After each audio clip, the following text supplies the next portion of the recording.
secured by DFWsecurity.com. This is Sean and RJ on 105.3 The Fan. Hardaway Jr. waiting for the double team. Kawhi pulls the trigger. Oh, he knocks it in! Kawhi Leonard with 30! Good morning, Metroplex. This is the Hump Day edition of Sean and RJ on DFW Sports Station 105.3 The Fan. Sean Sharif, RJ Choppy. We got Peyton and Ryan setting you up on the Fan Cam, Twitch, and YouTube. Bobby Belt, our Cowboys insider, will join us at the top of the hour as Michael Irvin, the playmaker, will join us at 8:40. Little change to the power rankings this morning at 8 o'clock as we get you closer to the Cowboys and the Buccaneers. Stephen A. Smith saying Jerry Jones lied to us. Oh, no. Pretty strong. Can't say that. Pretty strong yesterday from Stephen A. We'll get to that at 6 o'clock. Dan Orlovsky may be joining us in the 6 a.m. hour. I don't know how to deal with Dan with Bobby in here. I don't know how to navigate that. We just make it very well known that we're not haters of Dan. Bobby, we're not the same. We hang Bobby out to dry. Okay. We do. I'm cool. We are the clothesline today, and we just drape Bobby over us. I just asked Dan yesterday. He couldn't do a 7 o'clock time period. So today I asked for the 6. And he said, can we do anything after that? That's morning time with the kids. So maybe we can throw him to the KMC Masterpiece. I don't know. Is he dodging Bobby Belt? Is he trying to bump power rankings where I schedule him for 8 o'clock?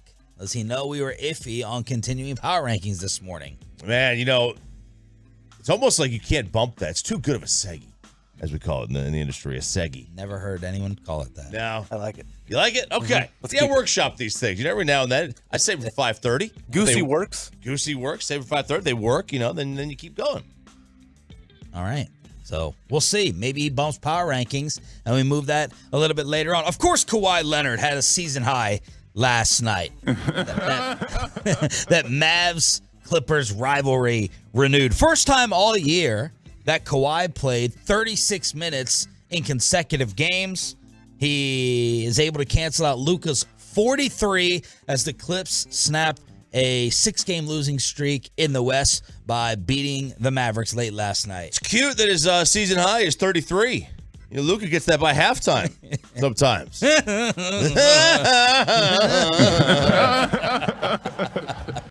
Bad. So Kawhi, signing there has ended up being what? I'll never forget. I was on vacation. Can't remember where I was. I was in another country. And I wake up to Jerry West getting Kawhi and Paul George. Mm-hmm. And the Clippers are going to run things in the NBA for the next 5 years. And looking back on that, it has been what? I think it's pretty easy to say it's been a disappointment. They've been a really good team, but he has had injuries. COVID screwed things up a little bit. That they were they a 2 seed, I think, in the bubble, and they wound up that turned into be a nightmare. It really did. I wonder what would have happened if they had home court. What would have happened to them in the bubble if they weren't in the bubble, if COVID never happened? Because I thought that at the time that they were the team to beat in the West that year, and it wound up being, I think the Lakers won that season, so it wound up being not them. But I wonder how it would have gone. I think they kind of got hosed on that, but. Yeah, it's been a disappointment. You? This year, he's averaging 17 points and 6 rebounds. He's 31 years of age. That's a letdown, no doubt about it. Previously, 25, 27, 26 a year. What year was COVID? 2020. How do you had to ask that? I don't know. With Kawhi's games played, it's very difficult. It is very difficult to separate know that. because plus it's been COVID for more than just 2020. Going back to 2017, 2018, here Kawhi's games played. 9, 60, 57, 52. So I couldn't tell which one jumped out there. Nothing jumps out as a lesser amount of games played with Kawhi Leonard. And this year, he's played in 19. 19 games played. What a headache that has to be. But that's what you sign up for when you go and get him, right? With all of his issues. So he hasn't even played in half the games. We've played 50 games in this NBA season. and here he is at 19. Yeah, I mean, no, I'm sorry, 40 games. Yeah, He's played a half. I think yesterday, Followell said it was the Mavs' midway point of the season for them. So, yeah, it's, look, this has been it's been kind of a tumultuous time in LA for Kawhi, partly because of injuries, partly because that team was in some turmoil. There was some turmoil at times for them, and that especially at the beginning of his tenure there. And when you look at the West standings, you got some studs jumbled up at 500. So the Mavericks, with their winning streak as of late, what have the Mavs done in their last 10 games? They're 7-3 in their last 10. So they're the 4 seed in the West. Look at this. Denver, Memphis, New Orleans, Dallas, Sacramento. Who saw that as the top 5? Nobody. Denver, Memphis, New Orleans, Dallas, Sacramento. Wow. And then jumbled up at 500, the Clippers, Phoenix, who got a win last night in Steph's return. Steph Curry coming back. The Suns were missing people. They still get the win. The Warriors are 20-21. Minnesota is 20-21. Utah, who is at the top of the conference, is 21-23 as the number 10 seed. And then Portland, the Lakers, OKC, San Antonio, and Houston. So studs sitting there hovering at 500. Yeah, there's a lot of it's a jumbled conference. Literally anybody can win this thing, or at least get as high as the 2 seed. I don't know about win it, but literally anybody can get that 2. Meanwhile, the Dallas Stars taking on the New York Islanders, and this thing went to a shootout. To extend the game, Nelson and Ottinger makes the save, and the Stars win it 2-1 in the shootout. And that was the call last night on Islanders TV. So the Stars, I have it stuck in my head. If they go to overtime or shootouts over the last 2 years, they're going to end up losing. Mm-hmm. They get the W last night. Yep, they do. And it's a decent win. The Islanders are not a bad team. They got a 22-17 record. They're 6th in their own division. Like, how good is the Metropolitan Division where you got 6-5? That still just doesn't sound right. How good is the Metropolitan Division? It doesn't. The NHL, they do their divisions a little squirrely there. But, I mean, they got 5 teams with a better record than 22-17 in their own division. And you compare that to the NBA, where how many teams are at 500 in the top 6 of the West, or right around there, hovering at that 500 mark, and you compare that to hockey. 877-881-1053 to hit us up on the truckwreck.com text line. So that was Jason Robertson scoring 2 goals. Ottinger made 27 saves. Oh, I'm sorry. That was for the previous game where they beat the Panthers 5-1. But Robertson and Ottinger still came up big in the shootout win last night. We're live on the Fan Cam, live on Twitch, and live on YouTube. Stephen A. Smith calling Jerry Jones a liar at 6 o'clock. We got to do some Tampa Bay homework at 7:20. We'll chop it up at 7:40. Power rankings, Michael Irvin, and maybe Dan Orlovsky in the final 2 hours of the show. Thanks for waking up with us, getting you closer to Monday night. Jerry Jones interview fallout, of course, and Carlos Correa, finally, 28 days and 3 teams. Pending physical still. 28 days and 3 teams as Carlos Correa ends up back in Minnesota. Yeah, Carlos is like, I feel bad. It's like he just keeps going through these teams. He's been playing in Major League Baseball for like 8 years, and he can't pass a physical. They're still worried about this leg from 2013, 2014. It seems a little odd. It seems a little bit odd there. Man, I saw Chandler Parsons. Atolo sent me Chandler Parsons like sitting down with Steven Jackson and Matt Barnes, that podcast, All the Smoke, and he was talking about how he like tricked Memphis with his physical. Like Portland was putting that offer on the table, and his agent's like, all right, timeout. We need 5 minutes. And he goes, Portland is going to be more paranoid about physicals given their history with Greg Oden, with Brandon Roy, Bill Walton, of course. So you can say yes to them. You may end up with the minimum. Chandler Parsons goes back into the meeting. He gives like the Grizzlies slogan, whatever that is. Grindhouse or whatever, right? I'm here to grind it out, which Chandler Parsons was known to do before his lovely marriage and family as a playboy in DFW. I think I see what you did there. And Chandler's like, We don't even have to talk anymore. This is it. This is my fate. This is my destiny. This is where I need to be. $95 million. Bilked. Bilked them. The Memphis Grizzlies out of almost $100 million. And the Mets probably made the right decision, and the Giants probably made the right decision. Those were too long of contracts anyway. There was 12 and 13-year deals. Minnesota's going to give them 6, and it could extend beyond that. But I heard a story yesterday. The Mets wanted to put a clause in there where they would get a physical every year. Like that. All right, I don't know that he was going to go for that. Yeah, that seems a bit much. And they could just kind of, cancel the rest of the contract. That seems like it's not the right way to go.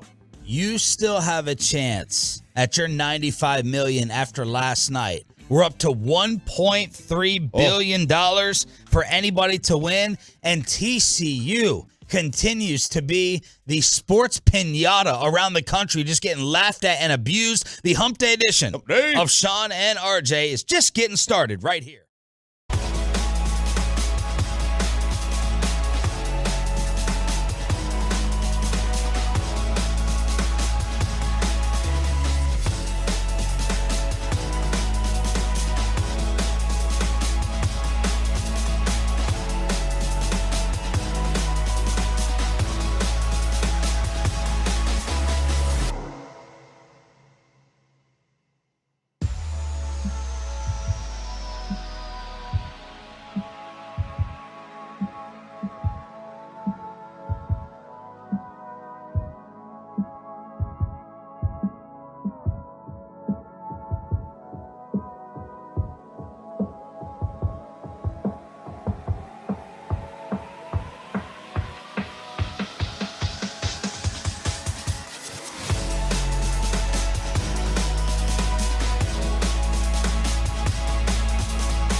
Right there, I guess the 2 lotto tickets, maybe one of them, I can never keep track, Mega or Power. How do you figure that out when you go in and you ask for the bigger one? How do you memorize? All right, ready? You're driving right now out there in the Metroplex on the highway, and you see the lotto board. What number's on the left? The number on the left is the Powerball, I think. Is it? How do you keep track? I just assume. I try to go alphabetical order, but that's reverse alphabetical order. I think you're right because I said to myself, reverse it. So Power's on the left, Mega's on the right. Yeah, I think that's it.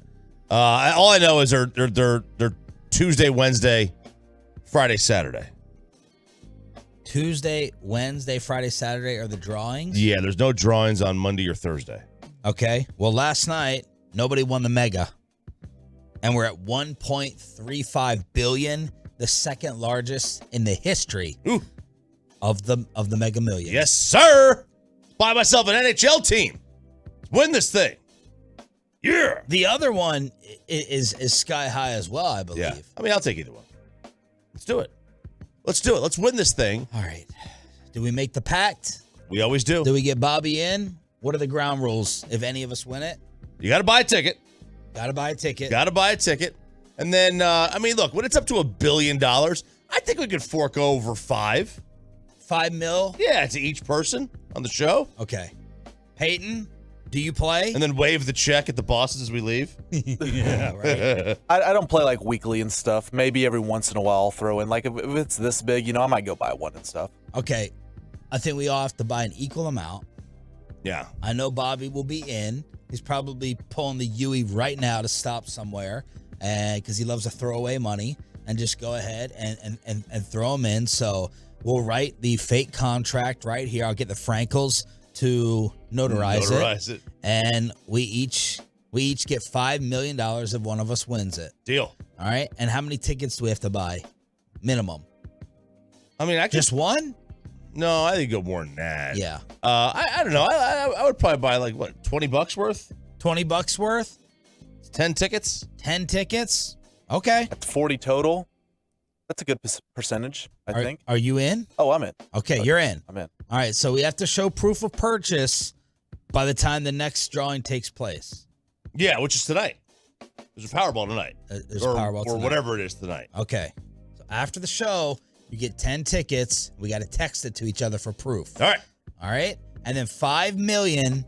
Do you think that's a fair number or should it go up even more, Peyton?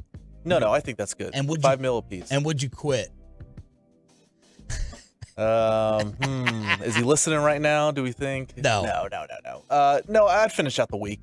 I'd be a good person. I'd finish out the week. It's good. It's Wednesday. All right, wait. Okay. So we all quit before the Cowboys playoff game. We quit right before the Cowboys play the Buccaneers on Monday Night Football. I think we finish out the Cowboys season. Do we want to go to the Super Bowl? We have to wake up. We have to do the show an hour extra early out there. No, it's not just a luxury trip. Mm-hmm. Do we at least make it to Arizona? Yeah. Well, you know what? I'm a man of my word. I would honor my contract. I would finish out my contract. When's it up in June? No, it's got a year or two. Oh no. Maybe. Oh no. If I got the $5 million, I would finish out the contract. If I won the big one and it was the rest was mine. Yeah. You might never. I might change my phone number. That's right. All right. Who's TCU rant guy? Where's this coming from? Is this the new king of the South they're calling him? Oh, yeah. This is the king of the South. So TCU rant guy he's a Mississippi State fan. And this was posted to the interwebs, and it really made the rounds and got viral yesterday afternoon. But TCU rant guy, Mississippi State hat that he's wearing, wanted to challenge the selection committee. This isn't Tolo Justin, right? This is not Tolo Justin. He's Ole Miss. This is Mississippi State. My bad. This is the 14th to 16th. Yeah, Mississippi State's the 14th. All right. Ole Miss, they have a full set of 6. Okay. They have a full set of 6 at Ole Miss. He was not happy with the College Football Playoff Committee. College Football Playoff Committee, congratulations. You need to pat yourself on the back because you have screwed every college football fan in this country tonight. That's what you have done. You have done that. Look at this right here, 45-7. Okay, and look at this. Luckily he dropped the ball. What is this? What is this? What have you given us? This is a national championship game. That's what this is.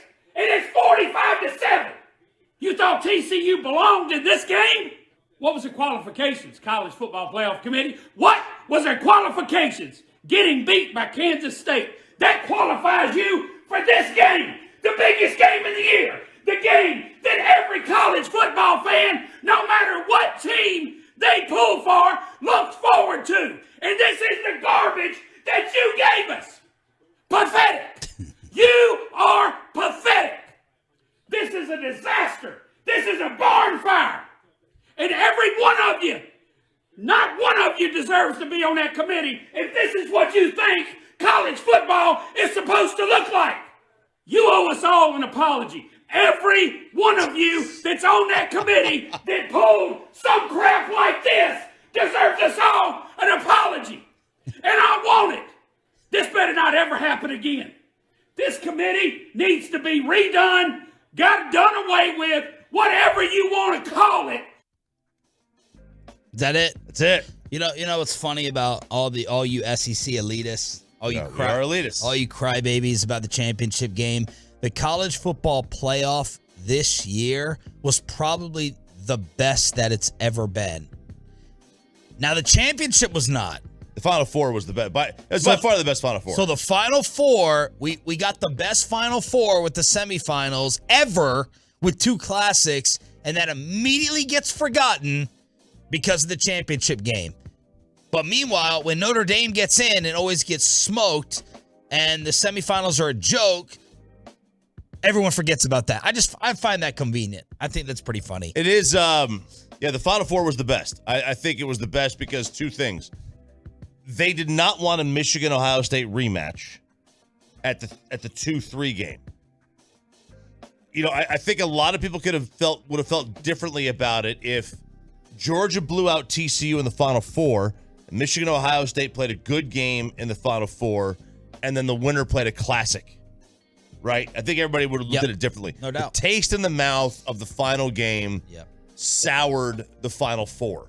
That shouldn't happen because it was a really good Final Four. Like, you could argue that TCU beating Michigan, I know you're calling Michigan fraudulent. You hate Michigan, always have. Shout out Derek Collin. You could argue that TCU beating Michigan right there validated this whole process. If they got smoked 65-7, then I think this argument is even louder and more justified. That TCU couldn't even get the first game. Like, they didn't even belong in the semifinal. Right. But they won in the semifinal. And again, this comes down to, are we going to judge it based upon paper and resume or reality? Reality, yes, no one's going to pick TCU to beat Alabama. That's true. But based upon the way for everyone to get in, Horned Frogs deserve to be there, in my opinion, despite Alabama being a better team or another team that you want to. Yeah, no, look, and I agree. I mean, TCU deserved they earned it throughout the course of the season. Even though I don't think the difference between the most deserving and the best are two different things. Yep. TCU's biggest problem from us, and I say us, I mean the SEC elitists, is that there are two teams in college football that all SEC fans universally believe are forever overhyped and overrated because of media bias. Is Michigan and Notre Dame. And beating either one of those teams, we will never give full credit for because we believe they are forever overrated and only in there because of eyeballs. That's it. That's the only, and that is all SEC fans, including the Johnny-come-latelys like the A&Ms and the Missouris. We always look at Michigan and Notre Dame as forever overrated and only there for media bias. By the way, NBC said that Green Bay, Detroit, NFL wins again. They got their way. Sunday Night Football's most watched season finale in 6 years. They averaged 23.5 million viewers for the Packers and the Lions. You know what that is? The power of Jared Goff. Power of Jared Goff. I haven't seen a ton of Aaron Rodgers step away retirement stuff on TV. I know. I haven't either. Who's been on TV? Dallas Cowboys. That would be us. That would be the Dallas Cowboys. Also, because of Jerry Jones yesterday, Stephen A. Smith and everyone else responds to Jerry on the show. Stephen A. says that Jerry Jones lied to all of us. Do you believe him or JJ? Inside the Star with Bobby Belt joining us as well right here. Hump Day edition. Hump Day. Just getting started on the Fan.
From our fan studios secured by DFWsecurity.com, this is Sean and RJ on 105.3 The Fan.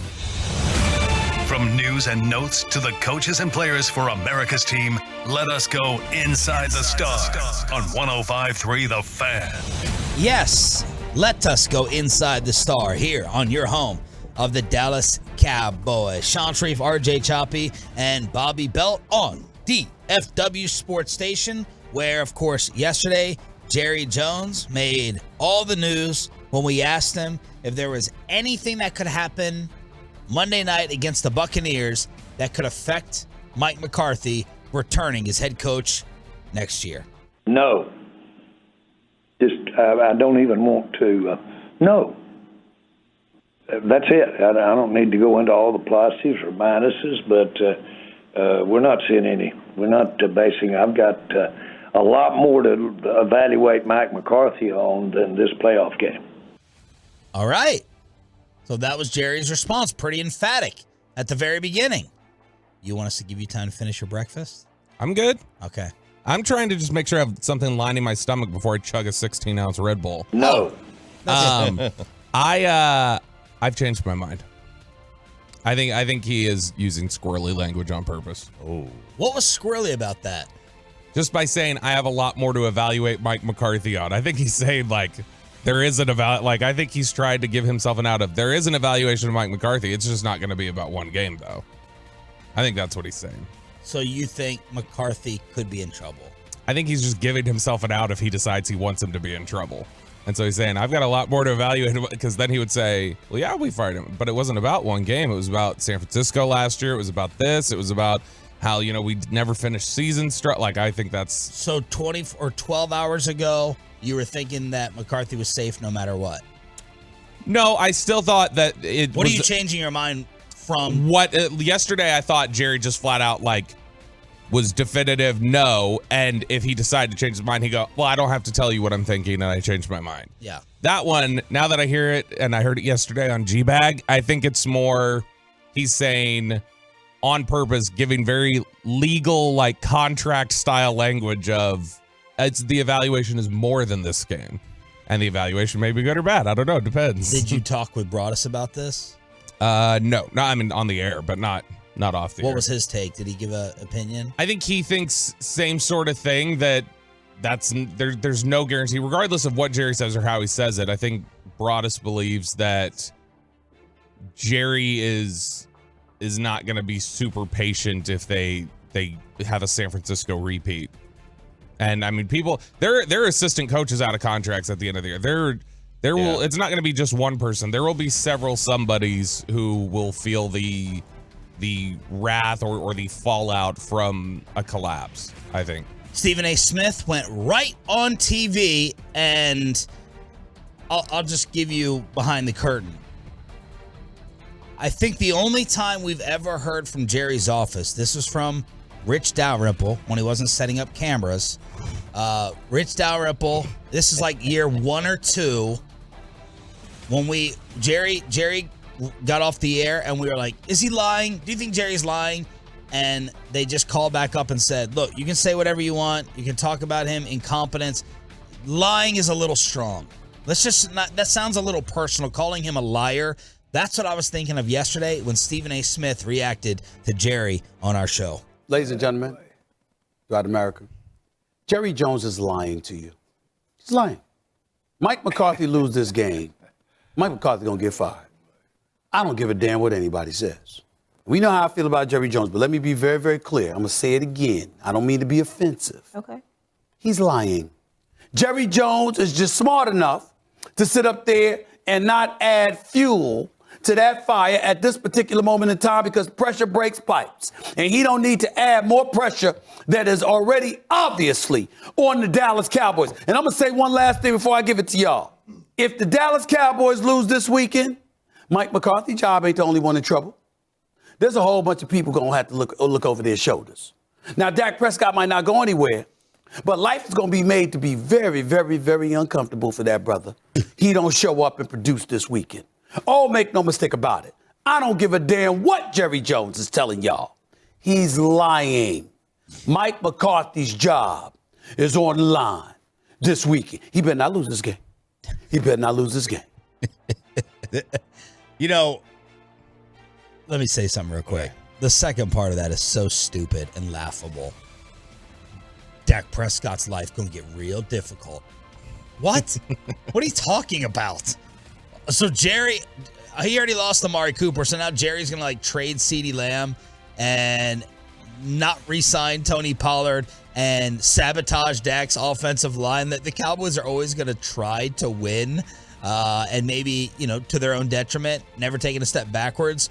What are you going to do to Dak Prescott? You're going to sabotage the rest of his offensive staff? That's stupid. I don't think Jerry is going to do anything to him. But McCarthy would be under more pressure from a job standpoint. Dak is clearly under more pressure from a fan standpoint. Oh, yeah. It's not even close. Like McCarthy won't catch 10% of the heat that Dak does if they pull another San Francisco game from last year. Dak will get murdered in the streets. Not literally, but on social media. Kind of depends on the game, in my opinion. Like last year, I do think McCarthy caught more of the heat. It depends how the game goes. If they lose 40-37, Dak will still get criticized despite putting up 37 points. But if there's like a game mismanagement, snafu, something that Mike screws up, because Mike this year, we had a great test of McCarthy with game management situations. I can't really think of any where we're saying, oh, he nailed that. That was textbook.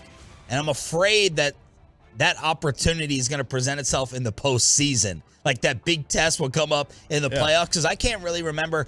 So my point is, last year I think McCarthy took more. Well, Dak also for the execution on that final drive. Well, the execution of it and only having 17 points. They put up what?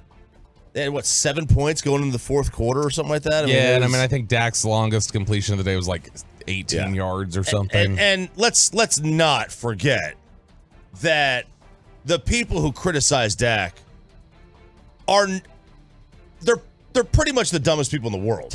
Anyway, let's be fair on this one. I thought you were hesitating to soften that a little bit. I was trying to, and I was Glad like, you agree with me on Orlovsky. I can't. He's got a dentist appointment, he said, for later on. So he's asked me for 3 separate times. Boss man Orlovsky. 3 separate. Who? Boss man Orlovsky. He's got a tooth. Yeah. Got a tooth issue. He's dodging Bobby. Dak gets seriously. The amount of people on social media when was it Hendershot that he put the all right in his numbers? Yeah. Yeah. Oh, Brown was the one that really was the one that hit his chest, right? Where everybody was like, that's Dak's fault. Yeah. He got blamed for those 2 picks. And social media, it was like, are you even watching? Yeah. Are you paying attention? Yeah, the game management thing is interesting because there hasn't been a lot of instances, like last year, even when they won games, you remember there was criticism of like the Chargers game, where it's like, why did you let just a minute run off and go, let's settle for a 59-yard field goal at the end of the game? Yes. There haven't been a lot of opportunities for, let's run a draw play with 10 seconds left and no timeouts in the game. Like, as soon as that pops up, you're being a little more critical. Now, I'm sure the flip side of that can say, well, you've played close ball games. You've played Houston late. You've played Philly late. And we didn't see glaring execution mistakes. So that's part of managing the game correctly. And so I guess you can come at it from that angle. But to me, I told G-Bag this yesterday. There's 3 people that really stand out to me as like, you have a ton of pressure on you entering this playoffs. And that's McCarthy, Kellen Moore, and Dak. It's those 3.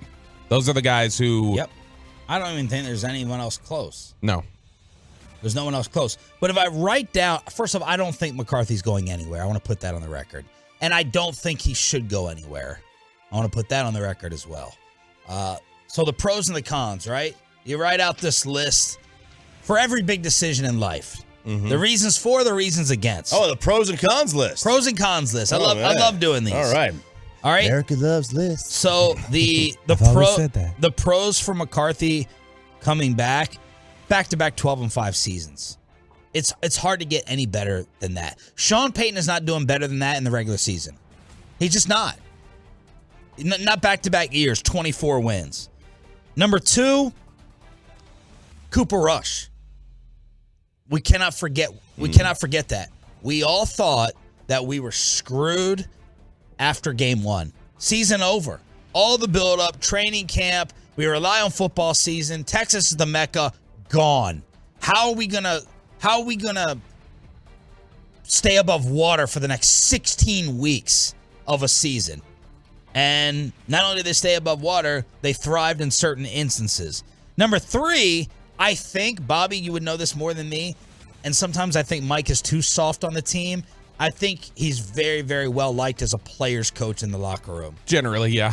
Okay? Number 4, no turnover. Look at all these quarterbacks getting screwed with new systems and new coordinators, and you want to learn a brand new system, and you want to learn all new terminology and X's and O's. Those are the reasons to keep Mike McCarthy.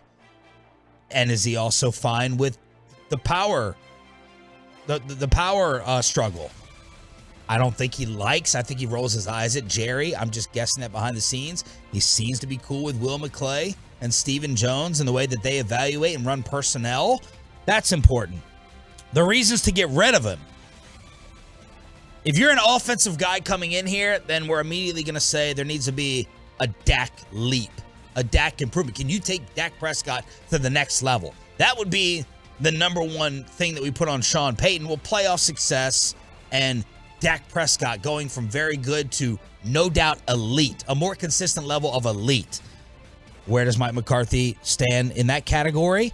Down the stretch, the Cowboys for 2 straight years have developed major question marks before their playoff game.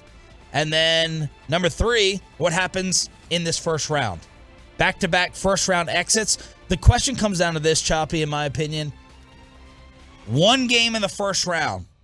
Is that enough to bounce you if you lose that in 2 straight seasons, despite 12-5? It's not for me. It's not enough for me to bounce. I'm not going to blame Mike for the lack of eliteness from Dak Prescott. I'm going to blame Dak Prescott for the lack of eliteness. Because he's not. You don't you don't think he's elite, right? I don't think he's the top tier. I think that it depends on how you consider elite. You consider a top 10 quarterback in the NFL elite? No, then yeah, he's 10. So he's somewhere between 6 and 10. I agree. Yeah, and I think that's fine. I don't know that I would blame Mike for Dak not being in the top 5. I think the top 5 is pretty locked at this point for the next, 12 years. But yeah, I mean, I understand. I understand the people saying that they want if they lose the first round again, they would want Mike out. I get it. I would disagree with it, but I understand that sentiment. You brought him in here not to lose in the first round of the playoffs. I just think, winning 12 games in back-to-back years, and one of those years you had to pull 4 out of your butt because of your backup quarterback. Yep. And that was pretty remarkable. So anything else I'm missing on the pros and cons list on how to judge the decision? No, I don't think so. I mean, in terms of pros, it probably falls under players coach a little bit, but generally I know that he does. This could be considered a pro or a con. People say it's pro that he protects players' health and helps put them in a position to where they're not overrun and things like that. A tougher, more old school approach would say that's a con because his teams aren't prepared for the physicality and long haul of seasons. And what could you say that that's accurate with what you see from this team at the end of the year and how they always seem to be gassed compared to other physical football teams? Or are they just not tough enough? Or they just not have tougher players than San Francisco? Did we say they weren't tough though, pre-2020? I don't remember that being a common theme about them. No. I mean, when they were in, I thought in 2014 they were pretty tough. That's what I mean. I generally don't remember pre-McCarthy there being a whole lot of criticism about they're not tough, and yet I think we've said that at different points over 3 years. All right, so there it is. Stephen A. Smith saying Jerry is lying to us. I believe Jerry from yesterday, but that's why I wanted to know, what could happen Monday night to possibly make him change his mind, as Jerry Jones says that Mike McCarthy is safe for next year. 877-881-1053 for your thoughts on the truckwreck.com text line, Twitch, YouTube, and the fan cam as well. Did a contract get signed yesterday? RJ thinks this contract is a joke. Is it going to screw us when it comes to retaining Micah Parsons? DeAndre Hopkins about to be traded, and we talked about coordinators sticking around for chemistry. Wait till you hear what a former coach said about the DC opening that just took place. And what are the Bears going to do at number 1 in the NFL draft? Around the rest of the NFL with Sean, RJ, and Bobby after this. Well, let's get you over to the greatness of Diamonds Direct.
And segment here brought to you by Window Nation.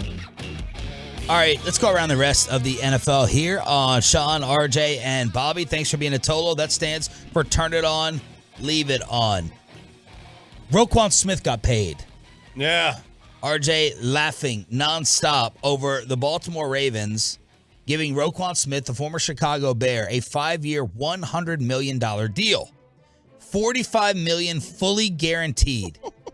60 in total guarantees. He's the first off-ball linebacker to get $20 million a season. And Roquan represented himself like Lamar Jackson is doing in Baltimore. So the speculation is that, hey, now the franchise tag can get slapped right on Lamar Jackson. Kevin Gray responded to this from the Get Right and said, Micah Parsons about to be the first $30 million a year off-ball linebacker in NFL history if Roquan got 20.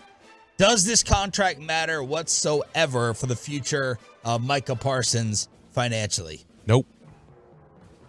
No, they don't play the same position. No. Roquan Smith doesn't do what Micah does. Like, that's the thing. Like, saying off-ball linebacker is what the Cowboys will try to say in negotiations. Right. Well, we have you as the number one linebacker. Okay, well, that's not what I am. You guys made me play on the defensive line basically all season. That's what I am. I am an edge rusher. So I'm a DN. I'm an edge rusher. Mm-hmm.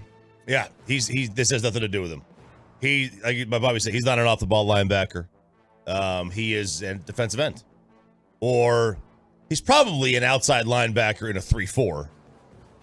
That's just edge rusher. Which is an edge, right. But, like, he's probably more suited for that role from a size standpoint. But he's an edge rusher.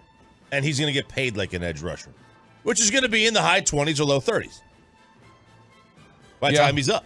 Yeah, I mean, if you want to look more at, like, okay, what did, like, Bosa's was 27 annually. There you go. Like, TJ Watt was 28 annually. Like, that's more what you're probably looking at. Yeah, you're going high 20s. Yeah. Mm-hmm. But he's not going to be qualified, I don't think, in most people's minds as a linebacker. That is how the Cowboys will try to do it. We're going to give you $22 million. That makes you the highest paid linebacker in the NFL. Why does that upset you? Right. All right. Meanwhile, and you said his agent is ruthless, right? He ain't gonna. His agent's, I mean, he's a good guy. I like him, but his agent's David Mulugeta, who got the Deshaun Watson deal.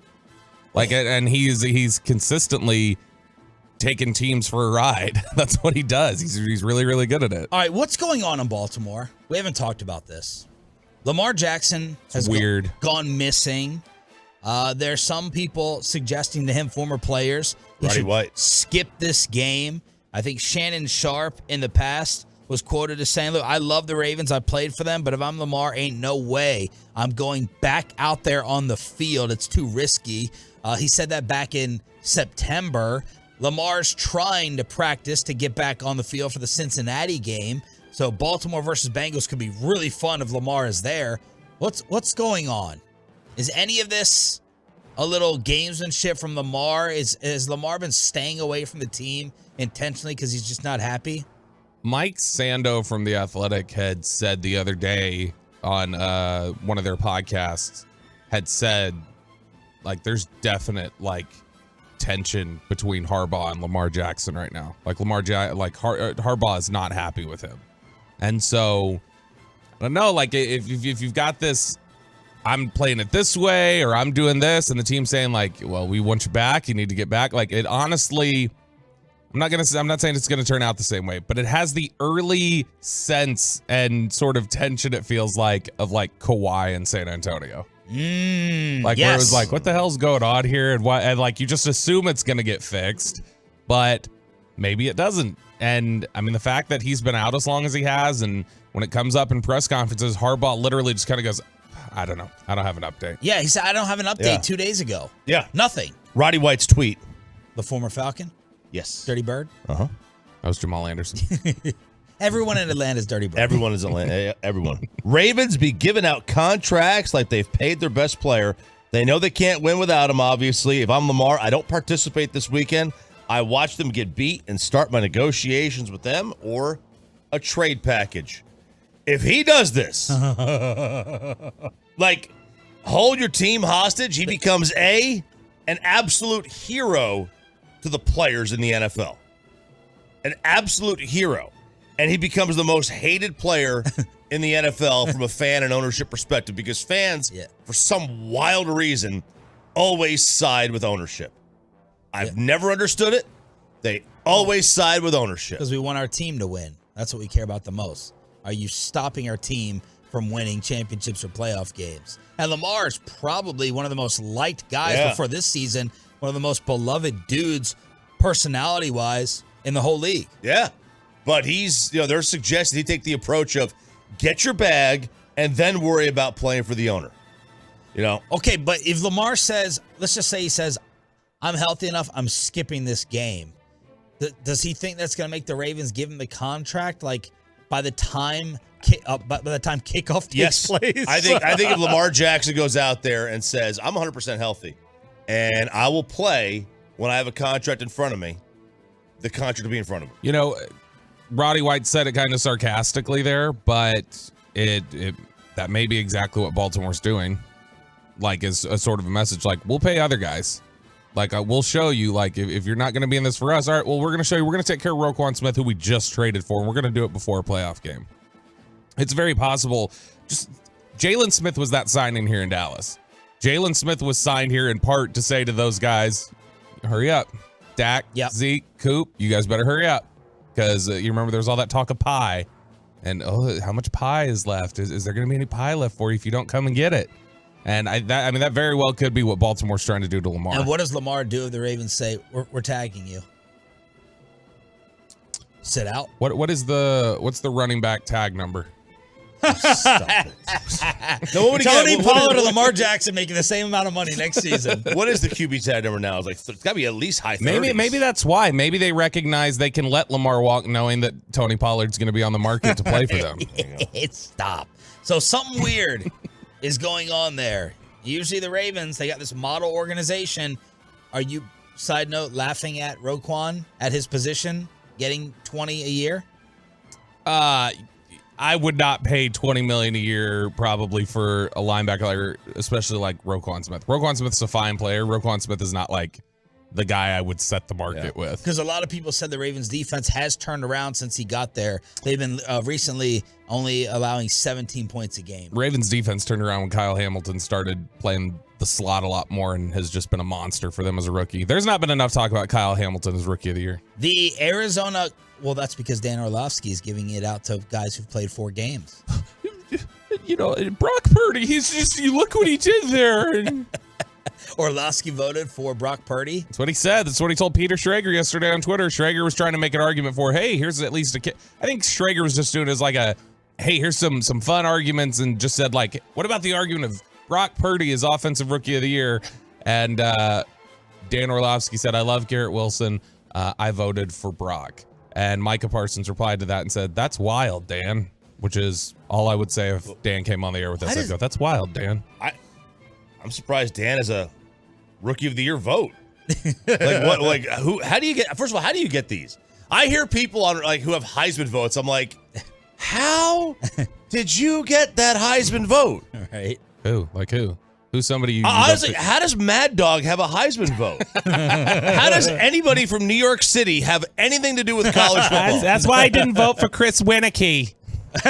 We'll get to that in a second. Arizona plans to try and trade DeAndre Hopkins this offseason. D-Hop, 2 years and $34 million left on his contract and is likely to seek a new deal. Michael Bidwell plans to express this to GM candidates coming in to take over. And they want to trade him because he's a PED user? I don't know. Why would you want to trade him? I don't know.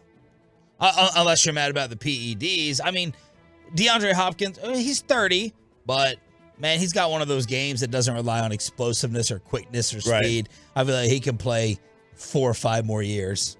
But if he loses that stuff, I don't know. Do we even remember that D-Hop? I'm glad you remembered it because everyone in the NFL gets a pass. Right. Do we even remember? Does it say something about him that he got busted for PEDs? Well, I mean, remember when Michael Irvin said about the if you're not getting vaccinated, you're not doing everything you can to help your team. Mm-hmm. If you're not taking PEDs, are you really doing everything you can to help your team? So this is Arizona fallout. Yeah. Cliff Kingsbury gone. And I said this in crosstalk, by the way, for the Cardinals. They've still never had listen to this. They've still never had a head coach, any head coach, last longer than 6 years while the team has existed for over 100. That's unbelievable. Say that again? The Arizona Cardinals have still never had a head coach last longer than 6 years. Someone tweeted that out the other day. That's nuts. Yeah, I'm looking at it right now. The longest is Wisenhunt. Right? Fast fact, where do they start? What city? I don't know, before Phoenix. Chicago. They were St. Louis before Phoenix. And Chicago before St. Louis. NFL head coaches jumping from college since 2000. Remember Jerry Jones told KMC before hiring Mike McCarthy, the Matt Rule rumors, Lincoln Riley, he's like, nah, I don't care about those college guys. That doesn't work. Urban Meyer, 2-11. Matt Rule, 11-27. Kingsbury, 28-37. Bill O'Brien, 52-48. Chip Kelly, 26-21. Doug Marrone, 15-17. Schiano, 11-21. Petrino, 3-10. Saban, 15-17. Spurrier, 12-20. Butch Davis, 24-35. And Jim Harbaugh, 44-19-1. That's who, when they hired McCarthy, that's who I wanted. Harbs? I actually did want to go the college route. I either wanted Jim Harbaugh or I wanted to experiment with Chris Peterson making the jump from college to the NFL. Oh, okay. Because he had built Boise. He turned Washington from a perennial underachiever to a team that was like actually super competitive and was churning out NFL players. And Dallas liked him a lot. But it's funny, like, that you have seen so many swing and misses, and I don't know who's obvious out there that it's like, oh, I'd love to see him go to the, like, is Kirby somebody that NFL teams would just love if they could pry him away? If I was going to pry a college guy away, I would much rather pry Saban away, even though he's older now, and I don't know that I would do that. No. Here's the thing with Saban. No. If they don't fail Drew Brees on his physical, Nick Saban's still coaching the Dolphins. I was certain the first year, the way they finished his first year, and I think they rattled off like 7 in a row to close it. I was certain with their talent and everything, that second year for Saban, they were going to be like 13-3. That attitude and style that works in one place, I believe, and that would be in Foxborough. The whole team would revolt. Well, players were crying like in tears when Saban was there. That hard ass stuff. I don't think that works on this level. Who's the next then? Who's the next hard ass? No, like who is the next college coach without NFL experience? Because now Harbaugh's got NFL experience. Then more people were talking about Dabo. Yeah, I was going to ask you that. What's more likely to play in the NFL? A Saban style or a Dabo style, where we all think Dabo's a little bit neither, like a charlatan? Neither. Yeah, there is like there's a little bit of like TV like preacher man vibes from Dabo. Yes. A little bit. The truth is, he's about to have a Netflix special. The answer is probably somewhere in the Lincoln Riley, Lane Kiffin. You know, like Lane's an offensive coached guy in the NFL before, though. He's coached That's what I'm saying. NFL. Like, to make a jump from like, hi, this is my debut in the NFL. Lincoln's the only one that stands out to me. Unless for some reason, if NFL teams start going like, let's really just throw all the money at Kirby Smart. Yeah. Did the Horned Frogs get cheated by the system? More TCU fallout. I think I'm going to agree with this guy from New York for the first time ever as I try to take up for Sonny Dykes and what's taking place. And we got a local high school scandal in Peyton's neck of the woods. The Rockwall High School football scandal. We'll get into it next on The Fan. But first, did you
I thought we were gonna rotate this a little bit.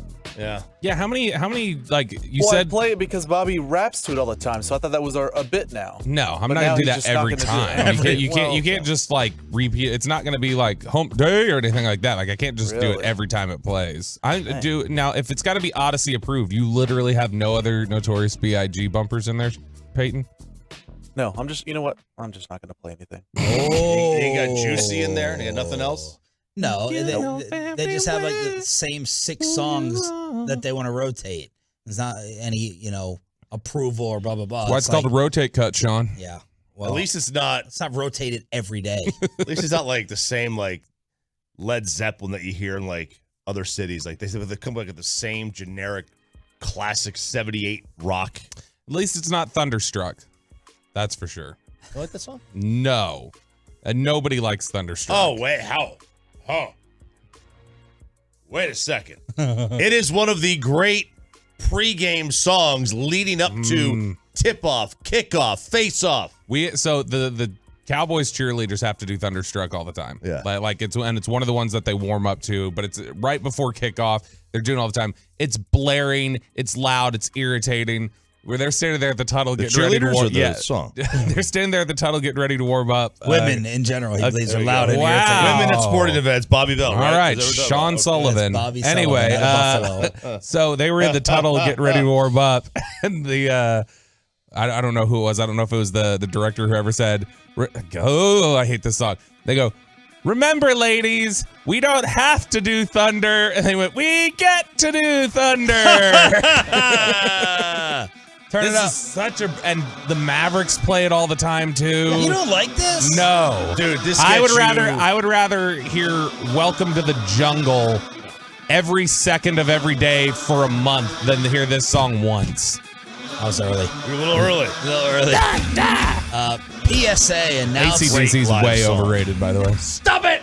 My first concert. Just saying. I don't know if that means it's great. You know, your first concert that you go to. No, I didn't mean it's great in general, but for me, I like it. I How old enjoy were it. you when you saw him? 16. Oh, did your gym teacher take you or whatever? No, my older sister did. Bobby. No, and that was a basketball coach. That was a little creepy. Okay, but it was around the same time. Yeah. It was around the same time I was getting filmed at the shower. My sister took me to Yeah. AC/DC. Gym teacher took him to see Pee Wee Herman. Okay, public service announcements. As both, good job. As both you and Bobby have commented on this in the commercial break. Yes. A Tolo PSA if you're traveling today. Yes, if you're traveling today, You're not traveling make today. plans for tomorrow. That would be my advice to you. The FAA. This started at about 4:30 a.m. our time.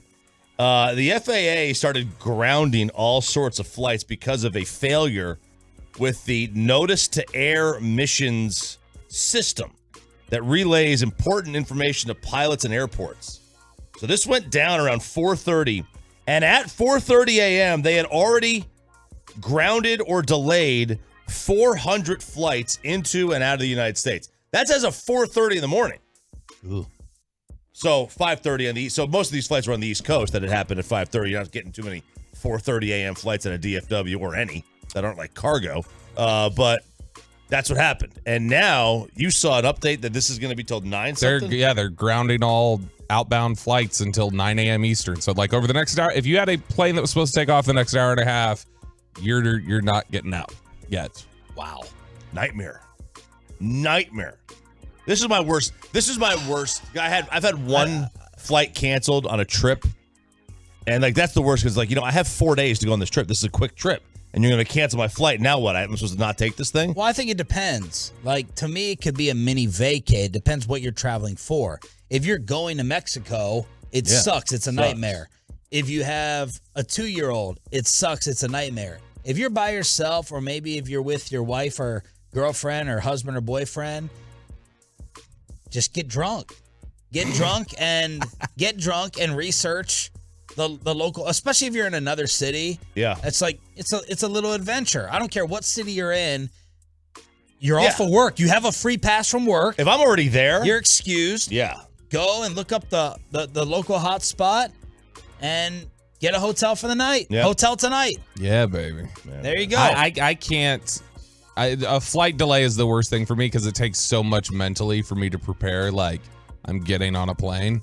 That then when it's like thrown off and delayed and stuff, that just. All right, for the season, because I've been well ahead of this. Traveling is the worst. I hate it. RJ loves it. It's a nightmare. I despise it. That's why when they're like, "Oh, you all want to go to this?" I'm like, "No, just do the show from the studio, DFW. I'm fine. I don't care about this and that. Doesn't matter because it's something always happens." Out of all your Cowboy games, you've run into travel issues or problems, and how many of them? Percentage-wise or handful? So And it can range from, I'm talking, I would guess 0. you would definitely. I assume wrong. charter flights. If they leave it at noon, they leave at noon. Oh, I'm sorry. Yeah, I so forgot you travel with the team. Yeah, we're My chartered, bad. so it's kind of under like it's not governed by the same rules. Never mind. But I will say the very first trip we took, we were, and I don't think I can say who, we were 20 minutes late taking off because somebody didn't show up on time. Dez. Oh no. Well, Dez isn't here anymore, but apparently that was an issue in the past. But Why would you throw Archer under the bus? Archer's not on the plane. Whoa! I mean, that's just it's local TV, local radios, the only ones that are on it. But the local writers don't get on there along with local radio or there's TV? no writers on it. Why? I don't know. It's just TV and radio. Much better that way. And so, That's not David Moore's first question every single day. Why am I not on the team playing like the other guys? Mike, David Moore, Dallas Morning News. Does he still introduce himself every time? They have to every time. That's a new edict this year. But I can't. So if there's a flight delay, if anything gets canceled, like flying back from Oxnard was awful because my flight got pushed to the next day. And that was a lot to mentally get myself prepared for. All right, well, get over it. We have a local high school scandal. Rockwall Heath, head football coach, placed on leave after parents report student illnesses and hospitalizations. This is going to be a toxic masculinity. RJ Choppy, I think on the fan cam, you may want to get on there. RJ may demonstrate. So multiple parents reported that their students needed medical attention. And this has to do with an 8th period athletics class where they were required to perform multiple push-ups. Oh. The school learned that several parents reported health issues that their kids were facing. Students had a strenuous workout that involved more than 300 push-ups over a 60-minute period. 300 push-ups over a 60-minute period, and the impacted students were diagnosed with Rhabdo. Rhabdo. What is that? How do you know that? Yep. Because I'm a unit, Sean. That's how I know that. Rhabdo is basically it's a technical way of saying massive muscle fatigue. It's really, it's not good. It's not good to get. I don't know. You get it up for 300 push-ups, but you might. You ever gotten it? No. Yeah, I'm just saying. I wouldn't. In the course of becoming a brick house, have Right, you ever gotten it? I don't. I'm 43 years old, man. I'm not going to try to push myself like that. We're to the point where I'm going to get rhabdo. I'm not doing the Murph. Maybe that's what Cheech was trying to do in Oxnard when he was working out with you. He didn't want to get rhabdo. Could be. Thanks to a T. Mary Tolo T. Said that Rockwall Heath's varsity football coach, John Harrell, is now on administrative leave. They're bringing in a third-party investigation after medical attention and hospitalization was needed for the off-season workout last Friday. Yeah, and you said this was, you got to be careful with kids, man. Everybody develops at different ages. You can't just tell a 16-year-old that they all should be. My 13-year-old, when he was 12, he was already starting puberty to the point where it was we can start you working out and stuff. But there are 14-year-olds and 15-year-olds that have barely started. You got to be careful with kids. All right, here we go. The responses. So they were hospitalized for doing 6.7 push-ups per minute. How unhealthy are we, America? 16 sets of 25 in an hour does not seem excessive for an athlete. Something is fishy. Let's see. Perhaps but this was gym class, though, right? Not an athlete. This could have been non-athletic kids. Can't be pushing these vaxxed kids that hard. Oh, fair. That's from Tom Awake but Not Woke on Twitter. This is why they'll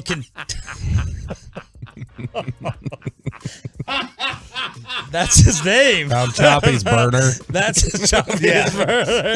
And then finally, from Maurice, this is why they will continue to be second to Rockwall High. You're telling me push-ups cause kids to be hospitalized? Get the blank out of it. Yeah. That is 3-year Letterman tweet there. Listen, you're not getting rhabdo from 300 push-ups. You want to be Rockwall or not? You're just sore. You're not getting rhabdo from 300 push-ups in an hour. That's not a lot. What if that's the line in the town? Everyone has to line up at the separation point and go, 60 minutes, 400 push-ups or not. Those that can't, Rockwall Heath. Those that can, Rockwall High. Yeah, Rockwall High. That's your line. That's your line. We line up right there in Rockwall as Peyton is watching from his castle above. Which school were Peyton's got you, the Peyton? whistle. Peyton, which one were you? 6th floor. Wait, what would you say? We didn't ask how many stories your house had. Which school were you? Which floor were you on? 6th floor. I was Mansfield High School. Oh wait, yeah, you were Mansfield. Now you live in Rockwall. Well, who do you support? Do you support Rockwall High or Rockwall Heath? Rockwall Heath. Oh, I think they do better in the playoffs, so I choose them. Yeah, he's a whore of the standings. Is that. Whoever ends up, that's who he supports. So that's the controversy that's taking place locally. Sean, RJ, and watch the text. The text will be Friday Night Tykes. Oh no, well there's a lot of it, but there are also people saying rhabdo is really serious. You can get kidney failure from that. It is serious. Yeah, it's some toxic protein gets released into your blood. I just don't know. Are you getting there from 300 push-ups in an hour? That seems not a lot. Like to Go ahead, shame him, Chop. Keep going. I mean, you would get that from maybe. Could you do 300 push-ups between 7 and 8 o'clock just over the course of the breaks and stuff? Yeah. Okay, let's do it then. Okay. All right. 877 just yesterday, man. 877-881-1053. Truckwork.com text line. Tom Brady. Tommy boy previews the Cowboys. Mavs lose to the Clippers. Of course, Kawhi has to finally show up. Stars get the shootout win and everything else you need to know. Hump Day headlines with Sean and RJ next. But you, of course, need to know about DFW security. Wouldn't you like to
From our fan studios secured by DFWsecurity.com, this is Sean and RJ on 105.3 The Fan. Headlines on a hump day. Hey. Here on Headlines. Sean, RJ, and Bobby. It's DFW Sports Station 105.3 The Fan. Thank y'all for being Tolos. That stands for Turn It On, Leave It On. The Cowboys are 2.5-point favorites against Tampa now. Yeah, it'll get down to 2 by kick. That's because the money I put on the Tampa Bay yesterday. You put money on I Tampa? Moved, you didn't see the text I sent in our text chain? There was like 9 straight texts that got fired off. And That chills when you said 9. Romo? Love him. shut up. I think my $100 bet changed the line a little bit. Did you really bet 100 on Tampa? Yeah, because I mean the odds were good, and I told Chop and Bobby, I was like, I'm starting a new trend. I'm gonna bet against my team. That way, if they win, I'm happy. But if they lose, I make a little money. Okay. That's fair. That's fair. Peyton Russell losing Twitter followers in the last 40 seconds. All right. Betting against the Cowboys. Did you just have to go like, Mom, Dad, can I get $100? That was my weekly allowance, by the way. Gosh, jeez Louise. Wow. All right, Tommy Boy was talking about the Cowboys. Let's see how many generic things Tom Brady had to say about. We should have a generic off between Tom and Dak with their press conferences. I had to even out the scales there since Bobby hated on Romo. I had to hate on Dak for a second. Tom, You got to stop saying his name. I get chills every time. Tom Brady Tom Brady? for the preview. It sucks being 8-9. You know, you're playing against teams that have way better records, 12-5, whatever it is. But you know what? The only thing that matters is who wins that day. That's the best part about NFL football playoffs. It doesn't matter what you did 10 weeks ago. And I'm not saying you're going to win because, you know, you played terrible 10 weeks ago.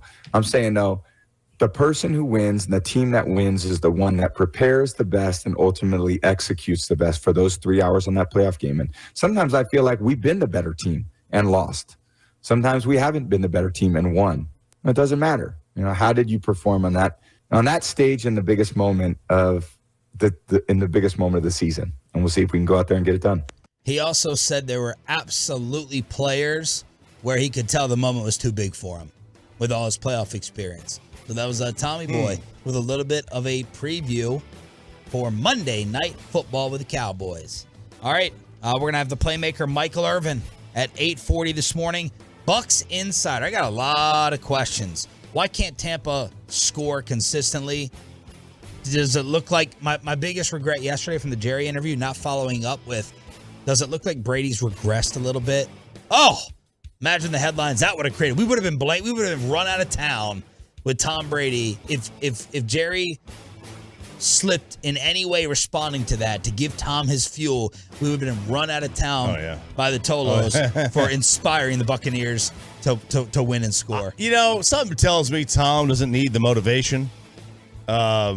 He's got a new girlfriend. He's got enough motivation. Yeah. We haven't talked about this enough to try to get inside Brady's head with his new girlfriend. Yeah, it's like, you know, Tom he's in that Michael Jordan, Tiger Woods fake motivation category.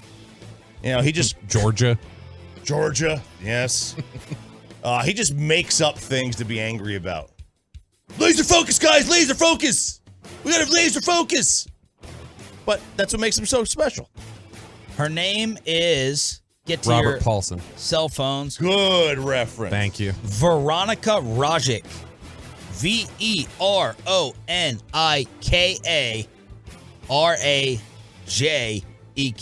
Ugh, can you trust a Veronica with a K? And she's just sitting there with Tom Brady jerseys all over her Instagram, 3.5 million followers. And the internet thinks this is Giselle's replacement right here, Choppy. Looks very Kate Upton like prime Kate Upton. Oh, there she is. Okay. Yeah. Now. I don't generally, I wouldn't trust a like super attractive woman with an uncommon spelling like that. A Veronica with a K. That just seems like trouble. Well, she might foreign. She might Still be seems from Eastern Europe. Well, never mind. I won't make that joke. Go ahead. Cute. Yeah, there you go. So there's Tommy Boy with his new motivation. Oh. Don't just make noises.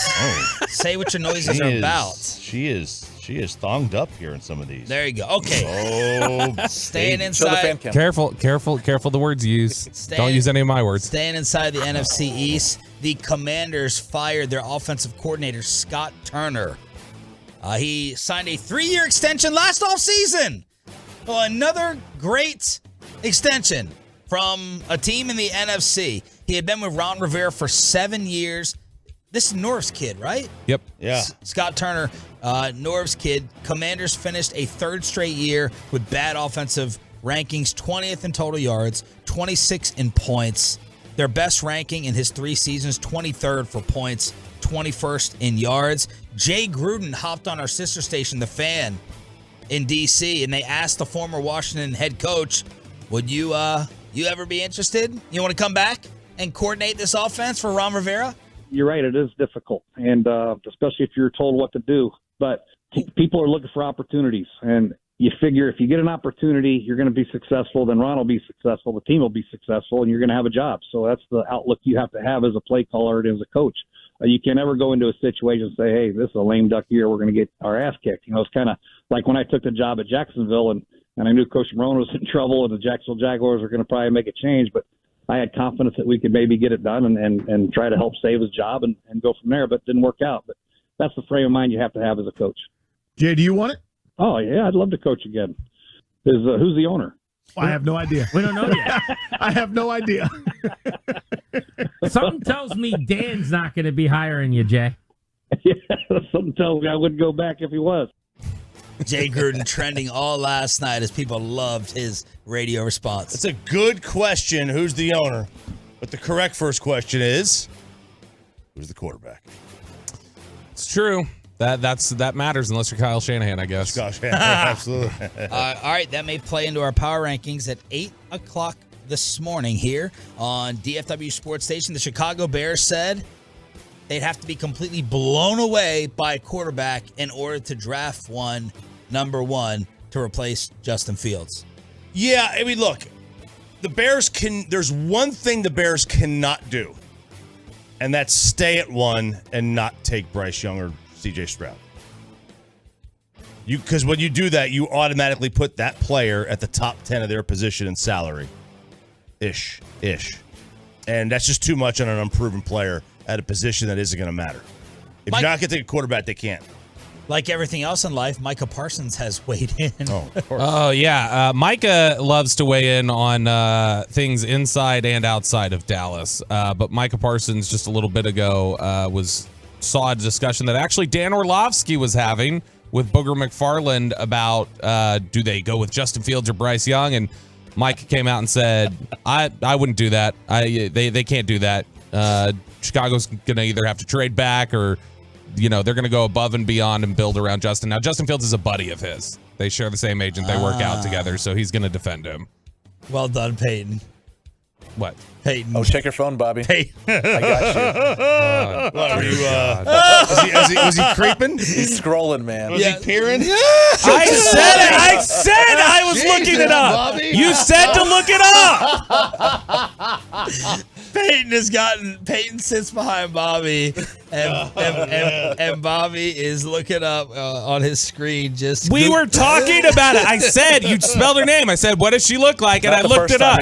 Oh, affluenza. I am going to end you now. Not the first time either. It's just nothing but Google images of the ladies on the computer screen. Of Veronica Rodgick. And Bobby looks like he's just like peering over it, as he's sitting here. Bobby's about to drink her bathwater. With the women all pulled up on the screen. Well done, Pepe. Well done. All right. You made your bed. Now you got a line, this Peyton. Dirty glass that he's like taking a. I know. Get a squeegee on Can that someone thing or something. Windex this glass? Well, it's because me and Kevin Hagelin high five after every show. I think it's because you were looking at the pictures that I was looking at. That's why it's dirty. All right, so there it is. Bobby with the Google. Just the way he's set up on his computer. looking at the screen. Well done. Well done. It was not well done for the Mavericks despite this last night in L.A. It has been all Luka down the stretch. A lot of it inside, but this one outside. Swish on the 3, down to 8.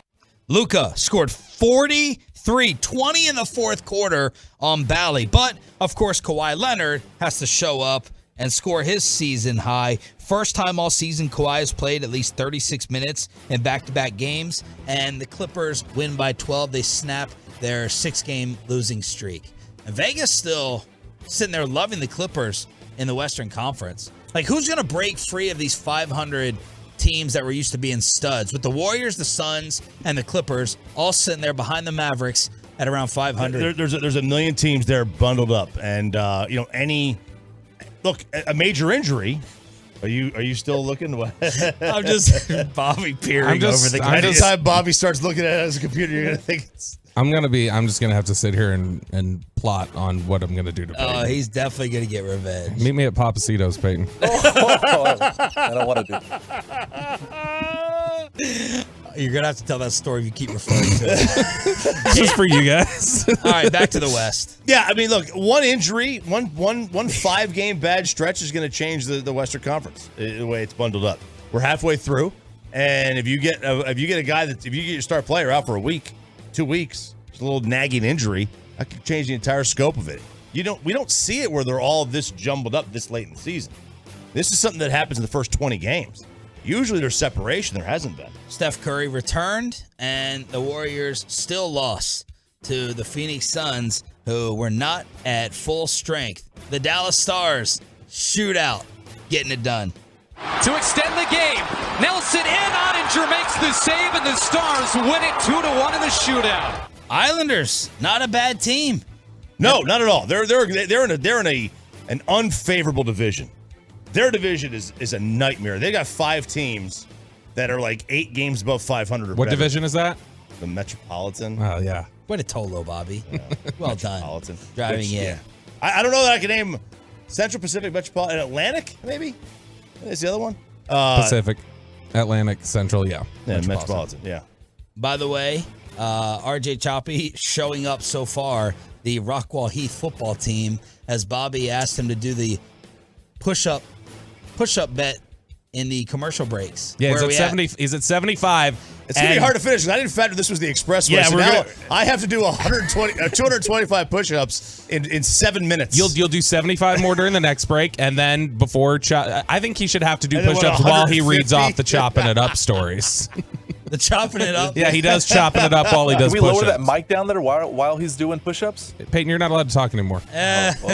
You're the engineer on here. We get a headset like with the microphone for chopping We it do up. have the wireless. We do have the wireless. Okay, we'll see how long he can do it. I can hold the microphone for him while he does push-ups. You'll be talk while I'm doing this? Yes. Good gosh. All right, so there it is. Headlines on a hump day. Hump day? Headlines. Here on DFW Sports Station, Carlos Correa finally ends up with a team as he goes back to Minnesota. Well, pending a physical. Pending a physical. Yep. That's big. The 3 scariest words in Carlos's life. Yes. Usually it's criminal background check is the scariest words in anybody's life. Or drug test. Bobby computer search. Or Bobby computer history. Something like that. But for Carlos Correa, pending a physical. Has the wife not I'm hit sure you up? she's listening, and I'm gonna make the video call here in a second. She's gonna be like, "Why were you doing that?" And I'm gonna have to explain what you're making. You're making it sound so much worse than what was on Twitter or anything. If Peyton posted it, what would Texas William put on this computer screen? Some of the different things. Imagine the creativity he would come up with. Headlines here on your home of America's team. Thank y'all for being Tolos. That stands for Turn It On, Leave It On. All right, let's answer some Tampa Bay questions. What's wrong with the offense? Has Tom Brady really regressed? How banged up are they up front? Can they still run the ball against the Cowboys? And is their defense still capable of shutting us down like they did in Week 1? Tampa Bay Bucks insider Greg Allman from Fox Sports next. But let's get your carpet clean the clean way.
All right, chopping it up while doing push-ups, coming up at 7:40 here on Sean, RJ, and Bobby. It's DFW Sports Station 105.3 The Fan. First, let's preview the playoff game Monday night. Greg Allman covers the NFC South for Fox Sports. Kind enough to take a few minutes with us on the Diamond Factory Hotline. Good morning, Greg. How are you?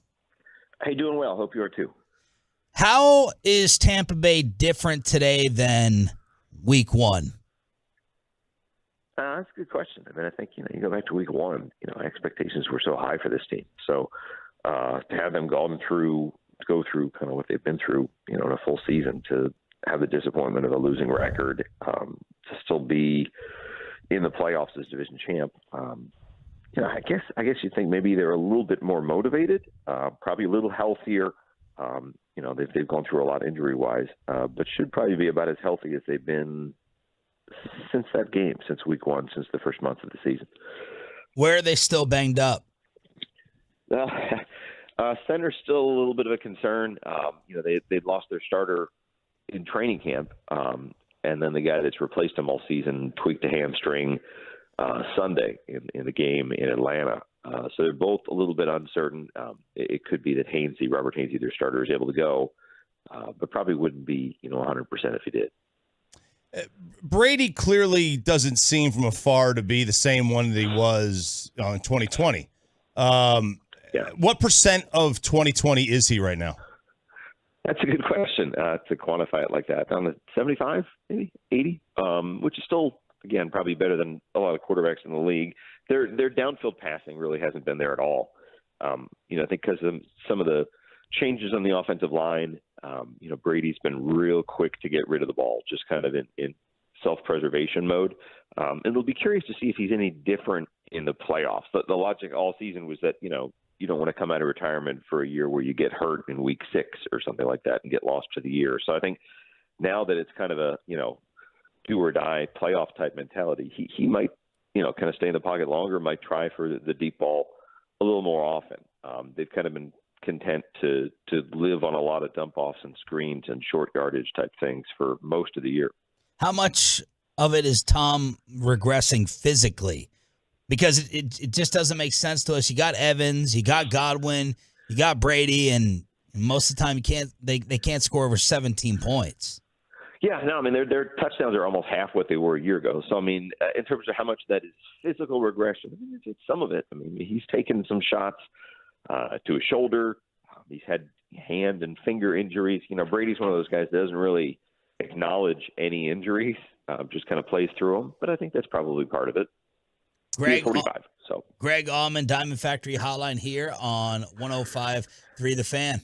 Greg, has there reached any point? This has been a struggle, obviously, for Tom, I think, in terms of his level of play. Like you just mentioned there, maybe 75, 80% of what he has been in the past. But has you got a sense at any point this year that Tom Brady has felt like any sort of regret about coming back, or has he been completely all in on this season?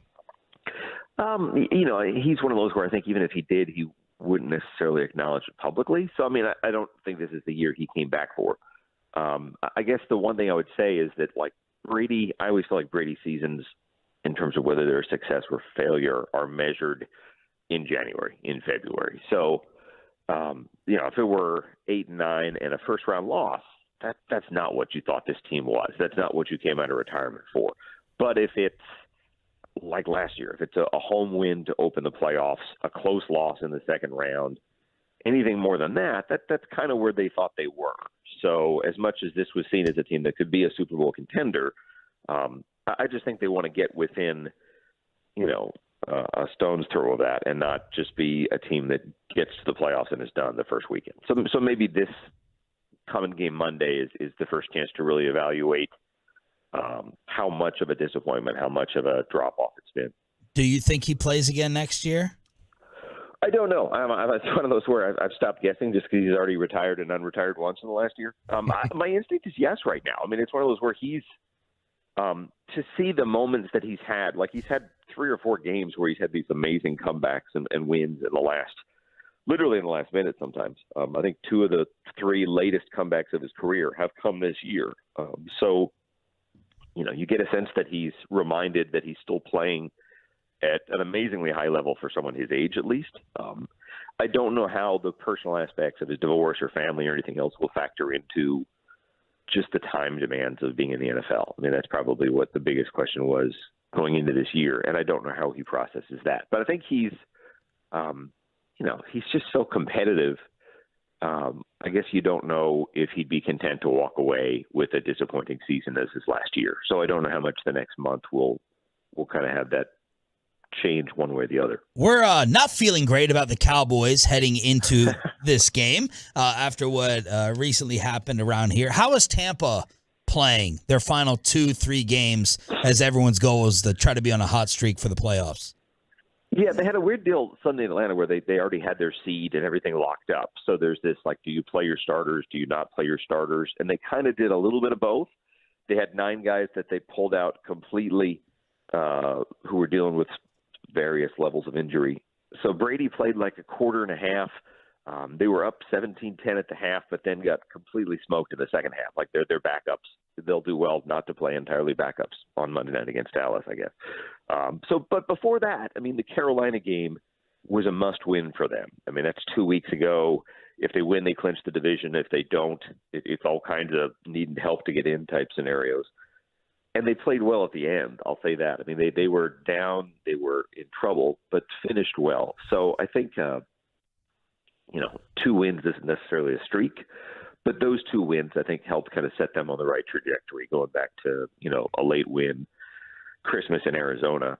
But, yeah, they've yet to have, Dallas, honestly, in week 1 is probably their most, complete resounding win of the season. It's literally the only game they've won by more than 10 points all year, which is crazy to think about because I think they had, 10 of those games a year ago.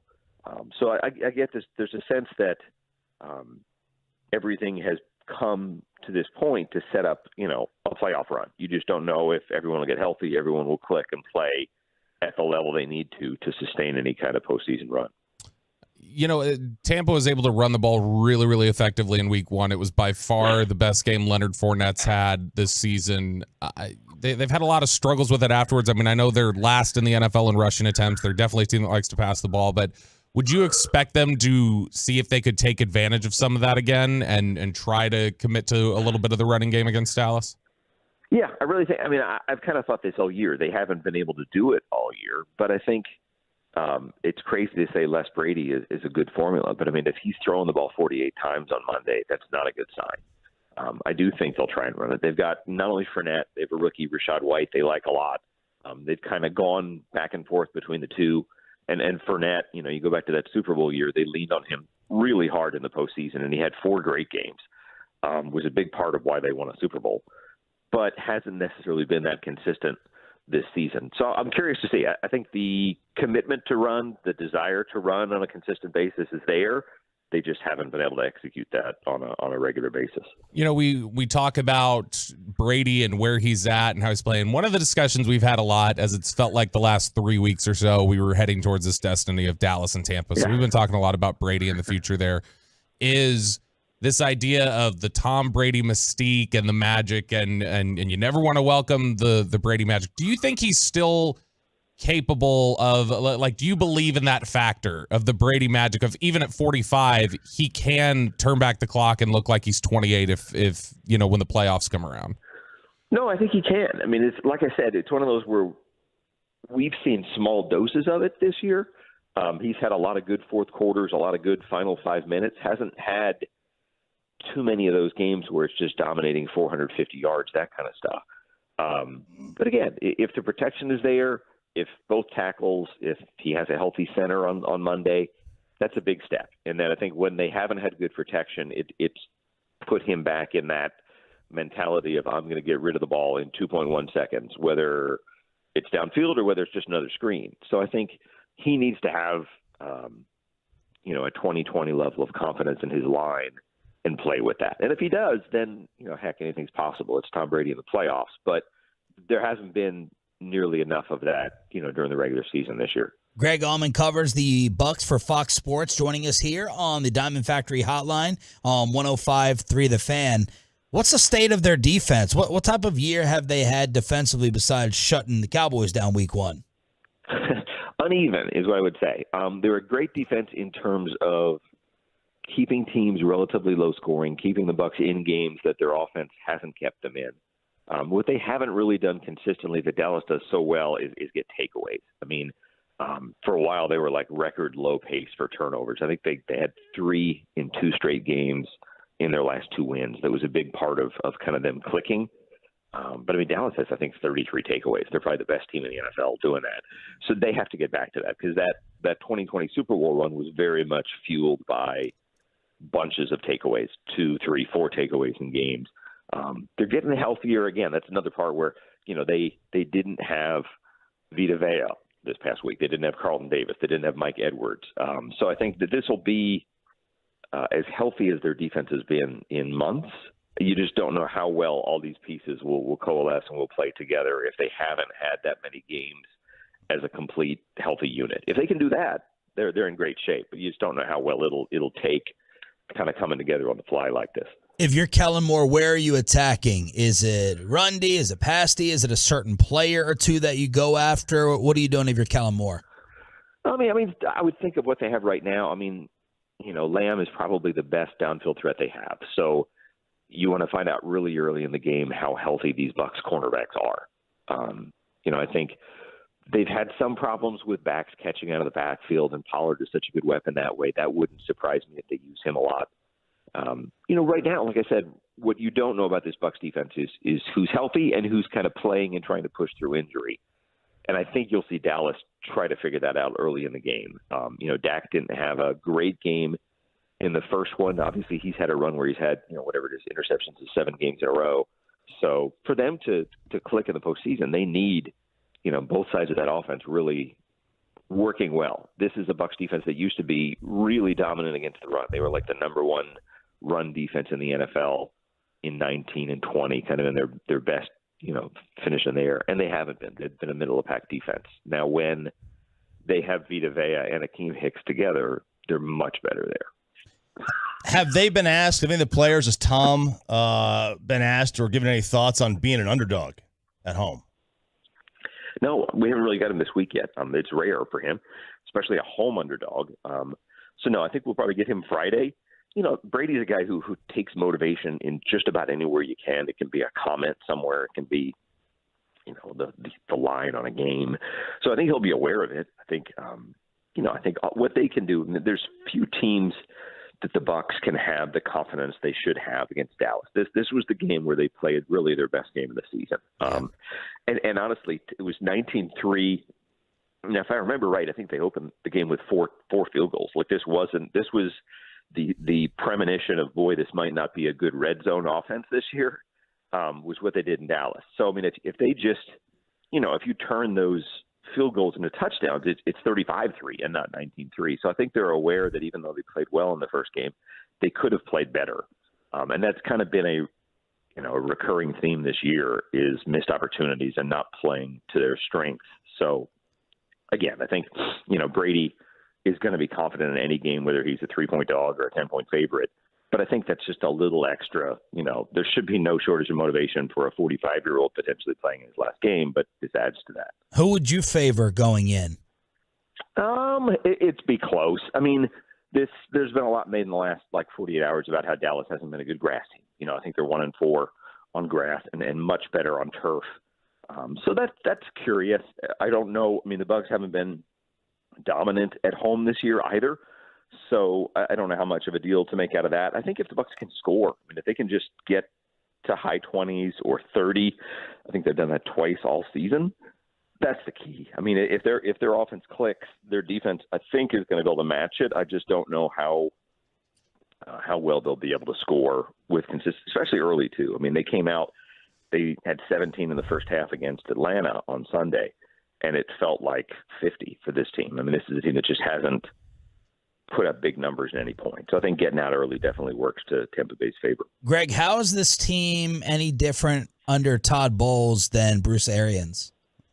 That's a good question. In that, Bowles was kind of an extension of Bruce in terms of, a guy that had worked with him literally 39, 40 years. I think Bowles' demeanor is definitely different. I mean, you see him; he's very straight-laced, very positive.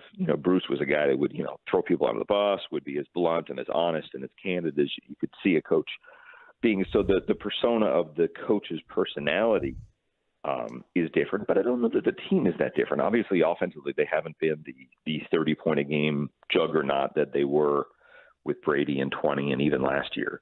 So I think that's taken some of the on-field swagger, away from this team. But they've definitely had moments where Bowles is a very aggressive coach.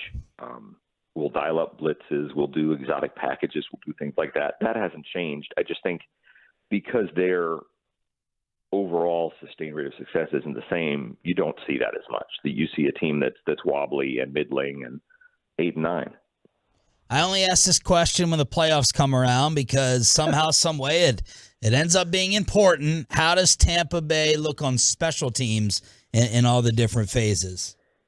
Oh, that's a good question there, too. I mean, Turpin is such a threat. I can remember in week 1 how worried they were about Turpin, and they've given up some returns this year. Their kicking game has not been that consistent, at least on distance is what I should say. Ryan Succop's been one of the league's most reliable kickers inside the 50. I think he's missed 4 in a row from 50-plus. Bowles keeps sending him out there kind of optimistically, and it's hurt them because he missed a long field goal with some really bad field position. They got a rookie punter who's like top 5 in the NFL in yardage, Jake Camarda. Not too much in the return game. They've just switched returners in the last 5-6 weeks of the season. So there's a rookie there on returns, kid named Devin Tompkins. So no, I would say special teams is below average for this team overall right now.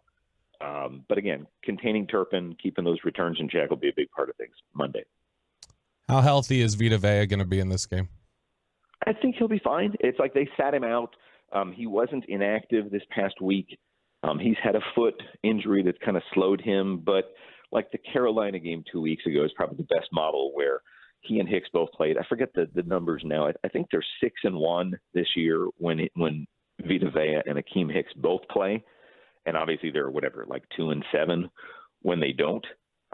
So I think that's a big part of it. I mean, Vea, in terms of them coming out and saying you're not going to run the ball consistently on them, starts with Vita Vea up the middle. And honestly, he's their sack leader still. I mean, 6.5 sacks isn't going to wow anybody, but he leads them in sacks as a D tackle. So, I mean, there's some aspect of collapsing the front of the pocket and getting the quarterbacks and flushing them out that he's good at as well. Last one, Greg. How many Cowboy fans do you expect to be there? A lot. A lot. No, they'll travel. It's funny. I was looking to see how crazy the tickets were, and uppers are, I want to say, 200 right now, which is not that crazy. I would think there's going to be a decent amount of Cowboys fans there, just knowing it's a playoff game, knowing it's a winnable road game for them. This year they've done a pretty good job of not letting the opposing fans be a big part of things. I mean, you saw it with maybe 2 or 3 games. But no, I'm expecting a lot of Cowboys fans loud in the stadium on Monday night. Greg, thank you for the time and the education. Enjoy the game, man. All the best. All right, same to you guys. Take care. Greg Allman covering the... Yeah. Willie. Covering the NFC South for Fox Sports here on Sean and RJ. Hit the intro. All right, here we go, fellas. Let's have a little fun today. Ooh. I would be surprised with a lot of Cowboy fans, though. We don't see that in postseason games. You don't see a lot of Cowboy fans? We don't see a lot of road fans the way you do in regular season because you can't plan for it. Yeah, but we had that same discussion last year heading into the San Francisco game, and there were a lot of 49ers fans there.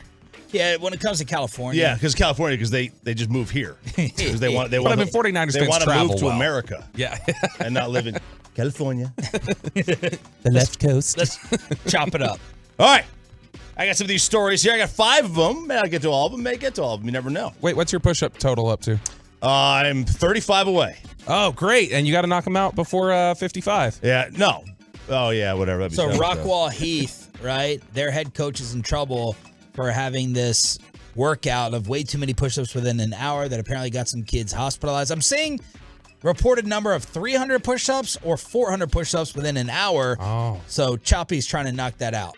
All right, so sexiest names of all time. You want to start there? Yes. Okay. We have for the female and the male population. Bobby, is there such thing as a sexy male name? According to this, Fabio. No. Bobby, try not to look all these up on your computer. Now, let me tell you.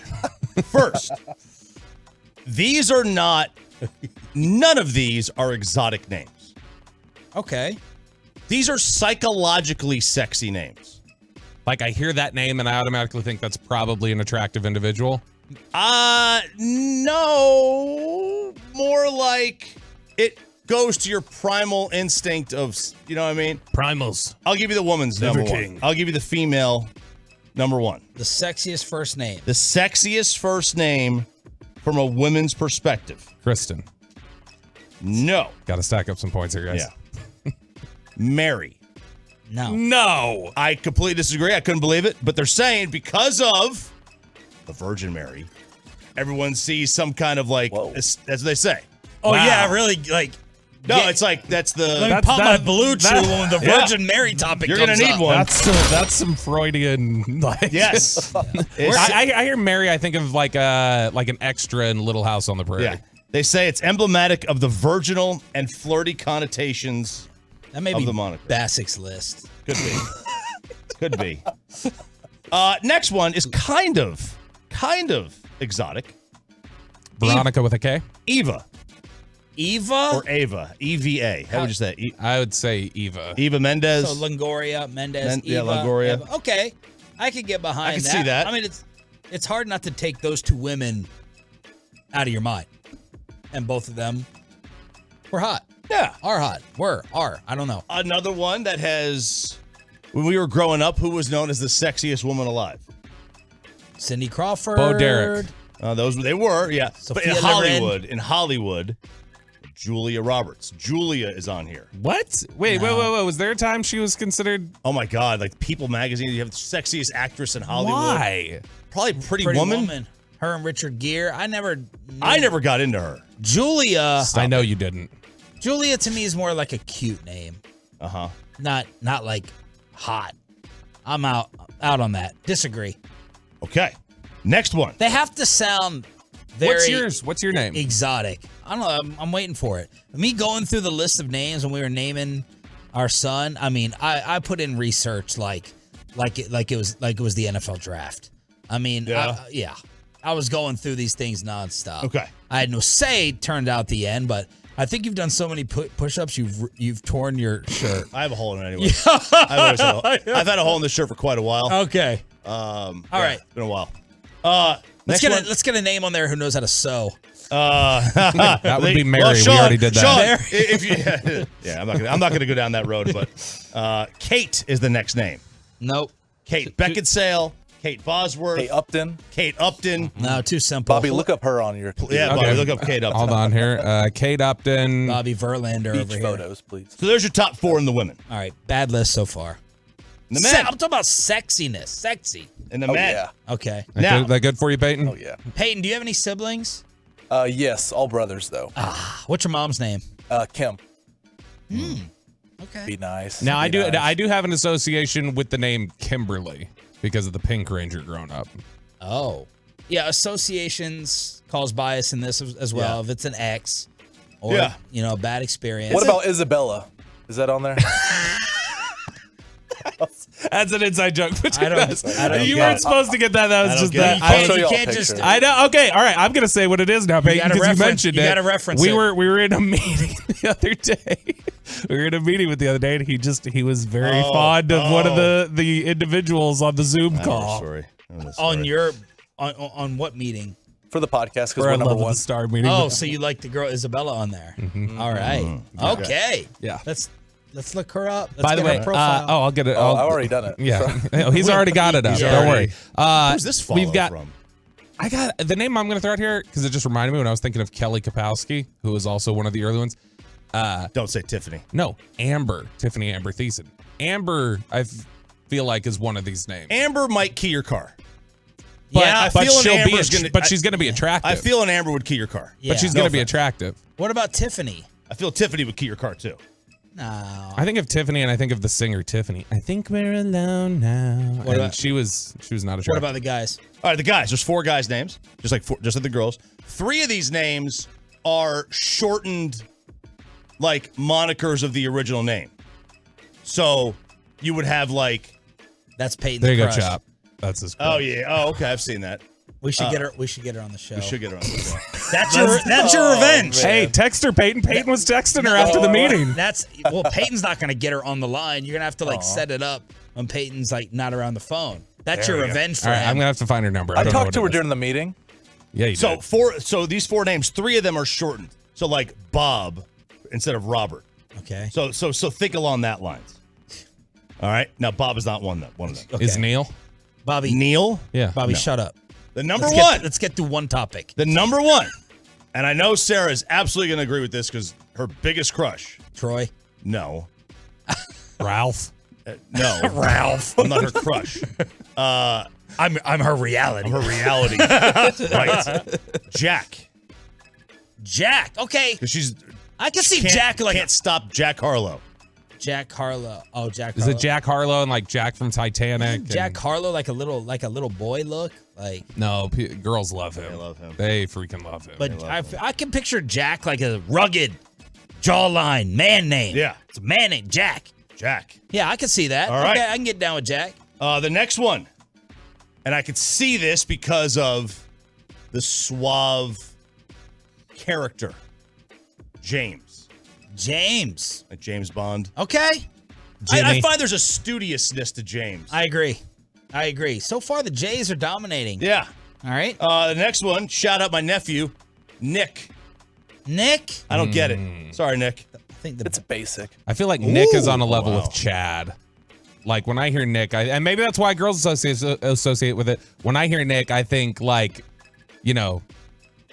ultimate frisbee. Okay, so he's got like blonde hair that like he can comb back. Frosted tips. He wears the visor, but he wears it backwards and upside down. Oh, okay. Yeah. All right. And then the last one, and I don't. Nick is kind of cool.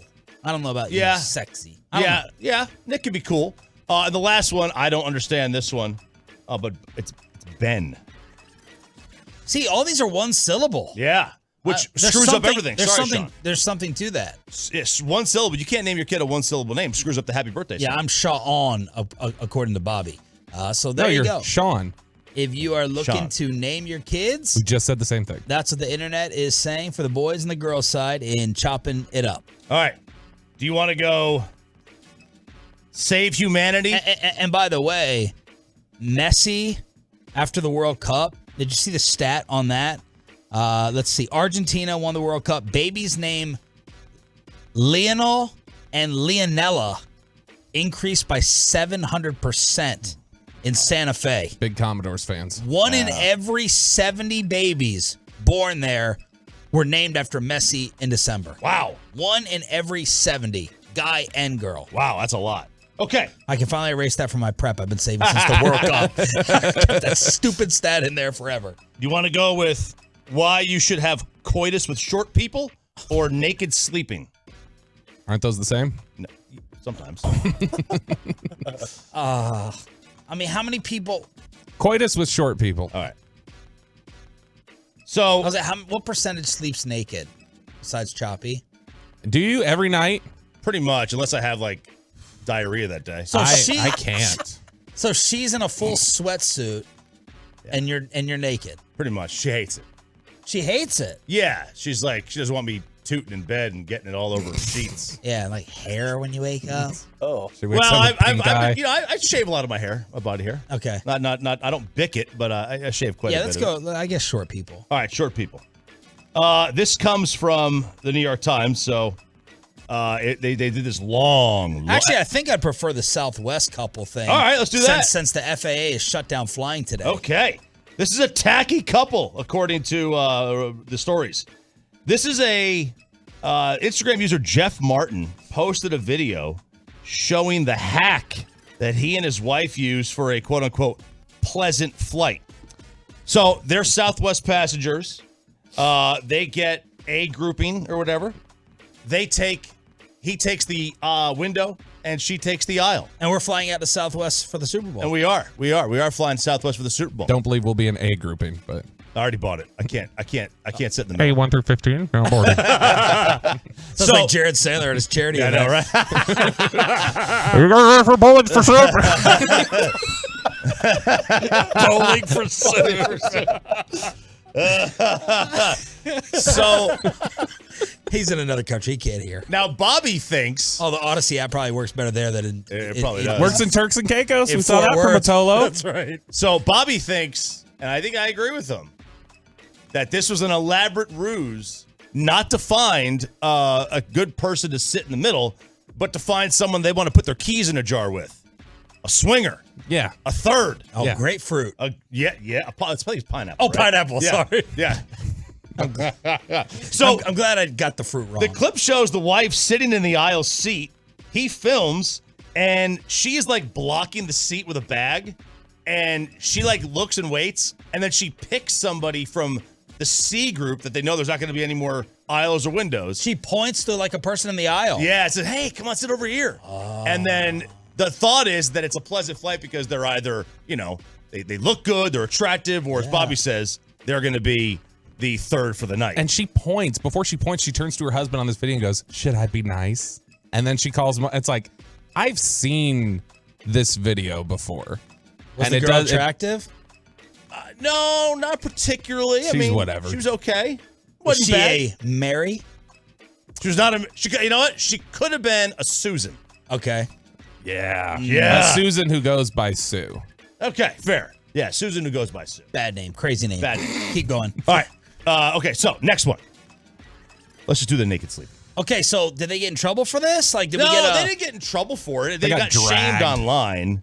Like 100,000 comments on for their picking TikTok. out their middle seat? Yeah, person? because like you're on Southwest. It's supposed to be just board. You should not like let me give the illusion that this seat is taken and then we're gonna pick who we want to fly up front. That is Man, that douchey. feels like just the Forrest Gump of Seats taken. airline situation. that makes me so And then sad. she looks over and she Every goes. time I see that. Then Sue looks over and goes, "You can say it here if you want to."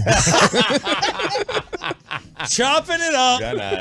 Man, my phone. Good I'm going to have to erase these pictures out of my phone by the time I go home as Peyton is sending me his crush. I'm going to get in trouble. Bobby's supposed to be the one in trouble today, and Peyton is sending this girl in the I group. got more. And this girl, what's her name? First name? What is it, Peyton? Isabella. Oh, Isabella, that's right. Okay. Would you call her Bella? So look, you need to check Tim's schedule of when Peyton is out next, and you get her number by then, and we get her on the show. That's your Peyton revenge. Although he might be happy because I guarantee we can talk her into going out with him. Is she taken? She doesn't live here. So I did some she creeping. doesn't where's she live? Pittsburgh. Yeah, or Pennsylvania or something. I think I don't know. She probably got 14 boyfriends living in Pittsburgh. Whoa. Wow. Yeah. No offense, Mike McCarthy. Pineapple in the yard? All right, let's. She sits in the aisle seat on the plane. A change to the power rankings. Where's Dak Prescott going to belong to determine the Cowboys' playoff fate? Power rankings and Michael Irvin. Hump Day edition continues on the Fan. Well, let's get you over to Platinum Chrysler Dodge Ram Jeep, located just minutes from the Metroplex, worth the short drive to Terrell to save a lot more. If you're looking for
From our fan studios, secured by DFWsecurity.com, this is Sean and RJ on 105.3 The Fan. Welcome to the greatest show in sport. The biggest football game in the history of Western civilization. What a ride it's been. Today is going to be a little different when it comes to the power rankings here on Sean and RJ. We got Bobby Bell, Peyton, and Ryan here on DFW Sports Station. Thank y'all for turning it on, leaving it on. The playmaker, Michael Irvin, is coming up at 8:40. So, because we usually know that the quarterback determines your fate in football, except for the Georgia Bulldogs, even though I guess people think that Stetson now is going down as a legend, except for Chris Russo, and we'll get to that a little bit later on. Stetson Fleming Bennett IV. His middle name's Fleming? Yeah. Are you serious? Yeah. All right, y'all. We are power ranking the playoff quarterbacks. Little change up today. How long until we get to Dak? 877-881-1053. I'm just going to list the playoff quarterbacks so you can kind of put them in order in your mind. Mahomes, Josh Allen, Burrow, Dak, Hurts, Cousins, Brady, Herbert, Trevor, Purdy, Geno, Lamar, Teddy Bridgewater, and Daniel Jones. RJ said he can make the case that the Cowboys have the quarterback advantage. They could have the quarterback advantage in every game that they play. In the NFC. In the NFC. If Dak Prescott is on his game, that means maybe we can make it to the Super Bowl. Should we have Baltimore as Tyler Huntley? I don't know. No, I think we should include Lamar just to have more chaos. Okay. To have more fun. Right. I don't. Does anyone know what's going on with Lamar? I just meant Tyler Huntley because he's actually a quarterback. Oh God! Stop it. I struggled with Lamar and Tua because there is still a chance Tua plays. Who has more of a chance of playing? I think it's Lamar. Lamar, but I don't think either one of them plays. But it is the Dolphins. They may just throw him out there. Who knows how they would throw him out here? YOLO. All right, so let's go in order and let's see if we can all agree that our top three is all the same. We have not seen each other's lists. Mahomes 1. Disagreement? Nope. Mahomes is in Mike Trout territory, where the only way you think he's not the best is if you're trying to convince yourself that he's not the best. He was number 2 or number 1 in every major, advanced metric. What he did without Tyreek, that ends it for me. What he did without Tyreek Hill, and then you look at Aaron Rodgers without Devontae Adams, that's the smoking gun evidence. Now they've had to do it differently. They hardly have any touchdown passes from outside the red zone this year, comparatively speaking to the past. So they're having to do things differently. All right. Is everybody's top three Mahomes, Josh Allen, Burrow? Mine is in the same order. Yeah. Allen's top 6 in just about everything. He's just not better than Mahomes. There was a stretch where he was Davis Mills this year. Josh Allen? Yeah, there was a 5-game stretch where he was Davis Mills. He had basically the same numbers as Davis Turnovers Mills. and everything. Yeah. Okay, so Mahomes, Josh Allen, and Burrow in order. I feel bad for Joe Burrow. He's stuck having to play the other two guys for the next 15 years. Hey, if this isn't further proof, so far I think I'm up 2-1 in show arguments with Bobby. He's won Brock Purdy. I have won Kittle, Kelsey, along with Joe Burrow being freaking cool when he was asked, what is the Bengals window? Yeah. What is the Bengals Super Bowl window, in your opinion? The window's my whole career and everybody that we have in that locker room, all the coaches we have. Things are going to change year to year, but our window's always open. Oh, Joe Burrow. Careful there. You all right there? My whole career? Yeah. What a badass. What a badass. Joe Burrow is proof, and so is Josh Allen. Coaches do not change the culture of the organization. Quarterbacks do. Except for the turtleneck. You and I. Burrow's turtleneck? Yeah. I don't like it, but I bet you. Turtleneck sales in Cincinnati. I bet you somebody who had more style than we do dressed him. Pat, Josh, Burrow, Choppy, who's number 4? If he was playing, I'm just going off this year, right? We're just going off this year. I'm not going off anything else. I was just going off this season. You can go off this year, the effectiveness in the playoffs. Yeah. I'm taking that into effect. Yeah. Because if this year. Because if injuries were Who not. do you want for this run? If injuries were not a part of this, the 4th best quarterback this year. Here he comes. Well, it's probably Jared Goff. In fact, the numbers say it was. Playoffs. But it's Tua.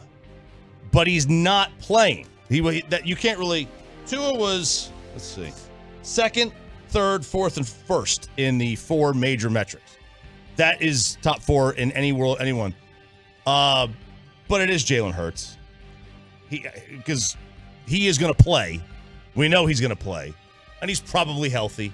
I'm going to err on the side that he's healthy. So I'll go Jalen Hurts. I can't deny the year he had. He was tremendous this year. You cannot make a case that he wasn't the best quarterback in the NFC this year. I don't think. You can maybe say one other guy, but hey, who are you going to say? Jalen Hurts is my number 4 as well. Now the intrigue to see how far down this troll over here, this Jalen Hurts troll drops him. Jalen Hurts. Who's your 4? Justin Herbert. You know, like it's unreal that somebody would put Hurts above Herbert. Hang on, I gotta go. You want to go into the playoffs with Hurts above above Justin Herbert. Right now, I do. You think Jalen Hurts gives you a better chance to win than Justin Herbert does?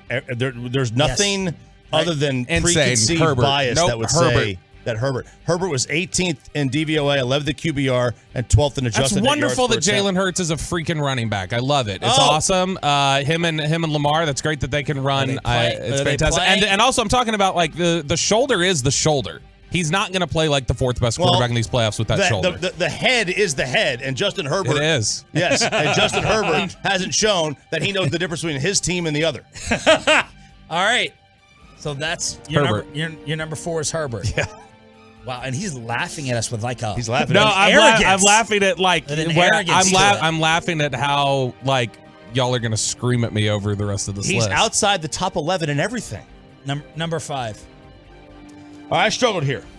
And again, I'm just going on this year. I'm not going on preconceived bias, Bobby. I could put Dak here. I could put Geno here, just based on this year. Yeah. Even though I don't think Geno's a good quarterback, and I think this is a one-year blip. Trevor Lawrence. Oh, Mike, that 7th in QBR, 6th per play, 8th in adjusted net yards per attempt. Perception says Dak. I don't feel great about it. So I went with T-Law. The AFC is an absolute nightmare. I do not wish, you're going to win the bet. Lamar's never going to win a Super Bowl. Not when he has to go through Mahomes, Allen, Burrow, Lawrence, and Herbert for his entire career. If he was in the NFC, he'll go to the Super Bowl 6 times. But he's not. Trevor Lawrence. Go ahead. Dak Prescott. Number 5, Dak Prescott. And Chop, I mean, if you want to talk about the advanced metrics and everything else, then Also outside the top 11 and everything. Then no, not since he returned. He is not. He's been like, especially like the EPA per play and everything else. Like if you again, 11th in DVOA, 12th in QBR, 16th Okay. in adjusted net yards per attempt. All right, are you not the one who said we need to change the way we view interceptions? Yeah, but they don't, they don't view them like that. Okay. But you say that we need to change the way we view interceptions and stuff like that. Yeah. So when you talk about those numbers, if you were to take away the 7 that shouldn't have been thrown, that adjusts to he's like damn near the top at everything. I would assume it adjusts, but and so if that's the way which was it going to be? Well, hang on. It also because I can read off a ranking but of these EPA and we can also get will your list. These but- also will dock you for dropped interceptions, which he has not really had any of. Oh, he has not. Robert. No, go. I mean, he had one. He had the play before the pick 6 was dropped. I know, but I'm not saying there's like not been but it's been incredibly low. He's had more non-interceptable throws picked off than he has pick throws that were dropped. All right. 877-881-1053. I do want to know where the totals have Dak in their QB. They have Dak behind Cooper Rush. This is, by the way, Dan Orlovsky yesterday on ESPN forgetting which hour it was, or maybe remembering which hour it was to change his Dak opinions. That's the worst game I've ever seen Dak Prescott play. And candidly, this is the worst season I've ever seen Dak Prescott play. The consistency with where the football goes into the wrong place has to be disturbing and alarming. I think we've talked about that a little bit this year, like the pressing, the trying to feel, and I feel like he thinks my offensive line's not great in protection, so I have to get the ball to my hands so quickly.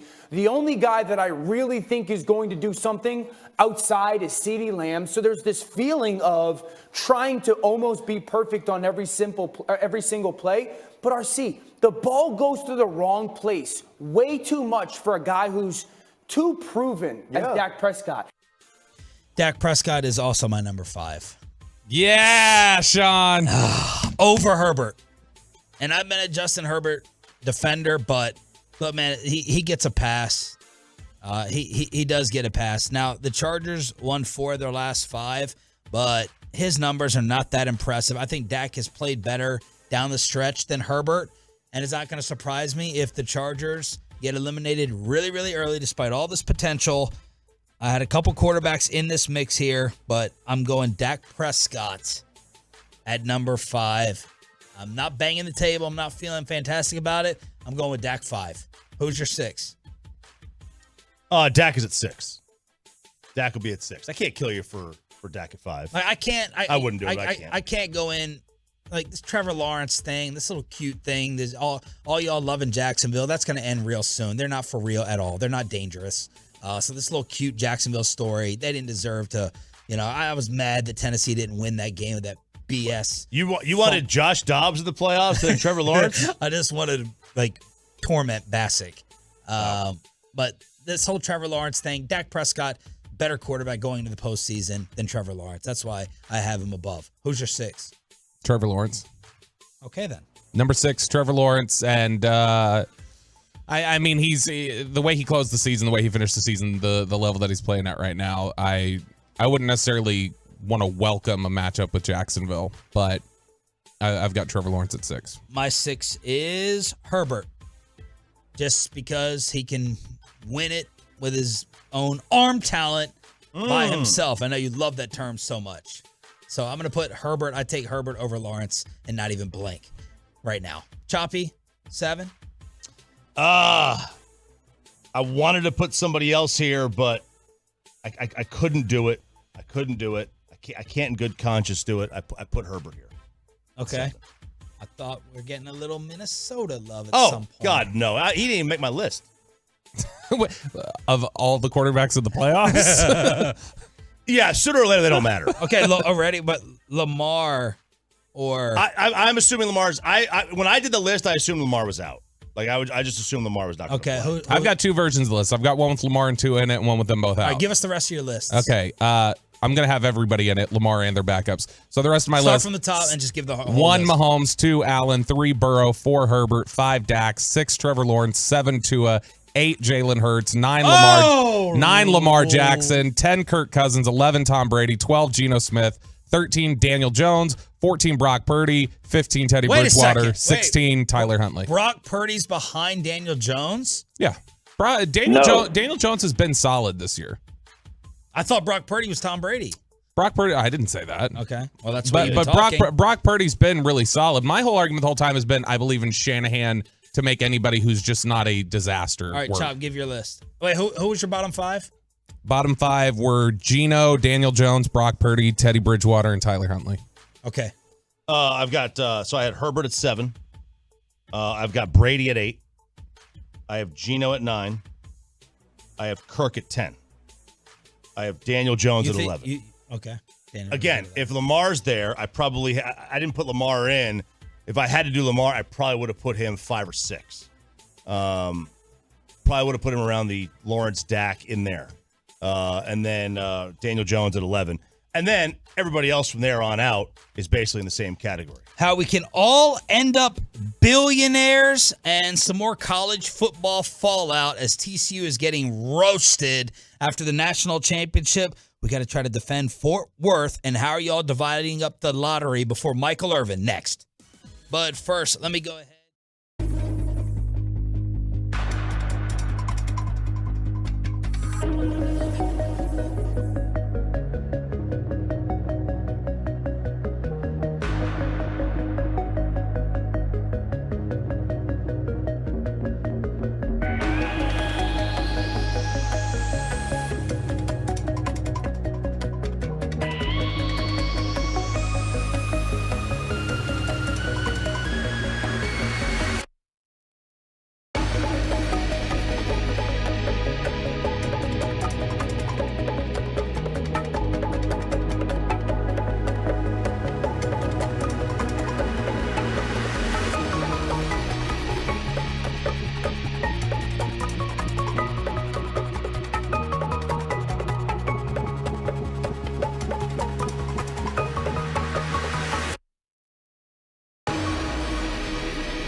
and by the personal injury lawyers Frankel & Frankel. There's a reason you need a special license to drive a big truck. So companies that hire drivers and put them in a big truck should be held accountable for what happens when one hurts you.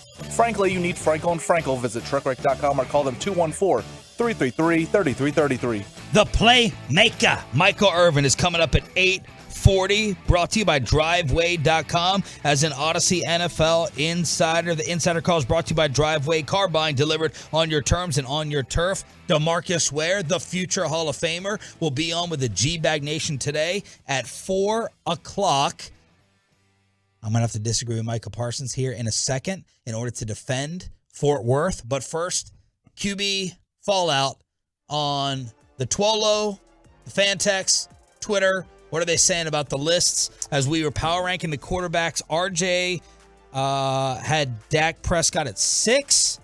Bobby and I had Dak at 5. You had him at 6, correct? I had him at 6. Yep. All right. What are the Tolos saying? Boy, the fan text, they are not fans of Dak Prescott for the most part. We've got some on here that say we're way overrating Dak Prescott. Dak is 12th to 16th during the regular season, 9th or 10th best in the playoffs.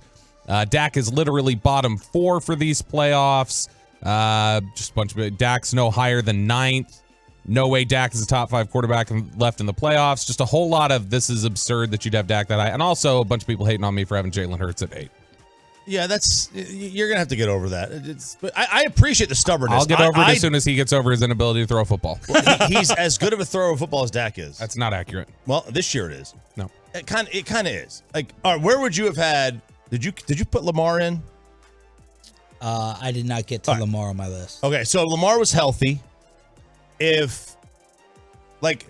would have Dak over Lamar based upon the way, Lamar was not throwing it around. Like, the Ravens offense was struggling with Lamar there. What if people think now I'm being influenced by Bobby? I hate that. What if Tua was healthy? Come to the dark side. I don't believe in Tua.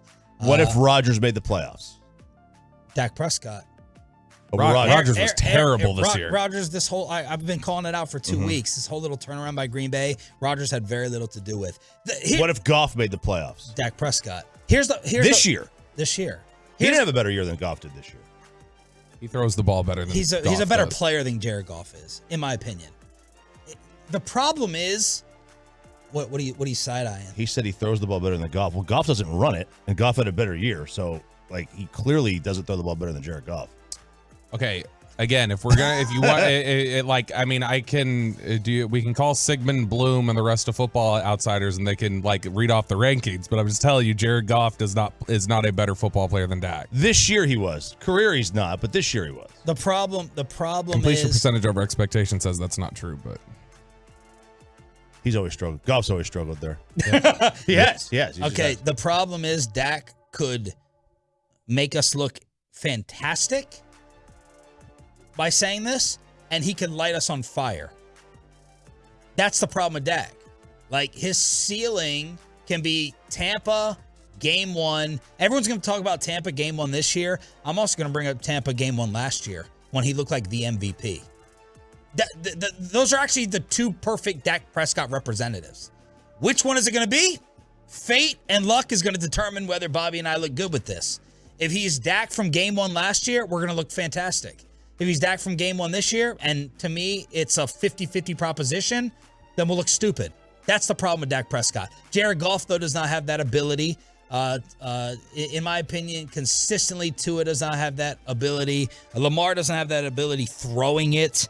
Trevor Lawrence, I haven't seen the consistency in that ability yet. So Dak's ceiling is Tampa game 1 last year, and he can also just torch us with game 1 this year. That's the best way for me to summarize him. I don't trust him, but I know it's there. In all likelihood, barring they get into some 42-41 shootout or something like that where the defense is just plain awful. In all likelihood, you will succeed or fail based off of Dak Prescott succeeding or failing this month. That's what it'll come down to. Yeah. That's what it'll come down to. So that's my justification for having him up higher.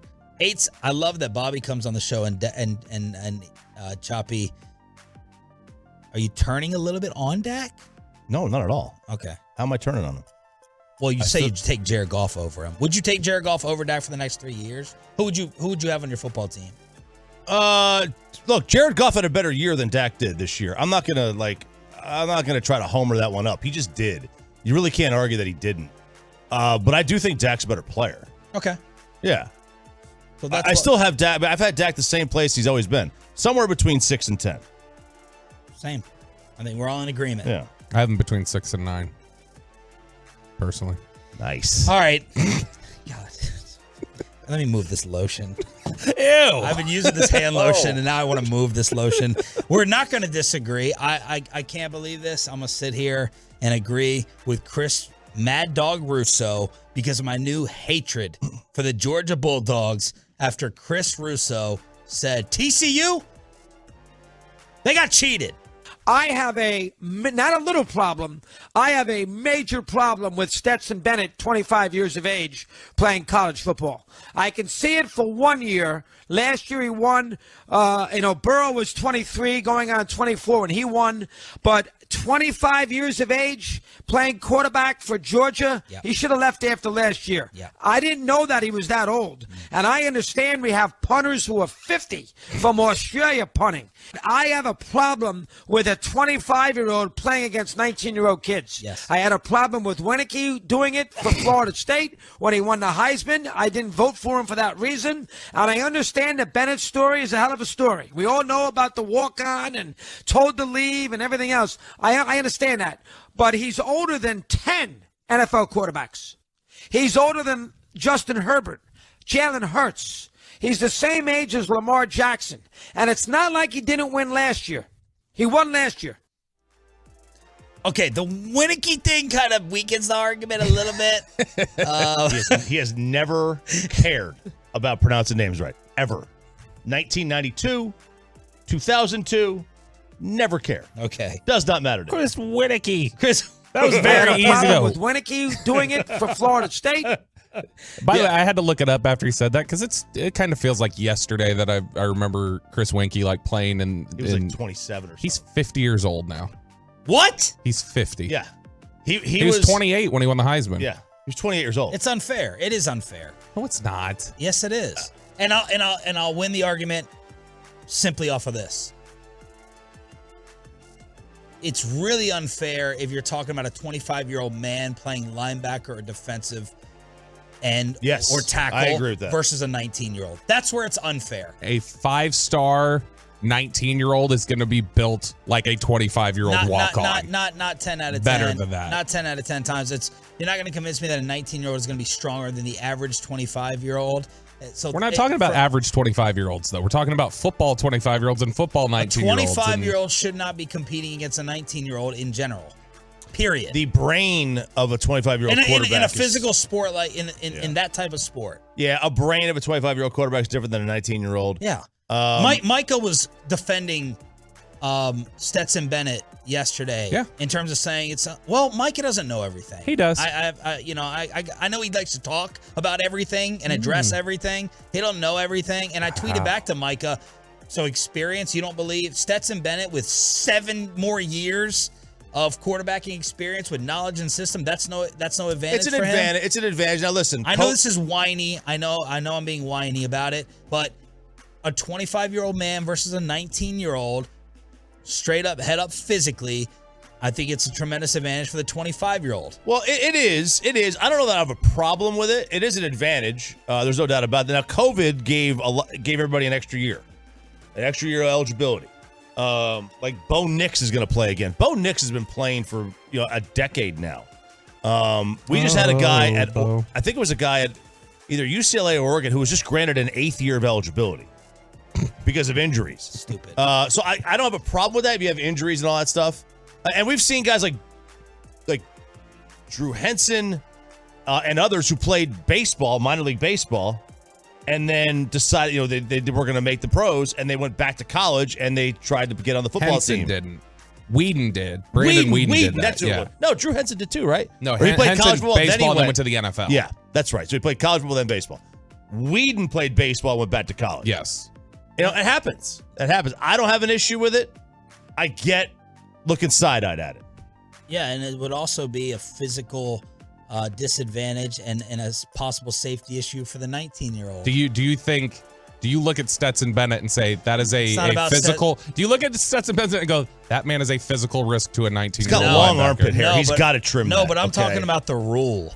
And also, like, what about sticking? So LeBron shouldn't have been able to play at 18. Football. You keep trying to change it on me. I'm not. Let me ask you a question. Okay. With your kids playing youth football, what would you feel?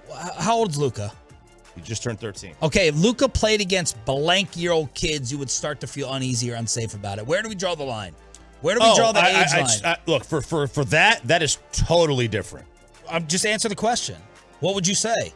A 25-year-old man versus an 18 or 19-year-old kid? I think it's not the same as 17, 13. Because you got prepubescent. There's the difference between sophomores and freshmen 25 is different between a 20-year-old college player and 25. Is it different between 20-year-old Connor Williams playing guard against 34-year-old defensive lineman when he was a rookie? No, I don't, and I think pros are a little different. Why? He's 20. We're talking about 19 to 20. Yeah, now you're getting into you're talking about professionals NFL weight rooms versus, like, you're talking about a 20-year-old coming out of a college weight program into 30-year-olds in an NFL weight program. Yeah, I have a much bigger problem with a 19-year-old high school player than a 25-year-old college player. 19 versus 17 is like, that to me is even different, way different than 25 versus 19. A 19-year-old's been in a strength program for a year at college. Oh, wow. Like, I don't. Wow, 1 year. Give him his Mr. Olympia title. I'm just saying, it's not like we have a bunch of, like, 28-year-old linebackers running around. That's not even, like, a thing. It's the only time we really see that is at quarterback for the most part. Okay, so you think, you're fine up to any age as long as I can find the college loopholes. 27, 28 gives you no tremendous advantage. Upstairs or physically? Upstairs at a quarterback, absolutely. Upstairs, probably, but I mean, it also depends on, like, what the player is. Like who the player is, how good their mental processing is in general. Like, there are some guys that when they come out of school, quarterbacks who are 20 years old who are really mentally advanced, probably more so than Stetson Bennett is at 25. Let's get to the playmaker. You should have been an attorney. You've been a bad one, but you should have been one. I've been a great one. Like my brother. Been like my cousin Vinny. Let's get to the playmaker. Michael Irvin previewing Tampa next. But let's get you over to QC Kinetics. Let's get you and keep you healthy, boys and girls, just like they did for me. Natural Biologics, restorative, regenerative options, helps your body heal itself.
It's Sean, RJ, and Bobby. It's now time for the Playmaker. Michael Irvin is an Odyssey NFL Insider. Insider calls are brought to you by Driveway.com. Looking for a car? Go to Driveway.com where you can get pre-qualified, buy a car, and get it delivered. So yesterday, Jerry Jones at this time he told us that Mike McCarthy is not in danger for next season, no matter what happens on Monday night against the Buccaneers. Michael Irvin's Monday co-host, Stephen A. Smith, said this in response. Ladies and gentlemen, throughout America, Jerry Jones is lying to you. He's lying. Mike McCarthy lose this game, Mike McCarthy gonna get fired. I don't give a damn what anybody says.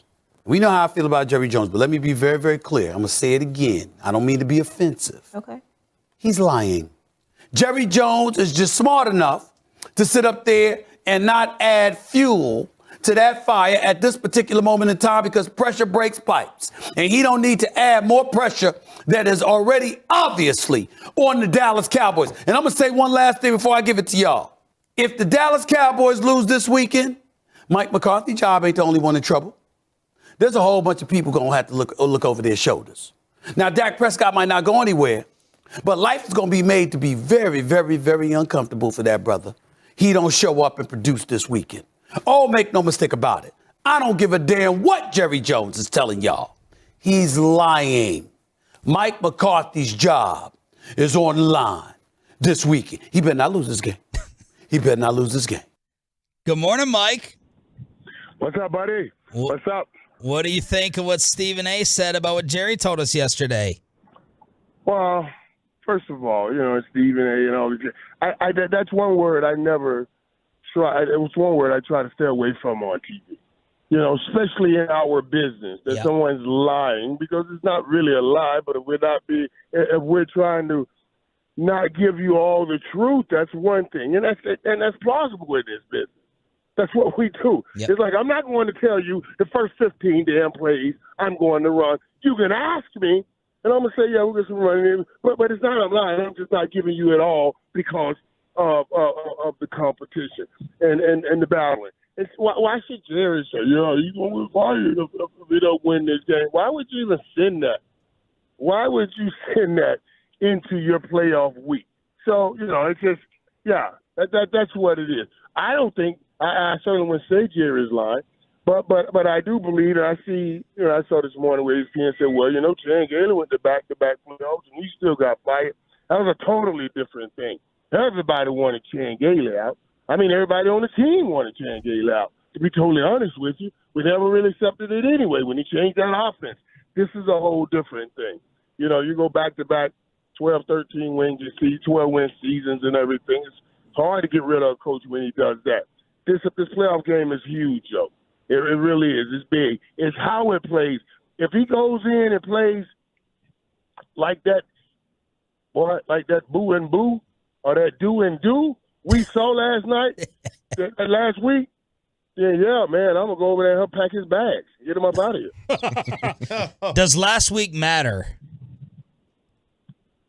Only it depends on how he play. We can't say last week doesn't matter until we see how they play this week. Yeah. I'll skirt last week if you show up and send Tom home, but I'm not going to skirt last week if you show up and play like you played last week, this week. Then it becomes a problem. And that's where the Mike McCarthy stuff has to start coming into play. How the hell can you show up like you showed up last week? I know it was week 18.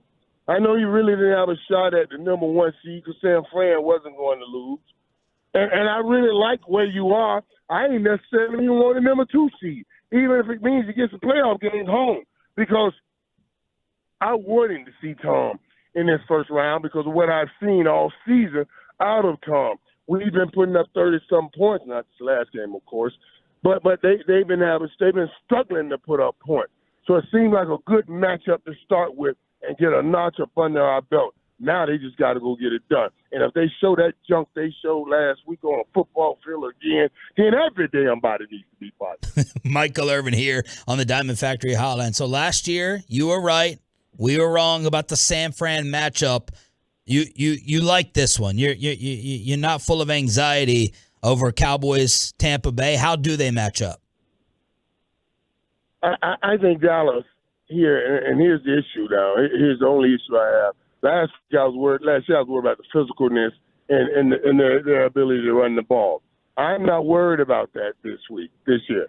But the matchup becomes now that Dallas, Tampa's defensive line against our offensive line without Bashad. Well, I know he's coming back, but how healthy he'll be, because we really let me put one more really in there. We really missed him last week. That thing was ugly. Last week. We got dominated, offensive line, defensive line. We played poorly. That pick six, oh my God. That pick six, I watched that play. I watched that route Noah ran. It was a 3 route. You take a slight angle outside, your third inside step, you roll off that step and roll. You roll out at 10, you go back to 12, you come back, catch that ball at 11 yards. But the angle Noah Brown took, it's a slight angle. It's supposed to be a slight angle. You can't make such a determining angle, because once you go at such a hard angle out, the cornerback sits. He's saying, well, at that angle, he's not threatening me, so I don't have to flip my hips. All I'm doing is sitting, because at that angle, he's just going to run into the sideline. And then Dak throws it. I don't know why Dak throws that ball. I know it's a timing route. But that cornerback sat right there. And that was the easiest pick six in the history of the NFL when you got that throw and that route put together. In the history of the NFL, they cannot show up like that again.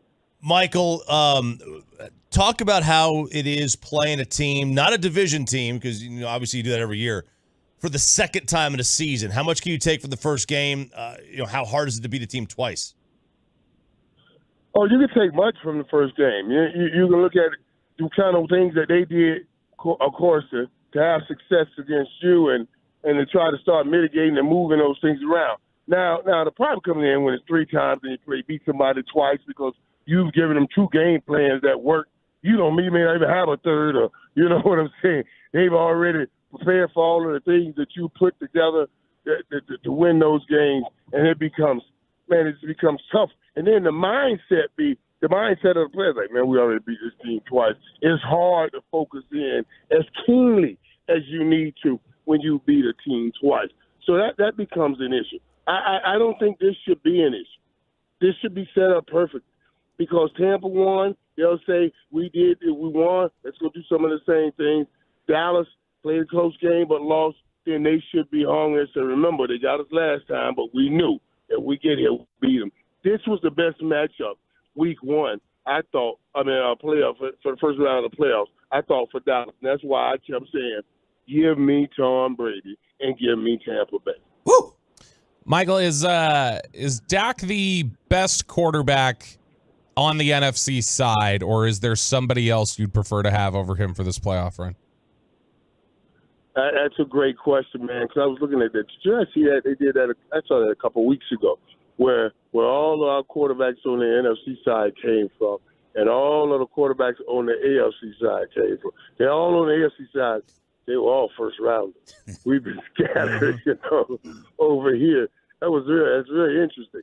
But look, I look on the NFC side. You asked me which quarterback would I take out of all these quarterbacks. Yeah, there's no doubt. I would take Dak over everybody. I would definitely take Dak over everybody that I see on the NFC side.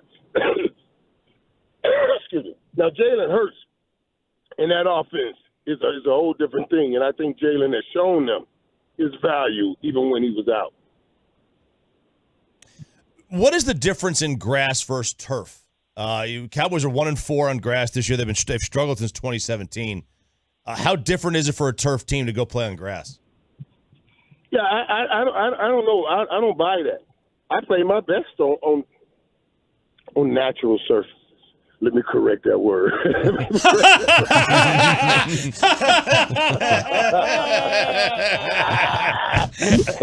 I was about to say I played my best on grass. Y'all get on out of here with that. Some of that ain't natural, Mike. Some of that stuff ain't natural. Right. Synthetic turf. Well, that's natural too, right? That's natural too. All that was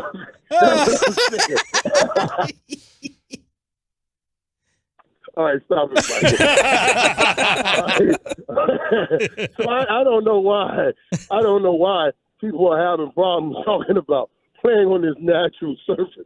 I love playing on a natural surface. It way less pressure on your knees. They assume and they say it makes you less fast. There's less speed.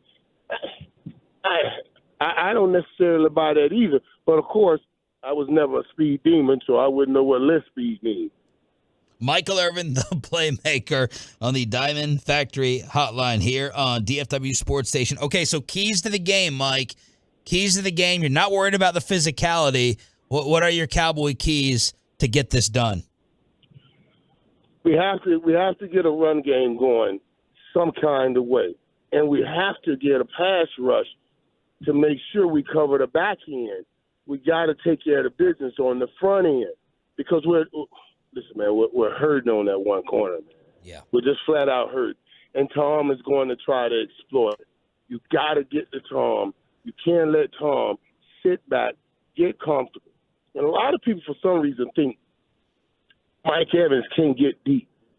Mike Evans can still get deep, If we can keep Tom playing football outside in, and don't give him anything inside out. Make him keep throwing to Mike Evans. If he throws to Mike Evans all day, we win this football game. But if he starts throwing that ball in the middle of the field, man, then it's going to be a long day because no one is as patient as Tom, and no one can – I don't want to say nickel and dime you all the way down the field. I'm talking about penny and nickel you all the way down the field. 2 yards here, 4 yards there, 3 yards there. 4 yards here. They'll penny and nickel you all the way down the field and then put you in panic situations, make you make bad plays. That's we gotta get to Tom and don't let him penny and nickel us all down the field. Are you picking the Cowboys? Oh yeah. This is my route. I can't turn now. This is exactly the route I wanted. I wanted the Cowboys to go here. Well, get Minnesota and Giants. We'll let some of those good teams that beat themselves up a little bit, and then we come back and try to take that approach and try to see who we get next. But yeah, of course I'm taking the Cowboys. The Cowboys should win this game. Listen, the Cowboys should win this game. Tampa hadn't put up 30 points maybe once or twice this season. I was looking it over. I know they also get 41-31. I think maybe twice this season they put up that kind of point. We've been putting it up all year long. We just got to go in and do what we at least average. Go put in the points you have. Go give me 35. Go give me 30 points, 35 points. That should be enough to win this game. All right. Is there another matchup, another team you have a funny feeling about? Is there an upset you think is brewing out there for the rest of this opening weekend? Boy, that's it. Yeah. What would I say? Let me see. What would I say? Minnesota and the Giants? Yeah. Where would you say that I think we got some pretty good games and all evenly matched, pretty good matchups. Because I think the Giants have a chance to beat Minnesota. Mm-hmm. You saw that when they played. I think they'll have a chance to beat Minnesota, certainly. Over here, Dallas and Tampa, you know what that's going to be like. And if I go on the AFC side, we don't know what's going on with Lamar, which is a whole new world to me. Yeah. I can't even understand how coaches sitting up there saying, well, we don't really know what's going on. I was telling people the other day, do you know what happened? When Troy was hurt, them people, them trainers, you think he's just going to wait till you come to work to get treatment? Them trainers went to dinner with him. They went home with him. They went to when he was taking a boo and a boo, they were in there ice in his knee. You okay, Troy? You need to get some of that toilet paper for you? What you doing here? You know what I'm saying? And how the hell do y'all not know what's going on with Lamar? Y'all ain't send no trainer home with him? That's the kind of stuff. Dude, listen. See, y'all don't know this stuff because y'all in the locker room. They don't, when a quarterback's hurt, he don't get no free time. They stay with him. I'm telling you, them trainers, they move in with him. They wake him up, ice him. They wake him up, they put him. That's what blows my mind. That John Harbaugh going to be said, I don't know what's going on. So that means you ain't got no trainer moved in with him. He didn't even allow you to do that. So that tells me something. I'm watching to see what happens in that game. If Lamar don't play, they ain't got a chance. That'll be the game that you said, don't even worry about it. Gold as always. Enjoy the natural and synthetic, whatever it is, Mike, the toilet paper. Gold as always. Thank you, brother. We appreciate it. All right, baby. My All right, Lord, guys. the playmaker, Michael Irvin, Odyssey NFL Insider. Insider calls brought to you by Driveway.com. Head to Driveway.com today to shop more than 25,000 new and used cars and Driveway's nationwide inventory. Final hour of a crazy hump day edition. Hey. Next on the Fan. Let's get you over to Zero Res. Let's get that carpet clean, the clean way, the green way, the Zero Res way.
secured by DFWsecurity.com. This is Sean and RJ on 105.3 The Fan.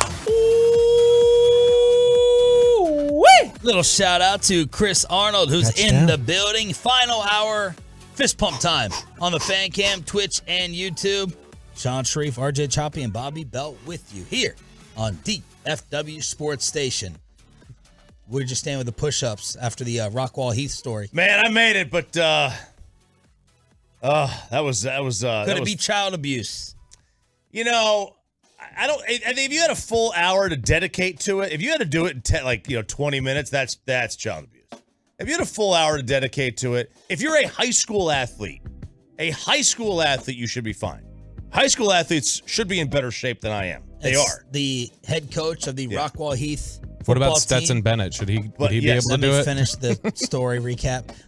The head coach making the high school kids do 300 or 400 push-ups in an hour and may have resulted in what? Rhabdo, which is basically, long story short, it's kind of like a muscle cramping to where it can affect your kidneys. It's way more than cramping. I'm minimizing it. So if these were athletes, that shouldn't be an issue. If this was like a gym class and these are what we call NARPs, non-athletic regular people, then I have a huge problem with that. NARPs. That's good. Yeah, what it is specifically is it's apparently a protein that releases from your muscles and basically poisons your blood. All right, Bobby, you, of course, were taking your sweet time getting here this morning, so you missed our initial discussion over the Mega Millions reaching $1.35 billion after nobody won it last night. And this would be your first opportunity to participate, I think Peyton as well, in a show agreement. Yes. A show lotto pot agreement. And for the record, not Michael Irvin pot discussion. We are 0 for 12 years on this. We've never won. What? We have never won. We have never won this. It's wild. It is wild. Yeah. Considering we're still sitting here in front of you, that may be the evidence. Well, no, not necessarily. I would keep working if I won. Okay, you would keep working what? This show, all your jobs? Yeah, I'd work this show and I'd work Cowboys still. No, you're lying. Yeah, it's easy. Until like. What if I quit? Who am I getting paired with? Who's coming in? Me. You're hanging around, and so that's fine. Yeah, if it's just Chop, Peyton, and I. Kevin Gray. Yeah, I can work with Kevin Gray as long as I'm allowed to shoot the wheels off the whole show. Who in the? Are you going to answer who in the station you would quit with? Who would I quit with? It's a good question. Ooh, I'm kidding. Stop it. I'm kidding. He's up here, so I'm busting his balls. I don't think don't there's answer anybody, that. No, well, I mean, I can. I'm really trying. I want to give you an answer. Could you and Broadus? How many times have you and Broadus fought on the Love of the Star podcast? Like where it really got heated? None, Peyton, right? Like we haven't gotten heated on the air. Like we've definitely had disagreements, but it's more just snarky things we're saying in between recording. Okay. Yeah. Where we get to like mess with each other. But no, the G-Bag crew is blaming me for Broadus becoming increasingly snarky. They think that's my fault. They're like, Broadus all of a sudden has decided he's a troll now. And he never did that until Love the Star. I could see myself keeping working. I got to be honest. Look at that smile. Effort. I might not send an email anymore. Yeah. But I'd show up at 5:30. Gosh, if we won Mega Millions, like think also about like the whales we could secure. By just like, hey, we'll pay you, $1,000 to show up on the show. Right. Yeah. Okay, so we could have a literal whale on there. How would you like to do it? Would you like to get in on our agreement? Should we change things up? Because I am drawing up an unofficial contract that's law abiding. Well, I mean, just the recording, I would think, would cover that. You think? The fact that we're saying it on the air. But I was actually much more charitable than you gentlemen, because I thought the way this would work would be like we Venmo one person and they go buy 40 tickets, and then if one of the 40 tickets hits, then we just split it evenly. Yeah, that sounds like really trusting. Evenly? You want to split? You think No, that we said $5 million. I know that's what y'all said. I'm saying what I would have done is I have a buddy, he didn't, but he worked with somebody who bought in on a office pool and they did hit and they had to split it evenly. It was 8 of them. One on like 20 million. Listen, I do think that while we all are snakes in our own right, we're not going to bilk each other out of $300 million. Like if we're gonna if that was the agreement, we'd honor it. If we're gonna hit $1 billion, like we're not gonna like be worried about money for the rest of our lives. I do think we would like. You guys are cash. You guys are full of crap. Bobby, I can maybe see. And RJ, I'm putting myself in your category, so I'm not insulting you. It's so easy to sit here right now and go, I'll give you $200 million. I'll give you this and then you're sitting there writing out a check for $200 million. The fact that we agree, like Troy. You think Troy? I would sail it. No, I don't trust Troy. Do you think Troy Hughes would have? No. We've agreed to this verbal. You think Troy would have come in and given us that check? Hell no. I don't think it doesn't work like that though, does it? Like if you all go in, like isn't it like can't you make a group claim? Yeah. You know what? I think they would divvy it up. I think the lottery would divvy it up for you. But here's but you listen. You Venmo me the money. Yes. I walk in and get the 40 tickets. Yes. All this legal jargon and all whatever. I mean, I'm clearly not trusting you now. I have the tickets. Like they're not gonna like divvy it up in the store for you and write everyone's name on top of it. I think you would be able to trust me or Peyton doing this because I clearly have. I wouldn't trust Peyton. His family has accountants. No, but like Peyton is like They are the accountants. Peyton owned up to getting like Heisman on New Year's Eve, so I don't like he's clearly an honest person. Okay, so fine. What is 1.35 divided by? Cash option is 707, so it'd be 176 million, split up 4 ways. I could live on 176 million for the rest of my life. Sean's not sure. He eats at Nick and Sam's a lot. He's like, Okay, so 176 million makes you richer than Dak Prescott. You'll be fine. So you wanna split it 4 ways, and we each have to buy how many tickets? I was thinking 10 each. 10 each? Yeah. 10 tickets each? Yeah. So that's $20 each. Yeah. That's what I said. All right, I'm gonna Venmo you. Okay. All right, and then I'll buy them. You buy them. Yeah. You gonna pick the numbers or you gonna go random? I was gonna quick pick, unless you guys wanted to pick numbers. No, I think you gotta. I think you gotta quick pick it. So we're giving Bobby the money, right? Yes. And then he's gonna go buy it. Okay. Yes. And do we make him sign? Of course. Oh gosh, if he's buying the tickets, we definitely make him sign. Okay. I mean, like I said, I'm saying it here on the air. fan cam. I think if you got into court and wanted to have a lawsuit over me not giving you your cut, like this audio would stand up. I really don't think it stands up. I think it does. No, I think in the state of Texas, verbal contracts are binding. Really? I think so. Hey, So, like, on the hey fan cam- Google, are verbal contracts binding? All right. So that's where we stand. Why are you saying, hey, Google and not Siri? You don't have an iPhone? Hold it up. Let's hear Are what you say. legally binding with a small number of exceptions. All right. So Here we go. So, yes, I will split the money evenly if I win the lottery. I will too, Sean Sharif. I will too, RJ Choppy. I will too, Peyton Russell. All right. I'm sorry, Ralph Choppy, because they might want to get technical in the court of law. So yes, I will too. Robert Belt. Okay, so there we are. Sean Sharif. Man, isn't it fun to dream though? Oh my God. I know we just wasted 10 minutes of airtime. No, this isn't a waste. See how many people are in the car going, oh my God, I can't wait to win. 1 point. Do they even change it on the board to 1.3 or does it just stay 9? No, it just looks like the Herman Cain tax plan. The what? That was a great reference. I don't care what you guys say. The Herman Cain tax plan. I have no idea. Second largest. 2 people in the fan text will know. They'll laugh. Second largest mega amount ever. That's what we're up to. This is like 3 jackpots in a row, isn't it? Because it was Mega Millions went over $1 billion, I think. Then it was Powerball. Then it was Mega Millions. Like, I don't know. Feels a little convenient. What other shows do you think would be greedy about it? There's zero chance Pasic's sharing the money. Right. That is not happening. I agree. I totally agree. Broadus would. Broadus would share it with our shows, like without us. Like we didn't even buy it. He's like, "You want $1 million? Here you go." Like that's just Broadus. I think Kevin would. Yeah, I trust Kevin. I think I trust Corey. Corey would cut everybody in but me. Yeah, that's right. Corey's consistent hatred of Bobby continues. Dawson would quit and you would never see him again. He hasn't already? I'm kidding. Stop it. I'm kidding. Stop it. I'm kidding. He was listening. He texted earlier while we were debating quarterbacks. He sent me a very nice message yesterday. You know what? I don't think Kevin would give it. I think Kevin Hagelin? I think Kevin would take the money and then he would take all of our cuts and donate it to charity just to spite us. That's like my mom. My mom would just donate. He'd give all our cuts to my possibilities. Yeah, like, where's ours? Yeah. Okay. What about what did Dawson say during a quarterback argument? By the way, what did he say? It was actually a good point. Dak doesn't belong top 15. No. He said he thinks a lot of the quarterback metrics should be recategorized as passing game metrics, like just in general. Your argument in terms of Hurts running. You want to take away from Hurts and Lamar? Yes. Okay. Yeah. And then the get right, I trust KG. I don't know about Reggie. Man, KG was in insurance for a while. I don't know. So I what does that Reggie. mean? You just don't trust, like, you think you get him on some technicality the way insurance companies do? Like, well, actually, we don't have to. What do you cover think that. Spittle would do if he won it? I know he would never spend the $2 to buy the ticket, but if he won it.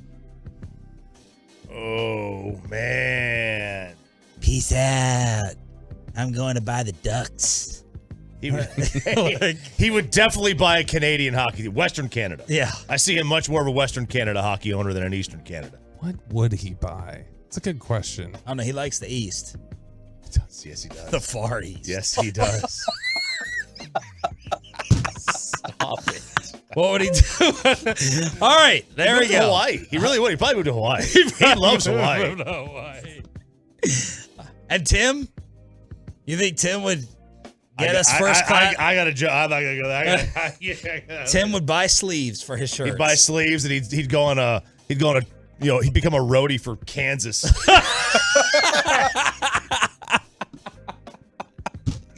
877-881-105. And what about Ryan back there, he'd probably just buy Odyssey and fire all of us.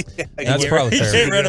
Get rid of just put the fan cam on himself at home in his backyard with his legs kicked up. He'd just have a fan cam on his legs kicked up. He'd buy Odyssey and lay off Carter Freeman. That's right. 877-881-1053. All right, so we're in. I'm going to Venmo you right now $20. All right. And we're going to go ahead and split it. When's the next drawing? Equally. Hang on. Do you have the lotto check thing on your phone? I only trust people who do it mechanically. I got it. Okay. No, I don't. I go into the gas station and buy it. Hey, wait, can't you buy the tickets from your phone now? I think so. I don't want to do that though. That's I don't like trust that, I though. did that with blackjack, man. I found online where I could gamble on my phone, and my lord, that was a lot of months' pay quickly down the drain. All right, there's a new coaching rumor for the Cowboys that ESPN just started. They were reacting to Jerry on with us yesterday, but someone else has brought up a different name. Let's preview the Buccaneers with Nick Eatman, DallasCowboys.com, then crosstalk with KMC next on The Fan.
Brought to you by the personal injury lawyers Frankel and Frankel. There's a reason you need a special license to drive a big truck. So companies that hire drivers and put them in a big truck should be held accountable for what happens when one hurts you. Frankly, you need Frankel and Frankel. Visit truckwreck.com or call them 214-333-3333. Crosstalk with a KMC masterpiece at 9:40. Let's bring in Nick Eatman from DallasCowboys.com. Brought to you by Ford, built for Texas, built for you, with the all-important jersey information for Monday night. Nick, what are the Cowboys going to look like? They're going to be wearing the navy with white pants, regular helmet. What's wrong? Obviously, Tom Brady's got that white jersey on. But, I went back. That's what I'm saying. I went back and looked at that research. I was like, I knew they hadn't won a lot of road games, like, in the last 40 years. But, I mean, I can count them on one hand, so I was like, all right, well, I remember that game. I'm like, when they ever won the Blues, the Staubach against the Rams. I don't remember that game, actually. Choppy, how can you dislike that? How can you dislike? I just don't like the Blues. I just don't like. I've never liked them. I've never liked the blue jerseys.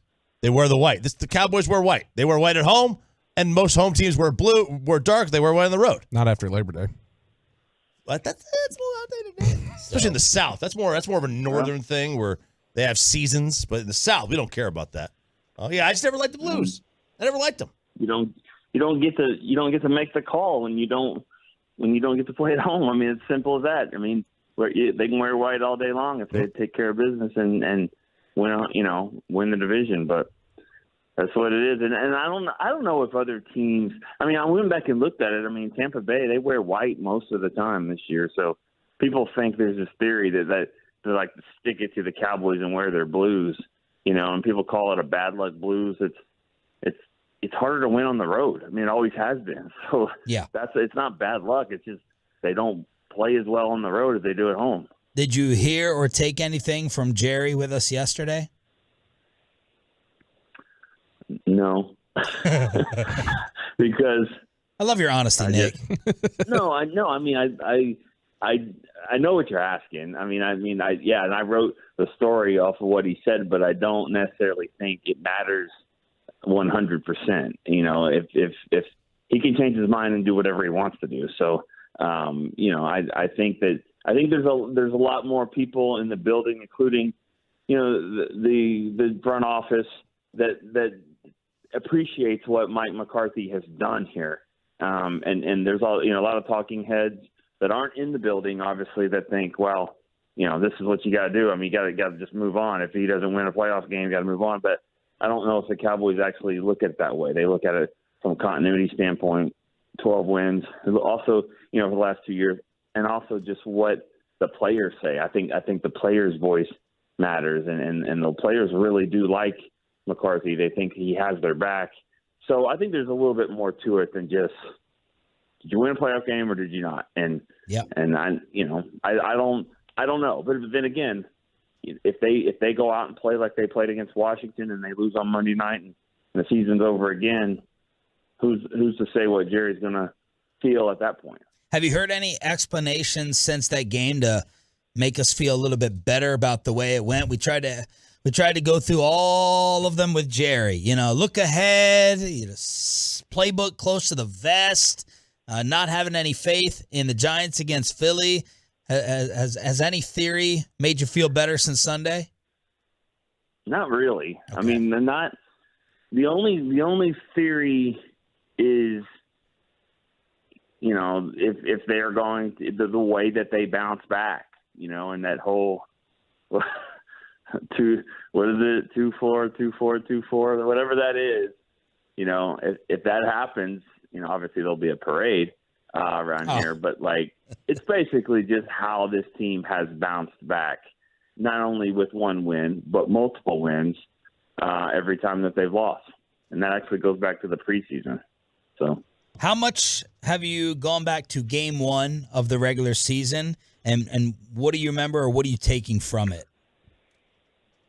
Well, I went back, ironically, went back there a lot on Sunday because they were the same two type of games. I mean, obviously the quarterbacks were different, but it was, when you say Dak hasn't played this poorly since, then there it is. I mean, it's that game. Yeah.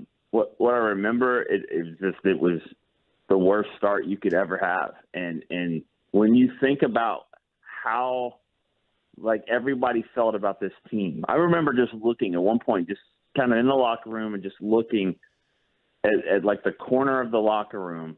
And in one, like, just eyesight vision, I see Dak with a big, brace around his thumb. And there's Connor McGovern in a walking boot. Jaron Kearse has got crutches. And it's 19-3 against the Bucs. And you're like, oh, man, I mean, when is Broaddus going to start, getting the draft show ready? Already thinking that way. And to think, okay, how long is Dak's out? Maybe 6 weeks? Maybe, 4 to 8. It was all over the map. But if you had said 6 weeks, it's like, can they go 3-3 in there? And they're like, yeah, they not only went 3-3, they went 12-3, until that last game against Washington. So it was amazing because you had no real hope for the team. I don't know if anyone did other than the guys in the locker room. Nick, do you believe in the Brady mystique? Or do you think this is something that, like, come on, he is the quarterback that he is now. He's not just going to magically, because it's the playoffs and because it's Dallas, he's not going to be 27 years old again. No, I think there's somewhere in between, and I think that's why their defense should be getting so much credit. They've won some games this year because they played really well on defense, and Brady wasn't playing well. The offense wasn't playing well. But the thing about him is that, if you just keep giving him opportunities, he's going to make it happen. He understands what the defenses are doing. Yeah, he's not 27. He's not the same guy, and I saw where he leads the NFL and getting the ball out the quickest. I mean, like he does that. But he's smart. But if you give him opportunities on a 2-minute offense with the game on the line, I think everyone is afraid of that, thinking, all right, he can go down there and get the job done. But that's why I think the Cowboys are going to have to play very aggressive in this game and take some chances and score points. I don't think field goals are necessarily going to win this game. And you have to leave no doubt, and you can't leave it up to Brady at the end. Do you have a number in mind they got to get to?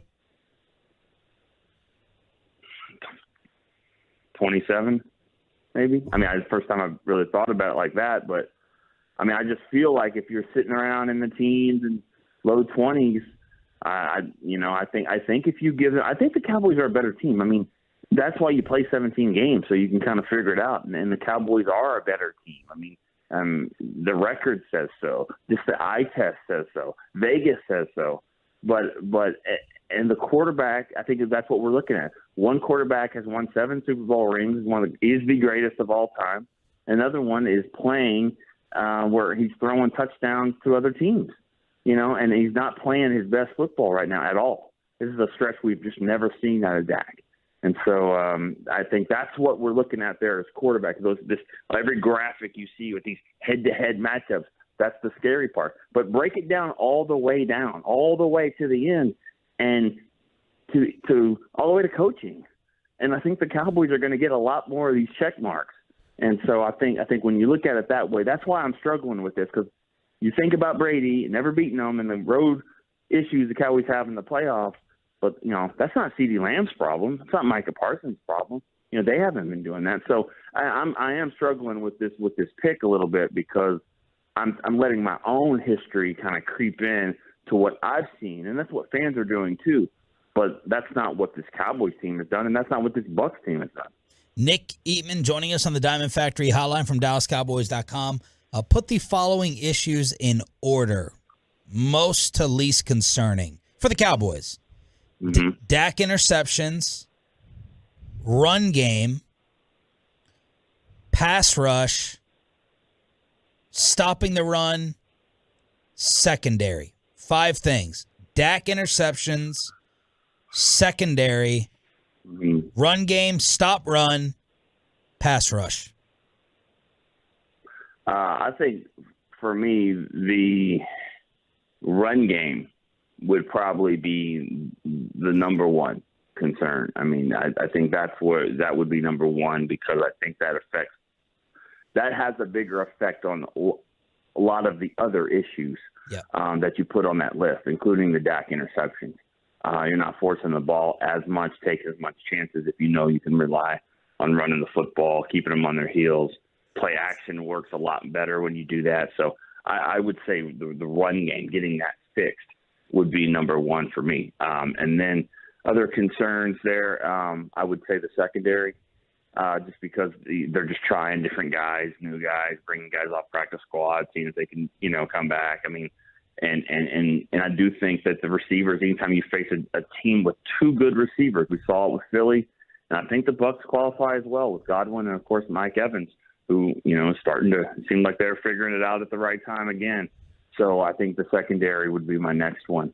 I'm going to put the pass rush, because you've got to be able to muster that and get that quick. What did you say, run defense? Is that one of them? Yes. Run defense. I'll go with run defense and then pass defense and then Dak's interceptions. And I put that last, and I know it's important, but I think that he will, I think a lot of them are fluky. Now, this last game was not. I mean, he was trying to throw an interception and it didn't work the first time, so he's like, let's do this again. I'm throwing it to you, Fuller, catch it. But I put in that last in the list. But, I mean, that's last out of 5. I mean, the issues are there's 40. So those are still top 5, and they're still all issues. But that would be my order there. I'm sure people could have a completely different one. But like I said, when there's a lot of different aspects of the game, those are 5 of them. You can put them in any order, but any of them can get you beat. Very informative appearance on the Wednesday edition. Let's pick the game on Friday. Thank you, Nick. How about Monday? Can we wait till Monday? Oh. Are we doing it? Yeah. That's a scheduling thing. Are we doing it Monday? Are y'all doing the show Monday? Yeah, we're doing the show Monday. All right. Didn't know if y'all are, on holiday. Martin or whatever, Luther King but- holiday. Martin Luther King Day.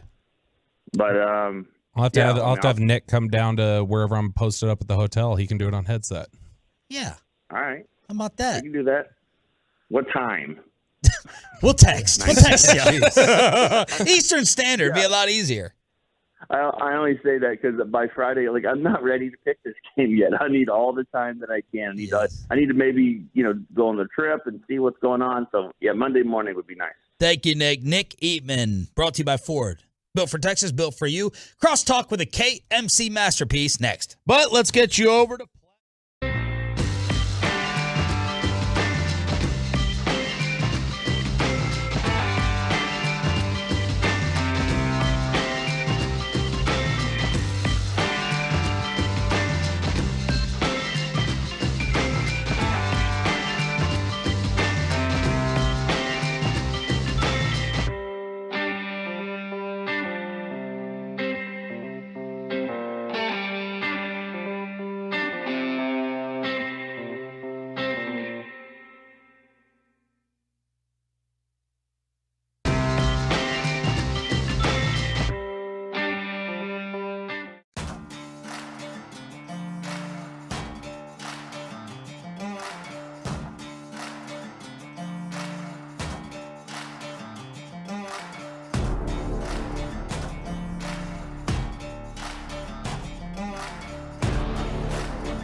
Pulls the trigger. Oh, knocks it in!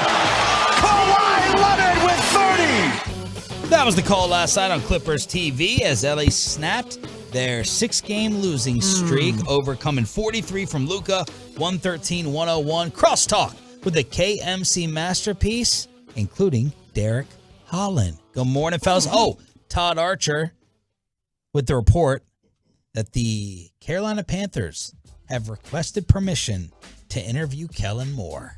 As their offensive coordinator? I'm going to tell you something. I don't think Kellen Moore's a bad offensive coordinator. I'm going to go on record. I've tried to do it multiple times. I'm still going to go on record. When people get mad at Kellen Moore and say he's the issue, he's the problem, I don't think he's a bad offensive coordinator. Do I think he's Sean McVay? I don't. But I do think that he is a solid offensive coordinator. Do you think he still has more to learn? Sure, we all do. How many guys have ever had to defend the resume that he's had the past 2 seasons? It makes us kind of sound on paper. It makes this. Does it make us sound stupid? Really? Like seriously, the guy, they average the most points in the NBA or the NFL. That's how good he is. And then this year, what were we saying yesterday? Were they 27 a game? Yeah, like 27 a game. They scored 27 or the number 1 offense in the league last year, and everybody wants him gone out of town. Like, what other coordinator puts up those numbers and see ya? Jonathan Gannon on defense. Eagles fans keep trying to fire him. That's right. I always thought it was a reflection of like tribalism for Dan Quinn or Dak. You know, like if you're a big Dak fan, you're like, he succeeds in spite of the incompetence of Kellen Moore. Or people will be like, well, yeah, the offense scores so many points because they're put in so many advantageous situations by the defense, and Kellen Moore is a clown. So I feel like for some fans, it's impossible to like multiple things on the team, which is kind of weird. Like, what is, if we go around the room, your biggest problem with Kellen Moore? Stop running the damn ball on 1st and 2nd down when it's not effective. Okay. Is that him? What are you supposed to do, though? Dak's not checking out of that? When are you supposed to run the ball? Wait a second. They're not sending in a pass run option to the quarterback? No, no, this is absolutely a coaching thing right now, which, by the way, lead the NFL in rushing attempts on 1st down, final 4 weeks of the season for a great 2.9 yards per carry. 2nd worst in the NFL. It's called a setup, boys. Did you saw those last 4 games? When did it pay off? That's where you show the hand that you were bluffing with, and then later on you bluff and I'm just you get saying, them. who's the last offensive coordinator that we have loved around here? Norv Turner, because they won the championships. Like, we hated Linehan, we hated Garrett, we hated Kellen. This is like a video. Sean Payton? Do we like Sean Payton? Zampese? Didn't know Mo really what we Carthon. had with Sean Payton. Oh, gosh. So, Sean McVay, the boy wonder in Washington as the offensive coordinator, his offense ranked 26th, 10th, and 12th. With who at quarterback? Kirk Cousins. RG3. Kirk Cousins? RG3. Yeah, I mean, what that coaching staff, though, the two was McVay, Shanahan, and LaFleur. Everybody was there. They were all there. Which, by the way, they couldn't get you the top 10, but they all got jobs. Isn't the shine coming off McVay a little? Thank God. Like Goff. Isn't Goff a shining example? The dude that just won the Super Bowl last year? Isn't the guy who's running on his team, doesn't he want to wanted to run participate. last year. Doesn't want to He was participate like, in the rebuild. I Just guess like Sean Payton. If Aaron Donald's coming back, I'll run it back and give it one more try. Just like Sean Payton. I called I that. do think of the advice I got from Tom Grieve when I was deciding to sign out of high school or not. I'll take out the word either poop or get off the pot.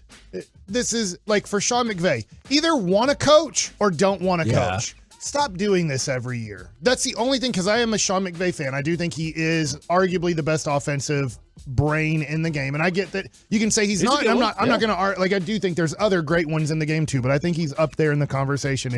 But I can't stand I don't know if I'm going to coach or not. You know what, dude? I don't even think you're 40 years old yet. If you already want to kind of quit the coaching thing, then quit. But they're saying he doesn't want to quit coaching. He doesn't want to be there for the rebuild after he threw every asset into the fire. Yeah. Corey, what's coming up? Oh, man, we got Derek Holland on the show today, guys. Besides that. At noon o'clock today, we would all love a Super Bowl. But how many wins appeases you? What's the number? What's the number that for this run that makes it good? For this playoff run here? And also, what because words. I was going to say, to your point about people dumping on Kellen Moore, I think everyone in the Cowboys organization has started to get caught up in, well, you didn't win a Super Bowl, so you're trash.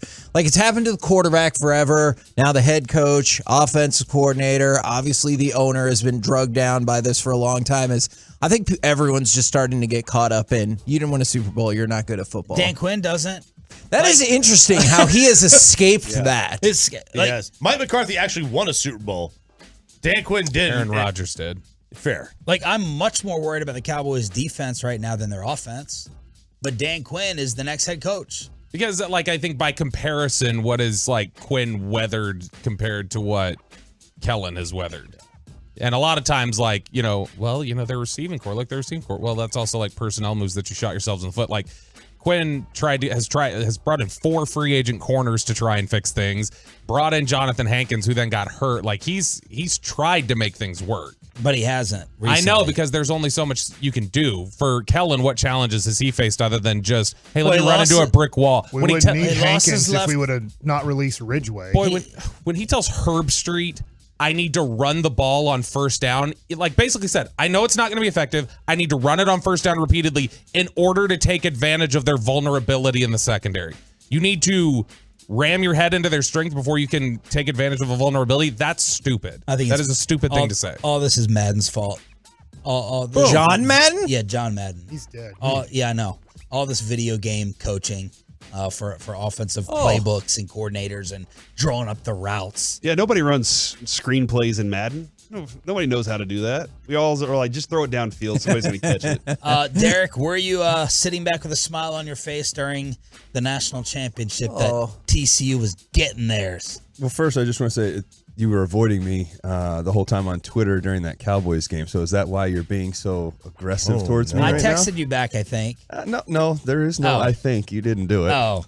Sorry. But for the TCU game, yeah, it sucks. I expected so much more out of them, after how they performed against Michigan. Did you want them to win? I didn't think they were going to win. I definitely did not. I literally was just hoping they covered the spread. That's all I could see them doing. But you didn't have like Horned Frog hatred in your heart. No, I mean you beat Michigan, so I mean it's you took away the title from Michigan. I mean they had the chance. I think Ohio State. The only reason why I say this, I think Michigan had the best chance after seeing how Ohio State performed against them and the way that Michigan played against Ohio State. Now, granted, I think the way it went down against TCU, they were looking ahead. They wanted Georgia more than anything after what happened the previous year. But it didn't go that way. TCU earned that shot. I just wish they had showed up. And do you think this proves that TCU should never have been allowed this far? No, they definitely deserved it. It did show, though, Big 12 defense. That was it. I know that's what everybody likes to talk about. There is no defense there. Michigan still put up 42, even though, they lost. When's the last time you bought a lottery ticket? 2 days ago. Oh, yeah, I like it. Not above it. Not above it, baby. Yeah. What's the jackpot at? Isn't it today? 1.3 bill. Last night. Or it was last night. That's right. Second largest ever. Guess I gotta get one. While rubbing your I was wondering what that was. Gotta go get some money. Oh, Rub man. that you get 3 wishes. Mike, will you play? No. I just think it's impossible to win. Okay. I know somebody literally wins, somebody wins all the time. I understand, it's but not impossible. The odds is like 1 in a zillion, so I just don't. So you're telling me there's a chance, waste right? time with it. Is there a threshold at which you will play the lottery versus won't play the lottery? We're chopping it. We don't play double-digit millions. Yeah, we don't play 30 million. So, like, if you won 30 million, you just be like, money. We don't big need that. deal. I'm not spending the time to pull into the gas station and get out of the car for when it's at 37. Because 37 million would not be worth your that's time. before taxes. At 37 million, That's a I don't good feel point. comfortable asking Derek for favors anymore. Like now, currently, I can still ask him for free Is PlayStation. it true that you had him come and act as a contractor to fix things in your home? As the other day, he goes, I got to go.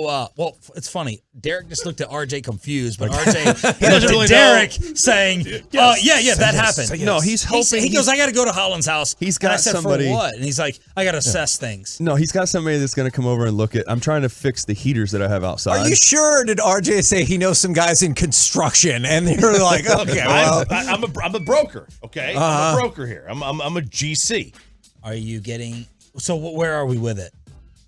I think they're supposed to come tomorrow or Friday. Yeah, your people? My yes. people. Their trucks are on the move. Yeah. But it's just all I'm trying to do is adjust because I got a quote from somebody else and it was ridiculous. Yeah. So he was like, hey, I've got somebody. I was like, all right, you guys do have a a lot of connections here. But I know why that. did Choppy go out to the home to meet the guy? I wasn't there. Okay, you weren't And he was assessing. meeting. Yeah, he was. I mean, I was doing a little walkthrough. Yes, I was taking measurements. I was looking at voltage, wattage, gross tonnage. I was looking at all the things. I did give him access to go over there because I was not there. So I said, The hey, gate can you code? help out? Yes. Yeah, Well, he's what got did the it. access consist of? Have you inventoried your house since then? Run a black light over it. Yeah, we got. I knew the gate code anyway. Oh, we're like Well, that. that's Well, You said there's a gate? gate code and a door code. So Okay. I knew all the things. So you feel good about getting it fixed up? I think I we know can do all it. I these think things. we're gonna have a good quote coming his way. Good quote. Yeah. And Is it a good quote? And or the your best quote? finder's fee, your percentage. I'll get a cut. Yeah, I'll get a cut. he's already got plenty of free stuff from me. I think I he's know. good. What's the last thing he's asked you for? Glove for his kids. Yeah. How long ago? The fall, last week? spring. No. Can you get catcher's gear? That's the other thing he does. And he always says yes. He always says yes. Because I'm a nice guy. Yes. True. Hey, by the way, for you guys too, we gave a heater to the security lady downstairs. You did. Yes. No, we did. Yeah, We did. Not our guy. Not our guy that we talked to on the way out. The one who talks He's in like inside. It's TJ? the lady in the. the one who talks in marketing slogans. The one in the parking booth. All right, we never see anyone in there. She's in the booth. In the booth. In the booth. Go make that money. The best part of waking up is Folgers in your cup. We're back tomorrow morning. Rod Marinelli Oh. at 8:20 and History quiz. History quiz. And He cusses a lot and has a bad leg, Mike. right? Okay. Doesn't he? He limps around. Coming up next. KMC Masterpiece next on the Fan. And of course, now I have to talk after Bassick.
The Fan. KNC Masterpiece right here on 105.3 The Fan. You got me, Kevin Hagelin, Corey Majors, Mike Bassick.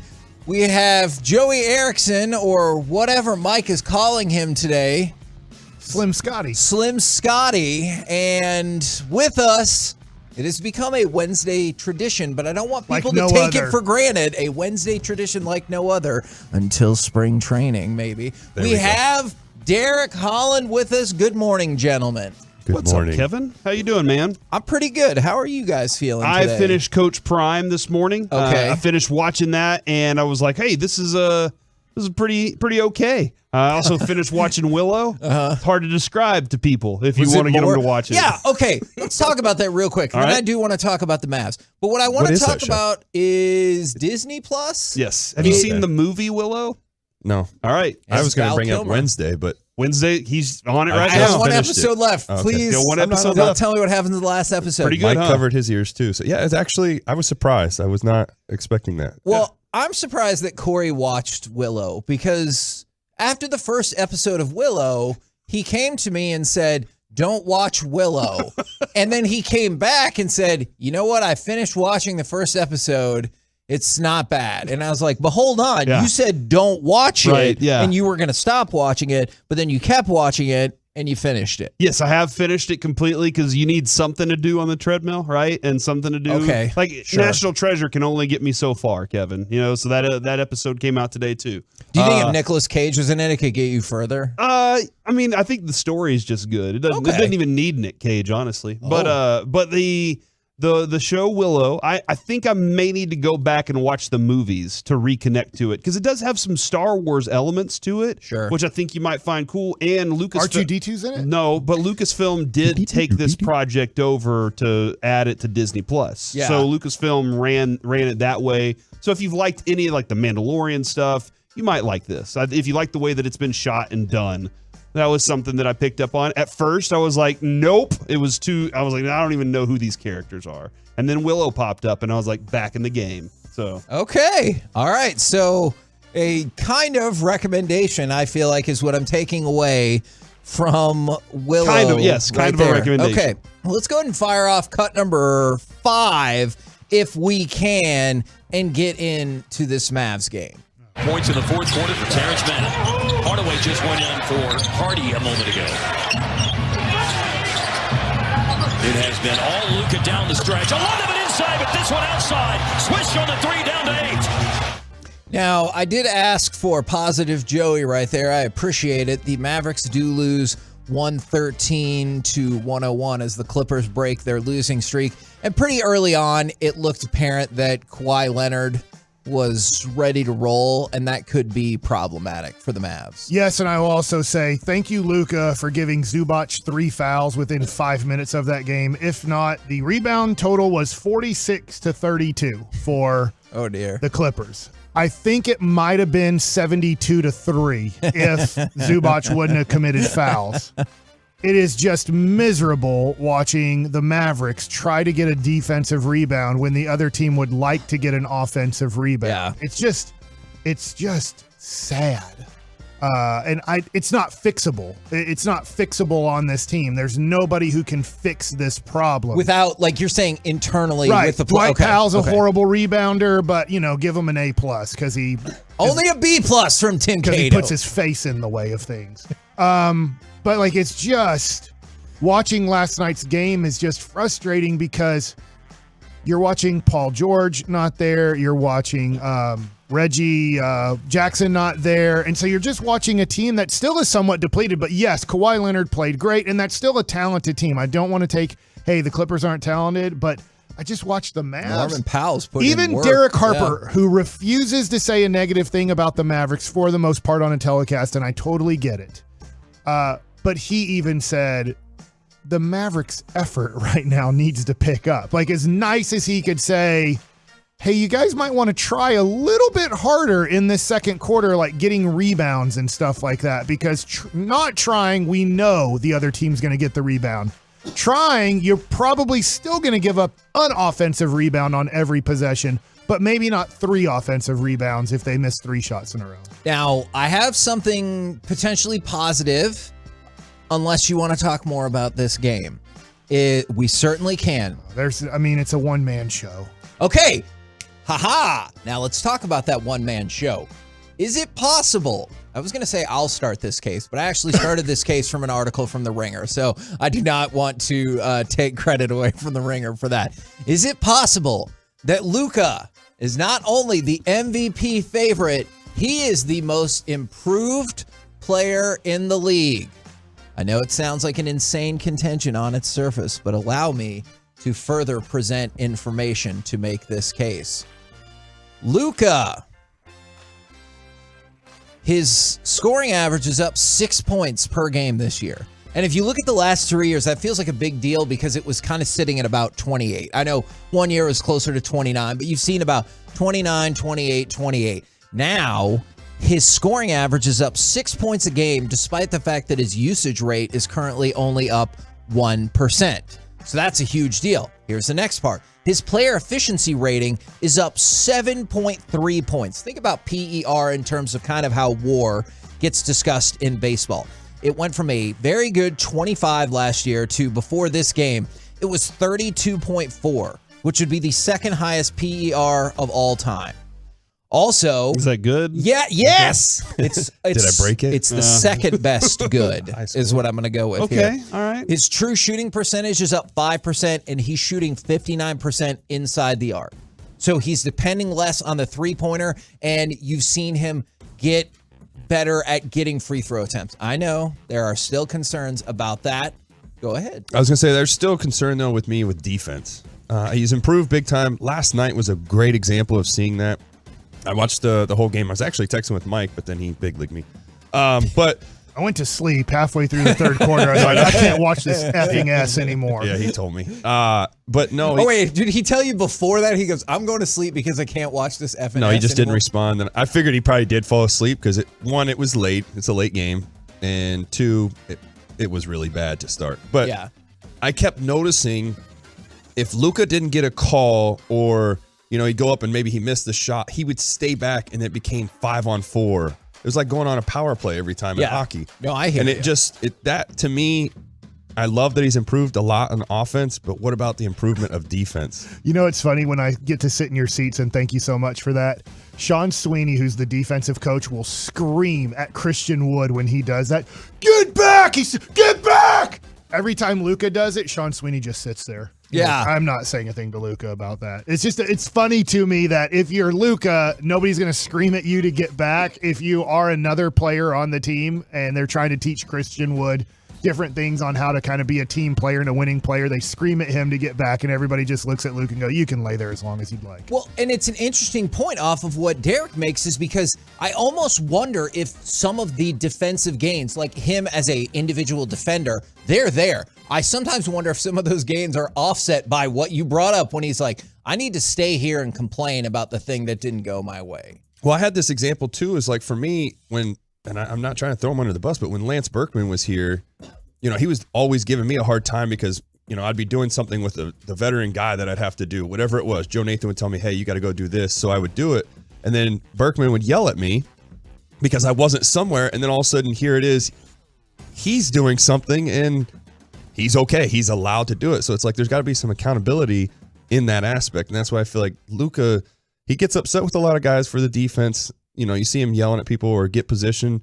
He's got to also get back too. Like it hurts those other guys because somebody is left open, and it looks like sometimes we're running a zone or whatever. I follow all things Mavs on Twitter, which is a good follow if you're a Mavs fan. If you're not following him, I just want to read some of the tweets last night that made me laugh this morning because I obviously turned it off halfway through the third. I'm like, I can't watch this anymore. Tim Hardaway has to hold some kind of record for being the most athletic-looking dude with the least amount of defensive ability in the NBA. Get Luka Doncic some help real quick. This is sickening. He talks about Spencer Dinwiddie needing to be aggressive. I retweeted this because this is true. Reggie Bullock is not an NBA player in 2023. Man, we've been waiting for the January bump. I will say, going back to Dinwiddie, like, I'm not dismissing the idea that you would like to see him be more aggressive. I think he's had a very good season. Right. I think he's sometimes can get dribble happy, and you're just like, you're not Luka dribbling 17 times out there where it seems like it'll end up being a good one. And then the last one I'll read from All Things Mavs on Twitter. I hate watching Frank Ntilikina play basketball. Okay, I want to circle back to that, because for Bullock, he has been dreadful in the first half of the season, but I think, at least I don't know if y'all were there, I was like, yeah, but we kind of saw this last year, and then he was really good starting, kicking it up in the second half of the season, and we're still waiting for that. And until you get that, he has been horrendous. As far as Ntilikina goes, I sometimes don't understand the distribution of minutes. I'm not saying that Ntilikina and Hardy have to do the exact same thing out on the court, but sometimes I'm like, look, you got a pretty good idea of what Ntilikina is. Maybe we kick some of those minutes over to Hardy and get a better idea of if he is usable going forward, or how usable he is. I just feel like, why can't we just go ahead and let Hardy get out there? Get him some more playing time. Let's see what he's got. He's already shown that he belongs up here. He's done enough down in the G League. Let him just run up there, get his exposure, get his time up here, develop up here with us. I mean, Luka's going to help him. He's got a good little group that can help him out there. You got injuries. This is the perfect time to let him just run wild. I hate saying this because Ntilikina is probably a good person, a good teammate, all of those things. But we know he's not an NBA player. He's a negative player. He's a what I call a human cigar. And that means when he comes in the game is over. And so, the way that's so sad for him. Arbach, I call those players human cigars. Can I get the explanation to that? So I'm a little slow. Back in the Boston Celtics heyday, where obviously Bill Russell won, I don't know how many, 11 championships, and help me out here. Why am I drawing a blank on the Mr. Boston Celtic, the guy who was their coach? Red Auerbach. Red Auerbach, when the game was over, not over, when he saw like 3 minutes to go and the Celtics were up by 12, smoking a cigar. He would light up the cigar to tell everybody in the arena and the other team it's over. Oh, okay. And so I call Georgia when they started eating wings during the national championship game. Hey, that's a thing that happened. That's a thing that happened. That was awesome. So I call guys that when they come in the game has been decided. And I feel like Ntilikina is a human cigar. And so that's fine. There's human cigars on every team. And so Ntilikina, when he comes in the game, I almost feel like the human cigar has entered. This game is over. Oh, and nothing, it's not like Ntilikina. Like, I shouldn't really be talking about Ntilikina. He means absolutely nothing. But it's like to Dwight Powell. And I know he got hurt last night, which doesn't help the Mavs because they're so depleted with Kleba being out. But you already know he can't play in the playoffs. It's been determined. He's played in 40 playoff games, and he's worthless. Jason Kidd knows he is. I mean, last year, through 3 different series, he's like, man, I'm trying to play him. I love the kid. He's trying hard. He's doing the best he can do. He's just not an NBA basketball player in the playoffs. And we're having to play him. So when you get to the playoffs, what do you do when you know that he can't help you in the playoffs? I just wanted to throw it out real quick I wonder how much consideration Jalen Brunson will get for most improved, because one of the things I've noticed about most improved award, I think Shea has a chance too. I see, because I don't think the award usually actually goes to the most improved player. I think it goes to the most improved, frequently high profile player.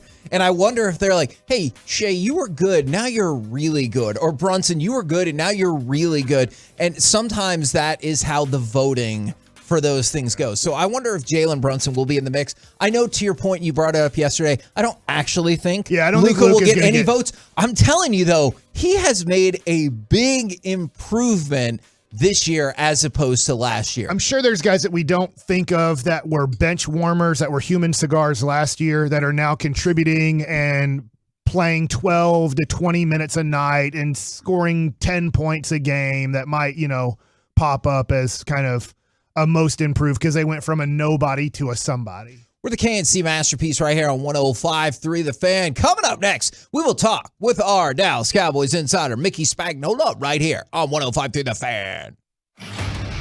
Friday morning.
Fancy masterpiece back here on 105.3 The Fan right now. Brought to you by Ford, built for Texas, built for you. It is our Dallas Cowboys insider, Mickey Spagnola. Good morning, sir. Good morning, fellas.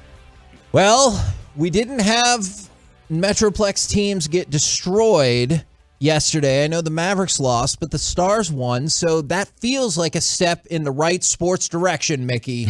Is that how that's your barometer now? Yeah, after what happened with the Commanders and what happened with TCU, I was like, just get me out on a neutral note, because I was like, there's no football. And then multiple people texted in or hit us up on the Twitch, and they're like, well, don't forget the Mavs and the Stars play. We won one, football. We lost You one. split, yeah, right? Good enough. Not bad. Absolutely. And the Cowboys didn't get anybody hurt yesterday. That's the spirit. But I think there's a moral victory or a small victory on the way, Mickey. What's that? The first ever NFL Players Association All-Pro team has just been released. I saw that. It was very interesting. Did you see who's not on it? Who is not on it? I know. I will read a couple of edge rushers to you. There's Oh. a Bosa and there's Yeah. a Garrett. I will read a couple of off-ball linebackers to you. Fred Warner and one Roquan Smith. Guess whose name's missing, Mickey? Yeah, they kind of missed on Micah Parsons. Mm-hmm. So I have a theory about that. We were talking about this off air, is that like you vote for your positional groups. My theory is that the edge rushers are like, he's not an edge rusher. And then the off-ball linebackers are like, he's not an off-ball linebacker anymore. And the opposing that's- offensive linemen are like, we don't even know what he is because he lines up everywhere. So Well, they should have had a designation for football player. There we go. Yeah. Right? Yeah. But they didn't miss on Kavonte Turpin, did they? I guess not. How about that? He got it. So now you know why he made the Pro Bowl, right? Sure. Players think he's really darn good. Yeah. As long as the ball doesn't hit him in the face mask. Man, that's a good point. But, like, that's when I start to wonder about the legitimacy. It's not about Turpin. It's about, like, when Micah gets left off, I'm like, okay. But the rest of it looked pretty good, didn't it?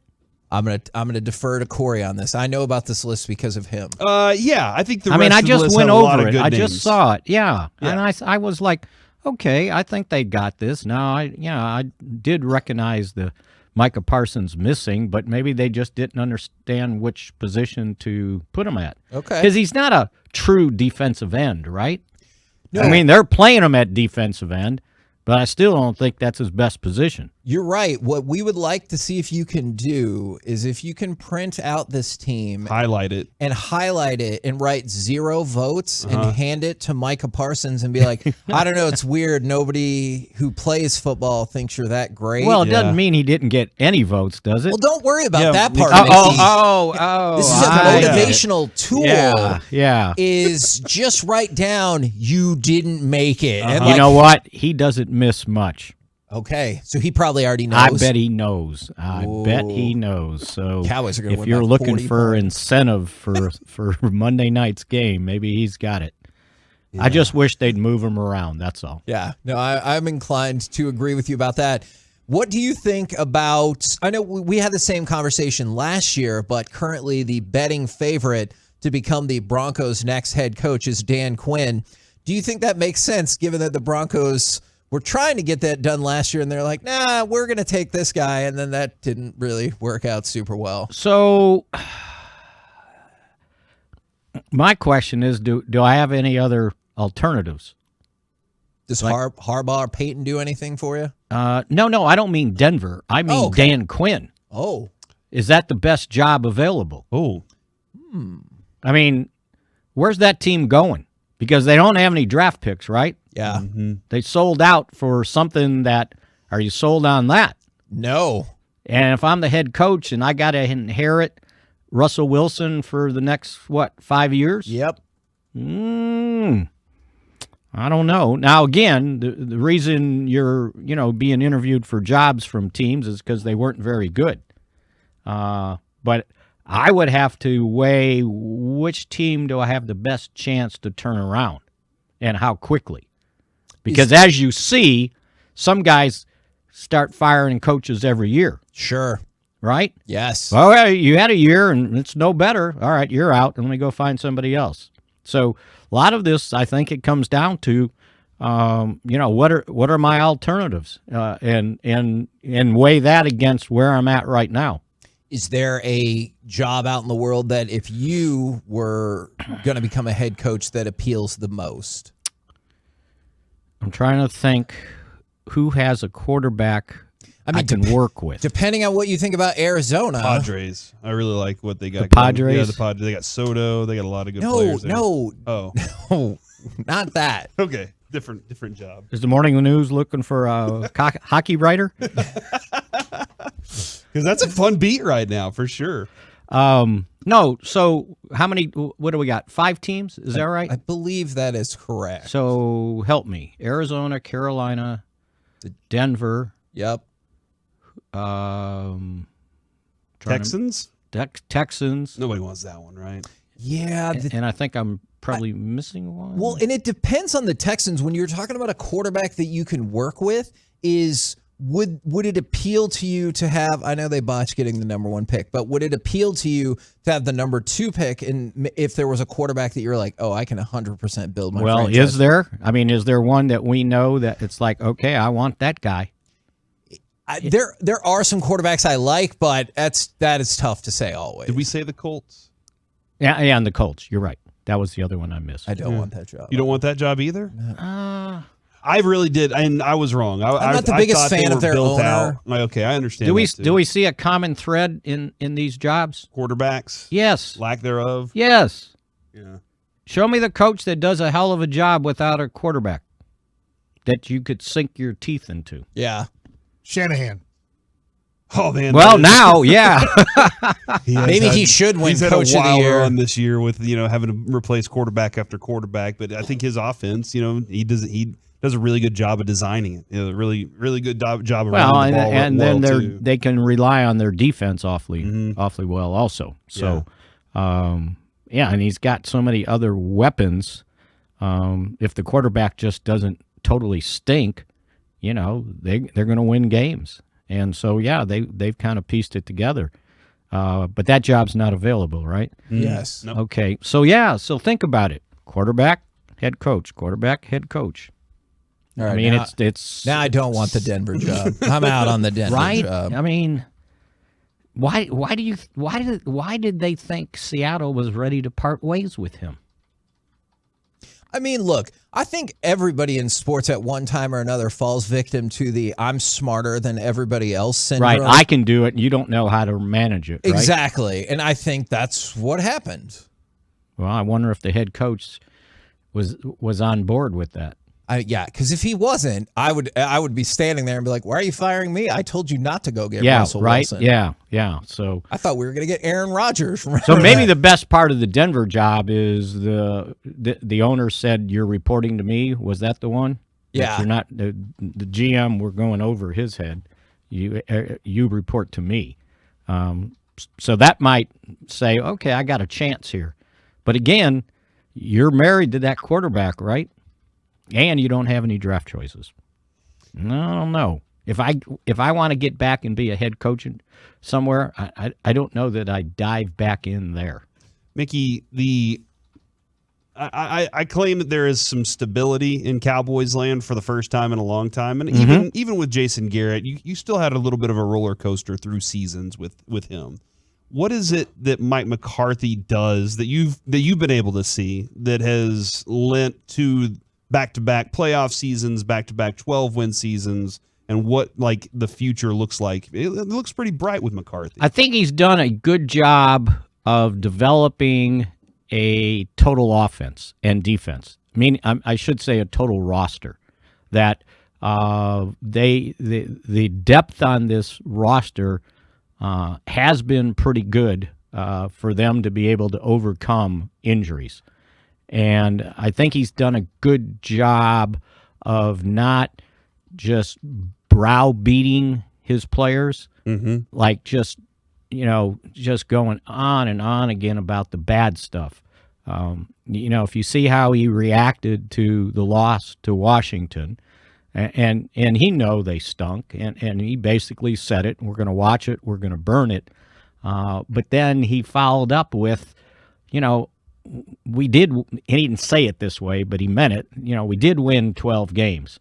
And I'm going to look at our body of work over the entire season instead of just one game. And so I think it helps create some self-confidence, not false confidence, but self-confidence in his team. I think he's done a good job of managing the coordinators and putting together, after working on it for 3 years, pretty good coaching staff also. So I think just the way he's overseen everything, I think has been really good. And and putting together this roster, maybe they've got something that is sustainable. Now, somebody's going to argue, well, they hadn't won anything. I get it. But they did win 12 games in 2 years in a row. And so there's something to be said for that. Now, obviously you got to go into the playoffs and start, doing business. But again, to answer your question, I just think the way he's managed the whole thing, I think has been pretty good, and being able to work with, the front office with Will McClay and Stephen Jones and Jerry Jones. And I think he's been really, really good from a people person standpoint of holding this thing together. You think that's all those things you just said? Do you think it's really easy to replace just like in a year? What do you mean replace in a year? The question is, hey, if right now the question that's floating around is there anything, and Jerry said no yesterday, is there anything that can happen in this game that would cost McCarthy his job? And for all the things you said, I think that what he's accomplished, it's not easy to just say, hey, we're just going to, put another person in there and it just changes and it's going to be better. Well, I think the people, and, we heard from Jerry, right? And okay, fine. But I think that what you have to consider is, so if I change head coaches because I don't like what happened in the playoffs, am I guaranteed the new guy's going to come in here and win 12 games? No, not at all. And am I guaranteed that he's going to come in and he'll be the difference winning a playoff game? And when a new guy comes in, he wants to do it his way, right? He's not going to just, take a handoff and go, okay, we're going to do all the same stuff with the same people, with the same coordinators, with the same system. Yeah, a lot of things change. I mean, the only one I know did that was Switzer. Yeah. Think about it. And, they went back to the NFC title game. Now, they didn't win it, but he didn't come in and change everything that was working well. He just took the handoff and, sat back and, maybe that's what they needed. And, it kind of worked for 2 years, almost 2.5, and then it fell apart the fourth year. But yeah, so a lot of head coaches, they come in, they're going to do it their way, and they're going to bring in their people, and it's almost like, okay, now we're starting over. Now, is that the answer if you're unhappy with back-to-back 12-win seasons?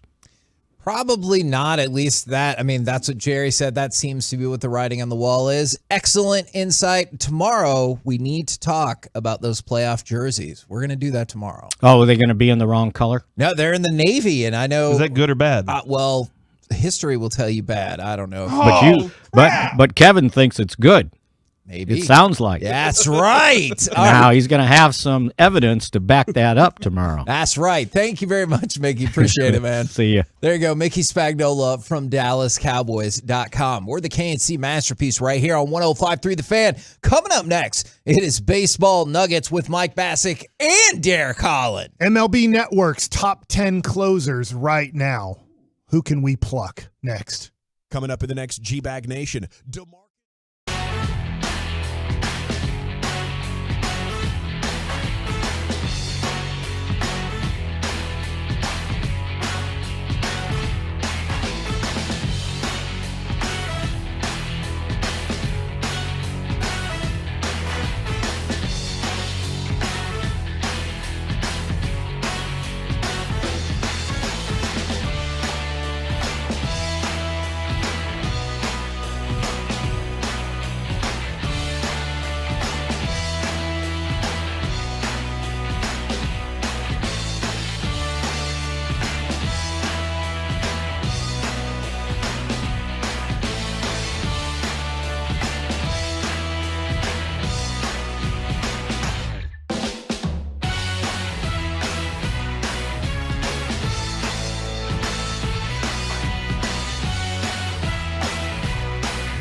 busiest weeks all year. Radio Row Week, beginning February 6th, right here on The Fan.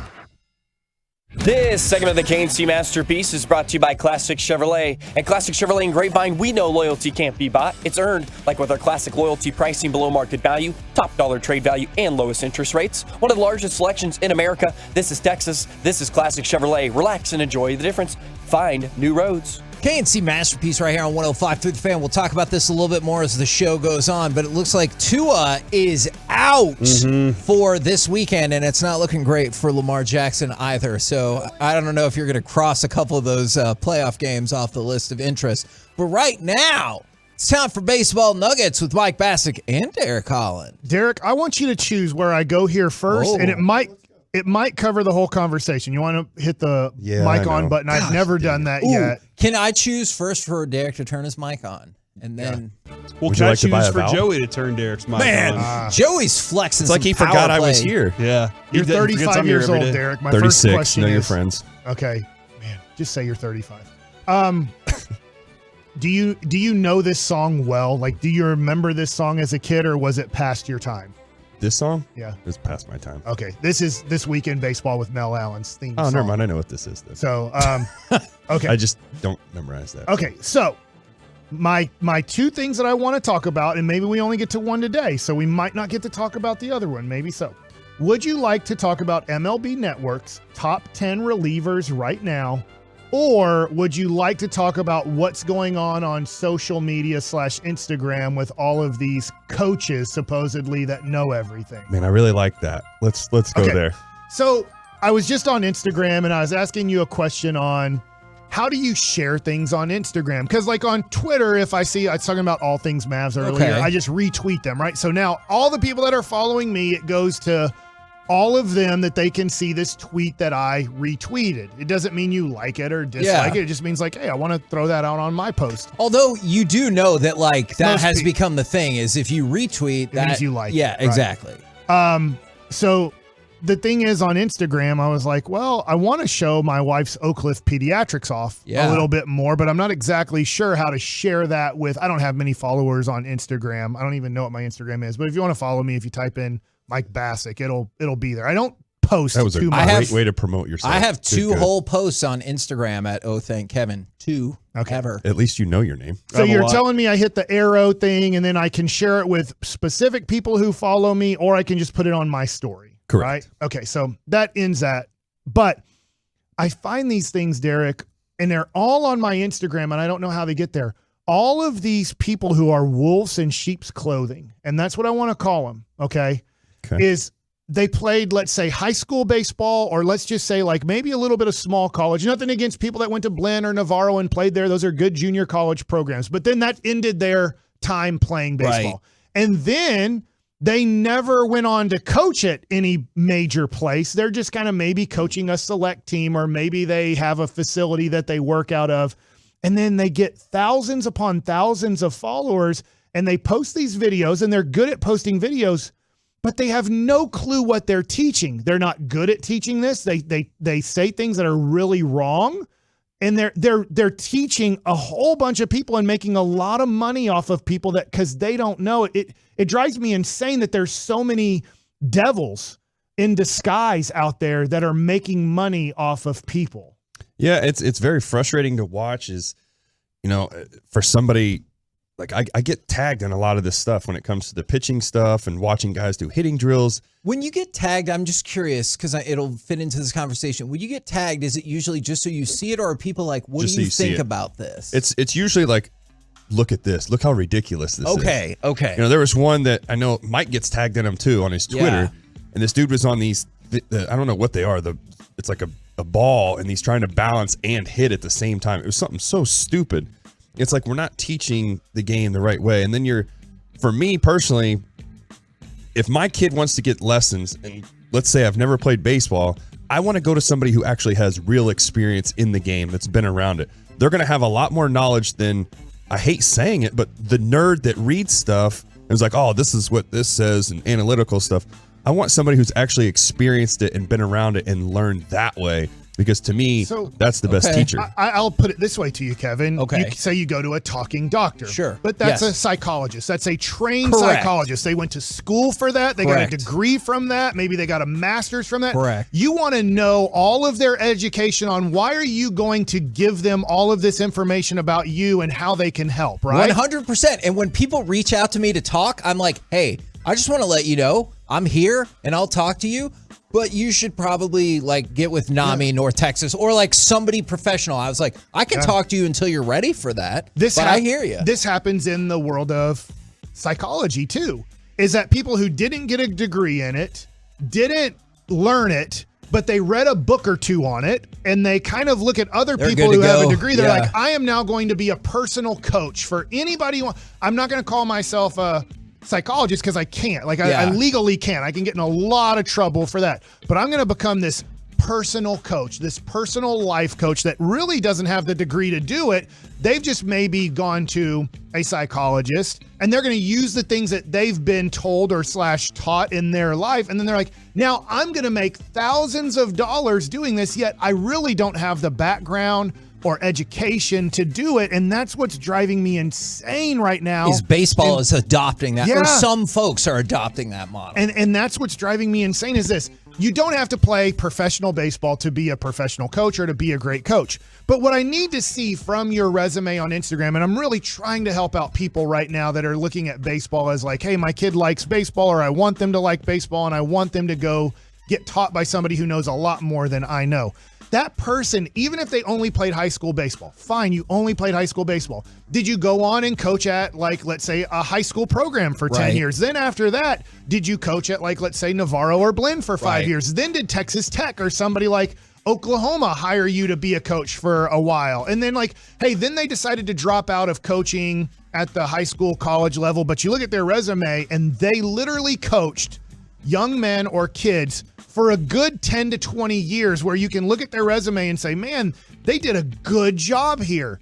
But it seems like these people are lying to people. Derek, how many times do you get told that somebody, you can, I'll stop right now. Come back. Yeah, let me hold Go this ahead. question one Go second. ahead. I want to ask you two, because you guys got kids. They want to get involved in sports. Eventually, Noah's going to be a stud baseball player. So true. If you're going to get lessons, do you want a guy who's got actual experience at the highest level, or a guy that's never really experienced anything? I send you my videos of my kid. That's true, you did. So I know I But happen at to the know same two time, people like, that played the game, and I asked them for information. You feel more confident asking, and I'm not saying we have all the answers, but at the end of the day, we have the most experience. Yeah. So you want somebody who's actually experienced all this, and rather than some guy that, you know, like he just said, oh, I played high school baseball, I never went on to coach, I never played at another level, and now I'm going to give lessons. But now I know all the answers. Correct. What? I think I would be super intrigued as well, is if, like, even if you never advanced past high school baseball, but you're like, but I have been coaching baseball, or I've been doing this for years and years and years. Even then I would be like, okay, you have been shaping and guiding young people. Here's the other thing, and I've said this before and I'll say it again. Baseball Reference literally has documented every person who has ever played minor league or major league baseball. People lie all of the time. Right now, if you're getting lessons, if your kid is taking lessons from somebody and they say they've played AA or AAA baseball, or they're a former professional player in any way, shape, or form, if you spell their name correctly on baseballreference.com, they will come up, whether they played 5 games of independent baseball for the Fort Worth Cats, it will come up. So there's also a lot of people lying, and it's driving me insane because it keeps popping up on my Instagram somehow. And there's these professional liars, and they're devils. They're horrible human beings stealing money from you. And maybe they believe they're witchcraft. They might believe it, but they literally have no background at all on what they're doing, what they're saying, and they can't see anything. And what I mean by that is, Derek, when we watch a kid throw a baseball after about 10 to 20 throws, we can see whether it's 2 things or 10 things. We can immediately see a lot of things that we want to help with. But if you have been a person, there's dads that have done this to my dad. They have taken lessons from my dad. Their kid took lessons from my dad. And then after a couple years of going to my dad's backyard and their kid taking 20 or 30 lessons, they go, I know it all. I've listened to Mike Bassick Sr. teach my kid. Now I know how pitching works. The problem is my dad is only telling that one individual these things through a couple years on how to help. He's telling 5 different kids 5 other different things that they need help with in a different way to get that message across to them, because they have different things going on with their mechanics than that kid does. And these dads then think, I know it all because I've heard it from, so they just repeat what my dad said, no matter what the kid is doing. Your kid might have had an acute angle with their arm and he's got to get them to a right or obtuse angle. But the other kid is opening up early with their front side. But my dad never taught your kid that because your kid does a good job of keeping his front side closed. And then they're like, well, I don't know about this front side thing. I'm just teaching exactly what Mike Bassick said. And so they just try to regurgitate what a professional coach is actually trying to teach. Yeah, I mean, there's different methods of madness, but it's like at the end of the day, some of these guys just want to they want to try to get credit for it. They want to try to put their name out as if they're going to get credit, like, oh, I made this, even though they don't have the actual knowledge of what they should be helping this kid with. I will say this, if a person is on Instagram and they're really good at posting videos on Instagram on this is an X and this is a check mark or whatever, you need to be weary of that person because they have figured out a way on how to fool people. They are David Koresh. They are Keith Raniere. They are trying to steal your kids' dreams. They are trying to steal your money. You need to really watch out for the people who can post on Instagram these beautiful videos with background music and all of these things, because as good as it looks to your eyes when you don't know, those are the people that know how to fool you and trick you and steal your kids' dreams and steal your money the best. We're the KNC Masterpiece right here on 105.3 The Fan. Coming up next, NFL fiction or nonfiction. What? Plus, I got an update about DeMar Hamlin. You're going to like. We'll do it next right here on The Fan. All day.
Fan Studios, secured by DFWsecurity.com. It's the KNC Masterpiece on 105.3 The Fan. KNC Masterpiece right here on 105.3 The Fan. It's time for some NFL fiction or nonfiction. Joey wanted to say fact or fiction, but he forgot that Mike needed to straighten us out. So it's fiction or nonfiction. Real quick, I had an update for you. Is Damar Hamlin has been discharged from the Buffalo area hospital. Nonfiction. That is true. It's true. You're right. That is. Is that how this works? Let's play Truth or Dare instead. Oh my God!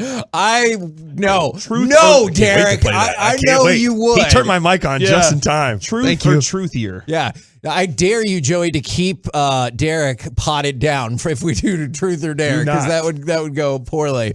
Just remember, who will be here tomorrow and who will not is all right. Remember what I put on my He screen? always does that to you. Don't worry, you're on our side, Joey. Forget that. I put good stuff on my computer for him. He gets to see it from there. He always smiles too. You're right, Corey. I did not mean that as a fiction or nonfiction. Oh, okay. But you are correct, and that is tremendous news. So, Mike, you had asked yesterday, maybe the day before, about the opportunity for Damar Hamlin to show up at some point. Right. I don't know if I would say, hey, you just got discharged from the hospital. Let's go to the football game. Like, I don't know if that would be my next move, but who the hell knows? Right. I wonder, like, how much pain he's possibly in, because usually when you have to have CPR, ribs can be cracked in those situations, because you got to have good those things and compressions, right? Yes. And I just remember when you go to those classes, they're like, listen, if you might be pushing a little bit too hard, but we'd rather you push too hard than not push enough. So if you crack ribs or you crack the sternum or whatever through that process, so be it. You got to keep the heart beating. NFL fiction or nonfiction. The Chicago Bears should take a quarterback at number 1 in the 2023 draft. Now, their GM said he'd have to be absolutely blown away to take a quarterback at number 1, but that did present like at least an outside shot that they would consider it. Fiction or nonfiction, Bears should take a quarterback. That's a tough one, Corey, to just say right now, yes or no. But I do think that they need to try out Bryce Young. They need to have an individual workout with him and meet with him. Same thing with Stroud. Like, they need to. I think those are the two choices. I don't think Levis from Kentucky is going to enter the number 1 conversation. I am in agreement with you on that, but there is this outlier group of teams, I don't know if the Bears are there, that think Levis is the best. Okay. I am not one of those people. Then maybe you should meet with him too. I know you only get 30, so you gotta pick and choose. That would be tough to use 3 of them. Yeah. Right. So I would say yes. I would want to watch them closely if they do combine stuff. I would want to have individual workouts and individual meetings with them, because if you decide they're better than Justin Fields, fine. I think there's going to be 5 teams. This is where I come to. If I'm going to take Stroud or Young, I can trade Fields for probably a 1st and 2nd round pick, and maybe more. So it's not like, oh no, I have to keep both of them. If I decide my other guy, if I decide this draft has better guys, I can always take Fields and get a 1st and probably a 2nd for him.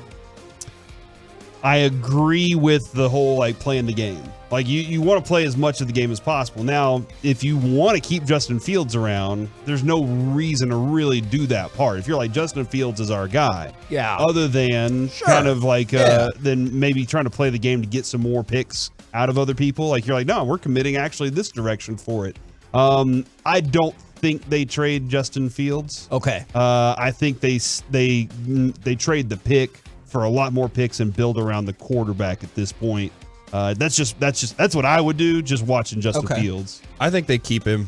If I don't know if I'm kind of off a little bit because I was reading here, but I think Fields will have a really good year next year. I think he's going to start turning into more of the Lamar Jackson type of. We're going to see him progress with his arm, just like Lamar did. Because think about when Lamar first got here, he was throwing picks. Everybody was talking about that. That was the big concern.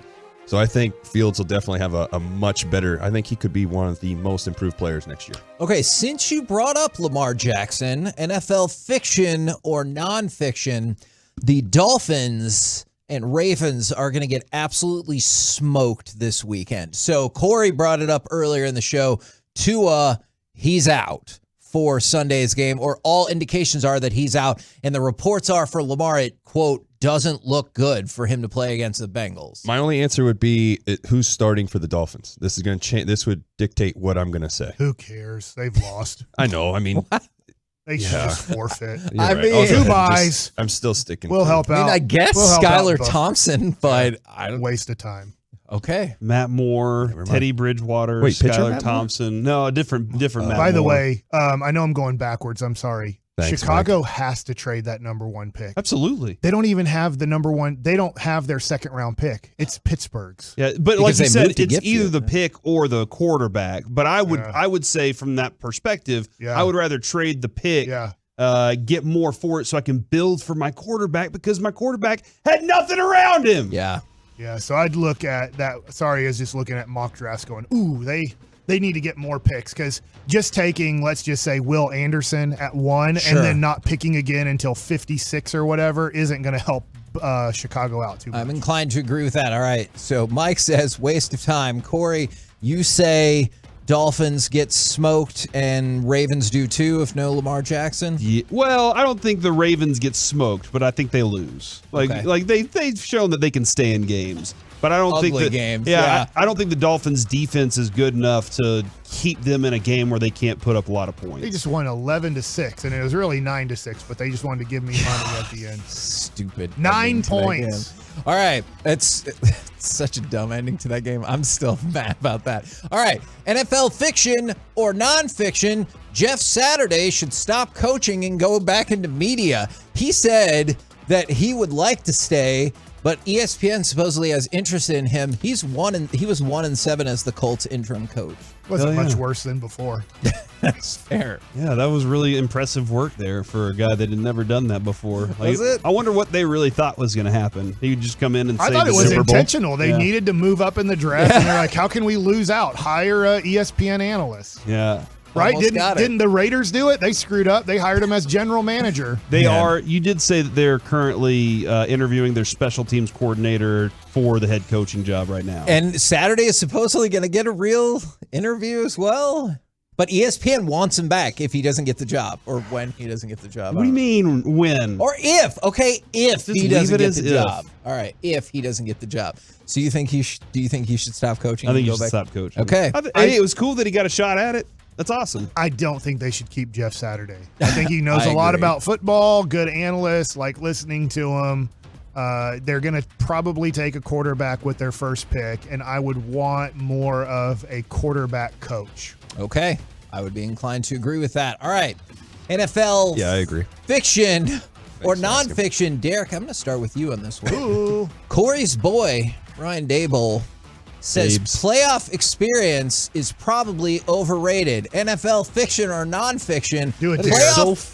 experience is Truth or dare. overrated. That is not overrated. That is God.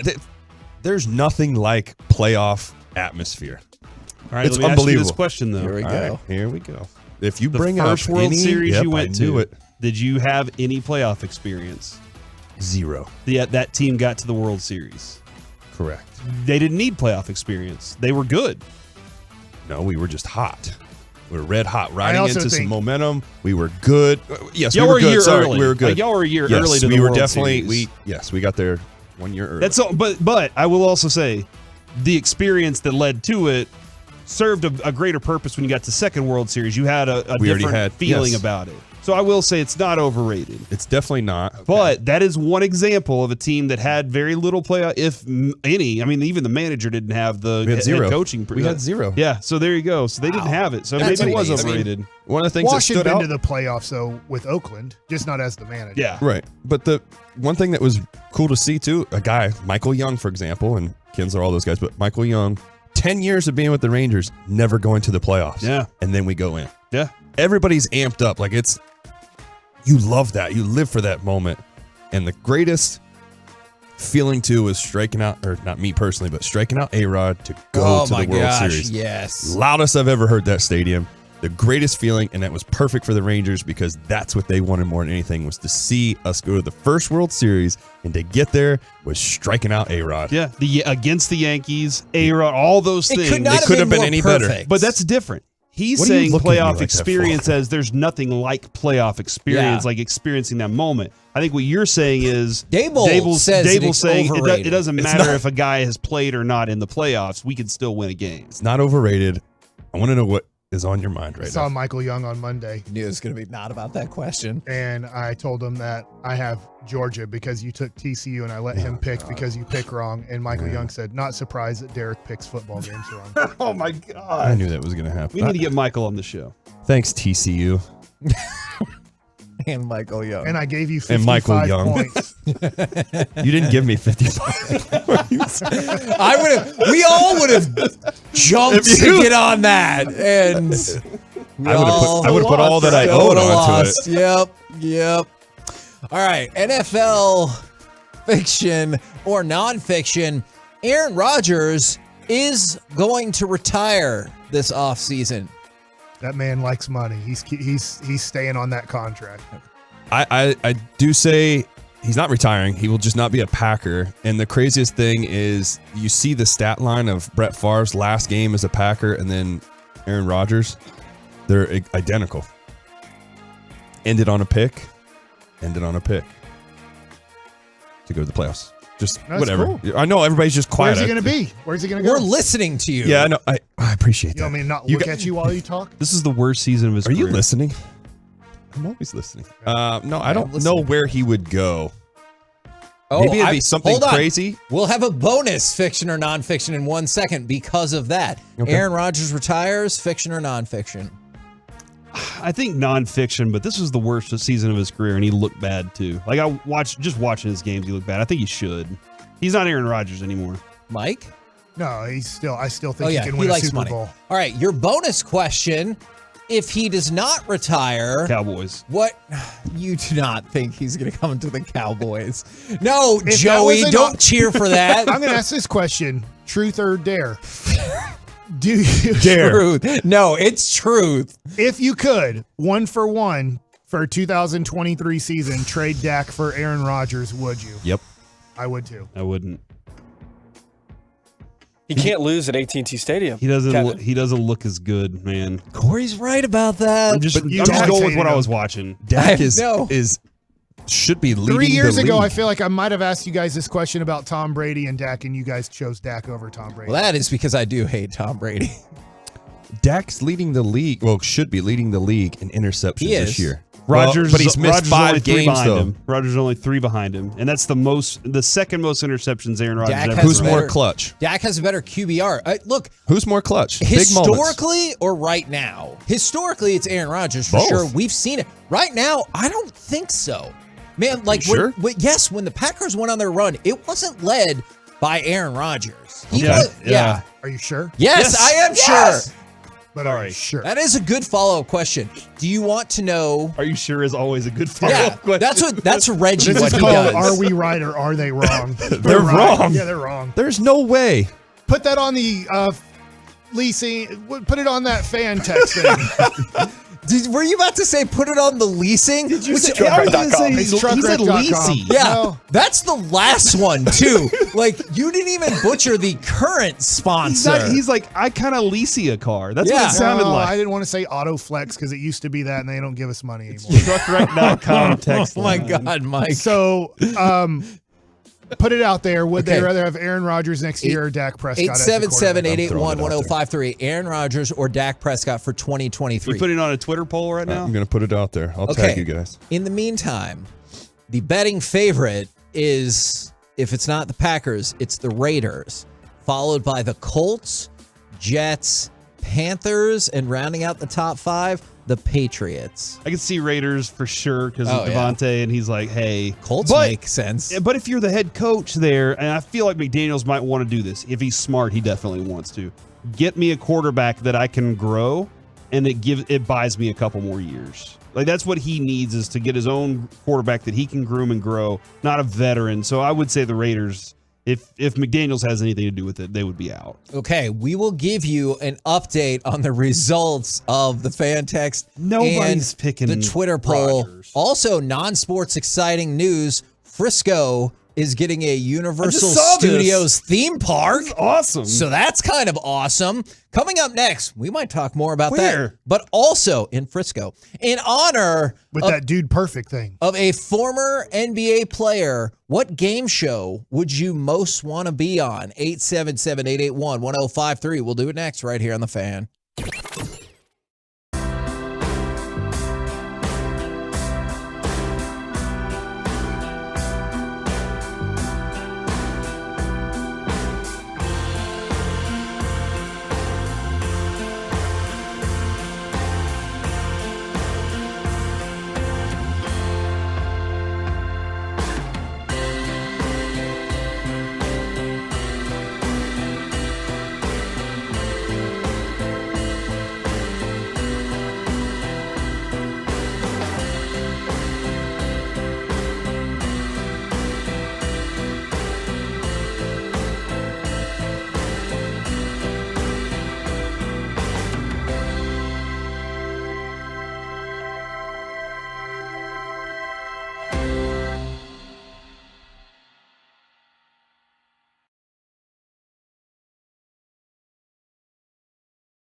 right, round one.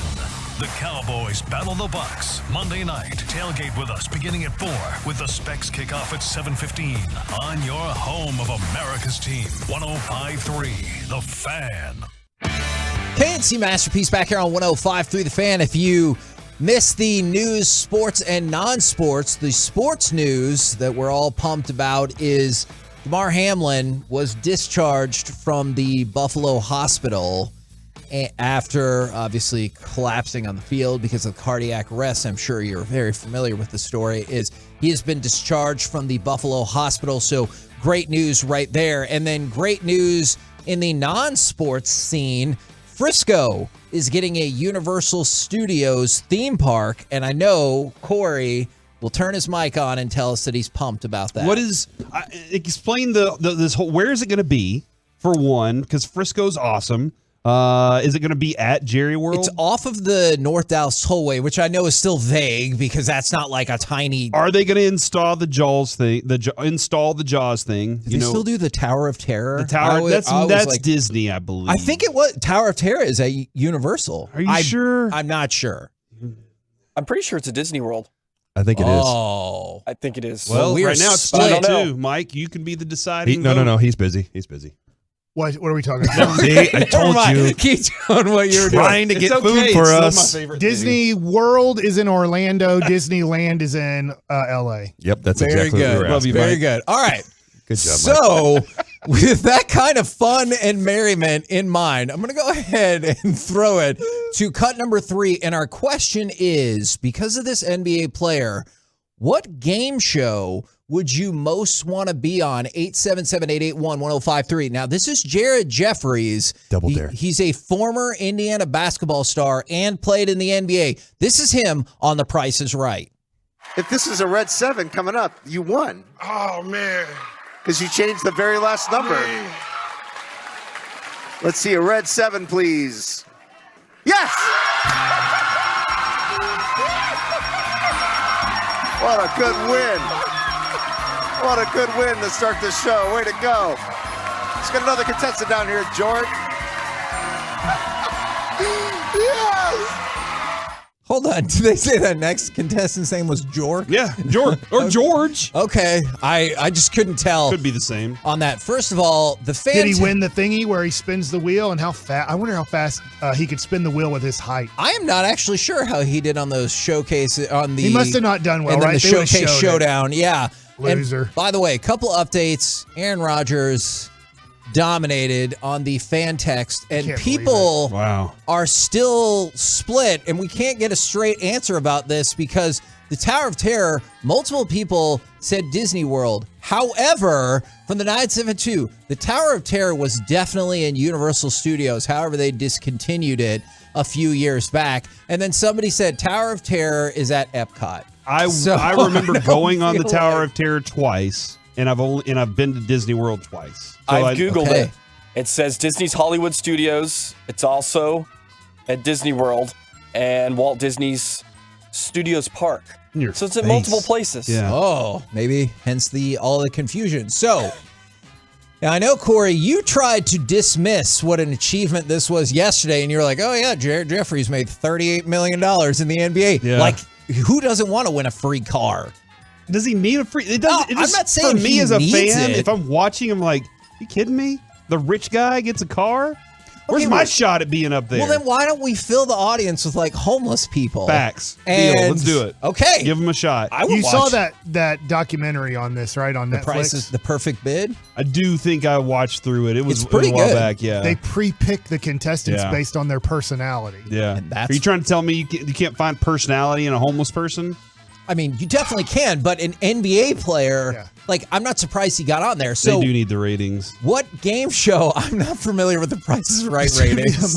I'm not I hope aware. this doesn't offend anybody, but can you imagine when they're bidding on groceries and they just go up and start eating the groceries? They're like, listen.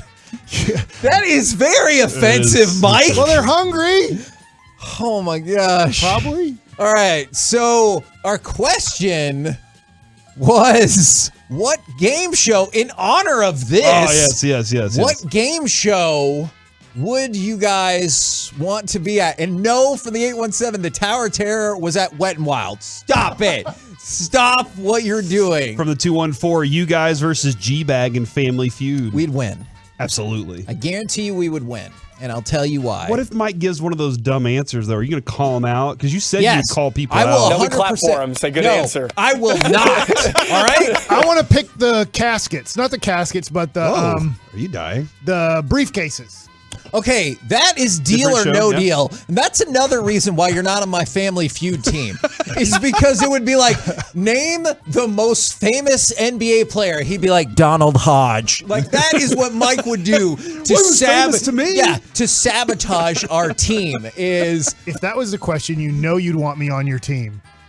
no, because I don't know if they you wanted would to play say the name game the best right. third Hold string on, he's centers, I would competitive. have that. I'd be like, Don Nelson said Donald Hodge is the best third string center in the NBA. Mike is competitive. You know, that's though. a good point. We could incentivize him with days off and stuff. And he'll be like, oh, hell yeah, we're going to win There this. are Bobby Christmas Witt Eve. Jr. cards. Oh, hey, we're working on Monday, right? Yes. Is that a comp day though?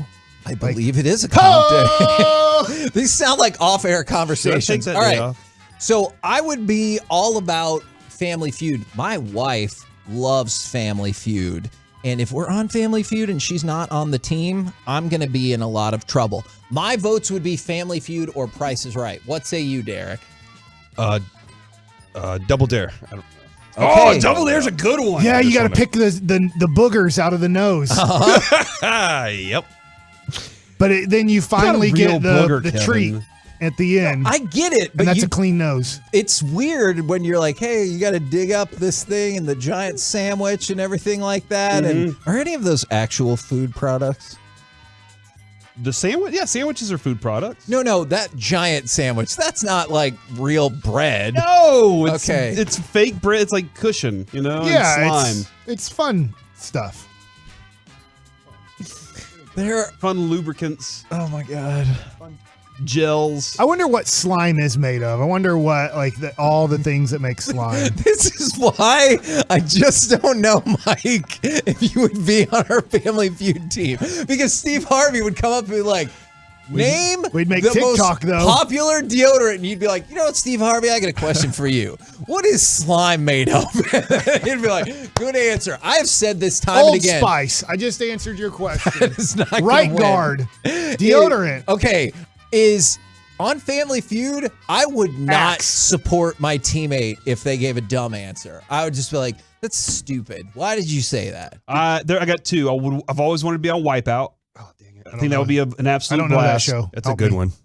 What did Wipeout do? If I'm on Price is Right, Okay. it's Plinko, because everybody wants to do Plinko, or the one where you guess the numbers, the prices of the items from the grocery store. But thanks to inflation, thanks a lot, Reagan. Yeah. We can't. What? Biden. What? You don't think it started Fact. then?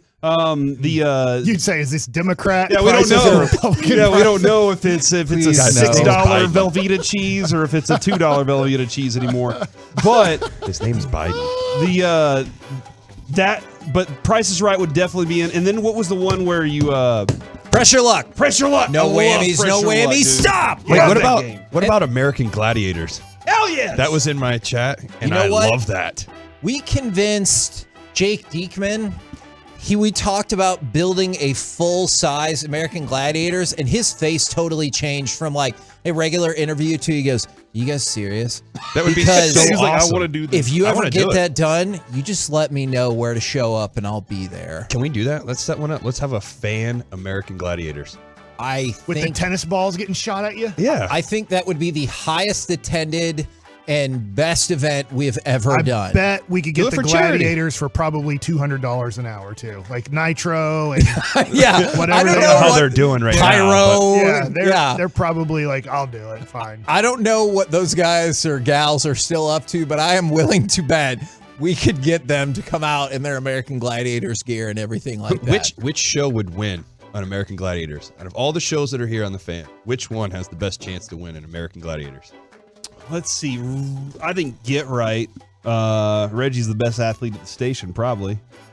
I don't know. He might be washed. He's been telling us about his knee issues that we can exploit Oh, those. yeah, I forgot like about if that. you do the Q-tip jab, then you just take I a would swipe want at his knee. Sandler as a pickup just because he's really small, so tough to get to. Yeah. Uh-huh. And then he is super competitive, and he will scream at all of us to motivate us to get back on defense. That's a fact.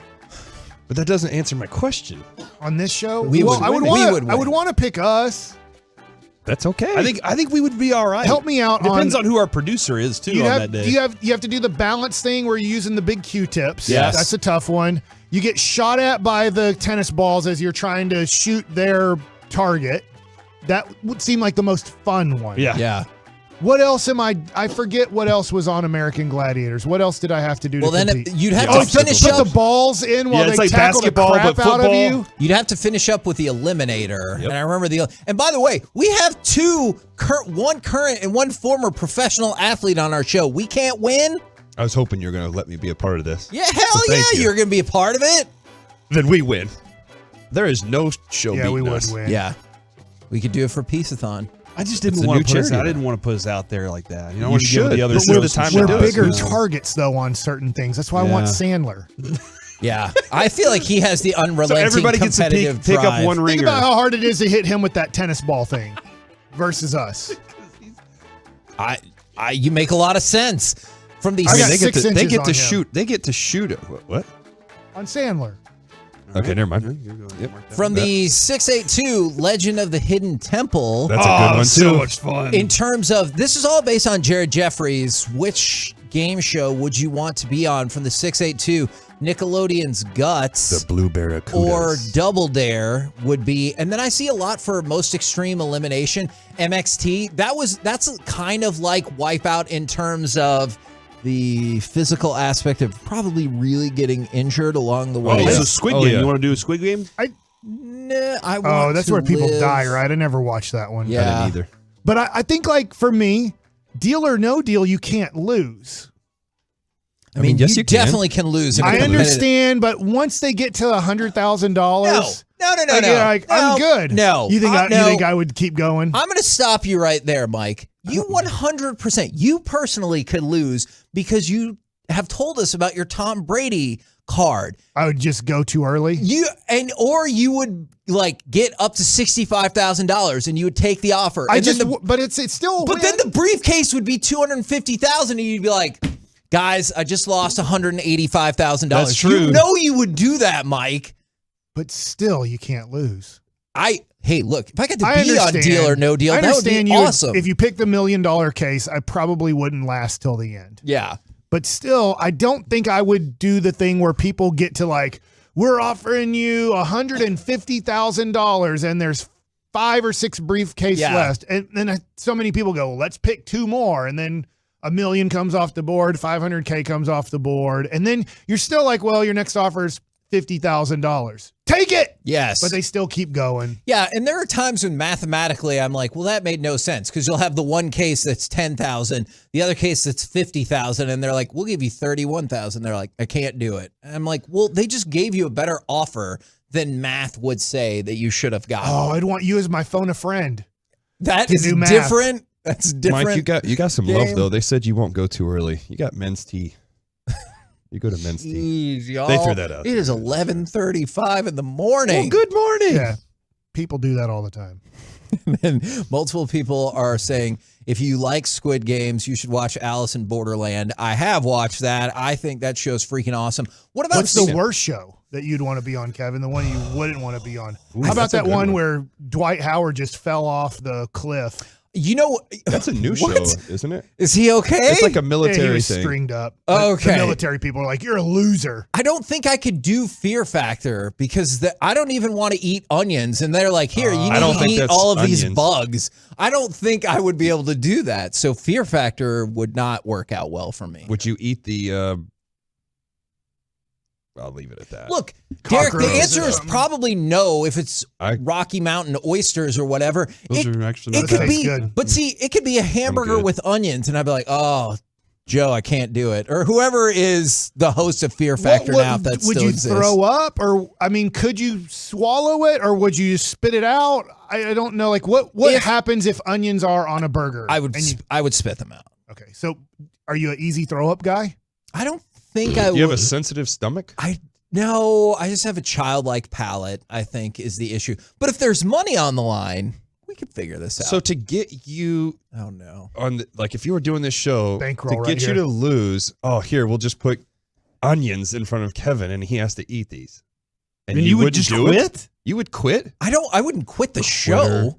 Well, if you don't eat it, you lose. So you technically You are have to eat quitting. it. You have to eat. Like if we put pieces of sushi in front of Well, look, you. I'm not Marty McFly. Then I'll just quit. You can't just say you're a quitter, and I'll be like, oh, please no. What are you, If there's chicken? money on the line, then maybe. We're the KNC masterpiece right here on 105.3 The Fan. Coming up next, it's time for a little gridiron gravy. Let's see how far we do in this segment. We'll do it next right here on The Fan. RJ Chop here for my good friends over at Zero Res. How's that carpet look?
Classic Chevrolet. At Classic Chevrolet and Grapevine, we know loyalty can't be bought. It's earned, like with our classic loyalty pricing below market value, top dollar trade value, and lowest interest rates. One of the largest selections in America. This is Texas. This is Classic Chevrolet. Relax and enjoy the difference. Find new roads.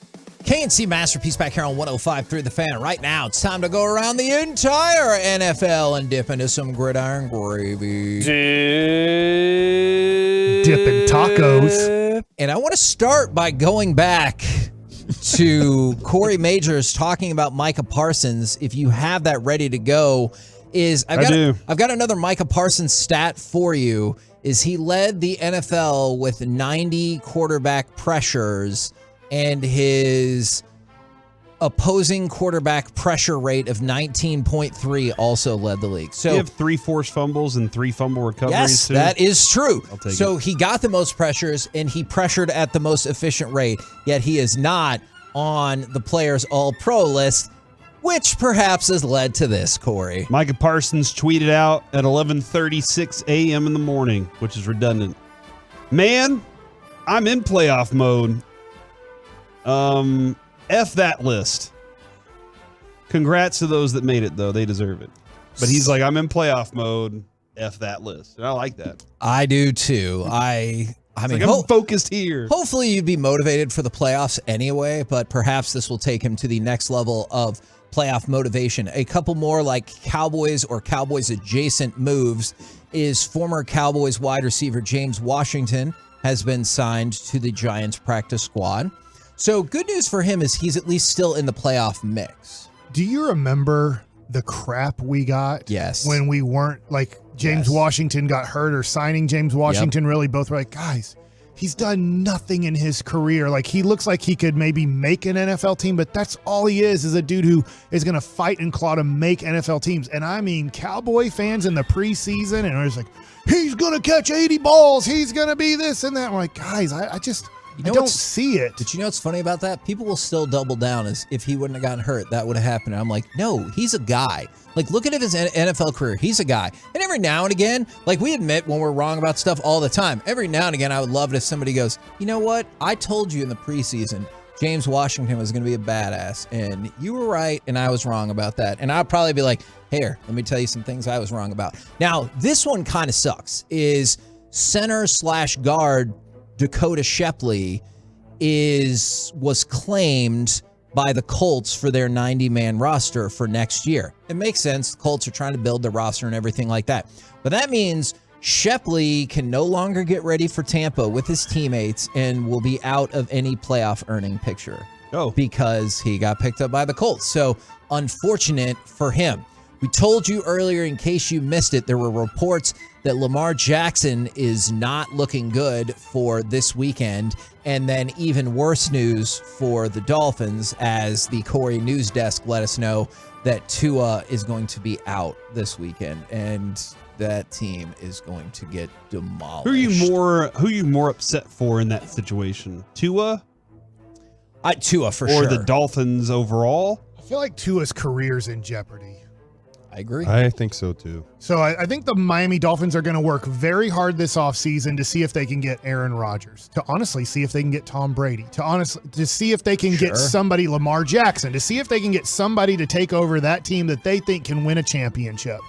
Because I don't think you can trust Tua's, I know this sounds weird, you can't trust his brain because he can't keep his head from popping on the back of the turf. Yeah. And so because of that, I think Miami has to look at this offseason going, how much can we give up to get a guy that we think can lead this team to a championship?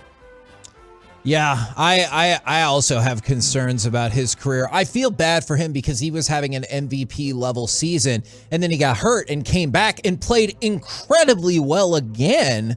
And then, of course, he got hurt again. All right. Now let's go from that to the Commanders. The Commanders are seeking a fresh start at offensive coordinator, and they have fired Scott Turner. Does this lead you to believe then that Ron Rivera is safe because he put out a statement and said, unfortunately, we did not live up to the expectations and standards that I expected to see from our offensive unit. You know what? I respect that a hell of a lot more than all these dumb statements that they're like, we appreciate all the work that you put in, blah, blah, blah. And I was like, not really, or else you would have fired him. Then like, this is at least a more honest statement that I wish was worked in with respect. Is like, we didn't play well. He's the coach. He's loses job. I agree with you on that. I didn't think that he wasn't safe anyway. Like that organization right now, I don't really think is in a good place to make that kind of move in that leadership role. Yeah. And they got a guy that, and I mean, it was pointed out on the fan text a lot. He beat cancer. He's got all these other things. Yeah. Whether or not he's a great coach, still up to, but I think the organization's like, we don't need to worry about that right now. Let's do, once we get ready to change over a lot of other things, then we can worry about that. In what I have to imagine was one of the more simple player of the week discussions and selections, Nyheim Hines, from the Buffalo Bills was named the AFC Special Teams Player of the Week. He, of course, returned the opening kickoff for the touchdown and then returned another one for a touchdown. So he wins AFC Special Teams Player of the Week. Where was he most of his season, Kevin? With the Indianapolis Colts. Until he got traded because they were like, hey, let's add another guy with speed on our team. Well, lucky for him. He still has an opportunity to be able to play in the playoffs. Did the Colts I didn't know this. Did they do a decent job of trading players during the season to try to just add picks? Like, that's something that NFL teams don't really do, I think that in all the other sports, they do it. We're going to get to the hockey deadline and NBA deadline here pretty soon. And teams that don't feel like they can win it or really make a playoff run are like, let's get future assets. What is the point of having, and it seems like NFL teams are really like, no, next year we are going to win 13 games. And maybe it's just easier. I have always wondered about that as well. Maybe it's easier in a short season to be like, well, we won 6. If we can just win 3 more next year, we do have a chance of making the playoffs. In that respect, Mike, they got Zach Moss and a conditional 2023 6th round pick for that one player. So I don't think they just said, hey, we're selling off the lot. Gotcha. I think that was one of those that are like, hey, I think Buffalo wanted that player. Now, this might sound like a college question, but it is not. Derek Holland, I need to get your input. Oh. Where will Jim Harbaugh be coaching next year? Man, it's so frustrating because you want him to stay at Michigan. I think he goes somewhere like the Texans. All right. The Texans are on the list. Michigan is second, just behind the Indianapolis Colts, who we were just talking about, followed by the Rams and the Broncos. So those are all within 2 and 3 to 1. So there's a tight log jam right there. I guess I could have just said one of those words with the Colts, Michigan, the Rams, and the Broncos. I want to switch my vote to the Broncos, actually. I think that's where he would end up. Okay. Why? If he does it. He likes having no picks on Russell Wilson? I think he just thinks he could be the guy to get him right. That actually does sound very Harbaugh-y. I mean, he's a really good quarterback coach. No doubt about it. I've heard nothing but great things every time I go up to Michigan. Didn't he kind of become like this weirdo at the end of his San Francisco run? That's just normal. He's a booger eater, is what they say. Well, and that's why I don't know how long the NFL will work. I think it was Stanford where he told his players he wanted their blood on him, and they came to the sideline bleeding, and he was like grabbed it and wiped it on his face for the game. He's always been kind of. I thought in San Francisco, kind of obviously adults are playing in the NFL, and I still think they're kind of kids, or you want to call them young men. I understand in college, but like. Didn't he start rubbing kind of the professional player? The wrong way. It's the hard grind work ethic that he like demanded of them. He was very demanding and they didn't love it. And that's why college can work out better because you'll cycle through those players and I just think he's going around. I'll just answer it by I think he's going around to get more money from Michigan. Okay. I mean, to be honest, that's the way to do it. I mean, let's be real. Yeah, that's a good point. I have a really cool story, and then maybe we'll get around to Derek Carr. There is a Make-A-Wish recipient, Kyle Frazier, who his Make-A-Wish, he had Hodgkin's lymphoma in 2019. He now plays college football at Savannah State. He's an offensive lineman. He said that Aaron Donald helped him beat cancer. So he did the Make-A-Wish in 2020, but at that point, he could only meet Aaron Donald via Zoom. But he still said that experience was so incredible. And then I believe just this past weekend, Aaron Donald followed up with him, flew him out, and they hung out in person and everything like that. So even though he had completed his Make-A-Wish, he was like, man, you didn't get the full experience because of COVID and everything like that. And so he's like, come on out. And so I just thought that was a really cool story. We have to talk about a bunch of like, hey, this NFL player did this or this NFL player did that. There is Aaron Donald doing some outstanding work. So are you an Aaron Donald fan now? I have always liked Aaron Donald. What? Even though he doesn't play for us, he's so freaking good. And you saw that commercial where he's helping that old lady cross the street? I believe that in real life. I know it's a commercial and that's the point, but I was like, I could see that. All right. Who will Derek Carr play for next? What team do you think he will go for? Jets. The Jets, Jets are the top betting selection ahead Washington. of the Colts. The Commanders are third on that list. Colts. Like I said. Oh, you did say Colts? The Colts are second on that list. Texans. Okay, you don't need to keep guessing. Broncos. You guys got the top three. Tulane I don't know. is the Jets are first, the Colts are second, and the Commanders are third. And then in terms of Derek Carr is the betting favorite to be the Jets' next quarterback, followed by Jimmy Garoppolo, Aaron Rodgers, and Mike White. No Zach the Attack Wilson on there? Which is weird because I know it came out a couple days ago. Zach Wilson's like, they signed a veteran. I'm going to make his life a living hell. I was like, why? Does he have to watch you play football? Oh, he has a wife. We're the KNC Masterpiece right here on 105.3 The Fan. Coming up next, we would all love a Super Bowl, but how many wins would satisfy the Cowboys fan base in this playoff run? 877-881-1053. You want to text in? We'll do it next right here on The Fan. Coming up on The Fan, get ready to enlist in the nation. Awesome. The Chief.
Fan Studios, secured by DFWsecurity.com.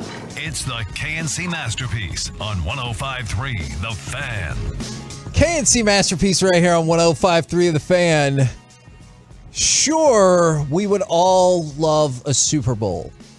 But how many wins would satisfy the Cowboys fan base? We stuck too many people in that building, and it really upset the NFL, and we put things in Fort Worth and Dallas, and we had bad weather. I meant winning a Super Bowl, not getting a Super Bowl. You might be right. That ship might have sailed. But I think you need to say big game. No, Kevin. this is I not just got an ad. email from the company that said you have to say the big game instead of what you've been saying. In advertisements, Yeah. this is content. This is not the see what advertisement, All okay? right. We all Cowboys fans would love to win the Super Bowl. Big game. But how many playoff wins would satisfy the Cowboys fan base in this run? Because I'm sure somebody asked us that yesterday. I'm sure there are some that are like, it's 4. If you don't win the next 4 games, this season has been a failure. I am not of that opinion. I'd say 2. You win 2, lose your third one, I'm okay. That would put you in the NFC Championship game. And I think that is the answer. I do too, just because it feels like a dream if that were to ever happen again. I've relegated myself to the Cowboys are never playing in the Final Four again. So if they were to make it, which look, it's very doable. You're playing a team that's 8-9 to start off the playoffs. Yeah. And then most likely you would play a team in Philadelphia who has their own issues. Yes, they are better on a piece of paper, but they look very beatable. So I would think that you can win 2 games here. You're not asking the impossible. I think for a lot of the fan base, Kevin, I think for a lot of the fan base, 1 win is good enough. Win a game in the playoffs, and they're pretty excited about that. But I think a lot of the other fans that are like maybe even more hardcore fans or whatever, are in the mindset of you should actually be in not the wild card round, sitting here, not hosting a game. Yeah. You should be hosting a game, understanding that Philadelphia had a really good season this year, like an exceptionally good season. Best in their franchise history in terms of number of wins. For me personally, get to that NFC Championship game. I think Derek's right. Get 2 wins, put yourself in that position, and that's good because the road looks pretty good. Yeah. Philadelphia. Your quarterback's good against Philadelphia, and you should feel pretty confident there, especially with them having a bum arm. Beating Tom Brady would be a moment like, I'm going to go back to this. It would be not as big as a moment of striking out A-Rod for the World Series, but that dude is a block in your way, and you need to overcome that. You need to get past that at some point. I mean, the Yankees were always a block in our way, right? Like our whole childhood was stupid Yankees. If you want to look at it from that perspective, the playoffs are perfectly set to knock out all of your recent problems. You knocked out, like Corey just said, Tom Brady in the first round. Your most likely second round matchup, unless there's upsets, would be to go to Philly, who has been kind of running the show in the NFC East, and they won the division this year. And then you would most likely play the NFC Championship game against San Francisco, who wiped you out last year. Like, you have the opportunity, if it felt like that, to knock out a whole lot of playoff and regular season issues in one run. If they're going to do it this year, if they're going to do it, this is the year, because one, if Aaron Rodgers already fell out, so he's not even in the playoffs, that's a good sign to already show that Brady's probably on his way out too. So, and this is the time to do it. If you're going to do it now, it needs to happen. But the only thing that worries me is the Buccaneers are healthy, is what Brady's saying. And how true is that? We don't know. I think he's probably right about that. I think there are a lot of reasons to worry, but that's the whole reason this question intrigued me, right? Is because that question came in from the 214 yesterday, and then I was looking at the over-under win totals for the season. The Cowboys were predicted to win 10 games. They won 12. They beat the over-under by 2. That's a plus. But in this moment, doesn't it feel like this fan base is miserable? Like, I've already seen multiple texts where it's like, who are you kidding? You know who this team is. They're losing in the first round. Yeah. This fan base right now feels miserable. But didn't you say they're already miserable too? They want Kellen Moore out, even though he's been producing back-to-back high numbers of offense. And here's scoring, I should say. And here's the reason why. I brought this stat quote up the other day. I will bring it up again today when people were asking about how long it's been since they even made it to the NFC Championship game. Dak said, that was then and this is now. We haven't played for the last 26 years. I've played for 7, and we're not going to let our focus or anything be deterred because of other people's doubts. That's why the fan base is so miserable, because they don't look at it as, I can't believe we haven't won in Dak's 7 years. It is also, I can't believe we haven't won in Dak's 7 years or Romo's career. Or I can't believe we haven't won in now going on 27 years. Like, all of that is built in. And the fact that of the first 30 NFC Championship games, you played in 15 of them, so exactly half, and none in the ensuing 26, I think that's why. I feel very sure that is why the fan base is so miserable and kind of like geared towards failure. I do think the Tennessee and Washington game is the thing that concerns everybody, because the Tennessee game, you're playing against a guy in Dobbs who's probably never going to quarterback another game in the NFL the rest of his life. And then you went up against Washington, who kind of had nothing to play for, and you did have something to play for. And it's, if you want to believe Jerry, hand it to you, that he said that they were really playing, at least in the first half. I'll at least go that far. They were really trying everything they could to make sure they got a W. So if Philadelphia were to be upset, you could go to the 1 or the 2 seed. And so I just look at that, and I think that's why a lot of Cowboy fans are like, God, they didn't look good against Tennessee, and specifically Dak. And then you look at Washington, and he had his arguably worst game of the year, unless you want to call the first game of the year his worst game of the year. And so you just go, man, Philadelphia was a great kind of game for Dak after the first pick 6. But then the defense looked really bad against their backup quarterback. So I think there's just a lot of things going, man, ever since you look at kind of Thanksgiving was the giant game. And Indy was a close game until the fourth quarter was the greatest fourth quarter we've ever seen, and it counts. Houston was the only team you could beat playing that way on that day. Jacksonville, you went to Jacksonville and actually screwed up a win in the end and got a loss. Then you went to play Philadelphia. That game lost a little bit of its kind of build-up because of Jalen Hurts, but you did win the game, and then you didn't really look anything against Tennessee. You did win, and then you looked bad against Washington, and now the playoffs happen. And I 100% get that. Here's your road to the playoffs would be, because I think the teams you're going to face have similar kinds of issues, is Tampa Bay lost 3 of their last 5. If you want to step back to Thanksgiving, they lost 4 of their last 7, and that included a miracle Tom Brady comeback as one of the wins. Philadelphia has lost 2 of their last 3, and if you're like, well, that's because Jalen Hurts was out, Jalen Hurts still ain't 100%.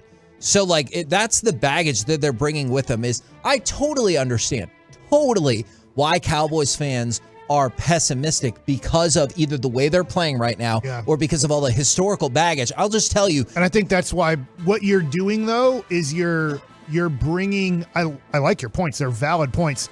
But Cowboy fans aren't following Tampa Bay right now. And that's what we need to do, that's why we're here, is to help go, hey, this is a really bad team you're playing. This is, it's Tom Brady, but this is a very bad team. That's why Vegas, at least on a piece of paper, says you guys should win this game by 3 to 4 points. And so they are vulnerable, Right. But I think Cowboy fans are just looking specifically at their own team. Which I definitely get, and I think you're right about that. Now, we asked the question, and the answers go across the board, as you might guess, but there does seem to be a consistent theme in here from the 214. Second round would be nice, but I really need to see them in the NFC Championship. From the 214, 2 wins would be awesome. That puts you in the NFC Championship. From the 214, I need 2 playoff wins, please. I'm not a Dak hater. I'm not a Dak lover. He needs to get it done in the playoffs. That's all I want to see. Regular season accolades don't mean squat if you can't win in the playoffs. Perfect example, Tony Romo. There are multiple people who are like, duh, 4. It has to be 4. But the consensus number seems to be 2, which, as Corey mentioned, would get you in the NFC Championship. In the Twitch chat, I should say. Yes. They're saying, do you think this is the best chance in a long time that the Cowboys have? They have to capitalize. I do not, and it's not just because of their team. We've talked about this a lot. The teams, look, if you play San Francisco, they don't give a crap who their quarterback is. They just keep winning. I'm not here to tell you that San Francisco is faltering down the stretch, but the teams before that, Tampa Bay is not a good team. They've been struggling. Minnesota, you already blew their doors off. The Giants, you beat them twice. The Eagles, their starting quarterback still ain't healthy, and that's why they lost 2 of their last 3 games. Like, there are flaws with many of these playoff teams, and I just think the Cowboys are fundamentally, I think they're for sure better than 4 of them. Now, the Eagles in San Francisco, I don't think they're better than San Francisco. But the Eagles, I'm curious about that. But with that being said, it's the playoffs. Who cares what you did in the regular season? That's Fair enough. done. It's a clean slate. Everybody's 0-0 right now. And that's where I think all the baggage comes in, because you lost definitively to San Francisco last year. And in terms of being out-physicaled and everything like that, we brought up the stat yesterday that the Cowboys haven't won a road game in the playoffs in 30 years. Like, there are a lot of negative stats that come along with the Cowboys in the playoffs. But that's what makes it great, is you have a clean slate. It's 0-0 now. Agreed. Everybody's a whole different team. Who cares what you did in the past? It's done. You're in. Now it's time to go. Would you say this is a better chance than 2016? Because you are way better than everybody in the NFC that you know year. what? That's a good point, because I remember, you know what? You're right. That's not the Des Cotto, That's right? 14. Okay. 16 is Dak's rookie year. You go 13-2. You don't play the last game, and you get the bye. And Green Bay was 10-6, but they didn't look great coming into the playoffs. And that team started slow, and the next Cowboys best started record slow in was the playoffs 11-5 a lot of times. that year. Atlanta was 11-5 was the next best record in the NFC. I think 2016 and 2007. I know 2007 the Cowboys weren't playing great going into it, but you were still matching up against a team you had already beaten. 2014, I still believe, was then Des Cotto year. Yeah. Like that team was, they came back. It was one of those, like, they were zombies. You couldn't kill them no matter what. Tony Romo's team, their run game was good enough to stay in it. They could block it. They beat Seattle in Seattle, doing what they did best. That was my team. But yeah, man, I agree that there's nobody that is unbeatable in the NFC in the playoffs that the Cowboys can't beat. I also believe that there's nobody that they can't lose to in the NFC playoffs. So that's where the Cowboys are, is they got to have some things go their way, and they can't come out with a bland game plan on either side of the ball, and they can't come out flat. They got to come out and put it down easy very fast and say, all right, now y'all came to play us today. I know a lot of people are saying or I've seen a contingent say you got to win at least 3 to get to the Super Bowl, but like, I get that now. All is said and done. Big game. You beat Tampa, and then you go on the road and beat Philly and make it to the NFC Championship game and lose in the NFC Championship game. Don't you think most people will come back and be like, okay? Yeah, I think a lot of people would be pretty satisfied with that. And Kevin, then to add on, they would say, I think McCarthy is, you got to win in the playoffs. McCarthy went to the next step on that. Yeah. Not only that, do I want to take the risk of not being McCarthy has this grand plan of what this team looks like, and he's been adding to it, and they've been growing it together. I don't think it's going to fall off the face of the planet if McCarthy sticks around next year. I don't know, but his history as a head coach doesn't tell me that it's just going to fall off like that. So I would expect them to be back in the playoffs next year, kind of in a similar way. And to Derek's point, I understand all of the issues that this team has and all the issues this franchise has. But when he talks about a clean slate, like, there's been twice this year where the Cowboys have lost a game and then won 4 straight games. Mm-hmm. If they win 4 straight games this time, they're the world champions. I'm not saying that's going to happen, but that's an exciting prospect, is you made it to the point where you win 4 in a row, you're the world champions, and we're going to the parade and everything like that. Mm-hmm. We're the KNC Masterpiece right here on 105.3 The Fan. Coming up next, I am really excited about this segment. Inspired by the list of Atolo, it's the Combo Platter Pet Peeve Edition. What? Give us a sports opinion, and then what is your biggest pet peeve? 877-881-1053. We'll do it next right here on The Fan.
Frankel, there's a reason you need a special license to drive a big truck, so companies that hire drivers and put them in one should be held accountable for what happens when one hurts you. Frankly, you need Frankel and Frankel. The consultation is always free. Visit truckwreck.com.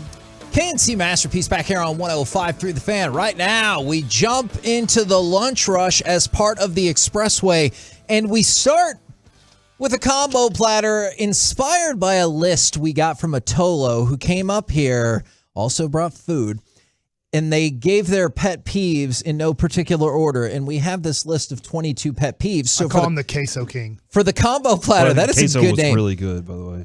For the combo platter, give us a sports opinion, and then what is your biggest pet peeve? 877-881-1053. That is the basis of this segment, Mike, is give us a sports opinion, and then what is your biggest pet peeve? Would you like to start, Corey, or would you like me to start? Kevin, you go ahead. You go ahead and start. I did want to point out, I think DeMarcus Ware is going to be on our station today. Am I wrong about that? At 4 o'clock. At 4 o'clock. With the G-Bag Nation. Nice. You guys need to follow him and watch the stuff he puts out. He's got some great content, especially when it comes to talking about the Cowboys. Yeah, did you see his video this week where he he was like, I'm pissed off. I love that. Dude, he's and I awesome don't need dude, to by the be way. right now. And then he just goes, and that was the end of the video. I was like, oh, because the Cowboys lost to Washington. Future Hall of Famer. Yes, right he is. there. All right, back to you, So Kevin. on the pet peeve list that we got from the Tolo, This is really funny. it said people who whistle at you to get your attention, haters, people who root against teams but have no favorite team of their own.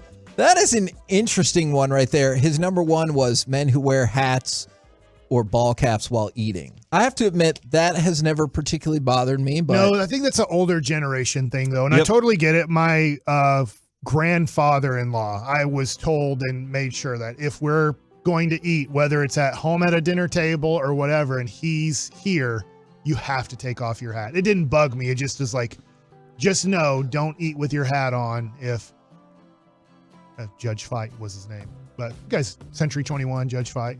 yeah. Well, if you ever see a Century 21 like for sale sign, it might say Judge Fight on there. That's my grandfather-in-law, and he was just like, you are not eating with a hat on at the table. So I totally get it.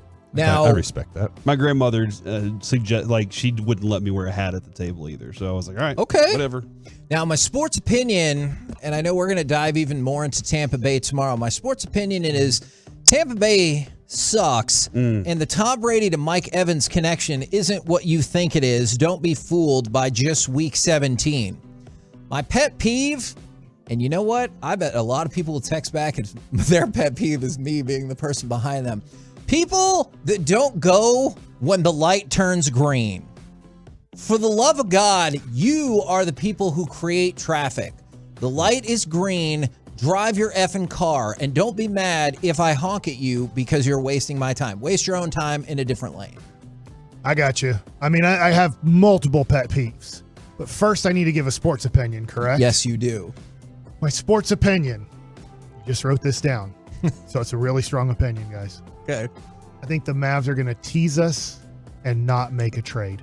I think we're going to get to the trade deadline here in 3 to 4 weeks. I don't know the exact date of it, but I know it's 3 to 4 weeks from now. And there's rumors, but I think by the end of the trade deadline, the Mavs are the exact same team because they don't want to add any salary because of Mark Cuban's budget.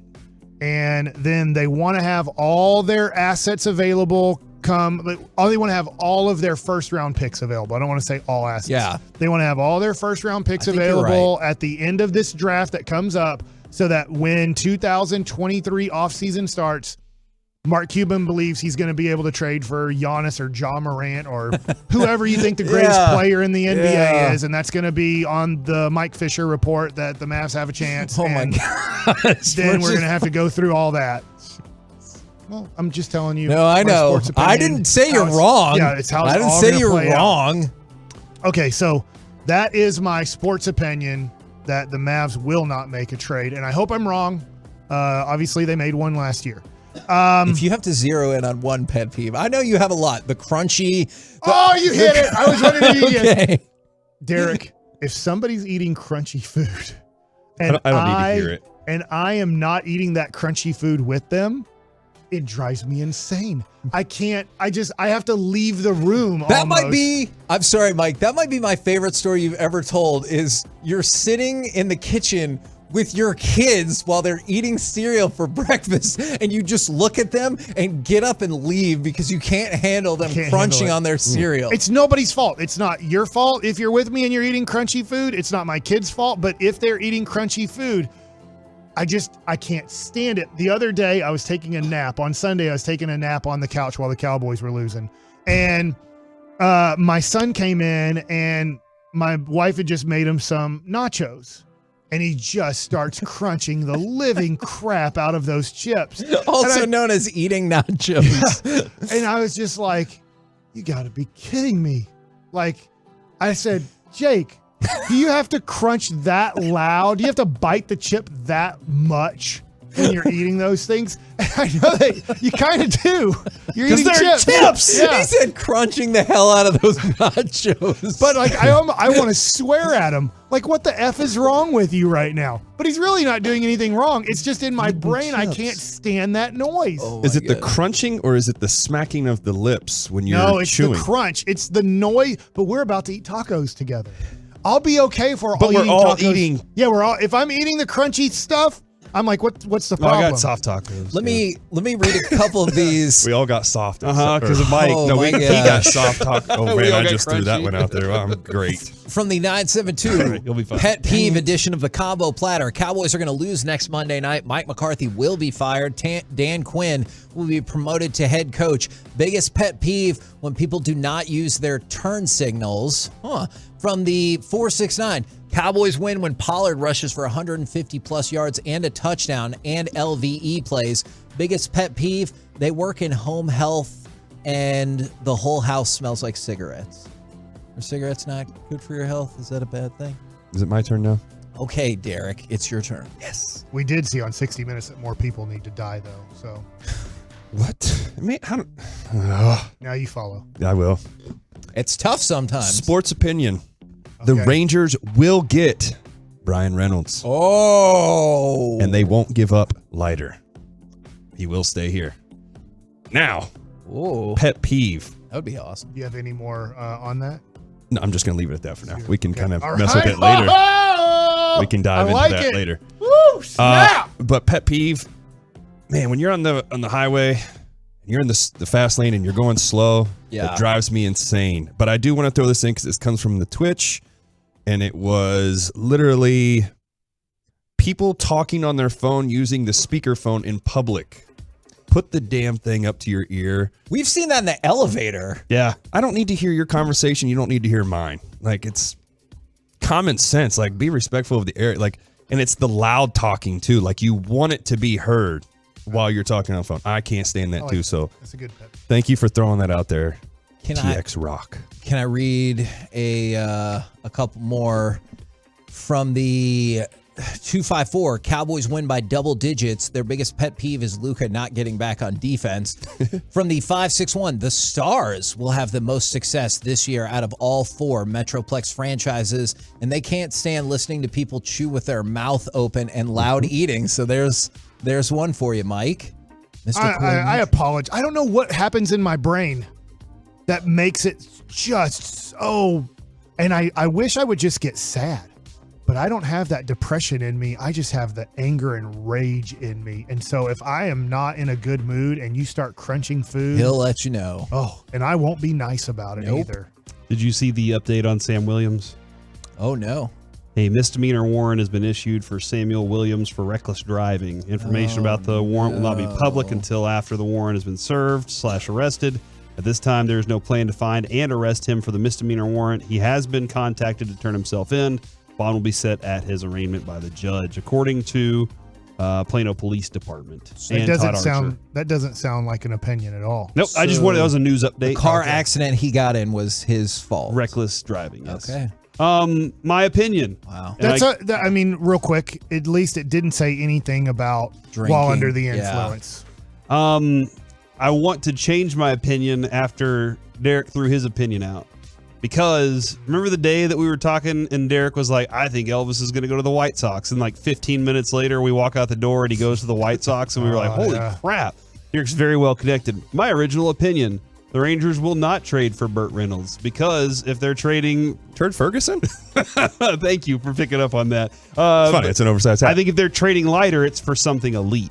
I don't think it's for. He's untouchable. I'm sorry. I'm going to go out and say it. He's not going anywhere. I agree with you that, and some people are like, "Whoa, he had a 5 ERA last year in his first year."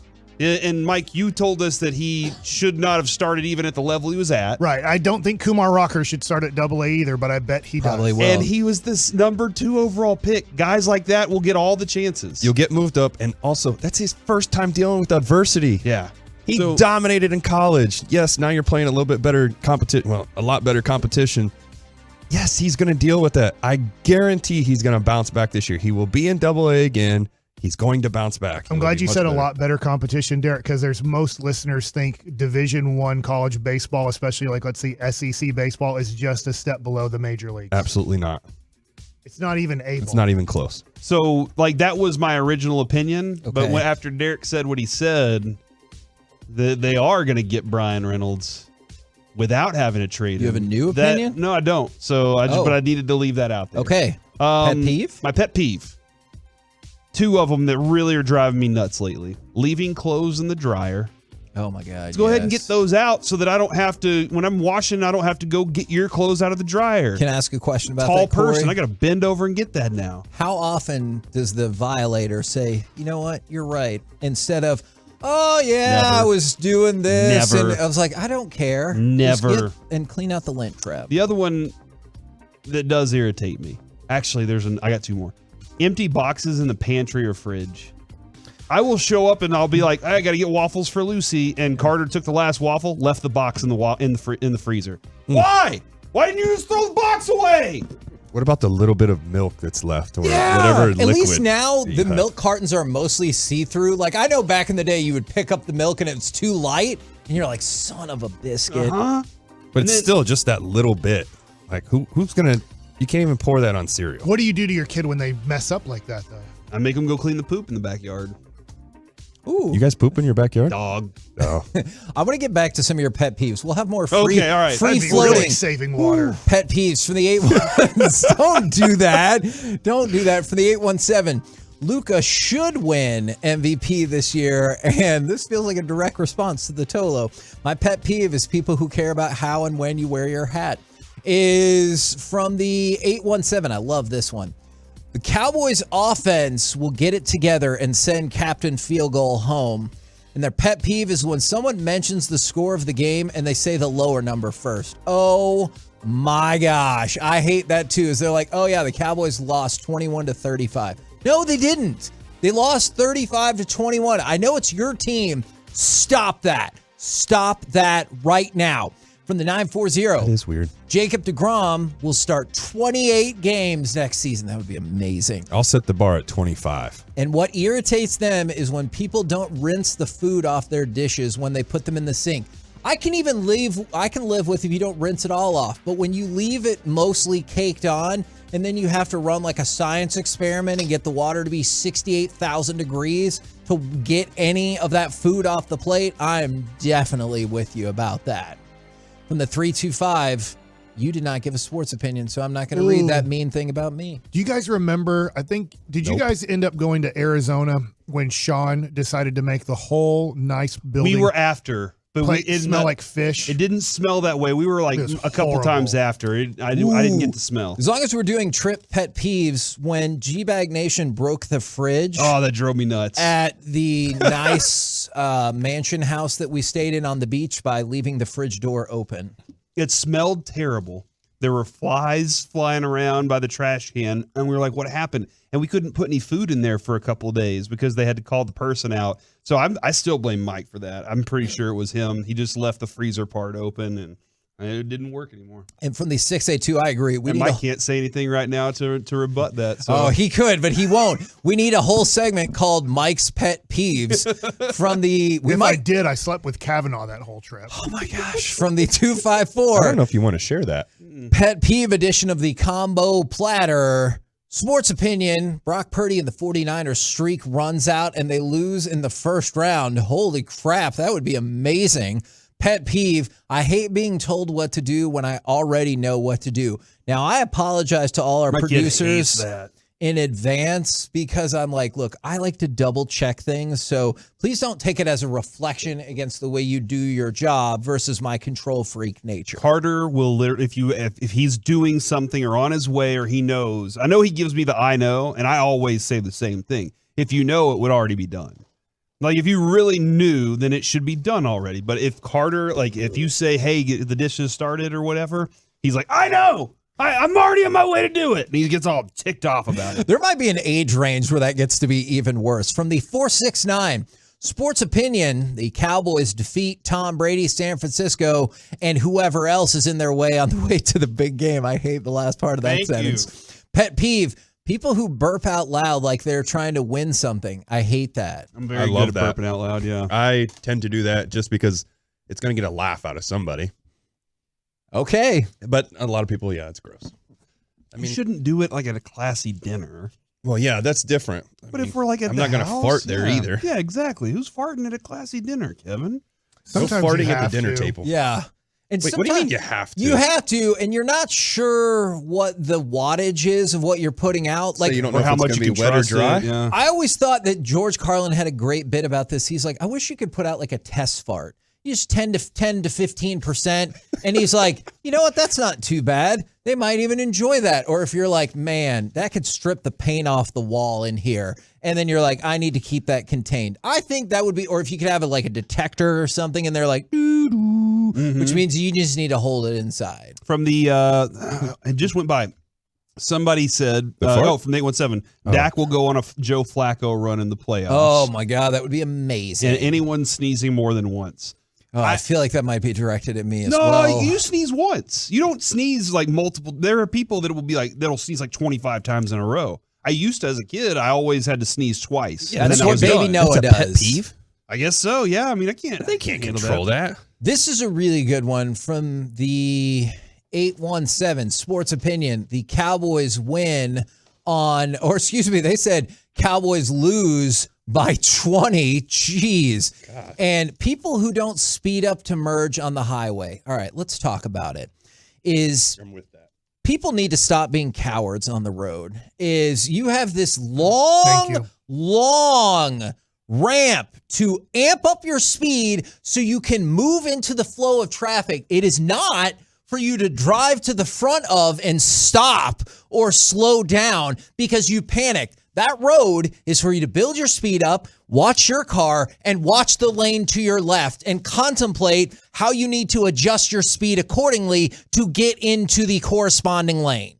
Would you say like there's a certain gender that struggles with that the most? I don't know if that is the case. I'm not disputing that. I don't know. I don't know either. I was just asking. Does it count also when you're going to get off the highway too, where they start stopping and really messing up traffic too as they're getting over instead of just continue going over? There are some places where you don't, but in most instances, you have the same opportunity for your deceleration and you can operate by the same idea. Do you, when you're driving, because now we just changed everything to driving, do you get upset when people get over into the exit lane way like before the line starts going the dotted one?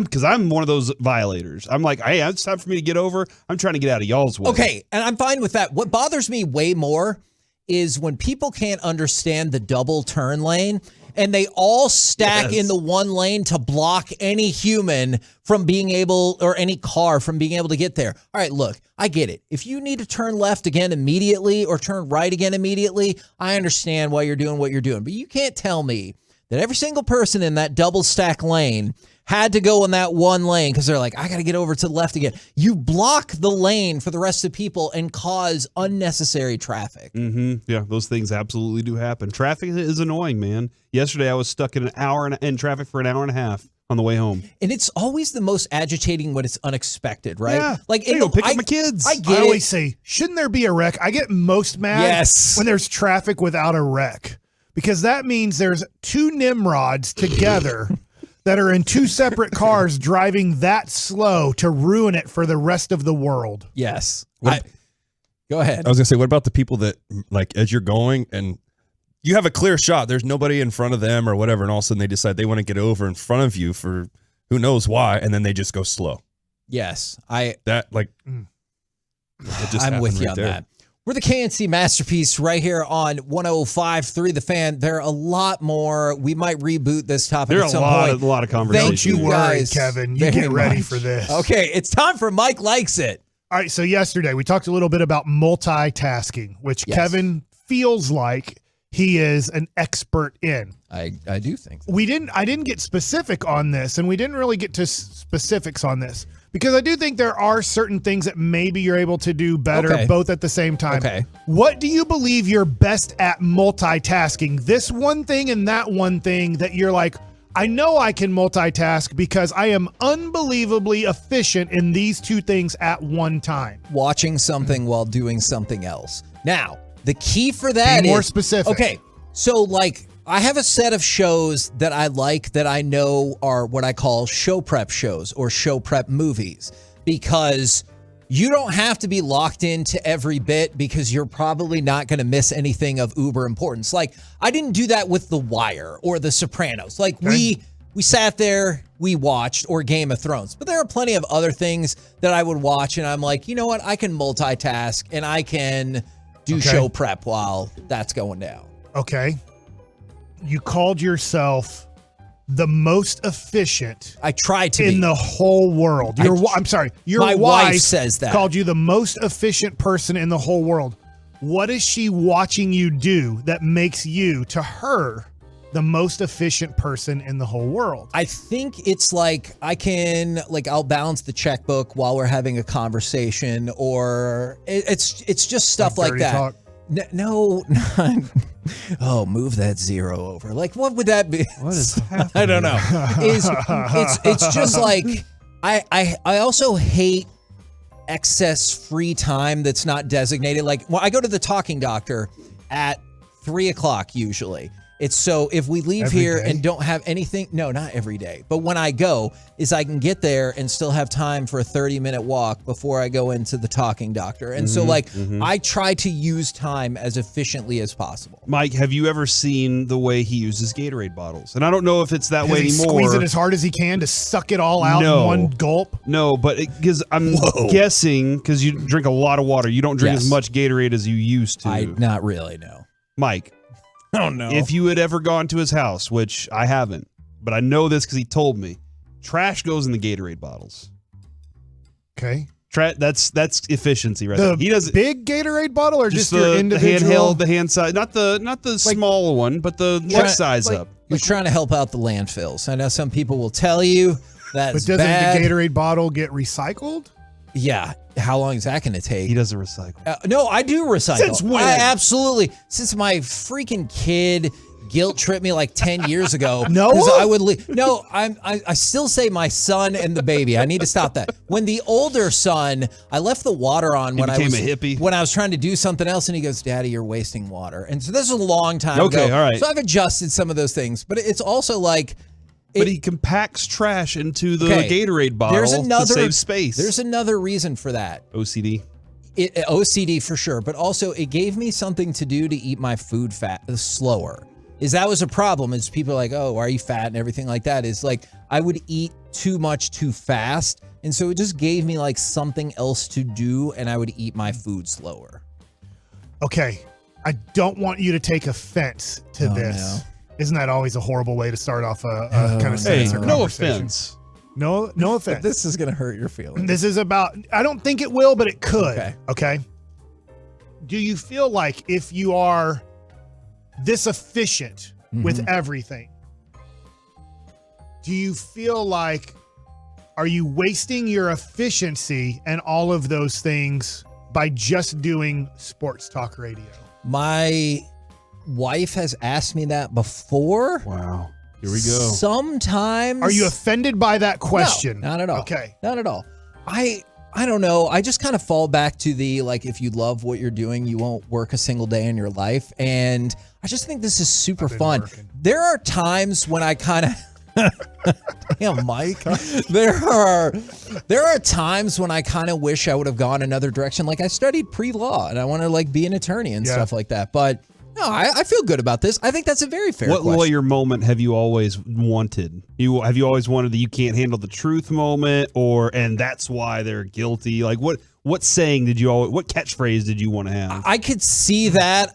And this wasn't the Case closed. This wasn't the lawyer, but in a courtroom scene, my favorite is Samuel L. Jackson going, "Yes, they deserve to die, and I hope they burn in hell." That was an amazing line. It's just the picture where you. That was in Star Wars? No, that was in a courtroom Time to scene. Kill. Oh, I thought you were talking about when he was a Jedi Knight. No, it was A Time to Kill with Matthew McConaughey. And I always like, when they show the people who won their case and they're like, oh, yes. But I did have a judge when I was in high school and we did mock trial because I knew how to party. He said, I think you could be a really good attorney. You should not be a defense attorney because you're not the most sympathetic person. And I thought, that is very, very fair. I know this is a tough question, but... Oh, no. Will this hurt my feelings? Corey, you can answer this too. All right. Is there a person in your life that frustrates you more than me? Oh, yeah. Yeah, my kids. Absolutely. Which one? Both, all of them. All of them? They all have something. Okay. That is. You don't frustrate me as much as. Yeah. What's the definition of what I make you? Because there is a good balance. Because there are times, Mike, where you make me laugh harder than anybody I know, and then other times Make where you cry? not yet. Okay.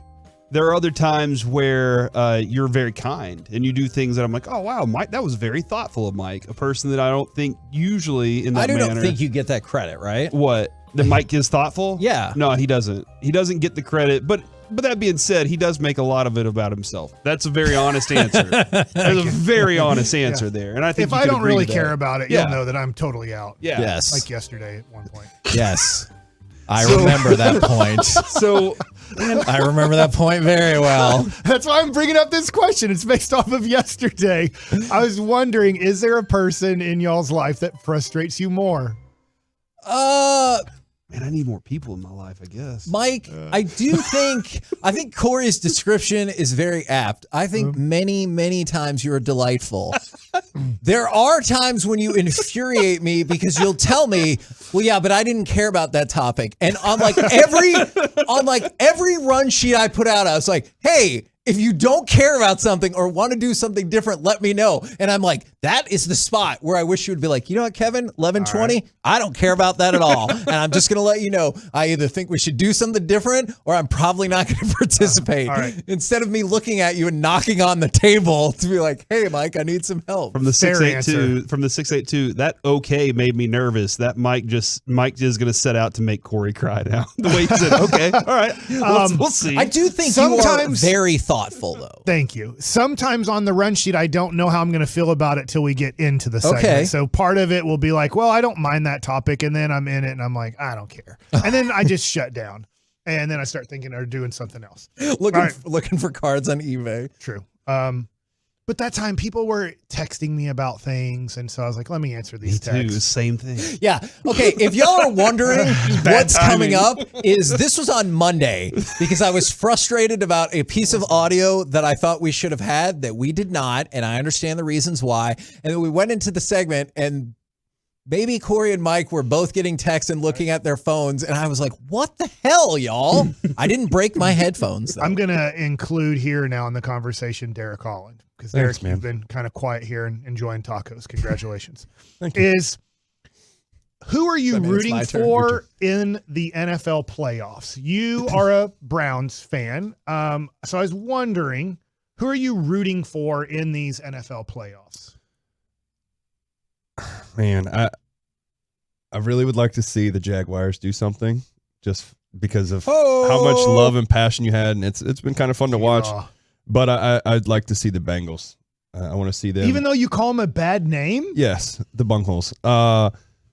I'm doing it because it's more about my really close friend. He's a diehard, loves the Bengals. Like, this is something he really wants to see happen. And I mean, I'm just cheering for good football. I don't want to see another episode of like what we just saw with Georgia and TCU. I want to see close games, good games. Now, Corey and Kevin, I know you're both big Cowboy fans, so I know your answer is the Cowboys, but take the Cowboys out of this. Cowboys I know you're rooting for them the most. Is there another team Yes. that you're going to root for besides the Cowboys? It's the Bills for me. And I know, like, people talk about the rivalry between the Cowboys and the Bills, but we always won.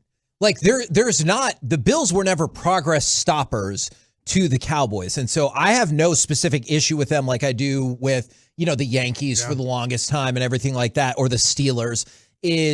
I would like to see, if the Cowboys can't win it, I would like to see the Bills win it. I'm back on the Bengals again this year. Like I really enjoyed that fun ride with them. Like I still think they got underdogged again this year as they went back into it, and then they proved again we're a pretty good football team. So I'm back with the Bengals. I think the Dolphins are still fun because I like Mike McDaniel so much, but they don't have a quarterback. Like they have nothing at quarterback, and their defense isn't good enough. I can't pick a team in the NFC. I really can't, because the one team I really am interested in watching because they're really good is the Niners. Well, Tampa's making jokes right now. Won't that be great? If Mike Evans said, "I don't care Tom who Brady's covers last me." Run. Yeah, Mike Evans said, "I don't care who covers me in this Cowboys game. I hope I get a lot of cover one." Hasn't he had issues though against Diggs? Like Diggs has done a good job the 2 times they faced each other, right? Brady and Evans, I'm telling you, they have had problems this year. It has not been efficient. I realize everyone will look at week 17 and be like, "Oh my God, are you kidding me?" Look at the whole season. That connection has been problematic for them. Well, that is Mike likes it, because sometimes last time this was like an 8-minute break, so we're hoping it's shorter here. Okay. Is that one of your pet peeves? We're the KNC Masterpiece right here on 105.3 The Fan. Coming up next, it's time for the C Block starring Corey Majors. Let's ask some more questions. Next. All right, let's talk about Men's Tea Clinic right now, guys.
From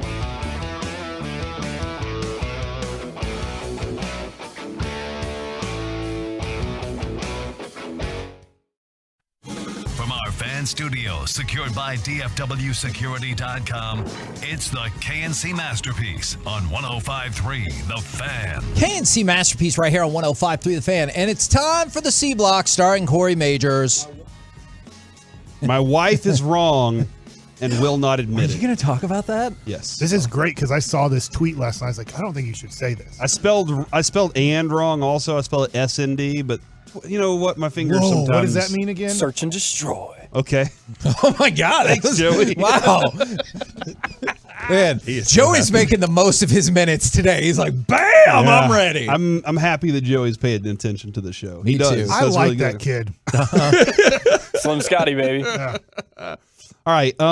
Here's what happened. The other night we were sitting on the couch, and I don't remember exactly how we got to this discussion, but I said, like when that day that Lucy, we found out we had another baby on the way, a third child. I said, you walked into the kitchen and you looked at me and I could tell something was wrong. And you said, like, she literally did say, I'm sorry. And I was like, for what? And she showed me the pregnancy test. And we weren't planning on a third child, and it wasn't her fault. I was there too. I was part of that. You were? Absolutely, I was. So. I remember that night too. Good. Oh my God. We'd been I out. don't remember making. We had been out at Ocean Air or Ocean Prime. What's the restaurant? You know the exact Ocean time Prime. you did it that to night. make the baby. Yeah, I know this one specifically. Ocean Air, Ocean Prime. Don't look at me. I don't know. And we'd had some wine. And it was a great night. But when she apologized to me, I was like, why? This is awesome. We have a child on the way. This is great. This is like, there's nothing that's you should be apologizing for. So when I told her this part of the story, she said it wasn't in the kitchen. It was in the bedroom. And I know she's wrong. Mike, I told Kevin yesterday, this is a Nate Bargatze moment where I know she's wrong. Yeah. She won't admit she's wrong. I woke up at 1 o'clock in the morning and the only thought I had was, I still know she's wrong and I want to wake her up and argue about this, but there's no reason to do it. Did you say immediately you're wrong, or did you just let her tell the story the way she told me I was wrong? Oh. And she said, no, I came into the bedroom, and I said, no, you came into the kitchen and told me this in front of the boys. I was cooking breakfast that morning. She comes into the kitchen, and now she won't admit that she's wrong. And this is really irritating me. So I just wanted to put that out there. She's sure you're wrong. She's sure I'm wrong. So now here's the other thing, Derek. I want you to really understand this. Because, Mike, I think you and I have the same situation. There are conversations that your wife has with you that never happened, right? Like, she's like, I told you this on this day. And you're like, no, you didn't. Time. I mean, she's like, I don't know. This happens constantly. What was the end of that sentence? He doesn't want to get in trouble. This happens constantly. There's tons of times. Like, I told you 3 times that, and I'm like, I don't remember one time you telling me this, but sure, we're going somewhere right now. Yeah, she tells me all the time that she told me something. No, you didn't. I think that happens a lot. And then she's like, you weren't listening to me. No, that's not it. You never said this. I remember a lot of things. Anyway, I still love her. Even Can if you she talk does, about it more? Even if she does drink coffee out of a mug in the car without a lid on it. I'm starting. Why? That's risky. Why take a coffee mug into the car without a lid on it? That's not the And then she smartest thing. complains that it spills on her. You do it every day. You spill on yourself every day, and you know you should put a lid on that cup. Have you thought about buying her like a Yeah, do you buy her those Yetis that have the thing on top? Bought this for. Guess what? you Now I still drink have it. out of it because Yep. she refuses because she says it tastes better out of a coffee mug. That was essentially an insulated cup or mug for those Yeah, who I got are a just Yeti. listening. Gosh, why are you just listening to radio? Open your eyes. Watch us on the Twitch and on the YouTube. All right. A lot of people So are since probably we're driving. talking about spouses, so I feel like my spouse's ears are getting worse. And she does have to listen to heartbeats all the time. And I don't know if that makes them. have a heartbeat? Your spouse is my wife's pediatrician. I'm concerned about Okay, that. so Or my son's pediatrician. I better there's get tons that of right. times now in the house that she'll say, I can't hear you, or she'll repeat something. I'm like, that's not what I said, or what the kid said. So now I feel like I'm doing this thing where I just say it a lot louder the next time, but then it comes off as very aggressive. Yeah. But I'm like, I don't know what to do. You said what I said wrong. You didn't hear what I said. So the only way to make it better is to enunciate it better or to say it louder, and I do both, which really doesn't make her the happiest person in the world. So that is, I just wanted to let the husbands vent for a minute. So we have. What do you do to somebody who's not hearing well? Write it down. I've been thinking about getting her hearing aids. The anniversary's coming up. Okay, can I just make a suggestion? Please roll on that. Don't make that an independent decision. Like, don't come home one day and just be like, hey, next time you say what, here, use these. Ask the kids if they agree with you for that. I don't know this or not because I'm not at my wife's office or not. Does your child have to do a hearing test? We have not done that up there yet. Okay. Because we did that at the hospital. Yeah, so I don't know if she has that or she just says, I think you need to go. Are you going to tell her? Maybe we go back up to her office and go, do you ever do the thing where you put the headphones on and you hear which side it's coming Just from? ask her to bring it home one day and Like- say, hey, let's have I just wanted to see. Yeah, I think you should try that. Let's see make how it a fun let's activity. see how good you are at this. Yeah, make it a fun activity. All right. Can it be with words too? So you can be like, okay, you heard it out of that ear. What word did you hear out of See, that and that's what I think is going to happen. Mike's going to go, okay, you heard that beep, but when I told you I have this thing to do Sunday night, you couldn't hear that. No, that's what's going to happen. That's what men do, I think, in general, is we just like, I'm not interested in that, so I'm not going to retain that information at all. She's just not hearing Okay. because she can't hear. Okay. And there's plenty of times now she's like, can we turn on the closed caption? I just can't hear. So she's admitted it. That's what Jess does. Do we need hearing aids? That's what I think. Our anniversary's coming up. What do you think? I think hearing aids would be the right way to go. Yeah, I instead of- think instead of- he they're like isn't they're like married. bigger And you should not earrings. listen to him. They're for like this. earrings, but they go in your ear hole. Yeah. I like And this they idea. help you hear. Yeah. They're I'll stylish. bling them out like those stupid ones David Ortiz wears You on can the playoffs. bedazzle them. Yeah. From the 817, Corey complains so much about her. I love her to death too, and I'll never lose her. telling I you. Is promise. this selective hearing? She and I get along very, very well. If you two ever get a divorce, Uh-huh. my opinion of already love married. as a concept is going to be shaken. It's like I always talk to my wife about this. We have these two friends, and they're the most in love people I think I've ever seen. If they were ever in, Jess will be like, except for us. And I was like, no. Those people are more in love than us. I don't know if I have that capacity for love. Is if they ever got divorced or if you ever got divorced, I would be shaken about that. Me too. I'll just put it that way. That makes I would sense. definitely be shaken. It makes sense that you would be more shaken. I would also be like, Oh, tomorrow, write down a list on why you would get divorced. I do have a list of 48 reasons why I love her. So that's the list I've made. Is your list still at 5 people that you would cheat on her with?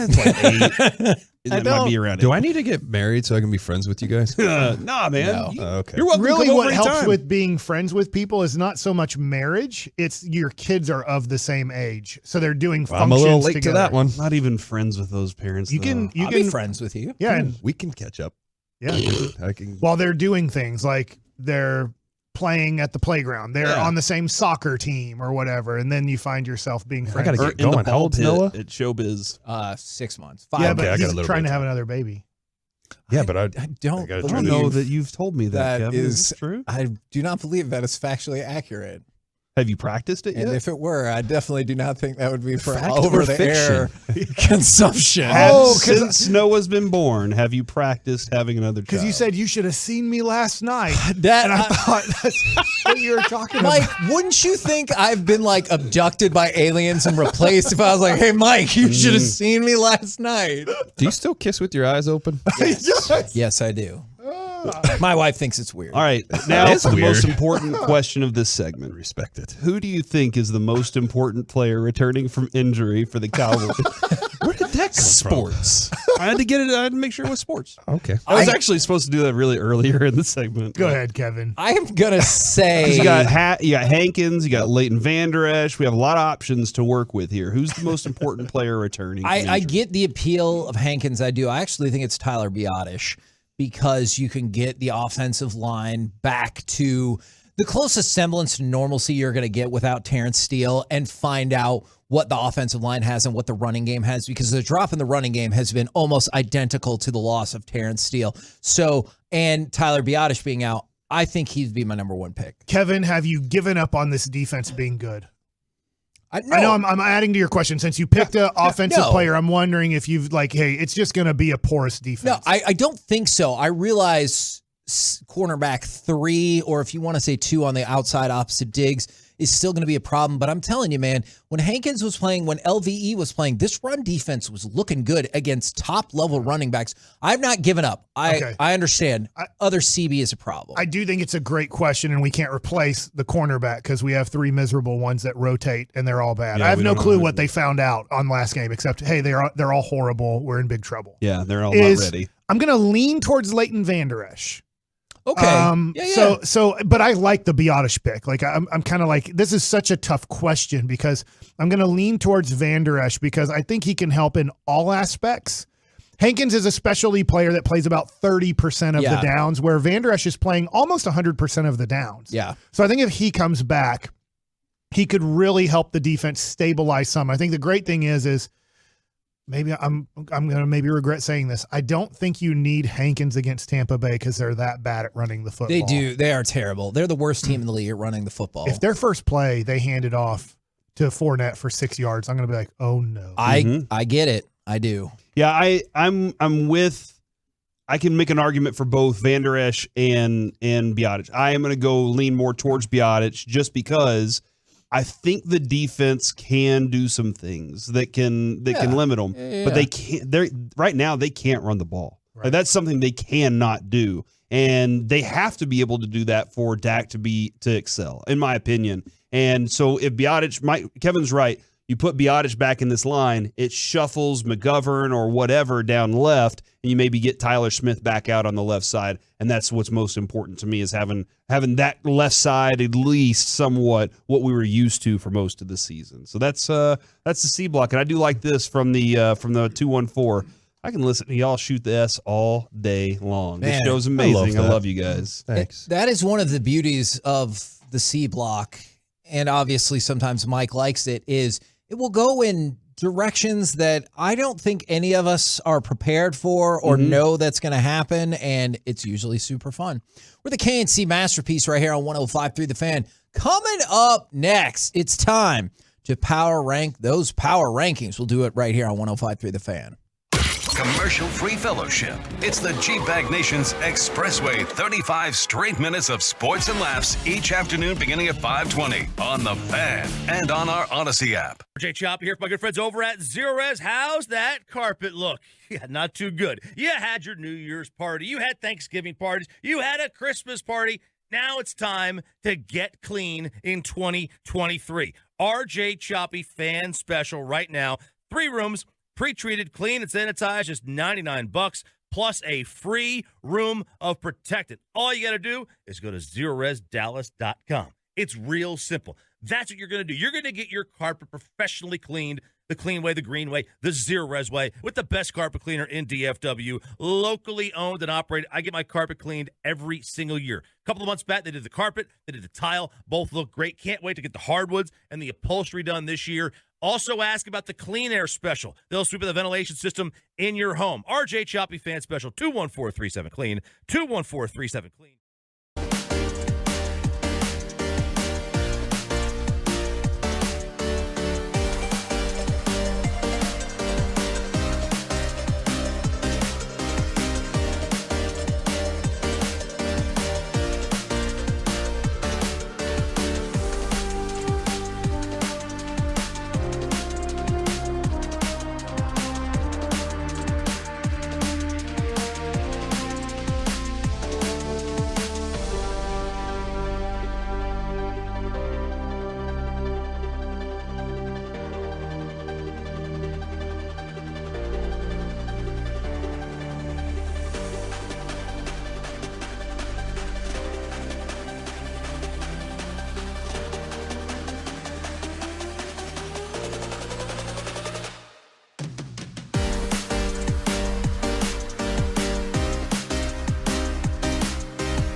Principal Office, Dallas, Texas. KNC Masterpiece back here on 105 through the Fan. Right now, it is time to power rank those power rankings. Okay. When we get to the NFL, Mike, are you prepared? I am prepared, but this is going to be different because now we're into the playoffs. We've done this before, so if you don't remember, CBS takes out 18 quarterbacks. They now only power rank the quarterbacks that are left that are playing football. So they rank them based off of here, not so much what they've done for the season. They say they rank them because it says, I'll just read. While these rankings don't necessarily reflect which QBs we'd rather have for the remainder of the year, they are designed to showcase which ones are performing and positioned best at this moment. Which ones we'd rather trust with everything on the line. So now that we're in do or die games, they rank them more, just to give you an idea, on more of how they feel in do or die games rather than like throughout a season type of deal. Gotcha. All right. So I'm just going to tell you, I want you guys to discuss. They have Patrick Mahomes ranked number 1. Do you believe in do or die games, this is the guy you want quarterbacking your team the most? Any game that does not have the Bengals in it. I think the Bengals can. I think the Bengals can defeat Patrick Mahomes, and I don't know how they done it, but yes. The first sentence says we know the Bengals can beat them. There you go. Yeah. Wow. No, I think that's the one team that I'm like, what do they know? What do they do that just time travel keeps them? Well, they also have a good quarterback. They have an offense that's good too. But Patrick Mahomes is like he's top of the list every time. I think you'd be a fool not to make him number 1. I agree. Yeah. Last year was his worst year in the playoffs. Like literally making the AFC Championship game, going to overtime and throwing the interception like at 36-36 was his worst ever situation. As a starter, he's never not been there. Right. Because the other one he lost on a coin flip. Tom Brady won the coin flip back I say rookie year, his first year as the quarterback. That's, didn't make the Super Bowl that year, then won the Super Bowl. Then lost the Super Bowl when they had no offensive linemen, but made it all the way to the Super Bowl. And then last year lost in overtime in the AFC Championship game. So I don't know how many people have ever done this, but he would be as the starting quarterback if long as they beat the winner of the Jaguars and Chargers, that he would go to the championship game 5 years in a row, his first 5 years. I can't imagine there's another quarterback that's ever accomplished that. I would have to go look up some stuff about the older Steelers and Raiders, but I'm with you. That is an amazing accomplishment. I think picking the second best quarterback for this playoffs is a little bit tough. They went with Josh Allen. I think I would have picked Joey B. I think so too. They have him third. So I think that's why I say it's tough. I can see where they like Josh Allen. Now, this also, if you remember, Cincinnati has to go to Buffalo after beating the Ravens. With Josh Allen, I think one of the X factors with him is his running ability does change a lot when it comes, and his willingness to be. You know what? I'll find the next 3 series. I'll run the balls. I'll be the one guy that touches the football, right, and makes the decisions, and nobody else is going to have it. And that does he can be the factor. He also can he can wear down. But I think that Josh Allen is. I like him as number 2 over Joe Burrow. They say this, they're pretty much reiterating what you just said in Joe Burrow's first sentence here. What Burrow lacks in Allen's opposing rushing ability, he makes up for with some of the game's prettiest precision passing. He is, man. And so that's why they did pick Allen over because of the rushing, but said, look, his precision passing is better than Allen. He, and that was something he dedicated himself to last offseason was I know Jamar Chase is going to get open deep. I got to make sure I can get the ball to him. So he worked on his mechanics, his footwork to ensure that he was delivering passes at the right time. And I think he sees the game better than Josh Allen. Yeah. And I think he makes those passes better. I do think that Josh Allen has a bigger arm, but at the same time, there's that other element that Joe Burrow doesn't have, and that's the running. The top 3 quarterbacks, one of them won't make the AFC Championship game. That's the tough thing on this list. It was AFC, and one of them won't even be playing in the Final Four. Can I take a guess for number 4? Sure. I hate myself for this guess. Tom Brady? It's okay. You go, talking doctor. Tom Brady. It's not. It's Jalen Hurts. Your face. I wonder if it's because Tom Brady is on an 8-9 team. Before Yeah. giving you where he's at, I'm wondering if it's because of that. So, and I totally get that. I think if he wouldn't have gotten hurt, Jalen Hurts probably would have won the MVP. But the thing about that is he did get hurt, and I still think he's banged up. And so that's why, because y'all are right. I hate the prospect. Even if I think the Bucs suck and Tom Brady doesn't have it like he used to, he'll pull some bull crap out, and I'll be like, son of a gun. I'll help you out here. He is number 6, so he's the number 2 quarterback in the NFC. Okay. And it says no quarterback gets a bigger boost in these rankings than Tom Brady come playoff time. So they don't see him this year as a top 10 quarterback, but they see him come playoff time as the second best quarterback in the That makes NFC sense. because of his history. That makes sense. Number 5 is Justin Herbert, so that doesn't help out my T-Law situation. But it says making his playoff debut, Herbert has just as many, if not more, physical tools than each of his peers above on this list. He is a prototypical pocket passer, but far from immobile. So, la-da-da-da-da. They love all of his abilities. That's why I think everybody sees Herbert as possibly, like, this year I was wrong. I picked him as the MVP. Obviously, it's going to be Mahomes. I'm glad it is, but he has all the ability to be kind of the best quarterback in a game. The toughest part about that is what we talked about earlier with Daboll saying playoff experience is overrated, is like, you might be right about all of that, but who knows if he's going to crap the bed or not. Number 7, you told me might not be playing, Lamar Jackson. Yeah, that's the word, is they don't think he's going to play. Okay, if he does play, or do you where do you put him? If he right now? does play, I put him at 5th. Really? Even with all this time off? Yeah. And look, I'm a Lamar Jackson homer, so all right, then okay. He's better than Tom Brady right now. You guys ready to get? I just don't know. He would have to find his groove like instantly, and I just don't know. I don't know if he can find it that fast. You guys ready to I get don't agree with disappointed you. and mad?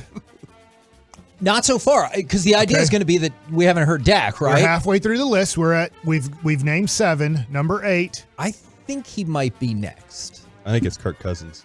Shut up. I mean, it's T-Law. It's not. It's Brock Purdy. Purdy may be a rookie with just 5 career starts, but none of the veterans beneath him here have accomplished anything meaningful in the playoffs as a quarterback. So it says, obviously, yes, he's a rookie, but everybody below this list does not have a history of good playoff success. So that's why they put Purdy up there. I think they're taking a lot of San Francisco's such a great team that Purdy should get to play, I would say, at least 2 games in these playoffs, if not 3. They are a good football team, and their play caller keeps you off balance. Like they run the ball so effectively that he is an efficient passer, and that comes directly from the fact that their play caller and head coach is very good at what he does. Number 9 is T-Law, Trevor Lawrence. Wow. I think I would put Lawrence above Purdy. Okay. Just because I've seen it more from him, although I definitely get that Purdy's team is better and has a better matchup. And winning means everything in the playoffs, like it or not. Right. So Purdy's gonna win. I'm 90% I would be sure. shocked. And I'm 50-50 on Jacksonville winning that game. I think it's gonna be a good game, but 50-50 on that. Hey, you weren't too far off, because at number 10 they do have Kirk Cousins. So Kirk now Cousins ahead of Dak. So now Disagree. we have 10 quarterbacks on the list for this playoff run, and Kirk Cousins is 10. Discuss. Do it. So with that, I think they're going straight off of how Dak is playing as of right now. Yeah. I get it what you were saying, Mike, with, they're not, whatever. I just think it's how he's playing right now with all these interceptions. I think that's the big red flag. That's why he's dropping so far in this. Okay. I want to add something. I hate to that saying that before you argue back. Okay. I think the other thing to add to what he just said is I'm Derek. What Derek Holland just said. You say best position. He has the best receiver on the field. Yeah, that's true. He has the better running game, and does he? Does he have the better running game? I think that right one's now, debatable. yes. Right now, yes. Between the Cowboys and them, Cowboys' offensive line has a lot to figure out. It's debatable. But I want to say he has a better tight end too.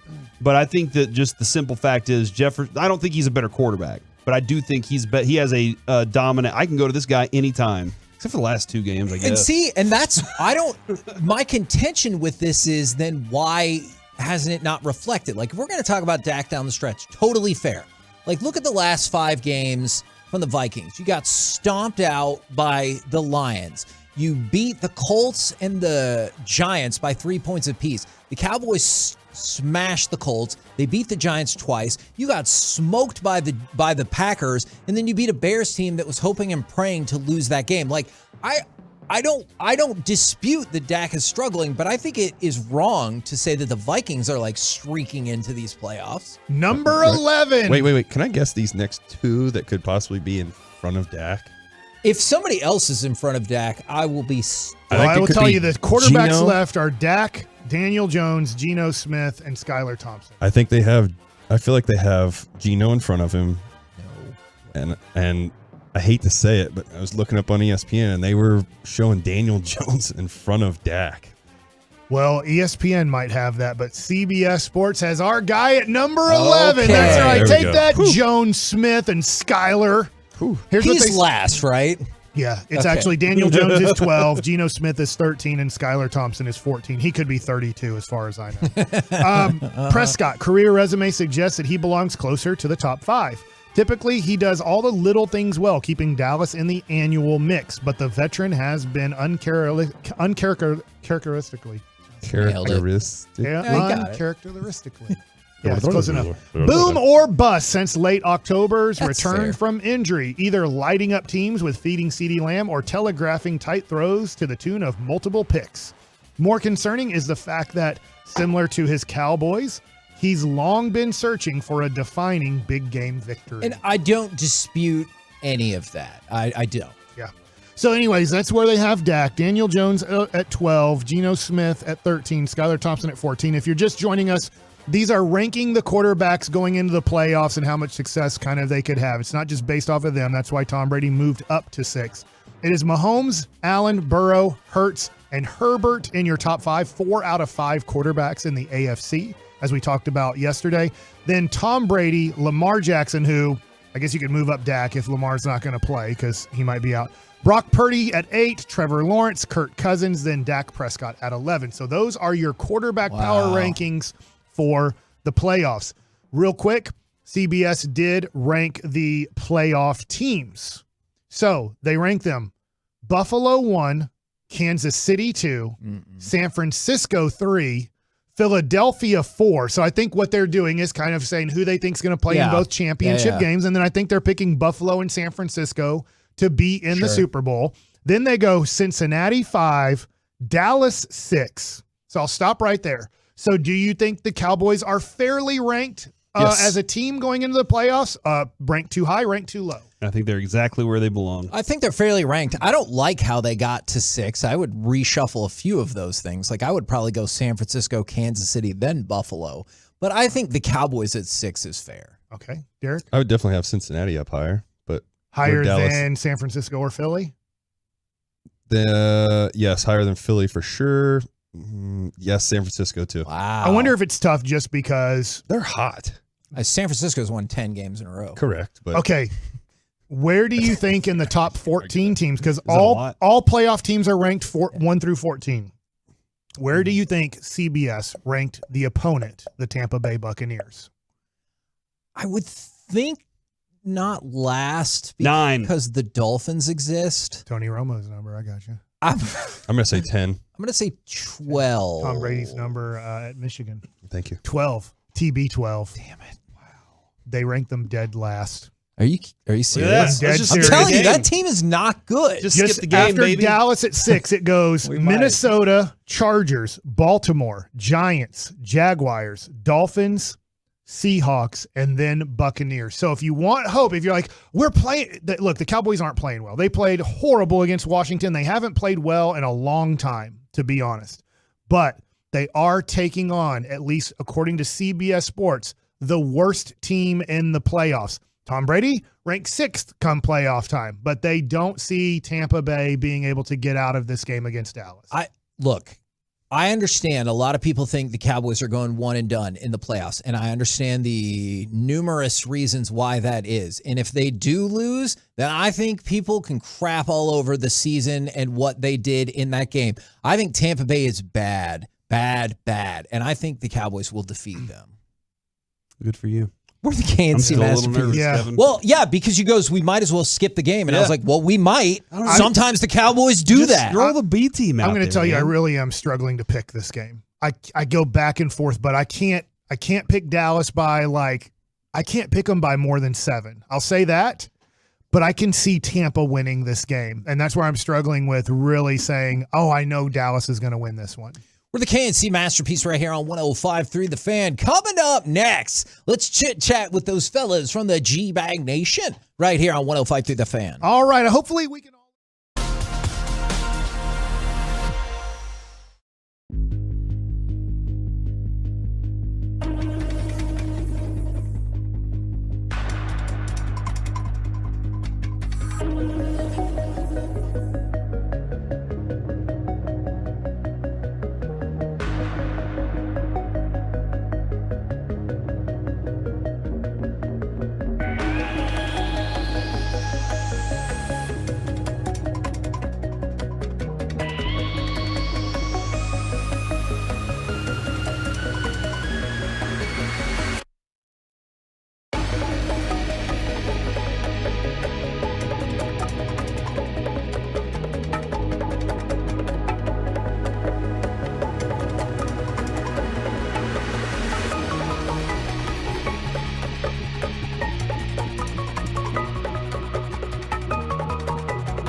This segment of the KNC Masterpiece is brought to you by Classic Chevrolet. At Classic Chevrolet and Grapevine, we know loyalty can't be bought. It's earned, like with our classic loyalty pricing below market value, top dollar trade value, and lowest interest rates. One of the largest selections in America. This is Texas. This is Classic Chevrolet. Relax and enjoy the difference. Find new roads.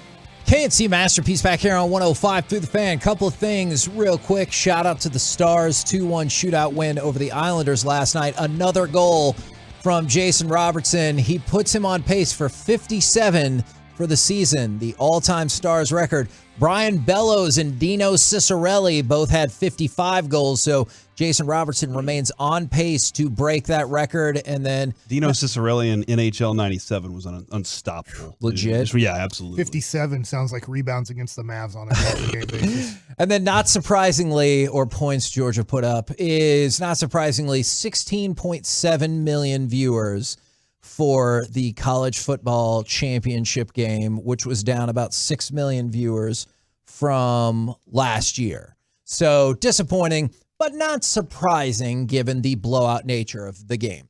Right now, courtesy of D&M Leasing, it is time for our chit-chat with the fellas from the G-Bag Nation. Gentlemen, how is you today? Awesome, Hagee. How are you? We're doing well, and we got to get to the poll question that Derek put up on Twitter and Mike asked. You want to ask the question? I would love to take it. this. So we asked two different poll questions. We'll do the first one. Right now, going into if season's over, everything going to next year, who would you rather have, Aaron Rodgers or Dak? Oh, my goodness, Aaron Rodgers. Yeah. I saw you tweet that, and I saw more Tolos voted for Dak. Yep. There was. It ended up being, what did I say, 65, 35? For who? Dak. Oh, my.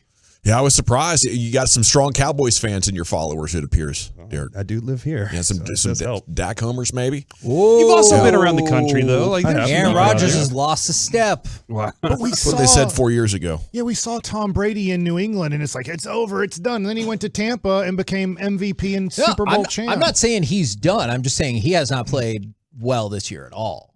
Yeah. I mean, he didn't have any players. So Gavin, Derek and I took Aaron Rodgers, like thinking with this offensive line, with these receivers, and I know we're not stacked with receivers, but with CeeDee Lamb, I think Aaron Rodgers could have a Tom Brady Tampa Bay impact like in 2020. I mean, he's just 11 months removed from back-to-back MVPs, right? That's true. He's a Hall of Famer. He's a GOAT candidate. And, our guy, as much as we love him, he is, trying to be a Pro Bowler most years. I definitely disagree about him being a GOAT candidate, but he is a Hall of Famer. I think he's a perpetual playoff choker who it's a good thing he got his first Super Bowl at the beginning, or else people would have called him the biggest playoff choker in history. And that's hot fire right there. This is when you play fantasy, you guys agree you watch those players a little more frequently. For those that do play fantasy, you're Rodgers was not a good fantasy player. Yeah, I had him as my fantasy quarterback for the last 3 years. So I've been watching him the last 3 years like very closely, and I'm not used to seeing him underthrow receivers. And this year, like it was consistent underthrow, and this is on guys that are really not the greatest receivers. They're not Devontae Adams. But I can see him overthrowing guys. But I'm not used to seeing him underthrow the way he was this year. He just didn't look like the same guy we've seen for the last couple of years. So maybe his arm is only like 50% better than Dak now. Woo! Now I know you want to get to the other poll question because I know that's the one that's agitating you the most, Derek. Yeah, this one's really bothered me. So we talked about having American Gladiators. We're talking about TV shows. And we were trying to see who would win out of all the shows. So that's the morning show, our show, their show, G-Bag, and the Get Right. And right now, you guys are in the lead. Damn right. But it has changed, though. It was big. Now it's small. How's Eric's back? I mean, we got young guys. We got weightlifting guys. I don't think I would do much damage at all. Okay, I think you would. I have seen you go up and down a mountain. Okay. He shouted you out. He was like, man, if you had to go up those nets and stuff. I also think this. I think that we should invest in a big warehouse and recreate the American Gladiator tennis ball thing where you're hiding behind things and you're trying to shoot with your gun. Like, how fun would that be? That would be amazing. It's like, hey, you rent it out for an hour and you and your buddies, you got like a group of three, like three versus three, and you three are trying to get to shoot them and they have the tennis ball thing shooting at you. tennis ball. That was the most fun thing, Mario and Luigi. So I think what do you'd you be got? great at that. I said would have a lot of Sandler fun. would Yeah. too, even though he's on a show because he's so little. He's going to be easy to hide, hard to hit. I mean, just don't put me in any of the agility drills. We got Chiafalo and Lucius for that. I think we do all right. But, I mean, now you got the get right. You got one superstar and then one older guy, too, in KG. But I think Reggie's general fitness and youth, might propel him into like an MVP conversation that could carry that show. I think that's mostly true, but Kevin did point out that We know Reggie's weaknesses. He does have some knee problems. Oh, does he? That have kind of hopped up Okay. as, You gonna because of attack that? basketball. Yeah, we're going right at the knee. Oh, yeah, if we're jousting, I'm jousting at the knee to get it started. Yeah, So the for Get sure. Right have no shot. The morning show have no shot. So it really comes down to these two shows. It does. Battle Royale, let's beat the crap out of each other. Let me ask you this. Do you have enough people on your show that have the competitive fire to make sure they win at any cost?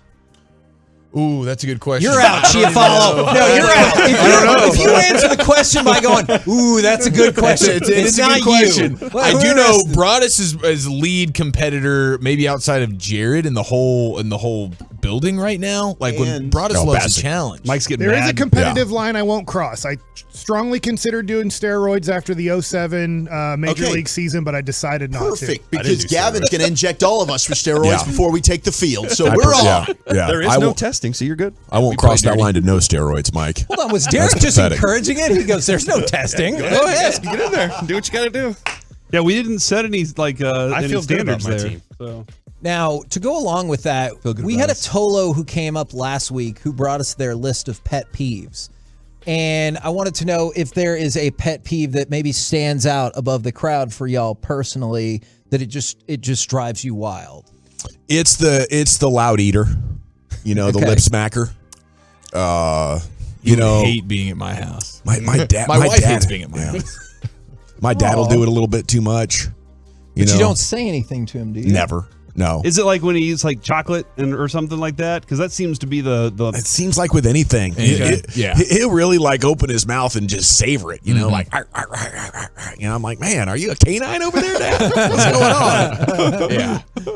I was recently, you get like one of these fettuccine pastas and it's got shrimp in it and they don't take the tails off.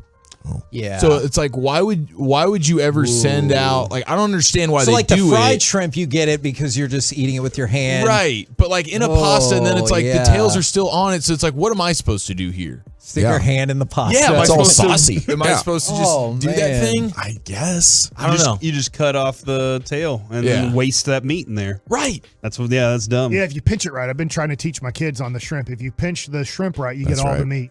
Yeah. You guys don't do that? You guys don't pinch the shrimp? Yeah, I always pinch the shrimp. Yeah. No, I think that's a sound but if it's in myself. pasta, and then like he said, now you got to get all this. That's bad. That's bad business right there. Must not be a real I'd go Italian with people joint. who don't flush. And I had that issue growing up. Wait, we what? talked about stuff with our sisters and our siblings. Saving water? No. I had an issue. You guys just pile it on? My sister just Oh, for whatever my- reasons would forget. I don't know what the deal was, and I'm out in her right now. You guys, but it would really tick me off. It would really tick me off, Still Samantha. to this day? I think she's grown out of that. You don't know this. So she just leave like an iceberg floating in there? You just keep piling. It was mostly the wanting. Okay. When do you finally flush? But I would have to go in there and flush it. Yeah, you're telling me, Derek. Would you ever walk out and be like, nah, Yes, get back in there and absolutely. flush it? I'd go and then just I'll go. ream her and just let her know what the deal was. When it sits in there, it leaves a horrible smell. It stews. It just stews, Gavin. The whole thing was a I know. terrible experience. Yeah, I don't blame you, man. You seem scarred. Friday awesome about 1:30. Yeah, man. Wolchuk talking about his sister takes a shocking turn. By the way, did you guys see Joey, yesterday? do not pull that. Sounds like the flushing thing's actually a bit of a kink for Walter. Speaking of bathroom stuff, though, Wolchuk farted on Chiafalo right as we were coming back. Yeah. I saw Intentionally? this. He Yes. seemed to think He that got up off the couch and went on a mission around. you thought they deserved it, right? Walked right over to his left shoulder, and right before the music hit, it was just Yeah, like. he deserves it. He comes in here smelling like ass every day. He deserved it. Chiafalo does? Take a whiff of him. Tell me he doesn't smell like have ass. never Are smelled you that working man. out downstairs? Or? No, I don't think I perpetually smell bad. Today isn't bad. Okay. Okay, today's fine.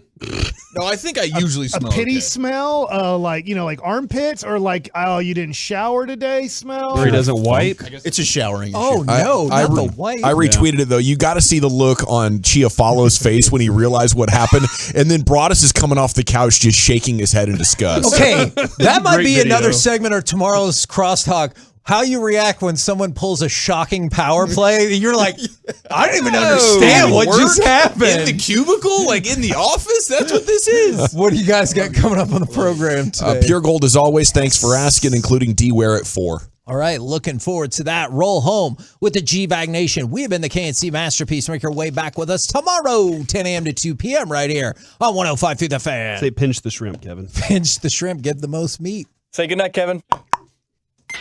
He brings the energy.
From our fan studio, secured by DFWsecurity.com, you're rolling with the G-Bag Nation on 105.3 The Fan. It's hour one of the G-Bag Nation here on 105.3 The Fan. Hope you're having a great day as we are off and running. And we have a lot of news to talk about here as we open up the show. It's a big day.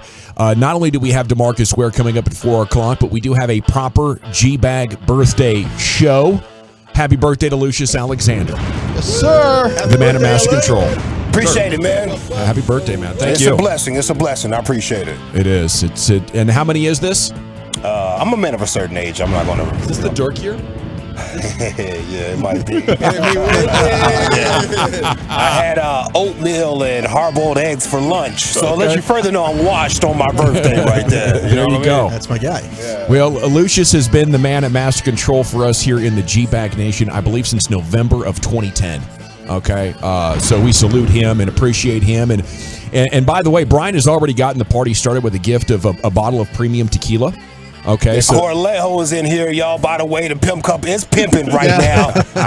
I'm being tempted, but I'm not going to touch. Hey, if you need another bottle, let me know. I'll get you for one. Sure. Yeah, and you can, of course, let the gifts rain if you'd like. It is history during a G-Bag Nation show. That happens from time to time. We're sitting here at 4131 North Central Expressway, Dallas, Texas, 75204. Happy birthday, L.A. from Constable Scott. Yo, what up, Cots? Well, a lot of them coming in. Shout out Jim Rome for giving the station credit. I'm seeing a lot of that. Impossible. Okay. No, F him. All righty. It really must be Lucius's birthday today, man. Crazy things are happening right now. This is awesome. Well, I got a lot of stuff going on, including in this sports world, and that is what we open up with here. We do have DeMarcus Ware joining the show at 4 o'clock, so that's going to be fun as well. Mavs really struggled against the Clippers team with no Paul George. That was disappointing. What was that, Brian? I think that describes how we all felt at around halftime. Once again, the second quarters are turning into a personal nightmare for these Mavericks. And they were just blown off the court and trailing by 20 points again. So, the Mavs are fighting an uphill battle with a lot of matchups. And last night showed that with these injuries especially, things can get away from them against these talented teams in a hurry. It's just nobody could stay with Kawhi Leonard or Norman Powell. And you have highly skilled players who are also very athletic. I felt like last night you really missed guys like Josh Green and Dorian Finney-Smith. You needed somebody to try to contain those dudes. Yeah, and you have Dwight Powell get injured, but the Clippers just shot the lights out of the ball, specifically in the first half, and Luka struggled in the first half. It really took him until the fourth quarter to get going, and you still have guys like Reggie Bullock who are struggling. And we talked about this yesterday. Like, this should be the time of year where Reggie Bullock finally starts to get going. Last night, it still wasn't there. 2 for 7 from downtown, only had 6 points, and he was minus 16. Well, the good news is Tim Hardaway Jr. kind of balled out. That's true. Okay, I think he had 18 points. They played him extended minutes. Let's keep this train going, Broadus. I think you're trying to Dan Marino hard count me on that one, General. Come on. Because when they took Hardy off the court in the last 6 minutes of the game, they were making a rally, and they took Hardy off the court and they put Hardaway on, and all of a sudden now the Clippers extended it even more. So I don't know. It can change your offense significantly. I don't care about that. I'm just looking at the game log report and saying, hey, teams, look at this. Hopefully the GMs are too, right? I get what you guys are saying there. 18 points, buddy. All I know is I hung with that game the whole way, and Luka was doing his best to bring him back. They were getting some stops. The Clippers were missing some shots. And then all of a sudden they made the sub. Kid made the sub with about 6 minutes to go, and then everything went south again. They were making a nice comeback. They were trying. It got exciting a little bit, and then man hit the back-to-back threes. Yeah. But the most interesting thing right now is what's going to happen to this trade deadline. And these injuries might be kind of a blessing because it's pushing them into losses and maybe some bad losses. They had a nice stretch, but now maybe Luka's a little bit tired again. And whatever the case, this team's going to be significantly different, if not this spring, then over the summer and into the fall. And the winds of change are blowing quite significantly. So hopefully these days of being undermanned will be gone here before too long. 214, happy birthday, L.A. You the man. I'm so jelly, says the 469. Correa is one of the most underrated. Enjoy. I recommend Herradura Platinum. Talk about it as well. You don't have to go spend the $200. This is right here. It's going to hit you right in the pocket, and you'll wake up great in the morning like you've never had tequila. Oh, it's got the good ingredients. It's got the great ingredients. Okay, it's an upper, by the way. Really? Tequila. Oh yeah. Wow. You know that most. Let's crack that thing. Let's go. Let's crack that thing. He says. You're right. On the tequila. First segment of the show. Let's crack that thing. I never explored it very much because it was like one of the first times I was intoxicated. It was tequila, and I couldn't fight through it, and get back into it, which is a shame. Down, man. There's some bad tequila out there. Yeah. Oh, yes. It was Be careful, man. Lucius, I noticed when there's certain levels of it though. There was like a red bottle. There's like the blue, and then there's a white. There's the white one. There's the white, and then there's the blue, and then there's a red, and then there's a black bottle. Like there's some real tequila experts that can explain that, really, but that's all about the process of making it. I got the one you told me you liked. That's what I did. Yeah. Oh, I see. It's back here. It keeps calling my name. Yeah, there you go. LA. Happy birthday, man. Maybe not the first segment of the show. Wait till the second or just a little shot, dog. Come on. Can't wait for LA Live. 214. Happy birthday, LA, from your boy Woody. DG's tonight. He's asking. It's been so long since I've been to a strip club since before the pandemic. Really? Yeah. I've been spending my money on stocks. By the way, no money I've been made. No money has been made. It's tough. Happy birthday to my boy LA. That's from Mr. Nasty Time. Anthony, the FedEx driver from Ennis. Everybody's coming in to wish LA a birthday here in the G-Bag Nation. Okay, this is a minor story, but it is a report out there with the Cowboys. Arrest warrant issued for rookie Sam Williams. TMZ Sports is reporting that.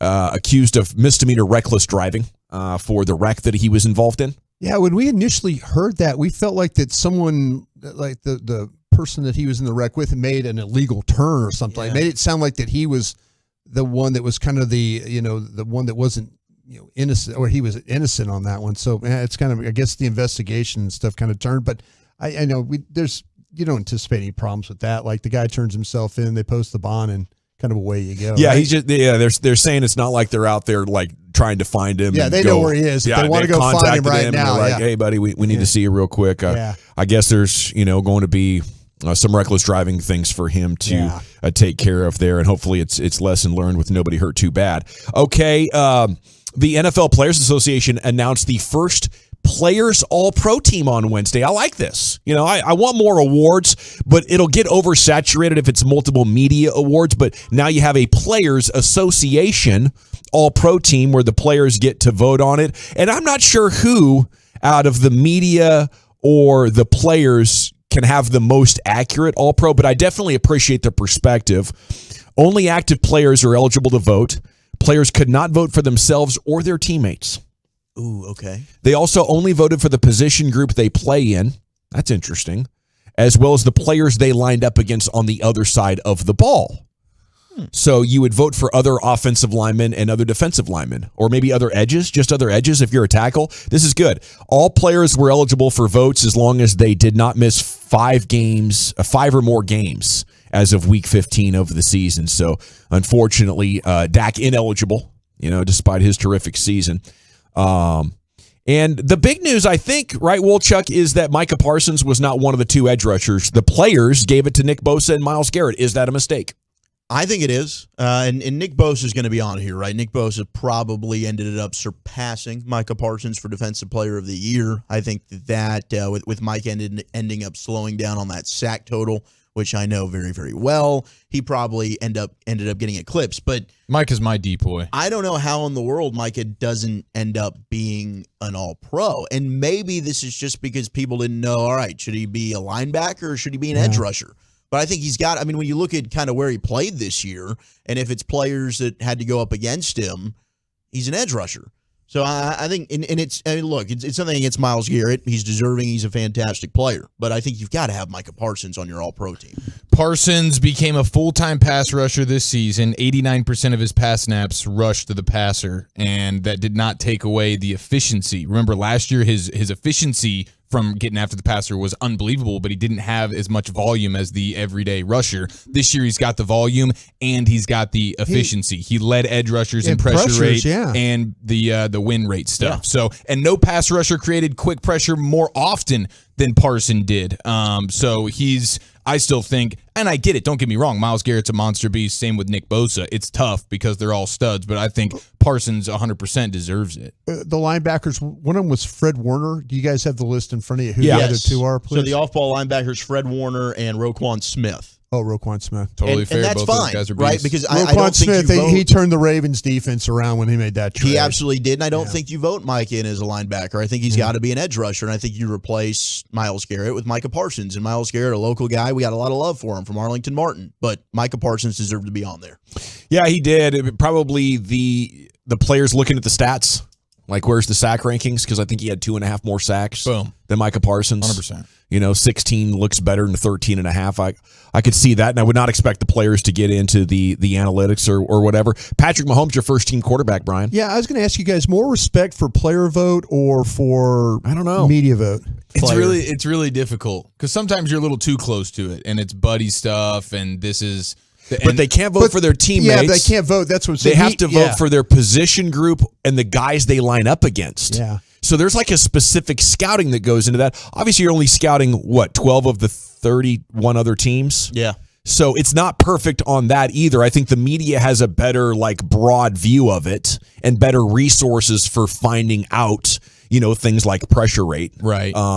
So I don't know. I certainly like it though. It's a really cool thing that the players are doing that. Their perspective is probably the single best perspective you could get, I would think. On what they know. On what they know. Yes. Right. On the other teams, I'd probably go with the media. Like if you didn't play that team, I would probably favor the media. But I think the players voting on themselves with what they know, I think, yes, I totally agree with that point. It's significantly more nuanced and advanced as far as the perspective. I think it's awesome that they're doing it. I'd probably lean the players, and I think that you can say that there's bias both ways. I mean, we talk about the media and the Hall of Fame, right? Yeah, for sure. And you could probably, like the Friends thing, I think is a great point. There's probably some bias that goes into the media relationship with some of these guys as well. But I'd probably always side more like the players are going up against these guys. They know what it's like in terms of the week of preparation, what it's like to have to block them, and vice versa. Go up against these offensive tackles. I'd always lean with the players in these type of situations. Yeah, and they can see the attention to detail and the techniques of their peers when they're watching the games. They're watching their peers, and they can see oh my gosh, this guy is such a tactician, or he's able to get to the next level so quickly. And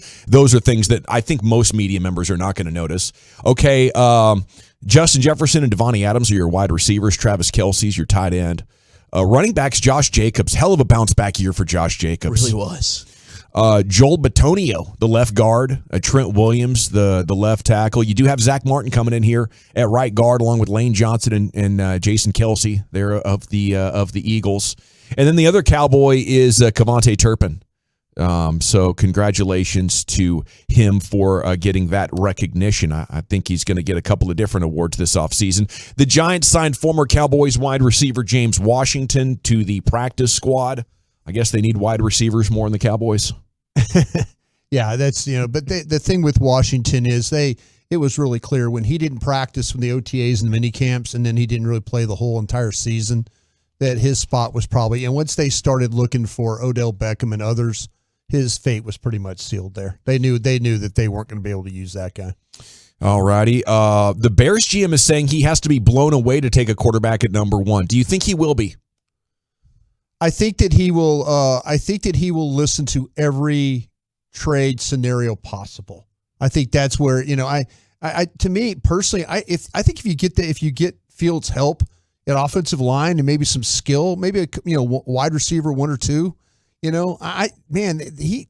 proved a lot to me. He proved how tough he was, the way they run the ball with him. Maybe it's not long for the career for, his health or anything like that.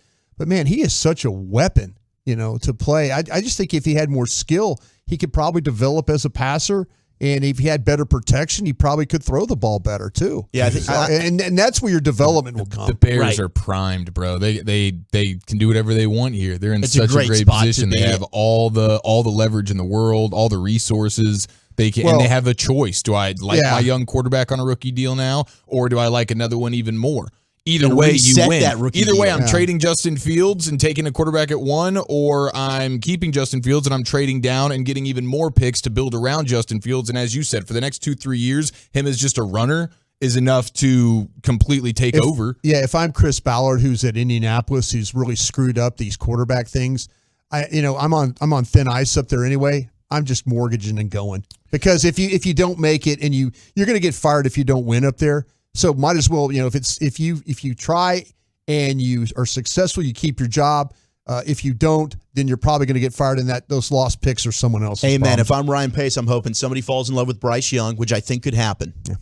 Spencer Rattler is returning to South Cackalack for another season. He never wants to leave college. That kid. I think probably make pretty good money there. I think what happened there too. I think he's got a Mercedes people that sponsor him there. Good for him. I think the situation. He heard from the advisory committee, and they were talking about him as a day 3 guy. He's not good. Yeah. Okay, and Christian Pulisic, he is good, but he's going to be out a couple of months there with the recent knee injury for Chelsea. So tough break for him and Chelsea. And there you have what's cracking here in the world of sports as we open up this Wednesday with you in the G-Bag Nation. We do have a little bit of Cowboys Twitter coming up next, then the G-Bag of the day here on 105.3 The Fan. I got to chat about Window Nation. It is home show season. Window Nation is bringing the home show savings right to your house. How about this? Get 0% financing for 60 months, 5 years, no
Brought to you by Academy Sports and Outdoors. It's time to rep the Cowboys, and Academy Sports and Outdoors has everything you need to rep your team on the big stage. Swing by your local Academy store today or shop online at academy.com and find officially licensed gear in every style, from jerseys and tees to hoodies and hats. Welcome back, Nation. It's time now for some Cowboys Twitter here. Top tweets going viral about America's team segments brought to you by the Frankels. If you are hurt in an accident and it's not your fault, call the Frankels 214-333-3333. Go online to truckwreck.com. We start with Peyton Russell, who was on the board this morning for Sean, RJ, and Bobby. Is that what we're officially calling it now? Hey, Sean, Sean, RJ, and Bobby? Yeah, Sean, RJ, and Bobby? That's how he says it. Sean says that in the morning when you listen, yeah. Yeah, it's a good listen. Michael Irvin was on, and he had the take. I would take Dak over anybody in the NFC right now on which quarterback he would rather have in the NFC playoffs. The quarterback rankings in the playoffs are a big topic across sports radio today. Michael Irvin weighed in. Take Dak at the top of the NFC. How about you, Chief? Where's Dak in your NFC rankings? Man, I'll tell you what. I was surprised to hear him say that. I mean, I don't know how you could watch what you just saw and not think Brady in the playoffs. Like, even just going into this game right now, you're telling me we feel all confident that just the two quarterbacks going toe to toe, we're taking Dak Prescott? No way. Over the GOAT? Yeah, like there's no chance, right? So was that was peak Michael Irvin, you think?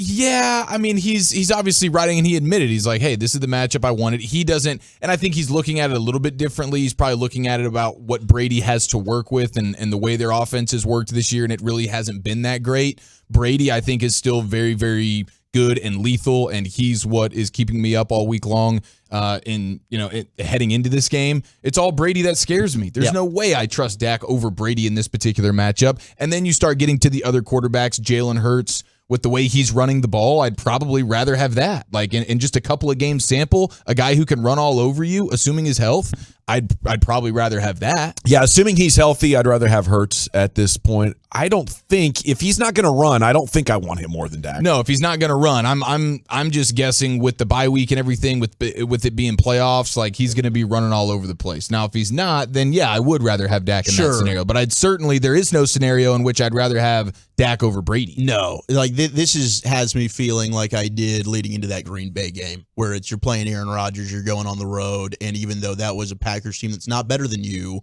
and everyone's saying, hey, they've lost 5 games in a row, that's an easy win. It's Aaron Rodgers, and that's a boogeyman you've never been able to conquer. It's kind of how I'm feeling about going into Tampa Bay against the Bucs. You just played arguably your worst game of the season outside of week 1 against that same Tampa Bay team. And if indeed they are getting Vita Vea back and they're starting to get healthy, that creates a little bit of an issue because all of a sudden now you're not running the football well. So yeah, I'd go Brady. Then I would take Dak if Hurts is not healthy, which he wasn't last week. And after the game, him and his head coach admitted he was playing really hurt. So if Hurts is healthy, I'd go Brady, Hurts, Dak. Otherwise, I'd go Brady, Dak, Hurts. I eliminated veteran quarterbacks. I said no to Seattle, no to Tampa, no to Minnesota because I'm thinking about my future. So I went yes on San Francisco. I would rather have their quarterback. Yes on Philadelphia. No on the Giants is how I broke that down. You'd rather have Brock Purdy long term? Yeah, I would. What about for this playoff, though? For this playoff, though, I think this playoff I would take San Francisco, Tampa Bay, Philadelphia, and no to everybody else.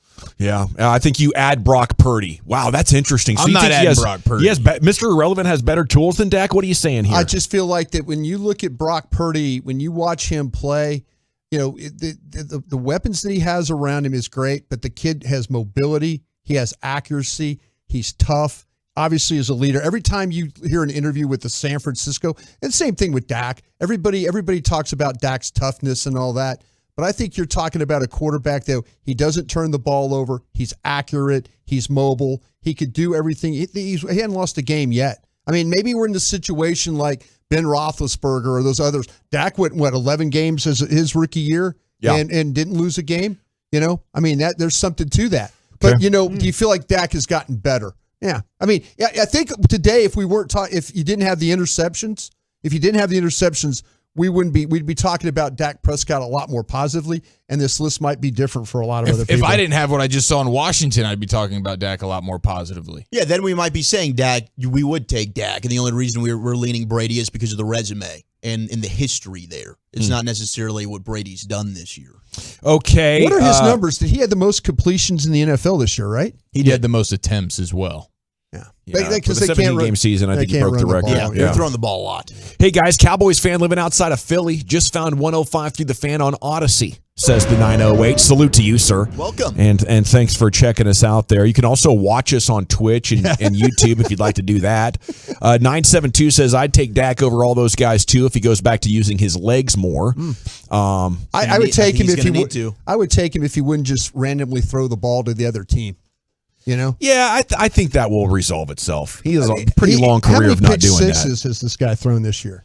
3 or 4. More than that, I think. Even more than that. Yeah. How about those? 4, what 5? Do you have on Geno Smith? I mean, he led the league in completion percentage by 1.5%. Yeah. You know what? No, Geno's had a great year. When you look at the passing offense of the Seahawks, it peaked in week 4. And then was consistently in the 50 to 70th percentile of the season for the most part, and at times below 50. So I would say it was a really, really good start. It had some highs, and then it took advantage of some good moments where you're playing the Rams that have nobody playing on the field and stuff like that. And even in those games towards the end of the season, you didn't ever see week 4 passing game Seattle was never duplicated again. Interesting. Thank you, sir. And then obviously Kirk Cousins. I mean, I consider him around in a tie with Dak. You know, he can be really good. He can play some average to Pro Bowl level football, I think, fairly consistently. But you know, I would much rather have Dak on my team than Kirk Cousins. When it comes to the leadership and the athleticism and the other stuff, I'll definitely give Dak the edge there. But at times it's pretty close. You know, Kirk Cousins can put together some pretty good stuff. The Panthers have requested permission to interview Cowboys OC Kellen Moore for their head coach opening. You know, he's been underwhelming in interviews. I don't expect him to get a job. I don't think he's done a good enough job or built that's enough. a hell of a fit, Gavin. Yeah, it's a good point, Wolchuk. I'm certainly pulling for it. I'll stand down. I hate to see him go, but I'd love to see him walk away. Yeah. I mean, who do you think would be on their short list, Brian? Do you think Kellen Moore's a legit candidate for this? I think that everybody is interviewing young offensive coaches. They see these guys on the sidelines like it's Cincinnati and the guys that, you know, the Chargers and stuff like that. I kind of feel like that's the direction that teams are going. Maybe they don't want coaches that potentially have any baggage or experience with them. I don't think. I think people are just like, listen, let me try and mold this guy to how I want him to be. And they're probably first-time head coaches come cheaper. You're paying a coach a lot of money not to be there anymore. All righty. Thank you, gentlemen. It is time now here, as we do every day at 2:30, to take a listen to the best audio for the world of sports. It's the G-Bag of the Day with Lucius on his birthday. Hey, man, shout out to Peyton Russell. As soon as you said his name, I started thinking about his mustache. It's hysterical to me. Yeah. It's so old school cartoon villain. Yeah. Looks like he's about to tie a lady to the train tracks after this. You know what I mean? I like that mustache on you, Peyton. I ain't lying, bro. It's a struggle. Yeah, it is. It's a hell of a struggle. Bro, it is nasty. I'm gonna just be honest. I'm about to show you one of the greatest pictures you've ever seen, Lucius. And it is Peyton at his brother's wedding in Ireland in a great suit, and he's just repping the stash, and it is just disgusting. I love it. That's the description. The guy with the mustache, you know, that guy. Is that what that is up there? I'm about to, as a matter of fact, I'm going to send it to Carter, and I'm going to have Carter put this picture of Peyton on the Twitch right now. Because it's about to be hilarious. Everybody's got to see this. That's great thinking. All right, day 2 right here for the Spanish call of DJ Shart. A Chark. Shark. Oh, yeah. Yeah, he's sealing a deal for the Lions over the Packers this past weekend. Y aquí está, pase completo, game over. Game over. Con DJ Shark.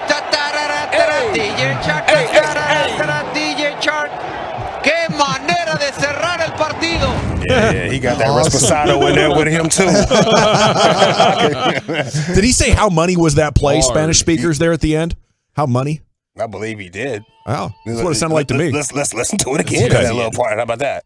Con DJ Shark. DJ Shark. DJ Shark. Qué manera de cerrar el partido. I don't know. I have no idea. Yeah. I'd like to think. Yeah. I'd like to think that's what I he hope said. you're right. How money was that game? Maybe. Yeah. I think so. I hope you're right. If we You were in nailed Spanish it. class, I would have cheated off of you because you sound real You confident. said it I very took it serious. It was one of the confidently. classes I took serious. Okay. I didn't remember any of it, but I think I caught that. Remember, I took it twice and failed the second time worse. She just shook her head at me. She was like, oh my gosh, Mr. Alexander.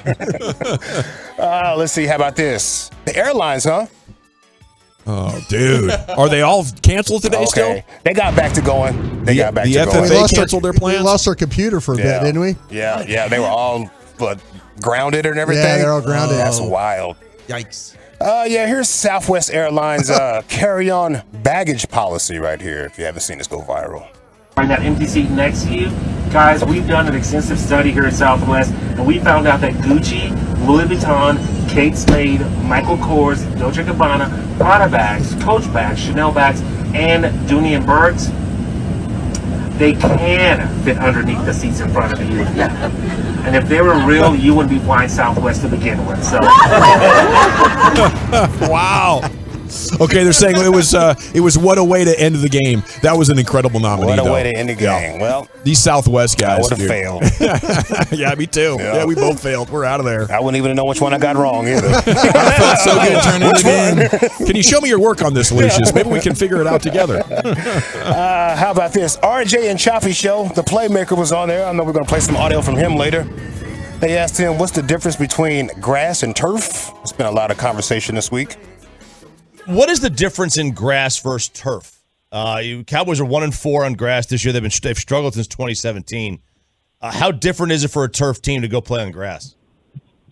Yeah, I don't know. I don't buy that. I play my best on natural surfaces. Let me correct that word.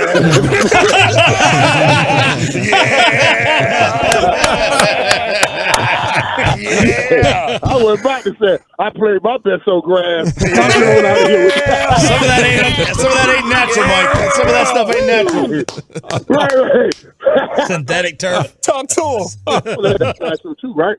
That's natural too. Oh,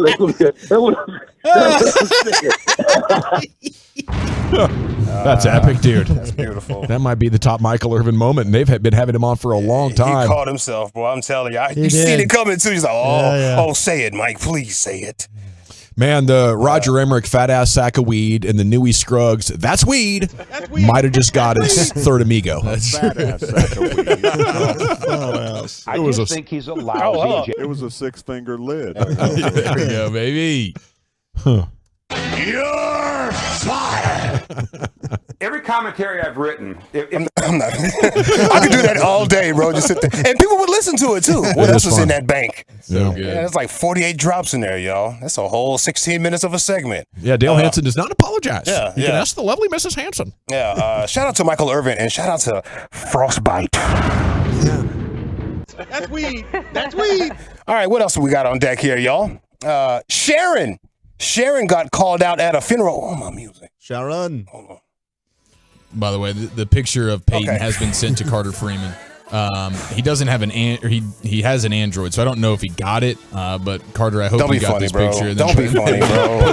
Don't do that. Put that up you on and the two Twitter. Android users right now. He respects his own privacy? Carter's got his hands up like, now what's going on, bro? Catching strays. All right, back to Sharon. Back to Sharon at a funeral. Sharon got called out at a funeral. She was stealing from a dead man, basically. You know, let's be respectful to the dead man. Hallelujah, Father. I know you did your work right here, and there's a blessing somewhere in this. But Sharon got called out at the funeral. I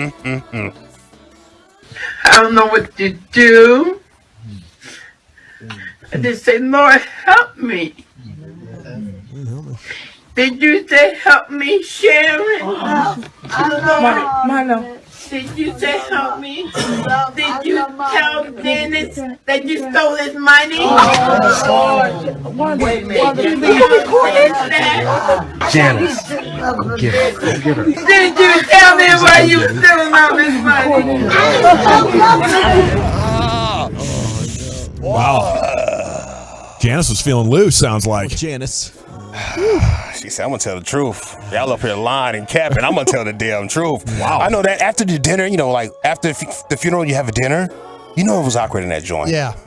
Where is Sharon? Sharon, how much did you steal? Let me see some receipts, Sharon. I bet Sharon had the boogie after this. I gotta go. It's really time to go with that. Grandma on the opioids. I don't know what she's talking about. I gotta get out of here. Yeah, you can hear something. Yeah. Is it DJ Chark, the Spanish call TD Lions over Packers? Southwest Airlines flight guy. You got Choppy asking Michael Irvin the difference of grass and turf. He plays his best on grass. He'd like you to know. And Sharon was called out at a funeral. Yeah, it's Choppy and the playmaker for me, Chief. No question about it. It's the playmaker. Lucius? Oh, yeah, 100%, man. Frostbite all day to the playmaker, dog. And shout out to the Capricorns. It's the GOAT season. Wolchuk. On the 88, playmaker. Yeah, absolutely. By a score of 5-0 and perhaps on his way to 5-time status. He'd be the first to pull that off in 2023. That's a strong nominee. Oh, yeah, we got to run that 2022 G-Bag of the year. Yeah, we got to run that back at some point before July, you know what I mean? Okay. All right. I will. Or before March. I'll take a break in March. I'll compile the 5s and send you an email. And there was an extra one at the end when you went on vacation, wherever you went, like to the mountains. There was. Yeah. Okay. He was in the mountains, bro. Yeah, we were up there about 4,000 square feet. I know you Did was. You was out there. Yeah. Okay, we got to go. When we come back, it's time for Krusty's Corner here with Brian Broaddus. Where are we heading, sir? Yeah, I took a look at the Buccaneers. We'll talk about that next. Coming up Thursday morning on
week, beginning February 6th, right here on The Fan. Classic Chevrolet in Grapevine knows you like buying to be easy. That's why they created the Classic Chevrolet Easy Pass online buying tool. Visit ClassicChevrolet.com to get started. Chevrolet, find new roads. Well, thank you, Lucius. It is the G-Bag Nation here on The Fan, and it's time now for a little bit of Krusty's Corner. Here he is, King of the Krusties, Brian Broaddus. Thank you very much, Joe. Appreciate that. Had an opportunity to take a look at the Buccaneers last night since went back and actually watched the Week 1 game to kind of try and figure out some things offensively that the Bucs were doing. How bad did that hurt, man? It's always interesting because when you go back and watch a game, and because you watch so many games, as you go through the 17 weeks, and you're trying to remember, okay, what happened here, what happened there, and I don't tend to, like when I'm studying a team, try and go too far back, but when you play the team, you want to see what did they have success. The way that the Buccaneers won that football game was their ability to run the ball, and they did it with movement of their offensive line. It really wasn't the stuff that was. And what's different about this game this week, though, too, will be with Hankins in there. Hankins playing will not allow them to. They didn't have great success running the football inside on you. Everything was like with the pulls. They figured out that we talk about the perimeter runs, but the whole thing, this is where the start, like the downfall a little bit for Diggs was, where all of a sudden the soft corner, this was what was able to, people were watching the tape and they're like, wow, this corner's really not interested in playing today, or he's not interested in being a part of the run. What the Buccaneers did was they did a really good job of getting their guys out on the perimeter, their blockers. So Dorrance Armstrong making, really one of his, now it's no Randy Gregory. He's having to make the start. Now he's in the game and now he's getting blocked, and I think the thing you have to hope is if you're a Cowboy fan, I think you're better in the perimeter runs. I think that Hankins helps you in the middle, and I think he helps you because it allows Van Der Esch to run. Right. That's going to be the key. The teams that I watch, the Cincinnatis and the San Franciscos and the people like that, the Cincinnati game, Tampa played perfectly for the first half. They were up 17-0. And all of a sudden, Brady threw an interception. Then he had a couple of fumbles. Then they had what really kind of set it off. They had a 4th and 1, and they tried a fake punt. The ball hit, Gino Bernard, and it was on the ground, and the Cincinnati recovered and got points. But if you watch how Tampa Bay was trying to attack those people, it really was that they struggled. It was not the perimeter stuff that they were doing. They really try and kind of run the ball straight ahead. And then when they did get a run, like a toss to the left or toss to the right, the teams that, like I was talking about, the 49ers, they were able to get linebackers in place, and then they make Leonard Fournette stop. They make him, so he's not really getting to go. He's not getting the momentum going downhill. And this is where I think Hankins really, really helps you in this game, because he's going to take blockers with him. Hankins is, and I'll tell you what, a guy that played pretty well in that game that's kind of played well for you last week was Osa Odighizuwa. Yeah. So with the struggles that Tampa's having with their offensive line, with them having to move guys around, the shuffling at center, the shuffling at guard a little bit, Hankins, he will help you a lot in this game, because that'll allow the linebackers to be able to run in this game.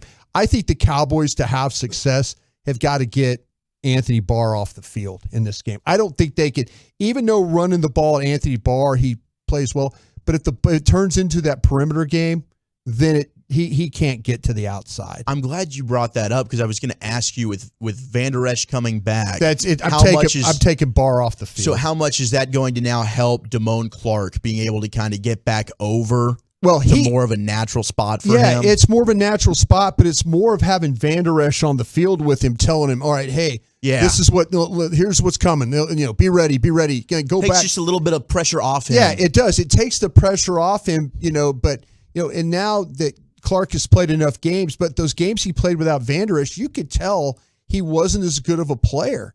But you're going to need Clark in this football game. You're going to need Van Der Esch to be really big. I think the Cowboys as a secondary tackle a little bit better now. I still worry about them going after the dig side of the field. But I think your defensive ends are better playing the run. Your linebackers better playing the run. And you got that big guy in the middle to kind of contain the run. Okay, that takes that out of that. Are you moving a safety up most of the game, or are you worried about your second corner getting picked on? Wilson. You know, the thing about it is, I go ahead and put Wilson down in this thing. I think the Buccaneers are going to try. Now, the problem you run into, how much coverage does Wilson really play in? You know, it's more hooker that plays in coverage if they're going to shield. I would consider this. I think the guy that you need to worry about for the Buccaneers in this game is Chris Godwin. We talk about Mike Evans. Julio Jones killed you in this game because of the jet sweeps and stuff like that. That was a problem. And we've seen the Cowboys in the Jacksonville game. They had problems with the jet sweeps. They weren't able to react quick enough, though. So to me, I do worry about Chris Godwin in this game. Just because you look at the number of passes that Brady throws to him. Oh, it's all day, man. Screens and short slants. It's a lot of underneath stuff. A lot of stuff like that. Tough. Yeah. No, he is. But they don't throw the ball down the field because of it. Now, again, they could take shots, but their protection, they're one of the worst teams in the league when it comes to converting on long yardage on third down. They just don't have time. You know. Now, I might consider traveling Diggs with Chris Godwin in this game, and then taking my chances with the others and seeing, because I don't think that Mike Evans is the games I watch is always as consistent as Chris Godwin. I think with Brady, and I think Brady knows that. I think Brady throws Chris Godwin the ball knowing that, okay, I can convert with this guy. Mike Evans is open, but there's also those misses and those drops and stuff like that. You see that happen. But if you're Brady right now and you see a quarterback like Josh Dobbs going down the sideline, or see Sam Howell going down the sideline, we're going to see Mike Evans going down the sideline. I'm sure you're going to see a shot. And even if it's only 2 or 3 times, they could be backbreaking. Yeah. Well, we'll see. We'll see. Like I said, in talking to some folks in in Tampa this morning, they're really, really worried about the matchup with Donovan Smith, the left tackle, against Micah Parsons. He's been banged up, right? Yeah, he has been hurt, but Parsons crushed him. In week 1, they're worried that they could get a repeat of that. Well, he gave Wirfs fits too. Yeah, but when that was a fresher Micah Parsons. Let's see. True. But he's still playing like a beast. Yeah. I mean, he is. He is. He's still a massive problem. He was getting tons of pressure last Sunday. Total disruptor still. Yeah, well, they're worried. They're worried about Donovan Smith, that left tackle. So keep an eye on that for sure, and what's going on there. Okay, on the defensive side of the ball here, this is where to me I feel like that the Cowboys, going back and watching that game and then watching some of the teams that have had some success. The 49ers. Now, the 49ers are a team that can run the ball. We all know that. Mm-hmm. But the way the 49ers did it, it wasn't a smoke and mirrors thing. It was, can you put your tackle and your guard together and push that down line or occupy? Can you occupy Hicks or can you occupy Vita Vea? And then if you get that done, then that's where the backs have a little bit of chance. The linebackers, the 49ers ran through this team pretty well with Christian McCaffrey, but everything was really quick hitting. There was no hesitation. It was seal the down guy and then just attack the hole as quickly as you can, and they were able to get through and then make some positive yards. When you went back and watched the Dallas game from week 1, Ezekiel Elliott had a similar type of a game. They just went away from the run. Yeah. They just started throwing the ball, and then what happened is Dak got worse and worse as the game. He started throwing to traffic more. The interception to Winfield was an awful throw. But I would not be surprised if Dallas tries to really legitimately tries to run the football. Now, I'm not saying you have to run it on first down. I know everybody's freaking out about that. Yeah. But they had some plays that were blocked pretty well. And that's even with McGovern out of the game. That's Farniak playing in the game right now. Yeah. So, McGovern went out and the first game for Tyler Smith. Yeah. So, yeah, I don't, like I say, I wouldn't be just totally scared to death of trying to run the football against these guys, but I think you have to be mindful of when you're trying to run the football. Absolutely. But Zeke averaged 5.2 yards a carry. Who else did the Cowboys have in that game? Terrence Steele. They did have Terrence Steele. Yeah. Well, but it was one of Terrence Steele's worst games. That was a game he had he had the legal motion penalties. No, but was he terrible at run blocking in the game too? On top of all those things, the thing that they were able to do is I think that as a line they did a great job of, like I was talking about, securing guys and just attacking as quickly as they could.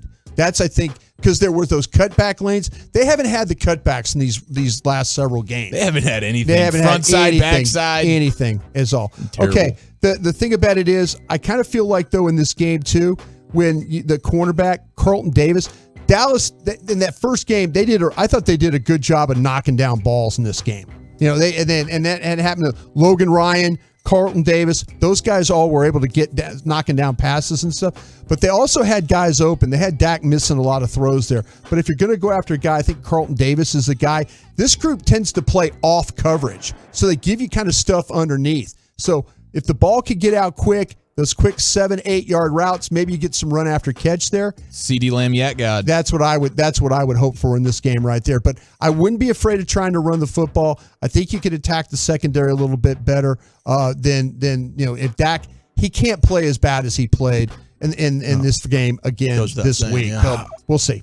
We'll see. Thank you, Brian. Not if they want to win. Unfortunately, we saw last Sunday he's very capable of playing that poorly again. But I do wonder, they probably didn't double CD a bunch in that game. I don't know, but they probably will this time around. I think they'll definitely keep an eye on him for sure. Thank you, Chief. Thank you, Brian. Great content there. Krusty's Corner every afternoon, 2:40 right here on 105.3 The Fan. You hear from the former Cowboy scout, NFL executive. He did once help the Eagles have a hell of a draft. How many Pro Bowlers you get out of that draft? 5? 4? 4 out of 6. Yeah. 4 out of 6 Pro Bowlers. Boom. There, he nailed it. And he broadcasts with you every afternoon here in the nation, 2 to 7.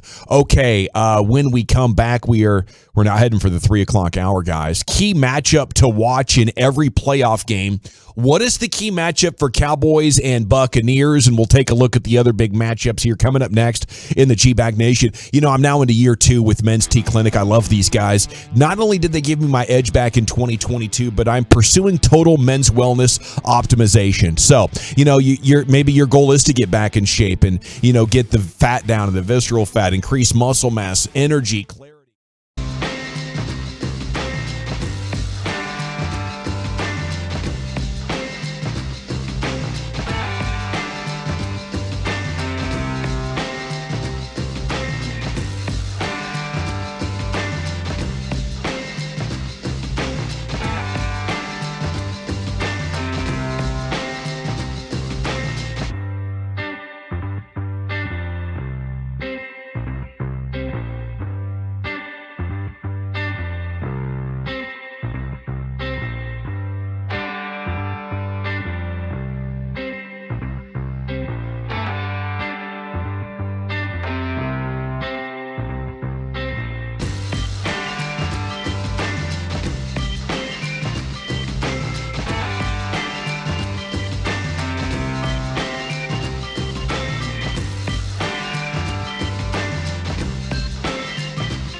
From our fan studio, secured by DFWsecurity.com, you're rolling with the G-Bag Nation on 105.3 The Fan.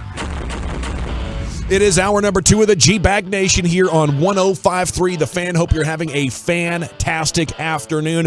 What do you think is the most key matchup in Cowboys at Buccaneers Monday night, 7:15 right here on your home of the Cowboys? We'll have the pregame show for you starting next Monday at 4 o'clock. I think, I'll hang out with you guys for at least an hour, a couple hours and stuff till you officially turn it over to the network. It's going to be an exciting and energy-packed evening.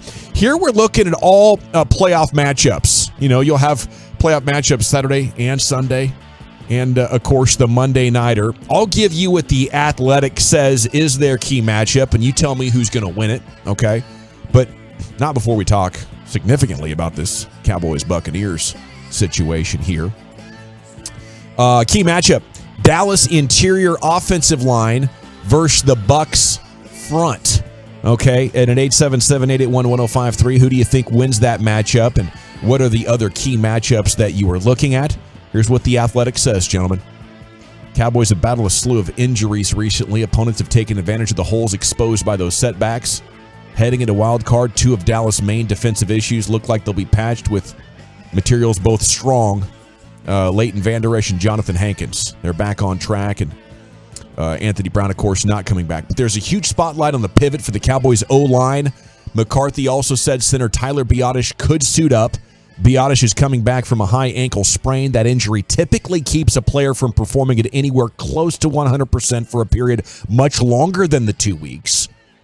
Biadasz has been down. His ability to play at a feasible level is key for the Dallas run game. The Cowboys feature the 4th best rushing offense by DVOA entering Week 17 when Biadasz suffered his hip injury. They also ranked 4th in EPA per design rush on 462 design rushes with Biadasz on the field this season. But with him out, the Cowboys have not been good. Okay, that's what you need to know. So that's not encouraging. I don't expect them to win that. I expect the Tampa front with Vita Vea and Akeem Hicks getting healthy to have a lot of success against the Cowboys. And I think this is on Dak Prescott being able to take yards with his legs, being able to extend plays, and then thread the needle. We need like a 21 of 25 game for Dak. I know he has it in him, but he is going to be under a lot of pressure with a run game getting about 3 yards per attempt. I think you continue to run, and get to 3rd and long and hope Dak can play. I think if you try to pass all damn day, it's going to end in a massive disaster. So I think you split it 50-50. But no, I do not think the Cowboys' offensive line has a chance in HE double hockey sticks against the Tampa Bay Buccaneers front. It's on Dak to make it happen. Well, with or without Biadasz, huh? Yes, sir. Yeah. I think getting Biadasz back is definitely helpful. The article goes on to say the Cowboys had 29 design runs last week against Washington. Only 6 of those 29 run plays were successful for the Cowboys, and a 20% success rate was what they had, which is about half of what they had with Biadasz on the field, and not a single one of those went for more than 6 yards. So we've talked about the impact that Terrence Steele clearly makes. You're not getting Steele back, but at least you get Biadasz back. I don't think this is going to completely remedy the situation by any means. Biadasz is pretty key. The impact on the passing game was, massive. I think absolutely the success rate dropped 15% on that as well. Huge.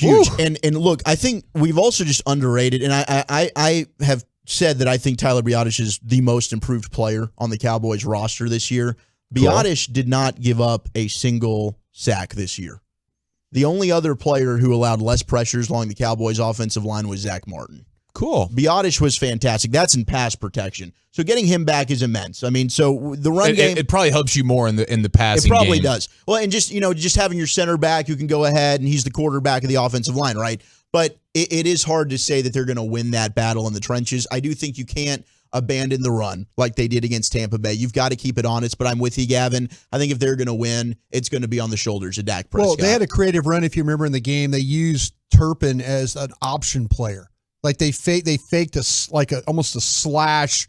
Like they faked the inside handoff. It was early in the game, right? Yeah, to Pollard, and it went quick, and it just drew the Buccaneers one way. And then they optioned off the edge. And then if you remember, Dak, He fakes it, and they get the defender to go up the field, and he went up, and Dak turned it up the field for like a first down, like 9 yards. Kind of feel like that's some of the stuff you're going to have to do. I don't think it's just getting the shotgun and hand the ball off all day. You know, I think there's going to have to be some of these runs. But what I saw Dallas doing against a healthy Tampa team in Week 1, it didn't discourage me from trying. You know, there's sometimes you watch these games and you're going, man, there's no way they can't block these guys. Yeah. But I saw like Farniak blocking guy. I mean, and I just, if I usually, like I say, I usually just get totally frustrated by it. I'm like, they can't. You're saying there's a chance. I'm just saying they get 4.5 per carry. I'm just saying there's a chance to the point where I just wouldn't totally put it all on Dak. Yeah. Because I think that's what you're saying right there. No, I'm with you. Because there are times when I go in like the Commanders game, they played the Commanders twice this year and didn't run the ball a lick, you know? But I think they got away from the run too early in the Buccaneers game. That's kind of where totally. Yeah, they abandoned the run. I think they only had 16 runs or something like that. Now, the Bucs defense did rank 3rd in defensive run success rate during the regular season. See, that right there is huge. And for a lot of the regular season, they didn't have Vea or they didn't have Hicks, and now they're about to have them. You gave us the win-loss numbers with the Bucs this year when those two guys both play, and they're 6-1. So, yeah, this is going to be a formidable thing. Not impossible. I don't think we're talking about the steel curtain by any stretch. No. But you do need to help yourself with some of these, whatever the option play you were just discussing about the early, the first game of the season there, found success that way. Help yourself with a little bit of creativity with the play calling, with the presentation of the plays, and then the timing of them. Be careful about, it's not that you don't run the ball, but on 1st and 10, maybe not just turn around when you're getting, even though it's not that great right now, 6 yards a pop when you're throwing the ball on 1st down versus whatever it was you were getting the other day, which is a yard and a half. And since Steele, you're talking about 3 yards on 1st down. Why would you do that? Help yourself, Kellen Moore, with the timing of some of these things. Don't abandon it, but let's not just turn the ball, just turn around and hand the ball off on 1st and 10 all the time. Because then you're really asking Dak to be a superhero on 2nd and 8 and 3rd and 8 or 3rd and 9 and he's done that to his credit a lot of the season, but he didn't do it last week, and to expect him to do it on the road in the playoffs versus the Bucs, I think is a little bit foolish. Eventually, at times he's going to have to, but for 4 quarters, I can't ask my quarterback to go 3rd and 9 all the time. Now, what about on the other side of the ball? Is there a matchup on defense that if the Cowboys win it, you're like, hey, we're going to keep them to 17 or 15 points or something, and we could have a chance to win even if the offense does sputter all day. We're going to be in this thing in the 4th quarter. Like, you hold them to 19. If you just have a mediocre offensive day, you win in Week 1. Can we replicate that? And what's going to be the key with this defense that's struggling so much, especially with the big play at left corner? I think as much as Tampa wants to, I mean, they haven't run the ball all year. They did run the ball on you at Week 1. They haven't. I mean, they're going to try. If you tell me you can completely choke their run and it just turns into Brady throwing the ball, the pressure is going to be. Scares me the most. To do that, it's going to be a lot of man coverage.